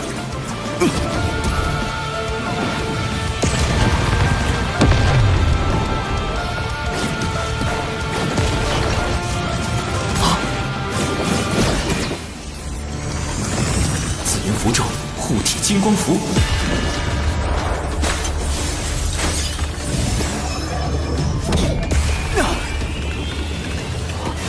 还是暴露了。原来这才是你本来的模样。这人心眼那么多，怎么是个不到200岁的小娃娃？长庚身处大教之争，错一步便是万劫不复。故此，玄都师兄放心，我等不会将他的真容泄露出去。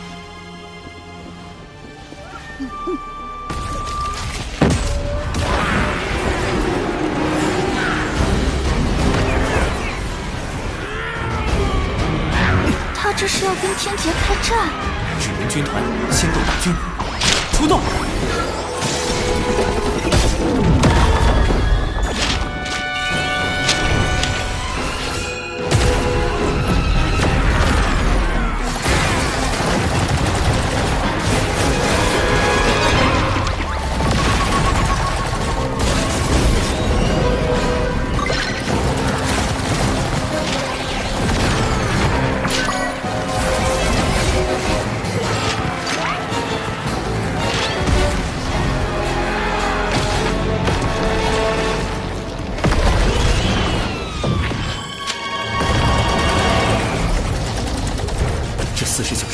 全是金仙境的实力，以我的修为根本撑不过。只能五行轮转，天地乾坤，九霄穿云，瞬息雷动，雷遁。他对进了天雷，借天雷之力来击碎龙凤虚影。自古以来，从未有生灵这般做过。从未有过。便不能吗？这小子的鬼主意倒真是多。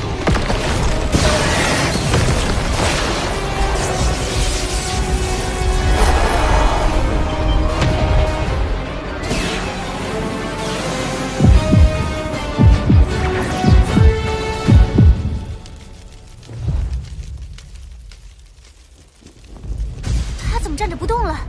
这是心结，乃心魔所化。若道心不坚定，便无法从中脱离，直到被天雷劈成灰烬。啊，师傅！孽徒，你果然隐瞒了修为。您都知道了。我带你入渡仙门，盼你成为人族之榜样，莫以弱小而欺，莫因豪强而惧。可你呢？弟子隐瞒修为，只是不愿沾因果。未曾害人。群妖宫山时，以你之能，本可救下诸多同门，但平心而论，你可有竭力去救？你事事计较，考量得失，见义而不行，有何资格成仙？为师今日便清理门户。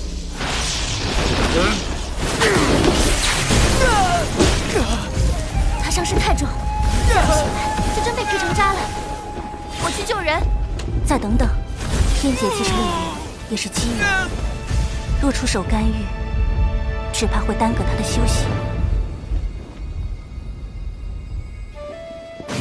不受死！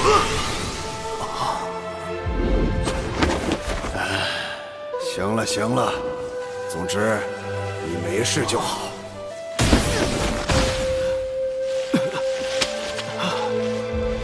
气我，骂我，打我，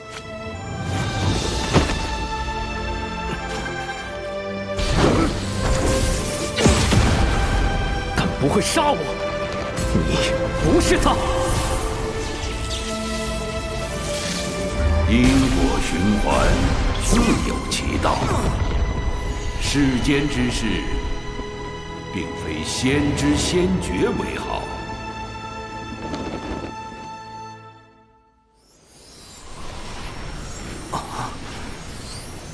我度过金仙劫了。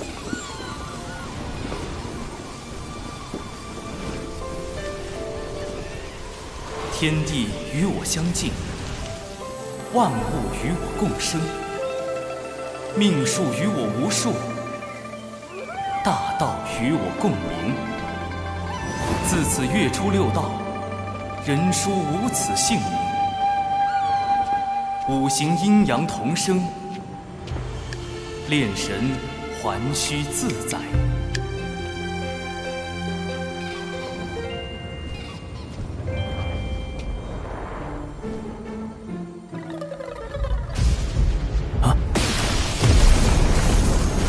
怎么还有？他修行进阶太快，且渡劫时遁入天雷，违背天道。那劫雨为何还未散？天道责罚，还来！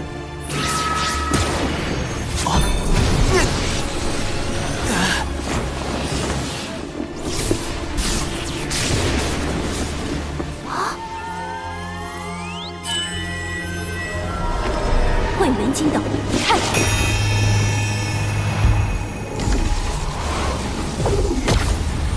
天道当真容不下他。待我推算一番。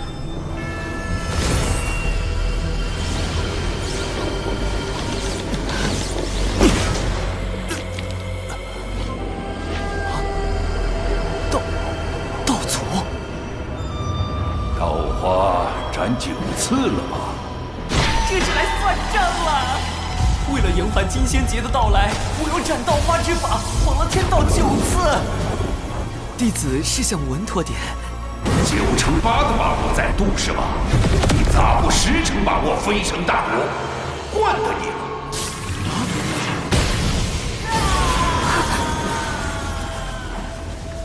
都是太文惹的祸。玄都师兄，如何了？天机不可泄露，但有9转金丹在，天罚只能重伤他。这番渡劫，当真不易。陛下，天庭正神的慰劳举措已整理完毕。哦，对了，再添一条，若入天庭为正神，可免1道天罚；金仙劫时，亦可免1重天雷。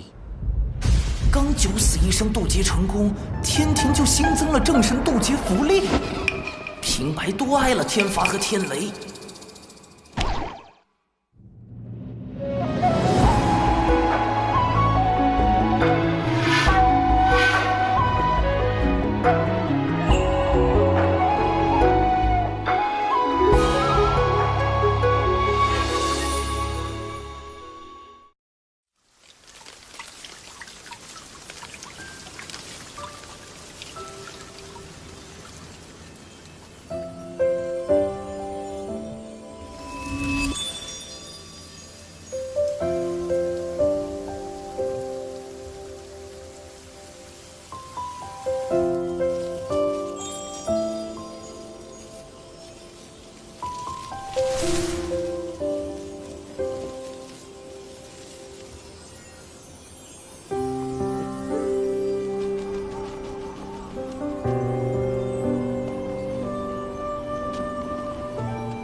3年悟丹道，12年飞升金仙，15年过去，还好我在小琼峰、海神教和天庭都留了指人，没人发现我失踪。云霄仙子，我已无碍。这12年，感谢仙子守关。你也曾助我兄妹，而今玄都师兄将你托付于我，我亦当尽心。我常以化身走动各处，有诸多隐情。金仙劫之事，放心，我知您与西坊教不断交手，颇为不易。我已叮嘱2位妹妹，绝不外传。如此真心待人，我亏欠他的因果也越发多了。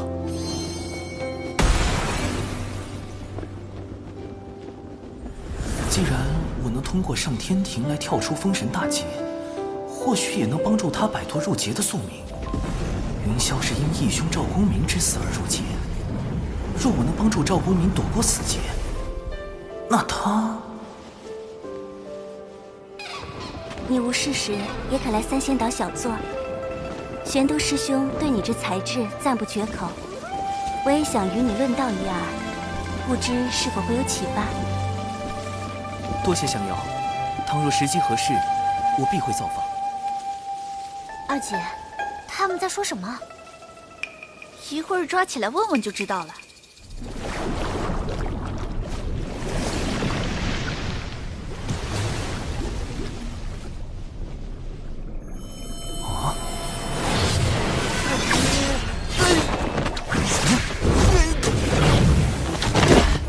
这怎么突然要灭口了？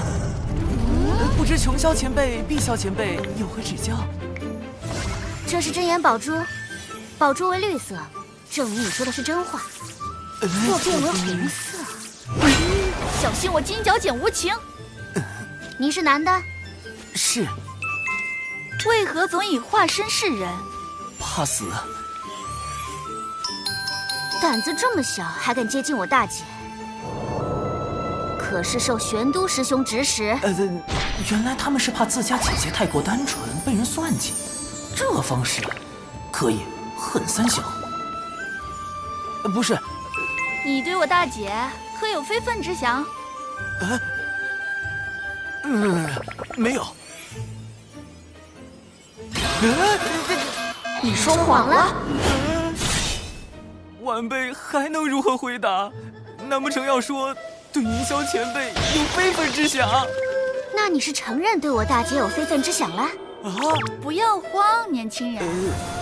毕竟我大姐那么温婉，虽然有时候很唠叨，还总管我们，随便禁足就是几万年。她凶起来更可怕，喝醉了还爱跳舞，舞姿，不好说。跪下！人呢？三霄仙子的性格果然很让人措手不及。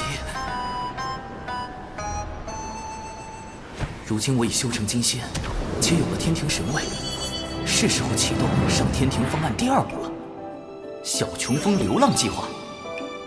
帮小琼峰全员谋神职，流浪到天庭，最好是能把小琼峰也搬上去，挨着兜率宫，这样就能和太上老君做邻居，安全感简直爆棚。到时候一起躲过封神大劫。天庭招人的基本要求是突破到真仙境。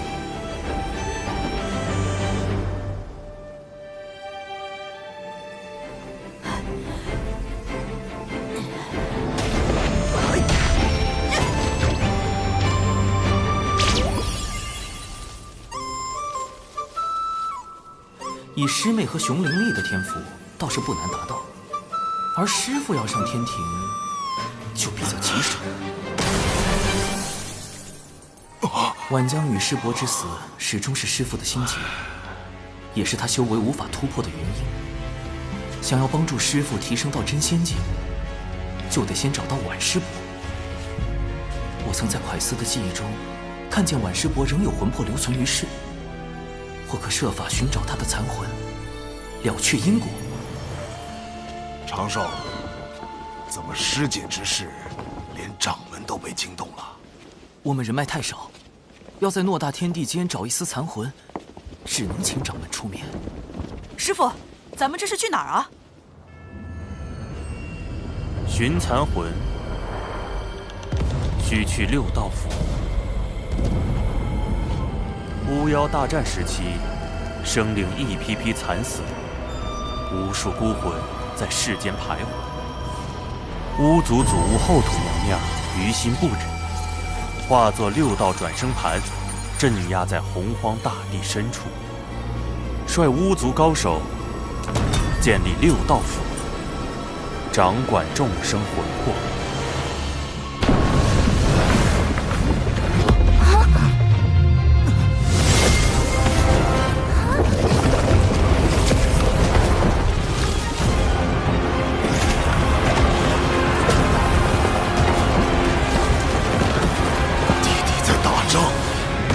这要怎么去6道府找到师姐的残魂？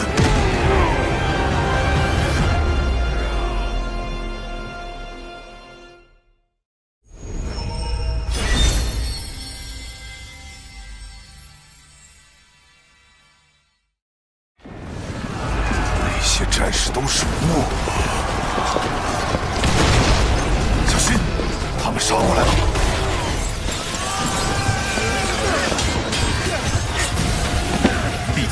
快撤！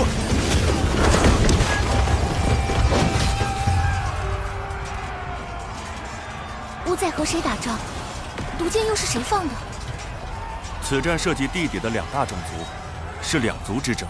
一是从盘古圣人尸身中诞生的巫族，具有盘古肉身之力，其壮猛远超常人。壮猛，倒是和熊寨的风格有些像。一是由盘古圣人巫血所造化的修罗族，深藏剧毒。刚才那些带有血煞之毒的剑士，便是他们的收获。这2族为争夺地底霸权，已然打了数万年。6道府由巫族执掌，要入府寻晚世伯残魂，就绝不可得罪巫族，更不可卷入2族战事。大家隐藏好气息，紧跟在掌门身后。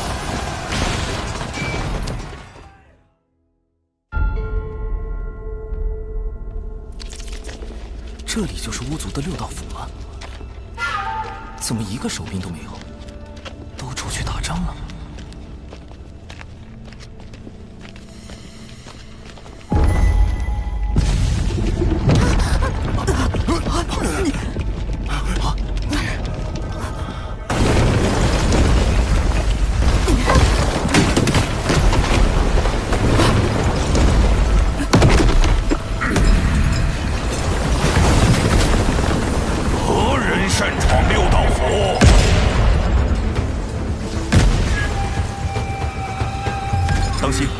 此巫非同寻常，是参与过3次巫妖大战的远古战士巫牛。搁这儿发言，本帅削死你！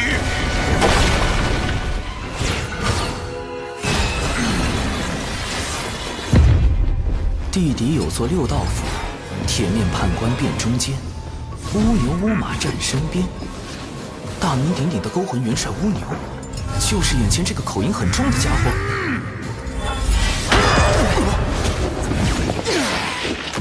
巫牛元帅，贫道乃渡仙门掌门，今日前来并非寻衅，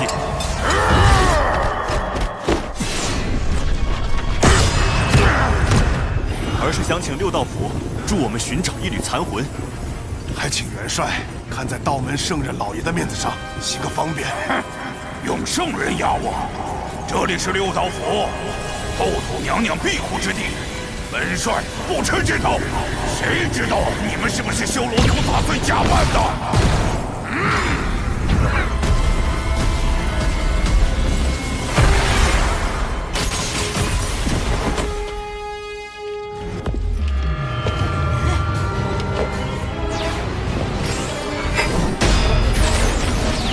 不准欺负我师父！奇怪，他身上怎么有巫的气息？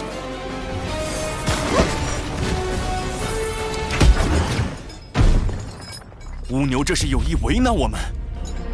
哎呀，完了完了！掌门怒气值飙升，要是和6道府闹翻，再想找晚世伯残魂就难了。掌门，冤家宜解不宜结，请容弟子一试。单枪匹马跑来，你很狂啊！横寿！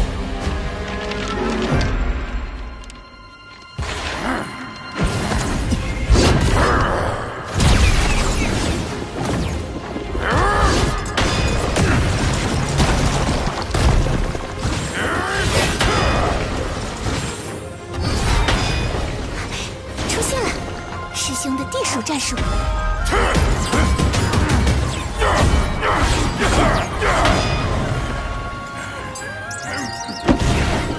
晚辈长寿，见过乌牛元帅。你小子玩我呢！天道法器，这不是天庭才有的吗？元帅，可听说过天庭海神？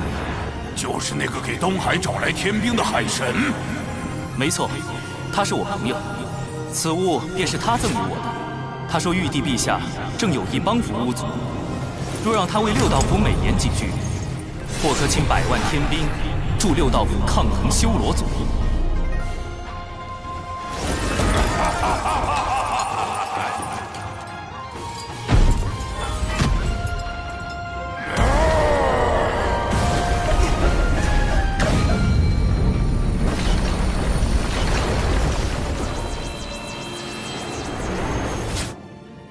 长寿，你可是六道府的贵客，把这儿当自己家。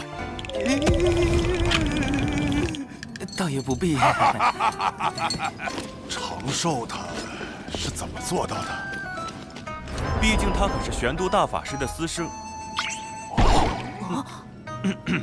是为可造之材的仙苗。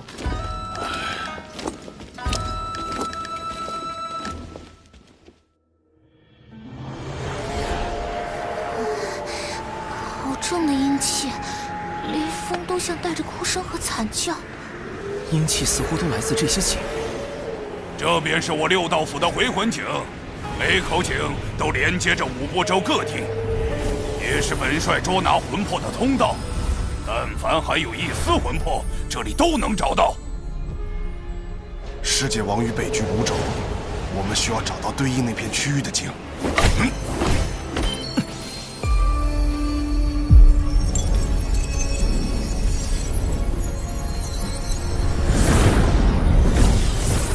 万世波的残魂在那儿。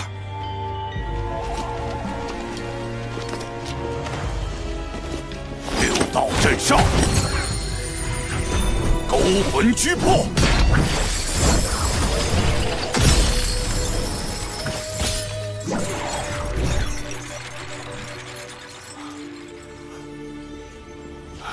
虽是残魂，但若用蕴养魂魄的丹药炼化，还能补全。聚集魂魄，就可托乌牛元帅送他转生。只是，这丹药极难炼制。弟子为渡劫筹备了不少丹药，或可一用。好家伙，这么多宝药，难道都是大法师传给他的家底？千毒百金炉，起！正好可以用上太清圣人传授的丹道。6不忘入，3不忘出，仙浊尽去，真气徜徉。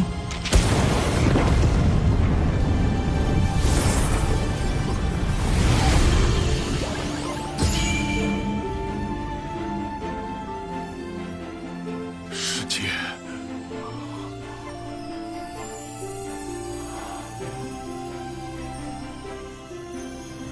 世界。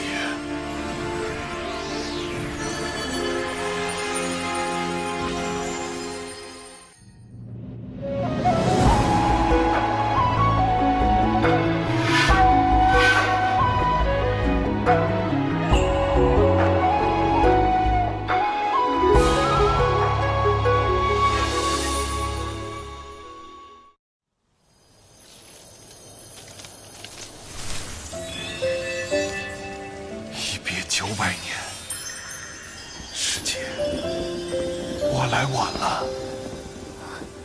师弟，是我不争气，这些年只修成浊仙，苍老成这样，给师姐丢人了。谁说你老了？师弟分明是长大了。师姐，我好像总是差一步，距离门内前10差一步，距离成仙差一步，明明只差一步，但好像永远都追不上。急什么？修道本就应顺其自然，切不可执迷。况且，师姐我会帮你的。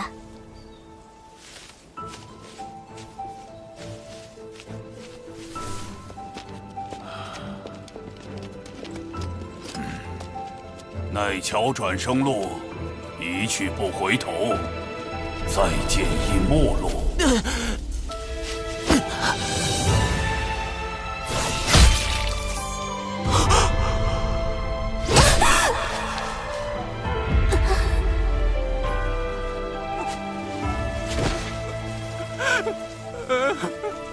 他因你而死，过桥也相隔今生来世。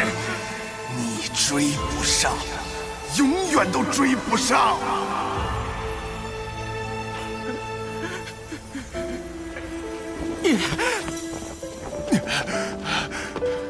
师姐，当年快死要杀的是我，该死的明明是我，该过奈桥的也是我。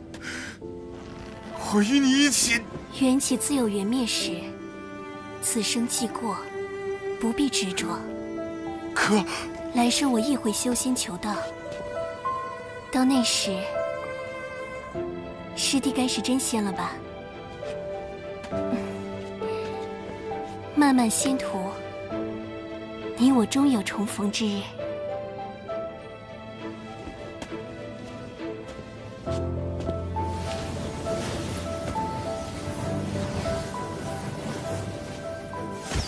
喝下忘忧汤，忘却红尘万丈。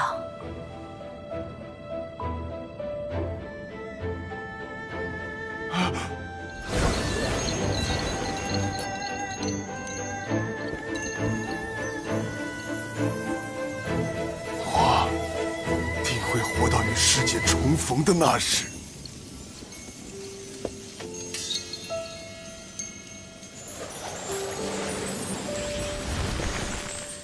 师父和婉师伯这一生太苦了。情之一字，牵扯出多少因果？所幸师父总算解开心结，只要突破至真仙，就能进入天庭，避开大劫。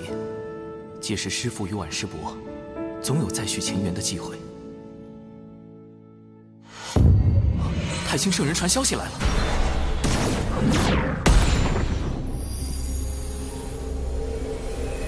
那颗珠子又是什么？有人要向海神下手。海神，我家老爷要见你，速速让本体现身。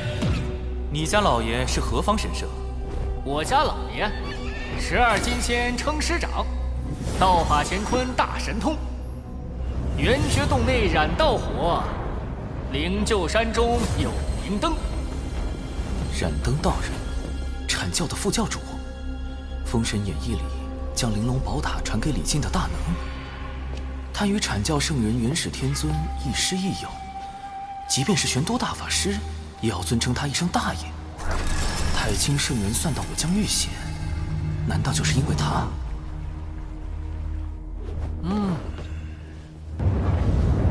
小神没空，请便不送。不知燃灯寻我所为何事，得找人打听一下。黄龙真人是阐教12金仙之一，他应当知道些消息。副教主受西坊教一位圣人弟子所请，要做担保之人，带你去商谈龙族事宜。他替西坊教担保？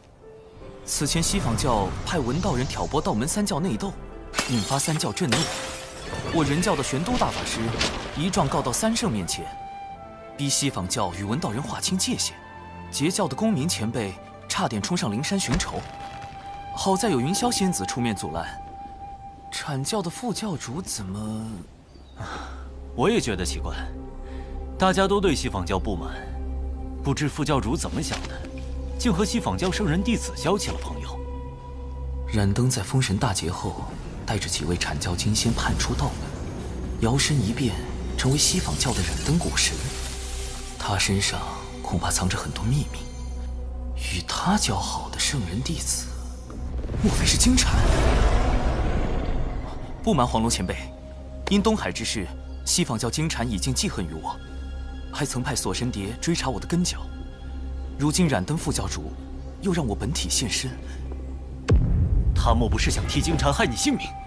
我去找他理论。黄龙前辈别急，稍后燃灯副教主应当会亲自来寻我，还需麻烦前辈躲在暗处，用声影球将我与他的会面尽数记下来。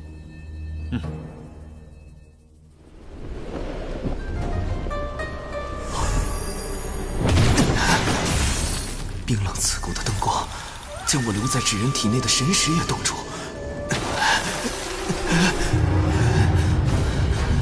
这就是燃灯的本命法宝灵鹫灯吗？好一个棺材灯！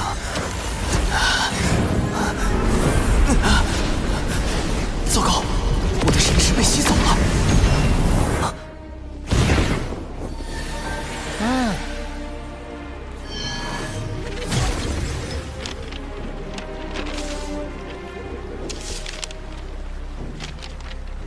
有阐教副教主出手，海神，你我终将再会。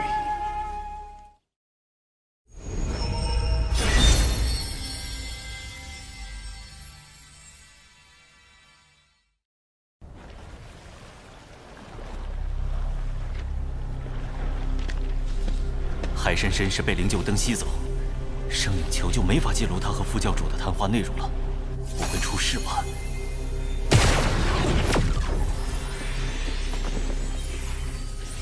你赶跑了我的童子，我就只好用灵鹫灯将你带来了。我们且聊聊，若聊得不痛快，反正灵鹫灯已收，你随时走便是。我现在走了，反而落下个不尊长辈的名声，先与他周旋一二。原来您真是燃灯副教主，晚辈看这童子面露奸诈，还以为是什么歹人。怎么也无法将他与品格清高的阐教副教主联系到一起啊！我好心邀请你，是你怎么？是我天庭不成你阐教的情，还是我挑起天庭与阐教的纷争？前辈，你这童子话没说几句，就给我扣了个挑拨的帽子。你那童子一向嚣张跋扈，是该有人制止他。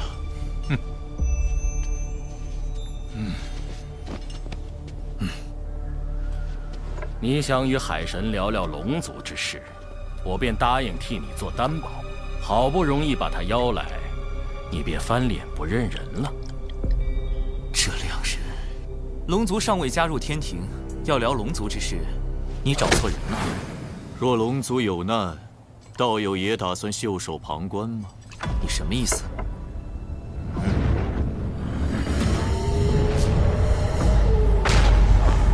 滴血！师兄罗祖，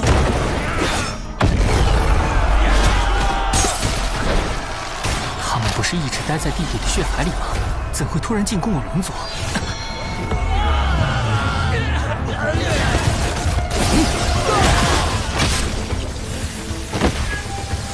教主哥哥提前安排的仙斗鞭，竟都被腐蚀了。修罗族此时进攻东海龙宫，必是金蝉的手笔。神字指人，奏请玉帝出兵。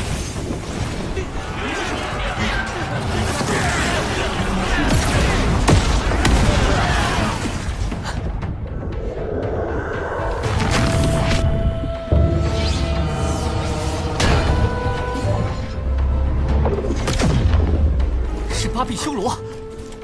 传闻修罗族修为高低与臂膀数量有关，臂膀越多，则修为越高，最多可修炼至8臂。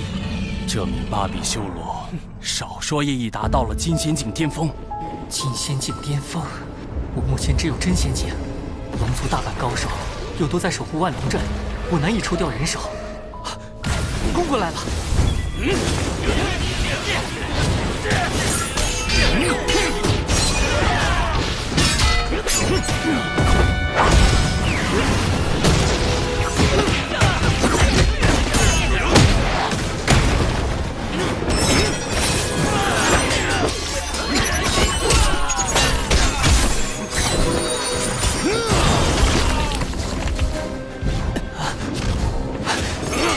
修罗好厉害，和他一个人打，像是同时在和8个人打一样。护持大阵！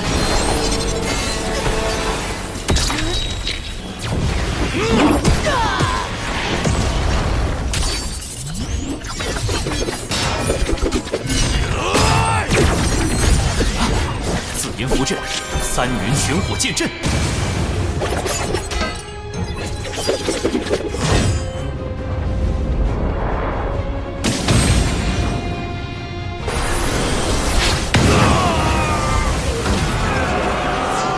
不愧是天庭，一出手就逆转了局势。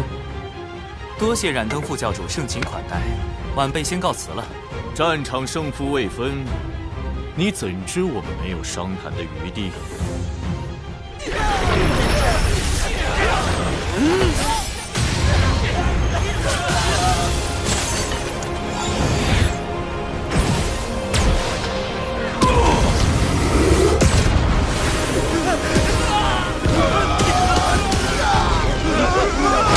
第4指及护持大阵，好险！好厉害的毒物！那珠子到底是什么来历？不好！这毒物竟能腐蚀元神，智人体内虽只有我的神识，但神识毕竟是元神的一部分，神识被腐蚀，元神易遭到波及，轻则断了修炼之路，重则有性命之忧。海神道友，你没事吧？可能是有点上火吧。唉，龙族危机未解，难怪海神小友会有此症，这是忧思过重啊。我有办法。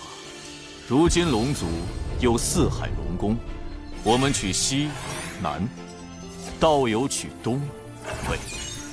道友若答应，龙族之危可解，道友的上火之症自然也就痊愈，如何？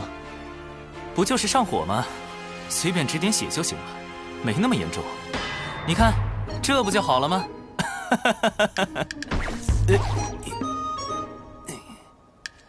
哦，是了，你人脉极广，尤其与那阐教的黄龙真人关系匪浅，若求助于他，这怎么能行？海神小友若请阐教之人前去相助龙族，岂非借道门之手成就他的升职之路？我冉登第一个不答应。这就是京产请来冉登的真正目的，他们早就串通好了，来我这儿唱红白脸。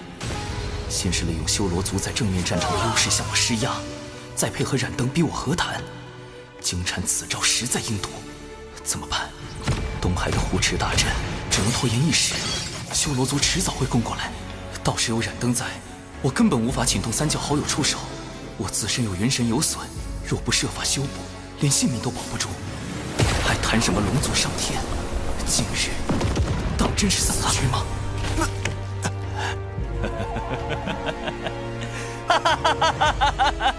这点小事怎么可能麻烦3教好友？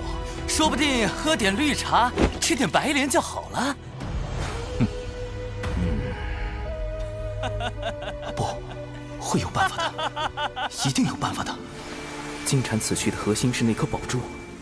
对了，宝珠既然是修罗族带来的，那和修罗族打了几万年交道的6道府，对此是不是会有了解？天字指人，出！我可以给道友一点时间考虑，道友可千万别让我失望。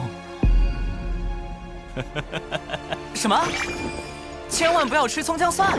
他已油尽灯枯，看他能装疯卖傻到何时？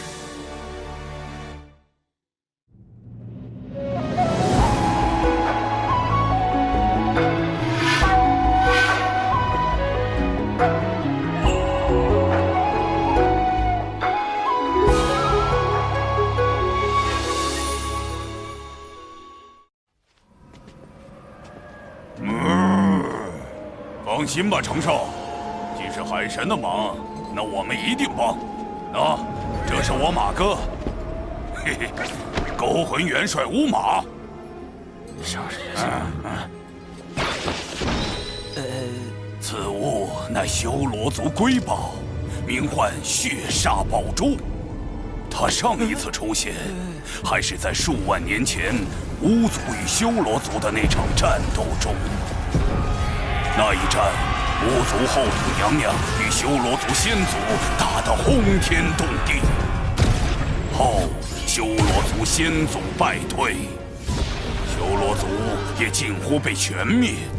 最后，他们发动了血煞宝珠，才挽回颓势。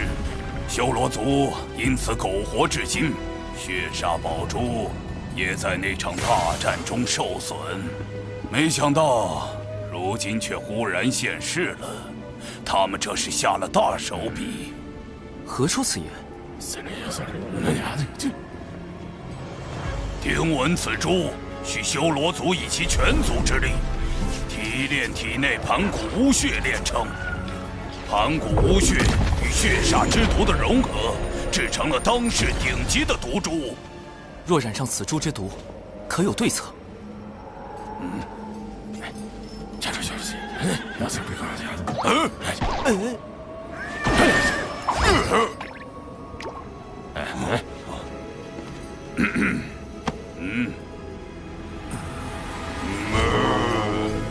没有。那你们还说那么久？长寿啊，血煞宝珠毕竟是提炼盘古巫血所凝成的，除非能够请动道祖出手，发动天罚。可当世又有几人能见到道祖呢？天罚，天罚，天罚是我想找就能找来的吗？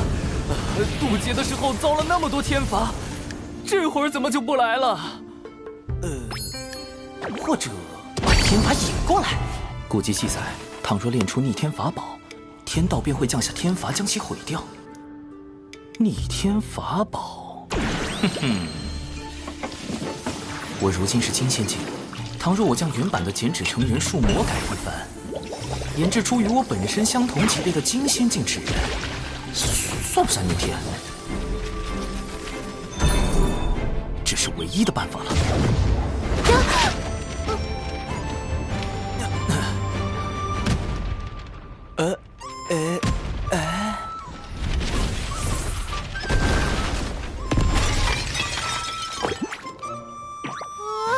我的酒啊！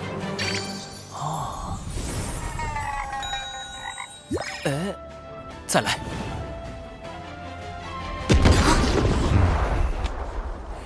这是地脉内灵气冲撞所产生的灵爆。认吧，长寿，你究竟在修习何种神通？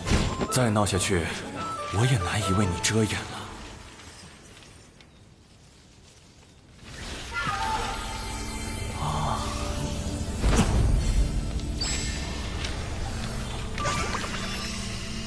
成功了！天罚果然来了，去吧。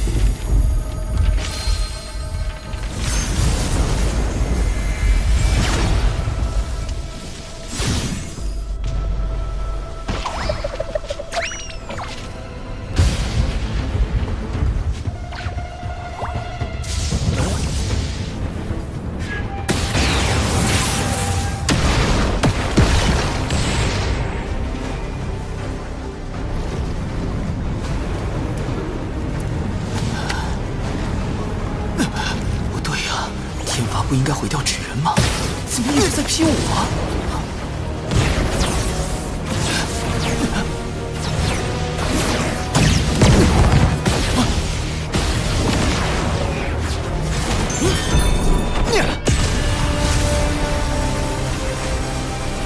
不妙啊！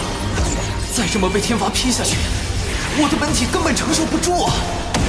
纸人毁了可以再炼，命没了是真的没了。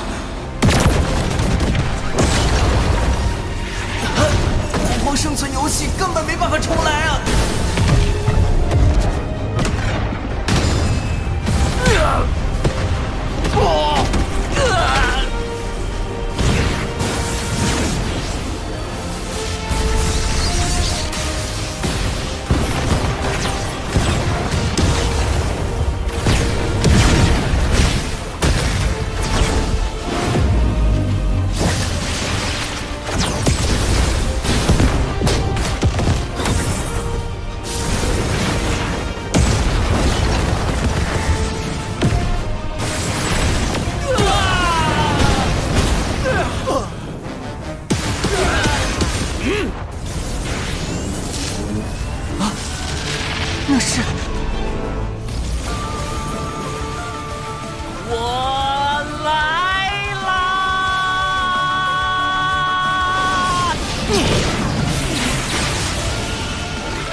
是天罚，怎会突然出现在东海？既然这样，就只能由我的本体把天罚引来了。所有人听令，进攻修罗族！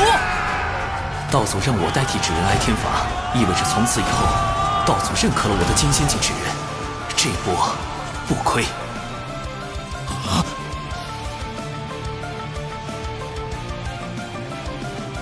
多谢二位款待，我的上火之症已经缓解，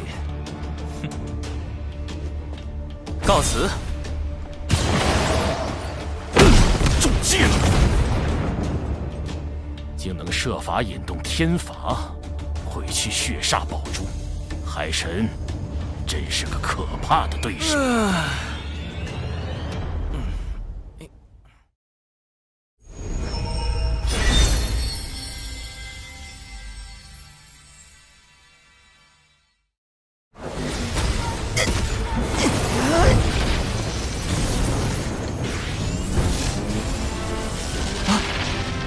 那是，我来啦！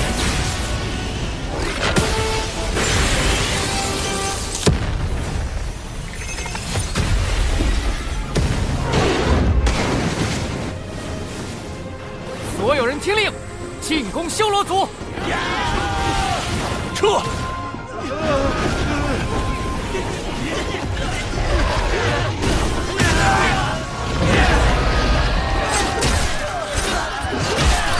天罚成功击毁血煞宝珠，我的本体也该回去了，剩下的就交给神字之人了。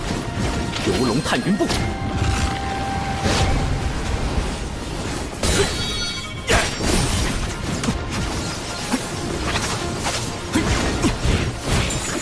别让他跑了！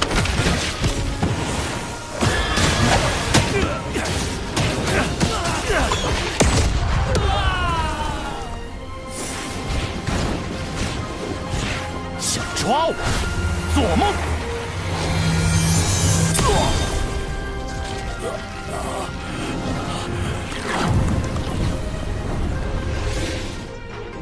金乌混天将军华傲天，奉玉帝之命，在此恭候多时了。多谢华将军。嚯，咱们的玉帝陛下戏瘾又犯了。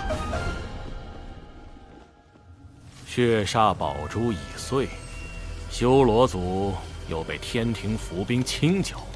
金蝉，你今日设局，想胁迫海神分龙而食，结果却是满盘皆输。我与海神的博弈还没结束，你现在下棋，为时尚早。多谢海神与华将军相助东海龙宫击退修罗族，东海必不忘天庭恩义。龙王客气，这些修罗族我就带回天庭，交由玉帝陛下定罪。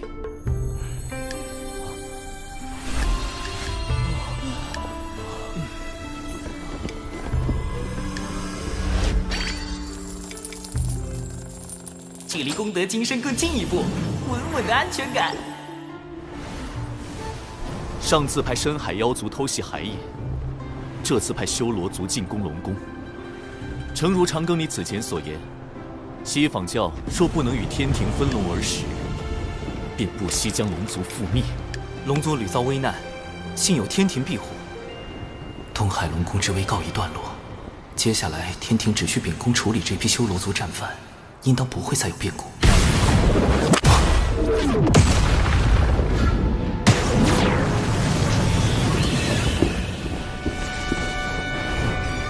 盘古陨落，左眼化为太阳星，金乌从中化身，而后巫妖大战，妖族百族汇聚不周山顶，组建上古妖庭。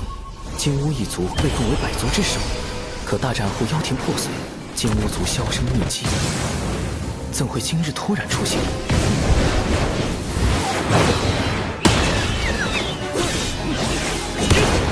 我与金乌族从无交集。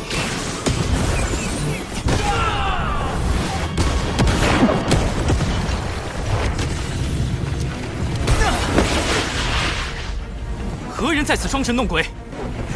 前途深海妖族，后脚修罗族。海神，谁给你的胆子，敢凌驾于我妖庭百族之上？陆压，妖庭陨落后，那个不知所踪的妖庭太子，他竟然还活着。妖庭太子陆压，封神大劫中以钉头七剑书诛杀赵公明的陆压道人，他原身竟是三族金乌。是你！哼！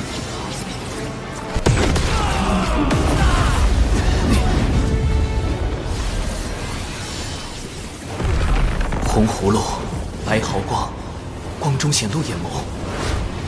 这是斩仙飞刀。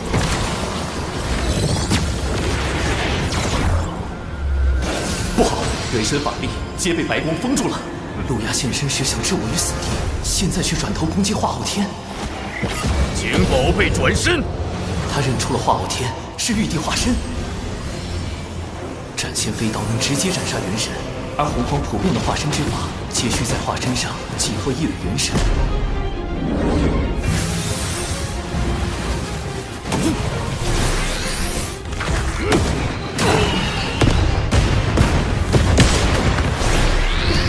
若化后天被斩，玉帝元神受损，我的罪过就大了。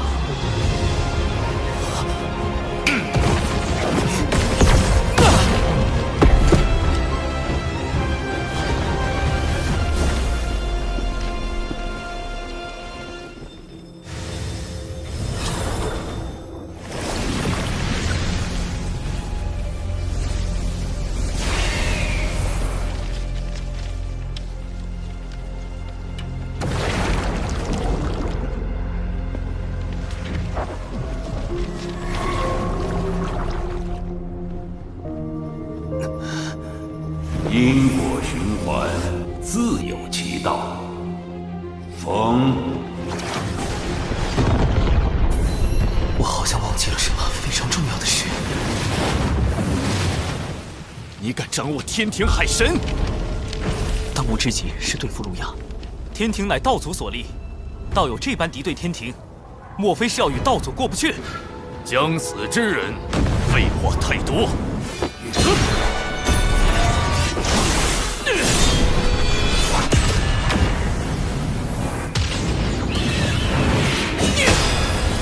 传说中，妖庭金乌十太子均为准圣，只差一线奇迹，便能成就圣人。我才成金仙，化后天也未到大罗，实力太过悬殊，不能正面硬抗。冰水溯源，六合困阵。三族金乌属火，我这海神正好与之属性相克。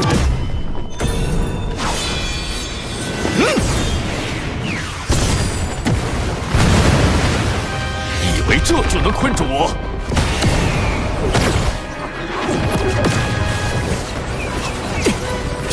太阳真言，金乌一族的本源神通，连大罗金仙的元神都能烧毁。景宝被转身。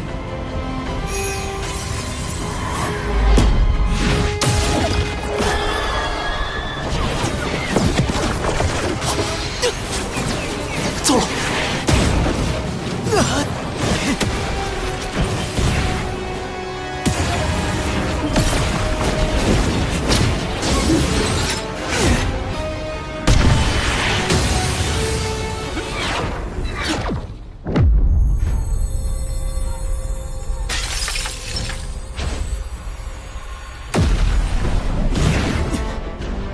世间兴衰，各行其路。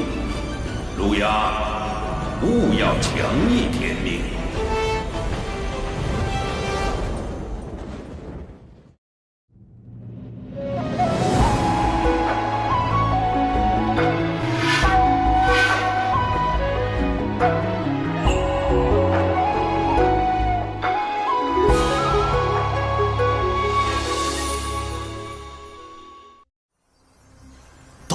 君竟然亲自出手，幸有道祖相护，否则今日之事难以善终。虽说道祖维护玉帝，却也并未计较陆压谋害玉帝化身的罪责，就放了陆压离开，总觉得这背后另有深意。你不能想了，萧神雷警告。天地间若大战再起，必将生灵涂炭。天庭今后当慎重行事。是。陛下，道祖要天庭今后慎重，这话是何意？当初龙凤麒麟震碎洪荒，道祖为护住洪荒天地，补全天道，将自身与天道融合，从此代表天道意志，监管众生，最为公允。道祖此言，只为提点天庭行事，并无他意。道祖是否也因以身合天道，才未能与同时代的盘古一般，成就混元大道之境？盘古自混沌中开天辟地，天道由此而生。道祖虽失了与盘古比肩修为境界的契机，但代表天道，又为当今六圣之师，自是非凡。六圣皆为道祖弟子，却不尽相同。西方二圣为难天庭，幸而天庭背后有六圣中实力最强的太清圣人庇护。这是何物？此乃思维导图。小神思索事物时，便靠此物整理思绪。爱卿总有这些巧思。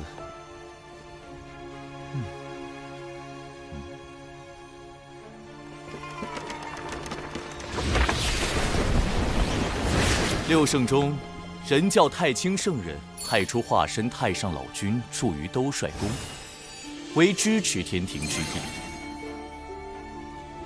阐教圣人元始天尊，截教圣人通天教主，虽与太清圣人同为道门三圣，却对天庭不甚亲近。西方二圣已在收龙之事上，处处与天庭作对。圣母女娲常年闭门圣母宫，立场不明。而阐教副教主冉登，显然是助西方教敌对天庭之人。此次配合金蝉进攻东海龙宫的修罗族，也必然听命于西方教。长庚爱卿，你认为修罗族为什么会听命于西方教？小神也不知。目前六道府与修罗族战事吃紧，西方教如果没有在此战中相助修罗族，那必定是从其他方面入了手。你此番让修罗族损失惨重，合作怕是要破裂了吧？我手上还有能让修罗族继续听命于我的宝物，不劳冉登副教主费心。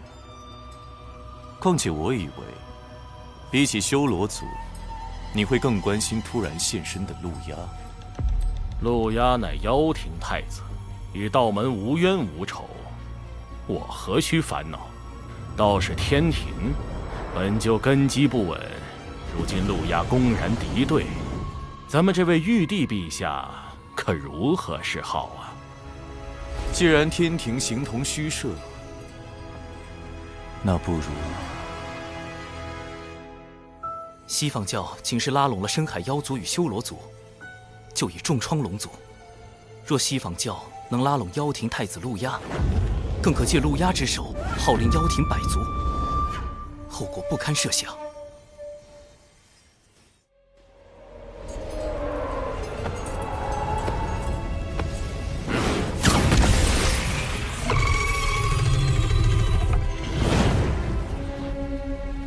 果然，我一现身，西方教就迫不及待找我联手。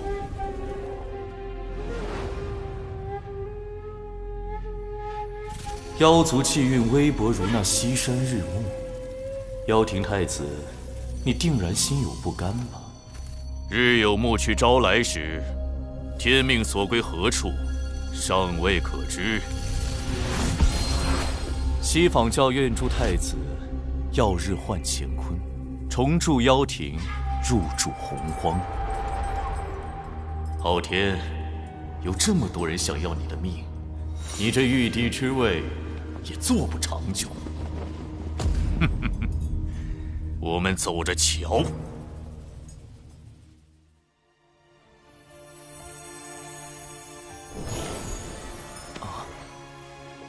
陆压存活一日，妖庭余孽王无天庭之心一日不死，必将掀起无端战火。大能之战，动辄翻天覆地，若战事爆发，小琼峰必受牵连。而今道祖勒令天庭谨慎行事，不可再起争端。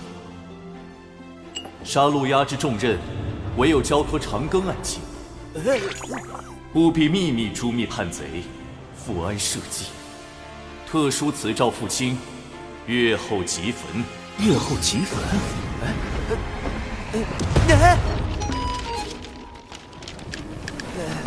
诏书都不留下啊！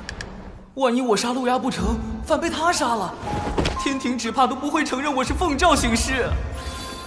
一个惊仙去杀准圣，李长寿，你可以改名李妖寿了。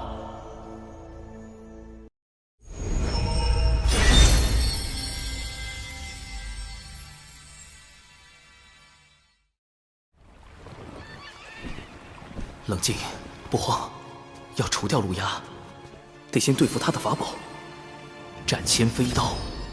斩仙飞刀是物理攻击技能，但钉头七剑书却是诅咒技能，隔空便能将赵公明那样的准圣咒死。若想解决他，只有找到他的克星——落宝铜钱。此宝本是人皇大禹确立俗世买卖之事时打造的钱币，后因天道降下大量功德，使他有了大威能，可落除先天至宝和兵器以外一切的宝物。要寻得此宝，需拜访人皇大禹。前方便是火云洞，历代人皇隐居修炼之处。居然设置了进洞密码，还得破解藏在里面的卦象。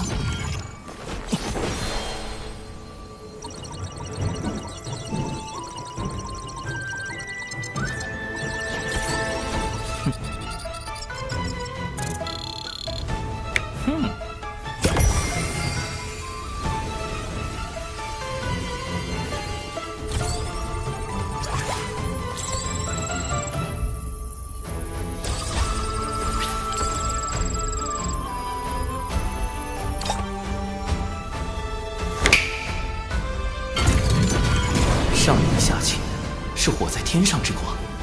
人皇用此卦做密码，似乎暗藏玄机。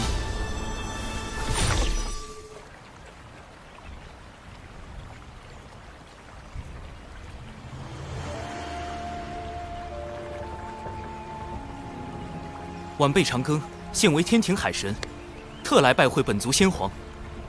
海神既是东周人族，为何以纸人行事？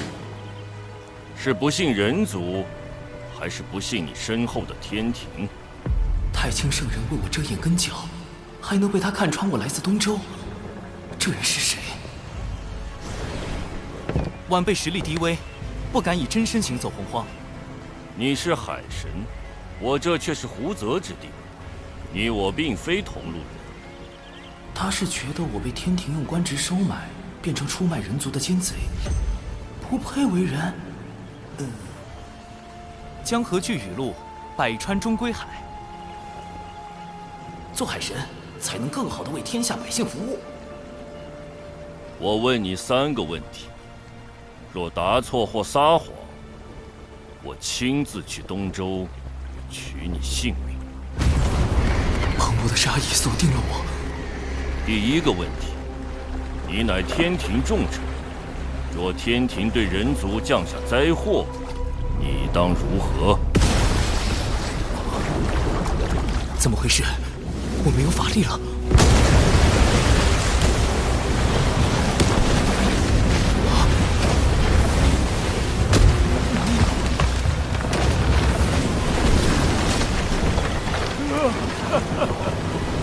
妖皇陛下，让老天爷听一听雨吧。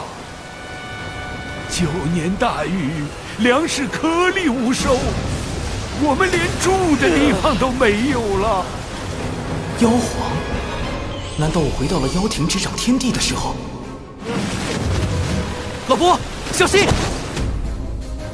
小伙子，别浪费力气，人是跑不过洪水，跑不过天的。附近没有修筑河堤吗？9年来，河堤塌了又建，建了又塌，都是天意呀。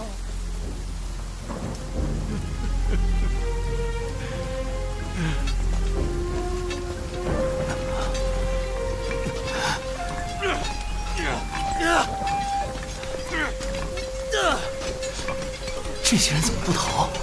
在挖什么？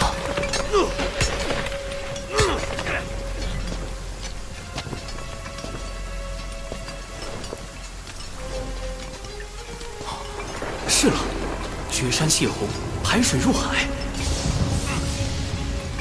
老伯，人无法决定天灾，但能以人力度灾祸。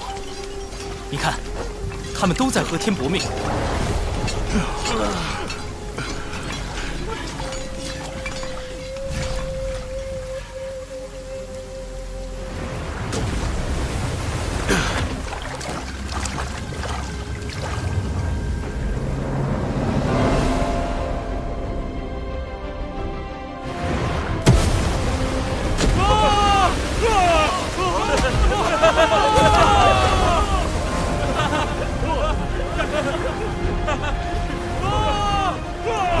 胜天，是我们胜了。率领人族开山治水13年，敢问前辈，可是大禹陛下？我已非人皇，不过山中所立翁。幻境解除，妖庭借天道之力施伐人族，你认为人该不该与天争？当争。既如此，你何敢弃人而归天？因时制宜，争议有道。何意？妖庭暴虐，人族要争生路，必得举兵伐之。但当今天庭大兴人族，人族要争的是长久，天人合一才是长久之道。天人合一？哼！天道无常，合一合起来。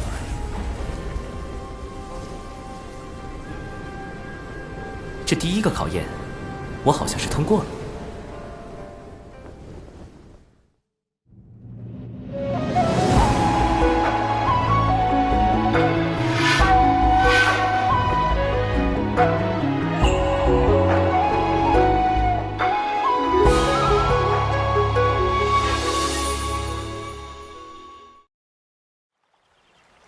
第二个问题，假如你与你夫人有了分歧，是该隐忍让步，还是就此断情？夫人，话题跳得这么快吗？啊！人皇大禹的夫人涂山皇后，也是涂山狐族的首领。这个问题实际上问的是人族与狐族，或者与百族的关系处理。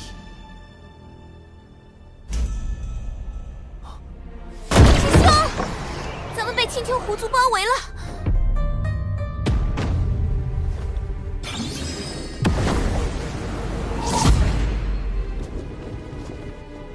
我青丘仙祖乃圣母宫上仙，外戚涂山氏是人皇大禹的皇后，你们竟敢私自囚禁我族功德狐女，速速将她交出来，否则我们便请圣母女娲、涂山皇后来主持公道。功德狐女，是那狐妖小兰。当初我假扮成师傅，与九无师叔打杀了一伙食人精气的妖怪，小兰就是他们的大姐。因她身怀祖传功德，不可斩杀，至今仍镇压在门内。这才是第二问的真正考验。若我加剧人族与狐族的矛盾，只怕要引来圣母娘娘、涂山皇后、人皇大禹的3重围杀。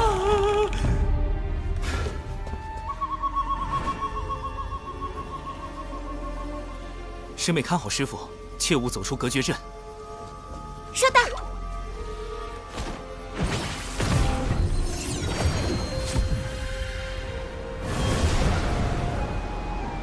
臭老头！你害我妹妹们的时候多威风呀！不出口恶气，我可不会离开渡仙门。季掌门，你看着办了。你威胁我们？奴家可不敢，但青丘狐族敢不敢？那就不一定了。道友心中恶气来自何处？你未约束姊妹作恶，导致他们业障缠身，此事你可认？我是有错，但杀了他们的人是你姊妹都已洗清业障转生，来世重回正途修行，可算善果。倒也有理。不对，你们还关了我这么多年。闭关思过乃是修行常事，你真正怨恨的是深夜漫漫，你独处其中，没了身旁小妖阿谀奉承，没了世俗繁华之景。道友，可是如此？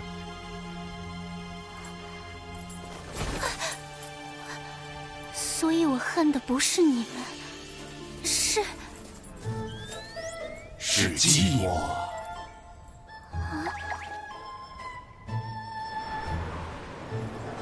我真的寂寞吗？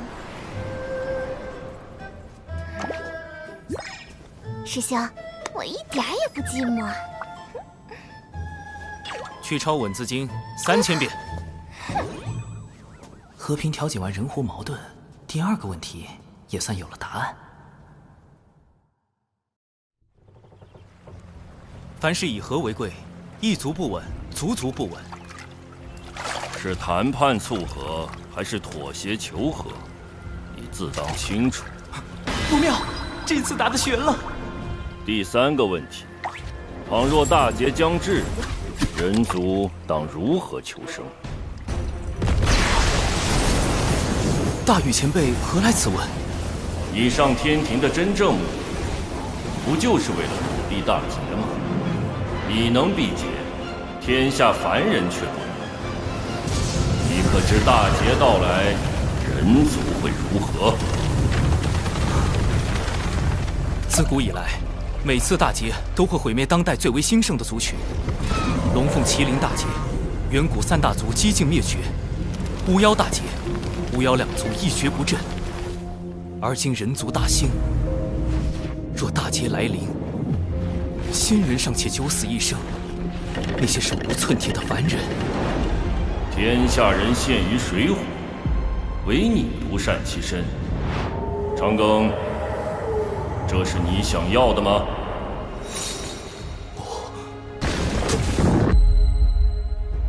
不，我想活命，也想更多人能活下去。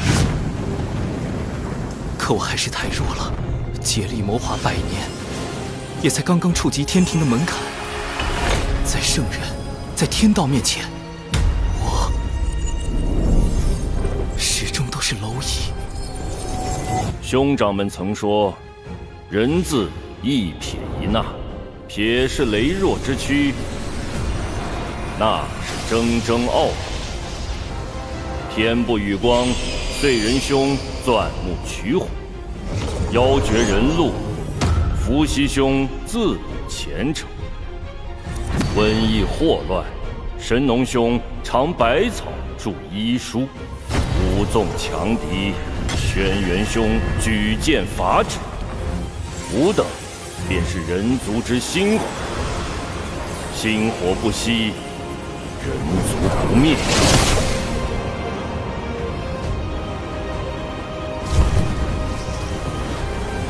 星火以火燎原。若拿到落宝铜钱，除掉陆压，他与封神大劫关联的情节必然会改变。有了变数，就有了生机。晚辈现下正追杀一个足以影响大劫的人，一旦事成，大劫来临时，人族或可出现求生之机。只是要杀此人，晚辈还需寻到一件法宝。这一问，你回答得很好。伏羲兄早已算到你前来之事，你所求法宝尚未出世，他为你卜了一卦，将卦象留在洞口。你可凭此卦寻觅法宝降世之处。人皇伏羲，据说他知天术，明占卜，还是圣母女娲兄长的转生人身。他竟然早就算到我在找落宝铜钱。洞口的卦象，难道就是上离下乾？是我在天上之卦，我势破天，正如落宝铜钱破大劫。大禹前辈的3问，除了判断我这个海神对于人族的立场，更想指引我看清落宝铜钱对于人族的意义。长庚，你在天庭亦是前路艰难，里面是我从前的治水之物，许能助你治理四海。切记，你是人族，亦是星火。晚辈铭记于心，多谢大禹前辈。西坊教利用妖庭百足多次，我凭何信你？一个法宝，一段机缘。二师尊推演出太子的未来将因一个法宝而产生变数。如今此宝将到出世之时。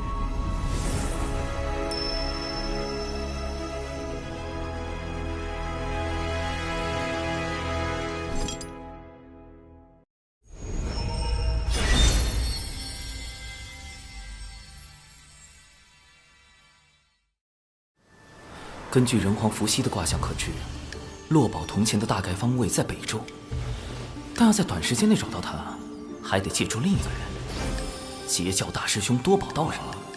感知宝物是他的天赋，搜集宝物是他的爱好，哪里有宝寻哪里，堪称洪荒专业寻宝户。只要我暗中放出北周有重宝即将现世的消息，他定会忍不住去寻。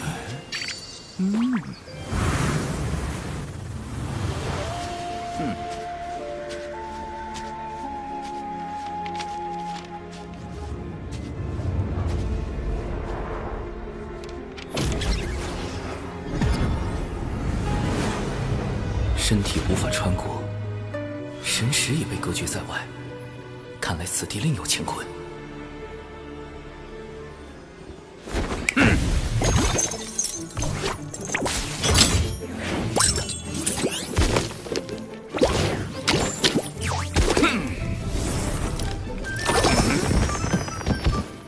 对了，多宝文体乃天地间第一只寻宝鼠。打洞，这是什么神通？竟能越过隔绝大阵？那我不也能借道溜进去？行走在这土洞之中，仿若自己已超出天地间，不存于五行中。隔绝大阵如同虚设，这就是截教大师兄真正的实力吗？这世间除圣人之宝外，我倒不知有何法宝能影响到我的命数。此物取自我教镇教之宝12品功德金莲，可望因果，变吉凶。太子不妨一观。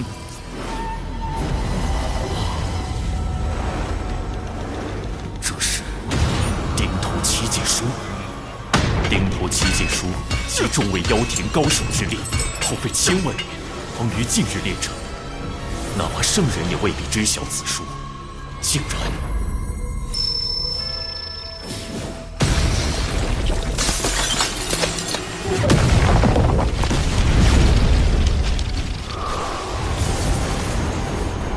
的那一幕，莫非真是我未来的变数？此宝将在何处现世？你们调查的挺清楚。磁铁城，妖庭百族中磁铁妖族的据点。落宝铜钱在妖庭的地盘。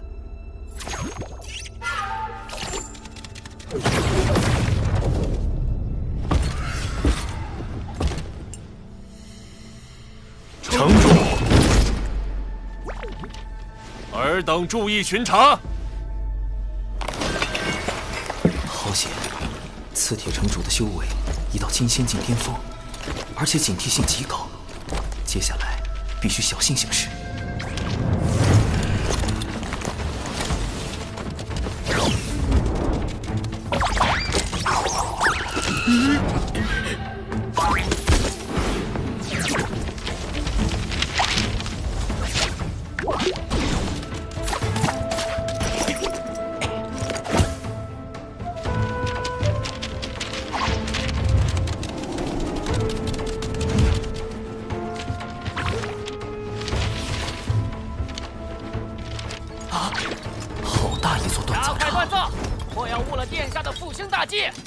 殿下是陆压，如此大规模的大兵器，明显是要折斥妖变，为反攻天庭做准备。陆压的存在已严重威胁到天庭，他出手刺杀玉帝化身，就是一种明确的恐吓和示威。难怪玉帝会下命令要除掉他。哼！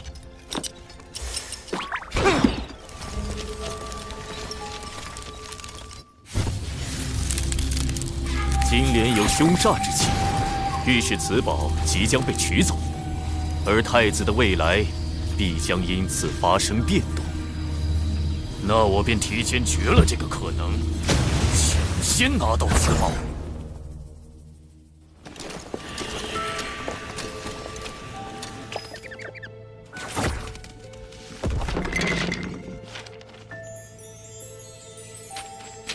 妖庭的底蕴当真丰厚。减脂成人，同属道门，你为何要跟踪贫道？原来前辈早发现了，晚辈就是想跟着您寻些宝贝。你也是来寻那件重宝的吧？放弃吧，贫道肯定会比你先找到。这速度，不愧是专业寻宝货。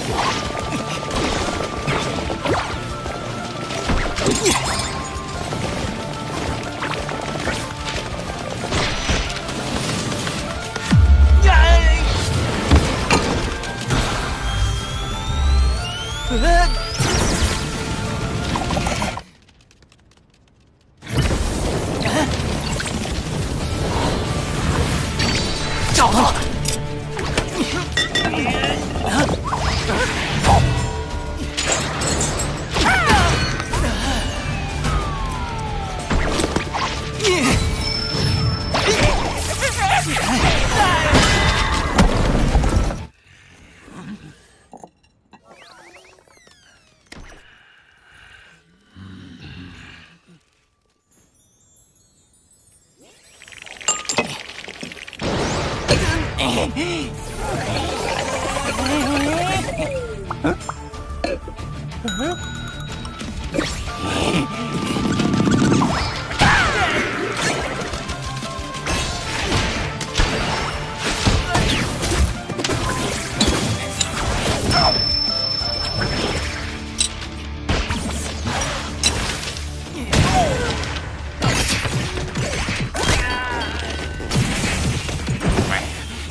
海神，原来是你小子！靠着海神积攒的人情，看看能不能和平解决珍宝问题。实不相瞒，晚辈承人皇指点，得知此宝与我人族颇有渊源。哦，原来是这样啊，老弟。寻宝这事儿，贫道只讲先来后到。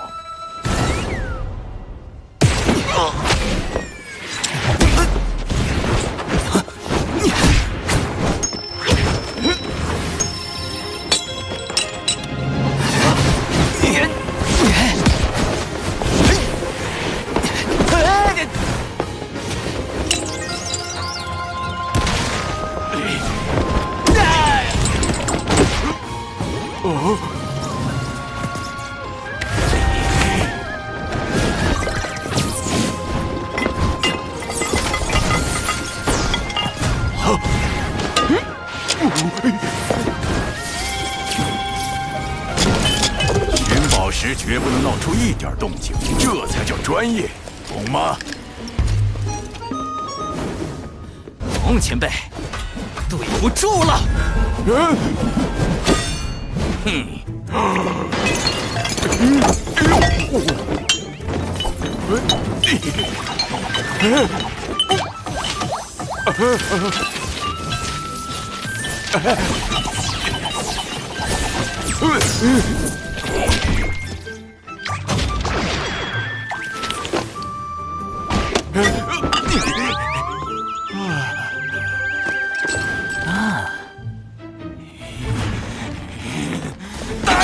来人呐！有人盗宝啊！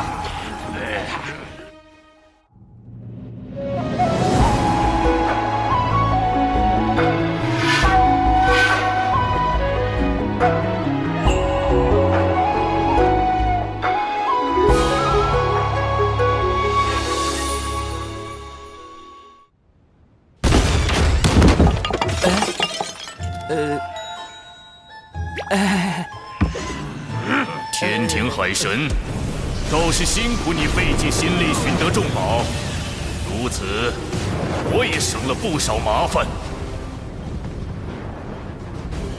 莫非这就是改变我未来因果的法宝？前辈，看在一同盗宝的情分上，咱杀了海神，夺回宝物。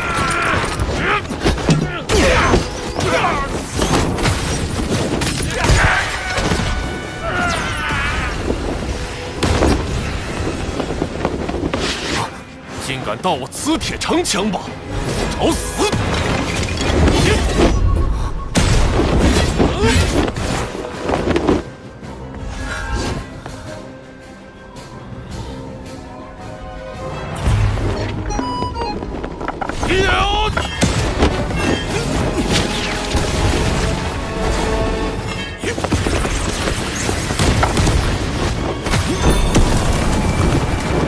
海神，此阵是这位妖庭太子所设，至少也得大罗金仙方能破开。金仙禁止人，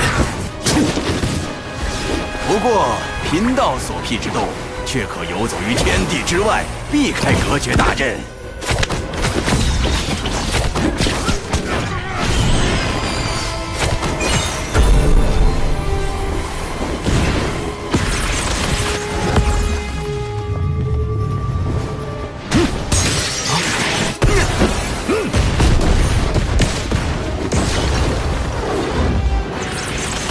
交出法宝，我可以让你死得不那么痛苦。看在同属道门的份上，贫道可以帮你，但法宝得归贫道。大罗，前辈要不要打个赌，赌晚辈能不能破阵？你最多不过金仙境巅峰的修为，别说破阵，能不能活下来还另说。前辈不敢赌啊！哟，还有余力激我？行，贫道跟你赌。若你真能破阵，贫道不仅不要法宝，还助你离开北周，如何？一言为定。鲁押，你重组妖庭余党，意图行逆天之举，怎么这么怕被传出去吗？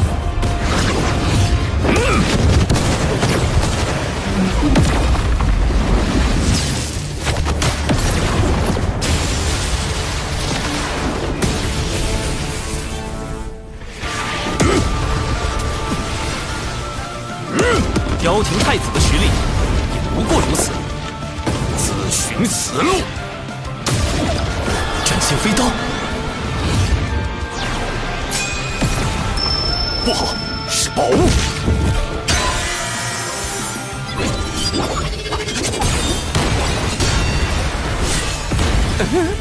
想借力打力，那也得看你能否活下来。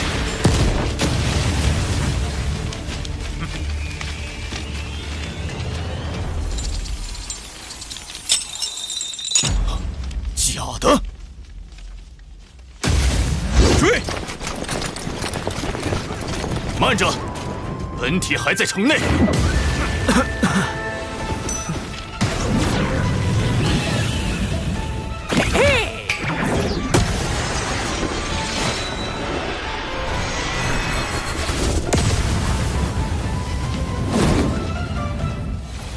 宝鼠没了，兵器法宝全没了。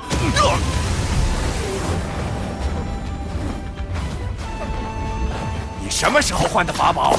群妖涌进宝库时，晚辈趁乱藏起了钱币和纸人，然后故意用假钱币制造混乱，将妖怪的注意力从宝库转移。嘿，好小子，果然够贼。前辈厉害，一下就看穿了晚辈的算计。别恭维了，虽说贫道对妖庭没什么好感，但你直接摸空人家宝库，着实可恨。这些法宝原是送给前辈报答救命之恩，既然您不喜欢，晚辈就还回去了。哎，难得出来一趟，岂能空手而归呀？来，给贫道看看这些宝物。盗取磁铁城中的兵器，虽能在一定程度降低妖庭对天庭的威胁，但陆压蛰伏多年，定然收拢了不少妖庭势力。磁铁城对他而言，或许只是冰山一角。好在落宝铜钱已经到手，接下来必须尽快除掉陆压。即便错失了宝物，西方教还想与我合作？若能复兴妖庭，太子的因果自可扶正。但这一切的前提，是让天道认为妖庭比天庭更有实力掌控洪荒，而我西方教则会助太子收四海、统六道、育人族，让洪荒天地改头换面。西方教行此谋天之举，所图为何？我教有一大兴之计，名为西游，而道门是这个计划最大的阻碍。今日事关龙族存亡，还请教主哥哥相助。长庚爱卿，你有何对策？仓促之下，我只准备了98个应敌方案。你小子还真是狡诈啊！是稳健，稳健。长庚道友，需要我们做些什么？有危险，快！符昊天既为玉帝，愿为苍生故。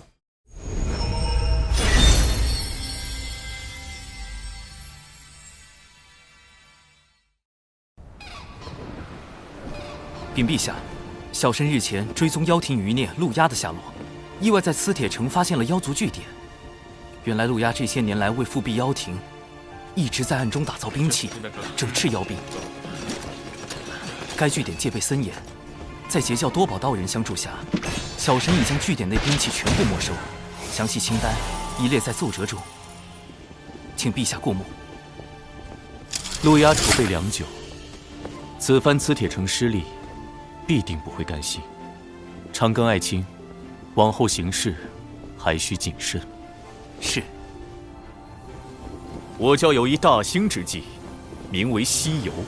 就在不久前，二位师尊算到西海龙宫内有一机缘。西海三太子乃是西游计划的关键人物之一，这便是你们屡次向龙族下手的真正原因。是，也不是。目下龙族有意加入天庭，这于我教而言相当不利。想来这也并不是太子您愿意看到的。太子不妨考虑与我教合作。你们西方教当真思虑周全，连龙族之事也替我想好了。那我麾下的妖族，你们是不是也要管上一管？太子多虑，我教定不会干涉妖庭内务。金蝉，上一次想开东海海眼的人是你吧？所谓此一时彼一时，您若与我教合作，龙族之事自可协商。龙族之事轮不到你们西方教插手，我很快就会去找龙族接洽。想合作就拿一些有价值的东西出来。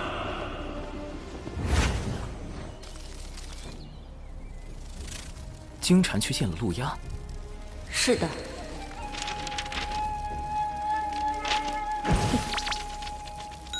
我知道了，你回去后继续盯住金蝉，这是重瞳三头蛛蛛丝，可以辅助你监视他的行踪。多谢海神大人。我说这陆压怎么早不出现晚不出现，偏偏在我取落宝铜钱的时候出现，看来多数和金蝉有关。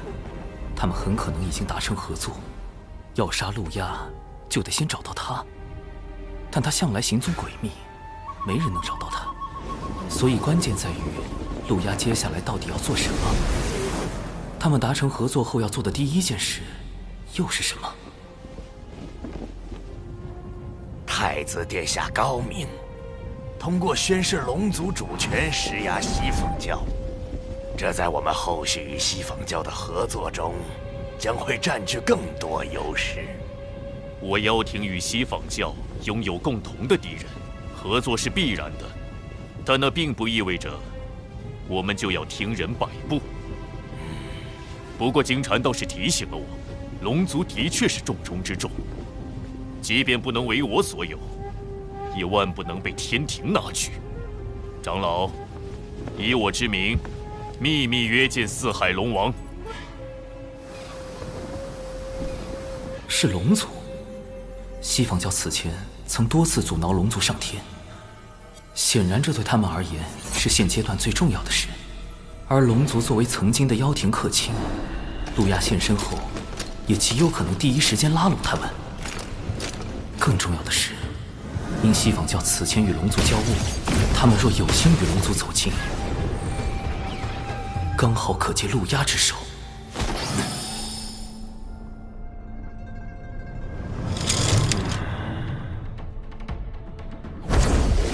教主哥哥，你来的不巧。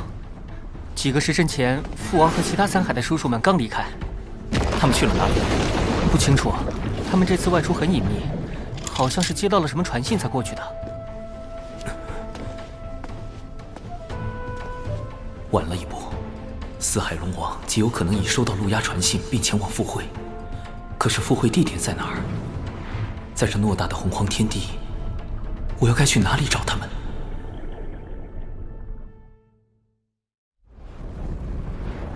若诸位叔伯愿助我妖庭，来日妖庭复辟，我便设法令龙族无需世代以性命填海眼，如何？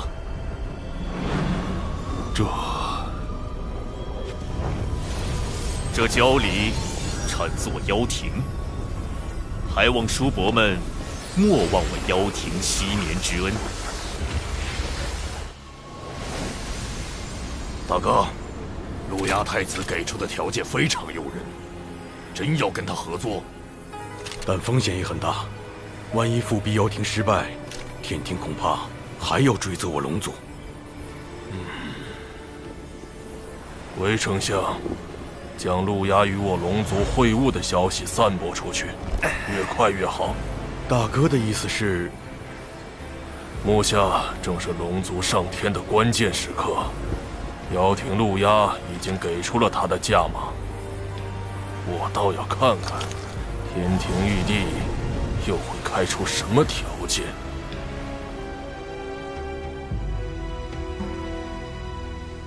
好一个陆压，好一个龙族！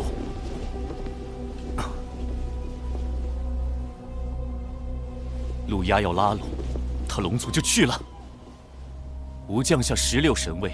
海神册封大典，这些龙王一个都不来，转头就去和陆压勾结，他们到底将我天庭放在何处？陛下息怒，此前小神收到线人消息，陆压与西方教金蝉会晤，二者很可能已达成合作。此次接洽，应是他们二人制定的计划。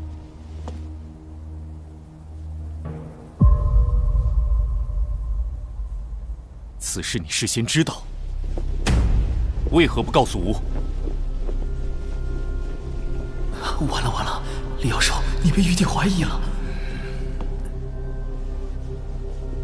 小神事先并不知情，只是根据线人来报，私下揣测，因没有实证，便决定先搜查证据，再向您汇报。陛下，如今龙族与陆压接洽的消息满天飞。必定有人在暗中推波助澜，不错。倘若是龙族所为，其目的必是借机抬高身价，向天庭攫取更多利益；若是陆压，则是借此施压龙族。妖庭既然赠龙族交离，我天庭是否也需表明态度？不错，长庚爱卿，传吾旨意。天庭瑶池即将举办蟠桃宴，邀四海龙王出席。这场蟠桃宴就交给长庚爱卿，你来主持。小神领命。若龙族心甘情愿归顺天庭，吾便不举斩龙之剑；若他们还有异心，不识天命，吾会亲去紫霄宫中，求道祖降下天罚，拿龙族试问。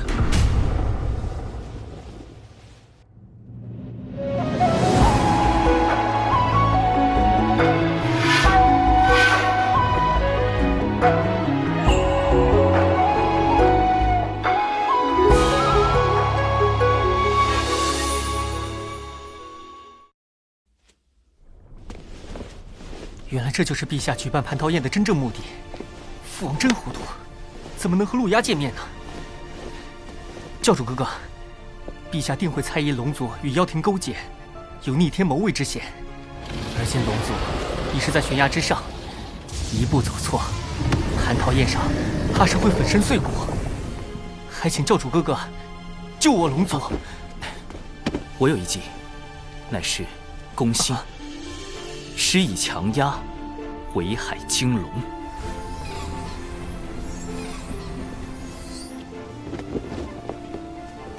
海神，这就是陛下钦点的天河水军副统领卞庄，往后他便由你差遣。末将卞庄，愿为海神效追仙子，不是，愿为海神效犬马之劳。这个卞庄怎么看起来不是很正常？无妨，请卞统领率10万天河水军前往四海操练，扬天庭之威。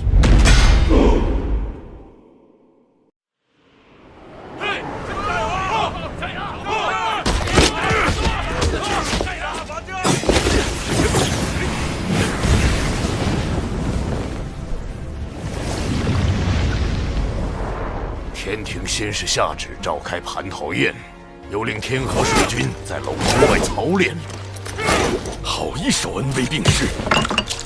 我故意透出龙族与陆压会晤是交离之事，天庭便立时要召开蟠桃宴，接下来就该加码了。龟丞相，将第2重消息放出去。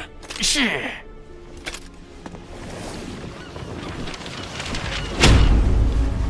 长庚爱卿，你有何对策？小神斗胆，此乃人皇大禹赠予的治水图，其上标注着南赡部洲各路江河湖泽。不若将南赡部洲的江河湖泽之神位委以龙族，龙族一旦获封神位，便可洗清自身业障，自然也就摆脱了镇守海眼之责。这样一来，南赡部洲水势皆纳入天庭管辖，亦可补天庭神位之空缺。但这些神位对龙族而言还是太少了。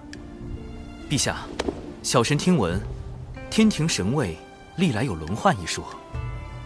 吾若将这批龙族神位设为1000年一轮换，便可册封更多龙神。终有一日，龙族将不再需要镇守海眼。哼哼，妖庭开下空头支票，天庭许诺分期付款。这圣旨上已盖上印玺，若写上文字，旨意便可立刻凝成。你立刻将这道空白圣旨带去龙族。陛下，您若在此时给出空白圣旨，万一龙族在蟠桃宴时进一步抬价，或是妖庭又有变故。的确，长庚爱卿真是深谋远虑。这样吧，你将这大禹治水图带去龙族，告诉他们，此图上江河无泽，皆可分封神位。小神领命。总算成功引导玉帝分封神位，不但天庭藏有底牌，龙族那边还能获得更多神位，对峙妖庭也更有把握。哎，这下应该算是打消了玉帝的猜忌吧。长冈爱卿，可愿收个徒弟？啊，龙吉，进来。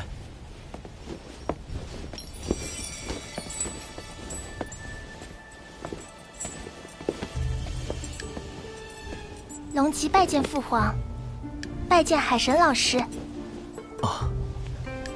龙吉，不就是死后上封神榜的红鸾星君？她不是玉帝和王母的女儿吗？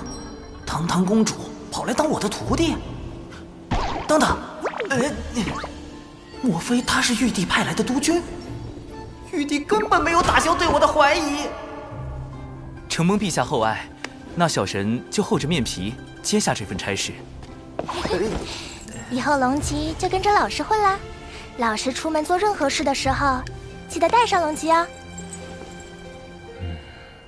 果然是督军没错，往后行事还是要更加稳健，避免引起玉帝猜忌。南州有多少江河湖泽，我龙族便有多少神位，还能轮换。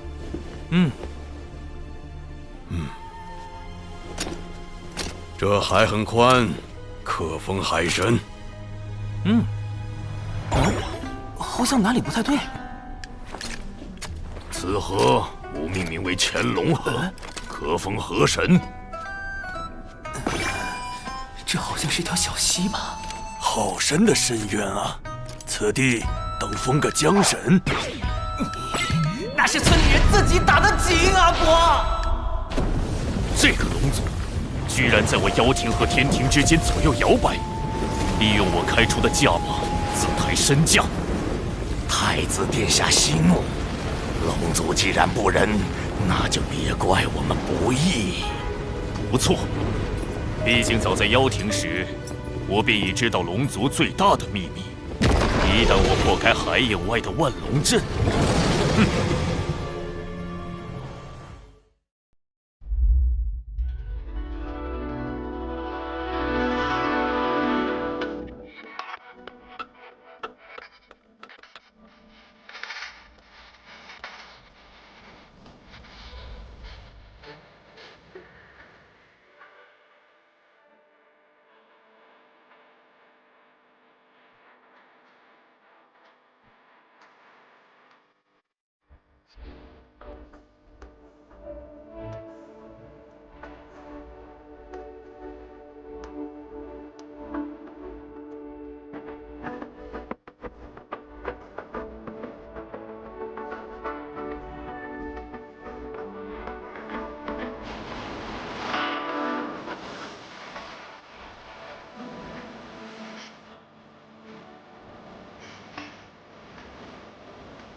是生活特别特别做个安全，凡事身好奇当保险。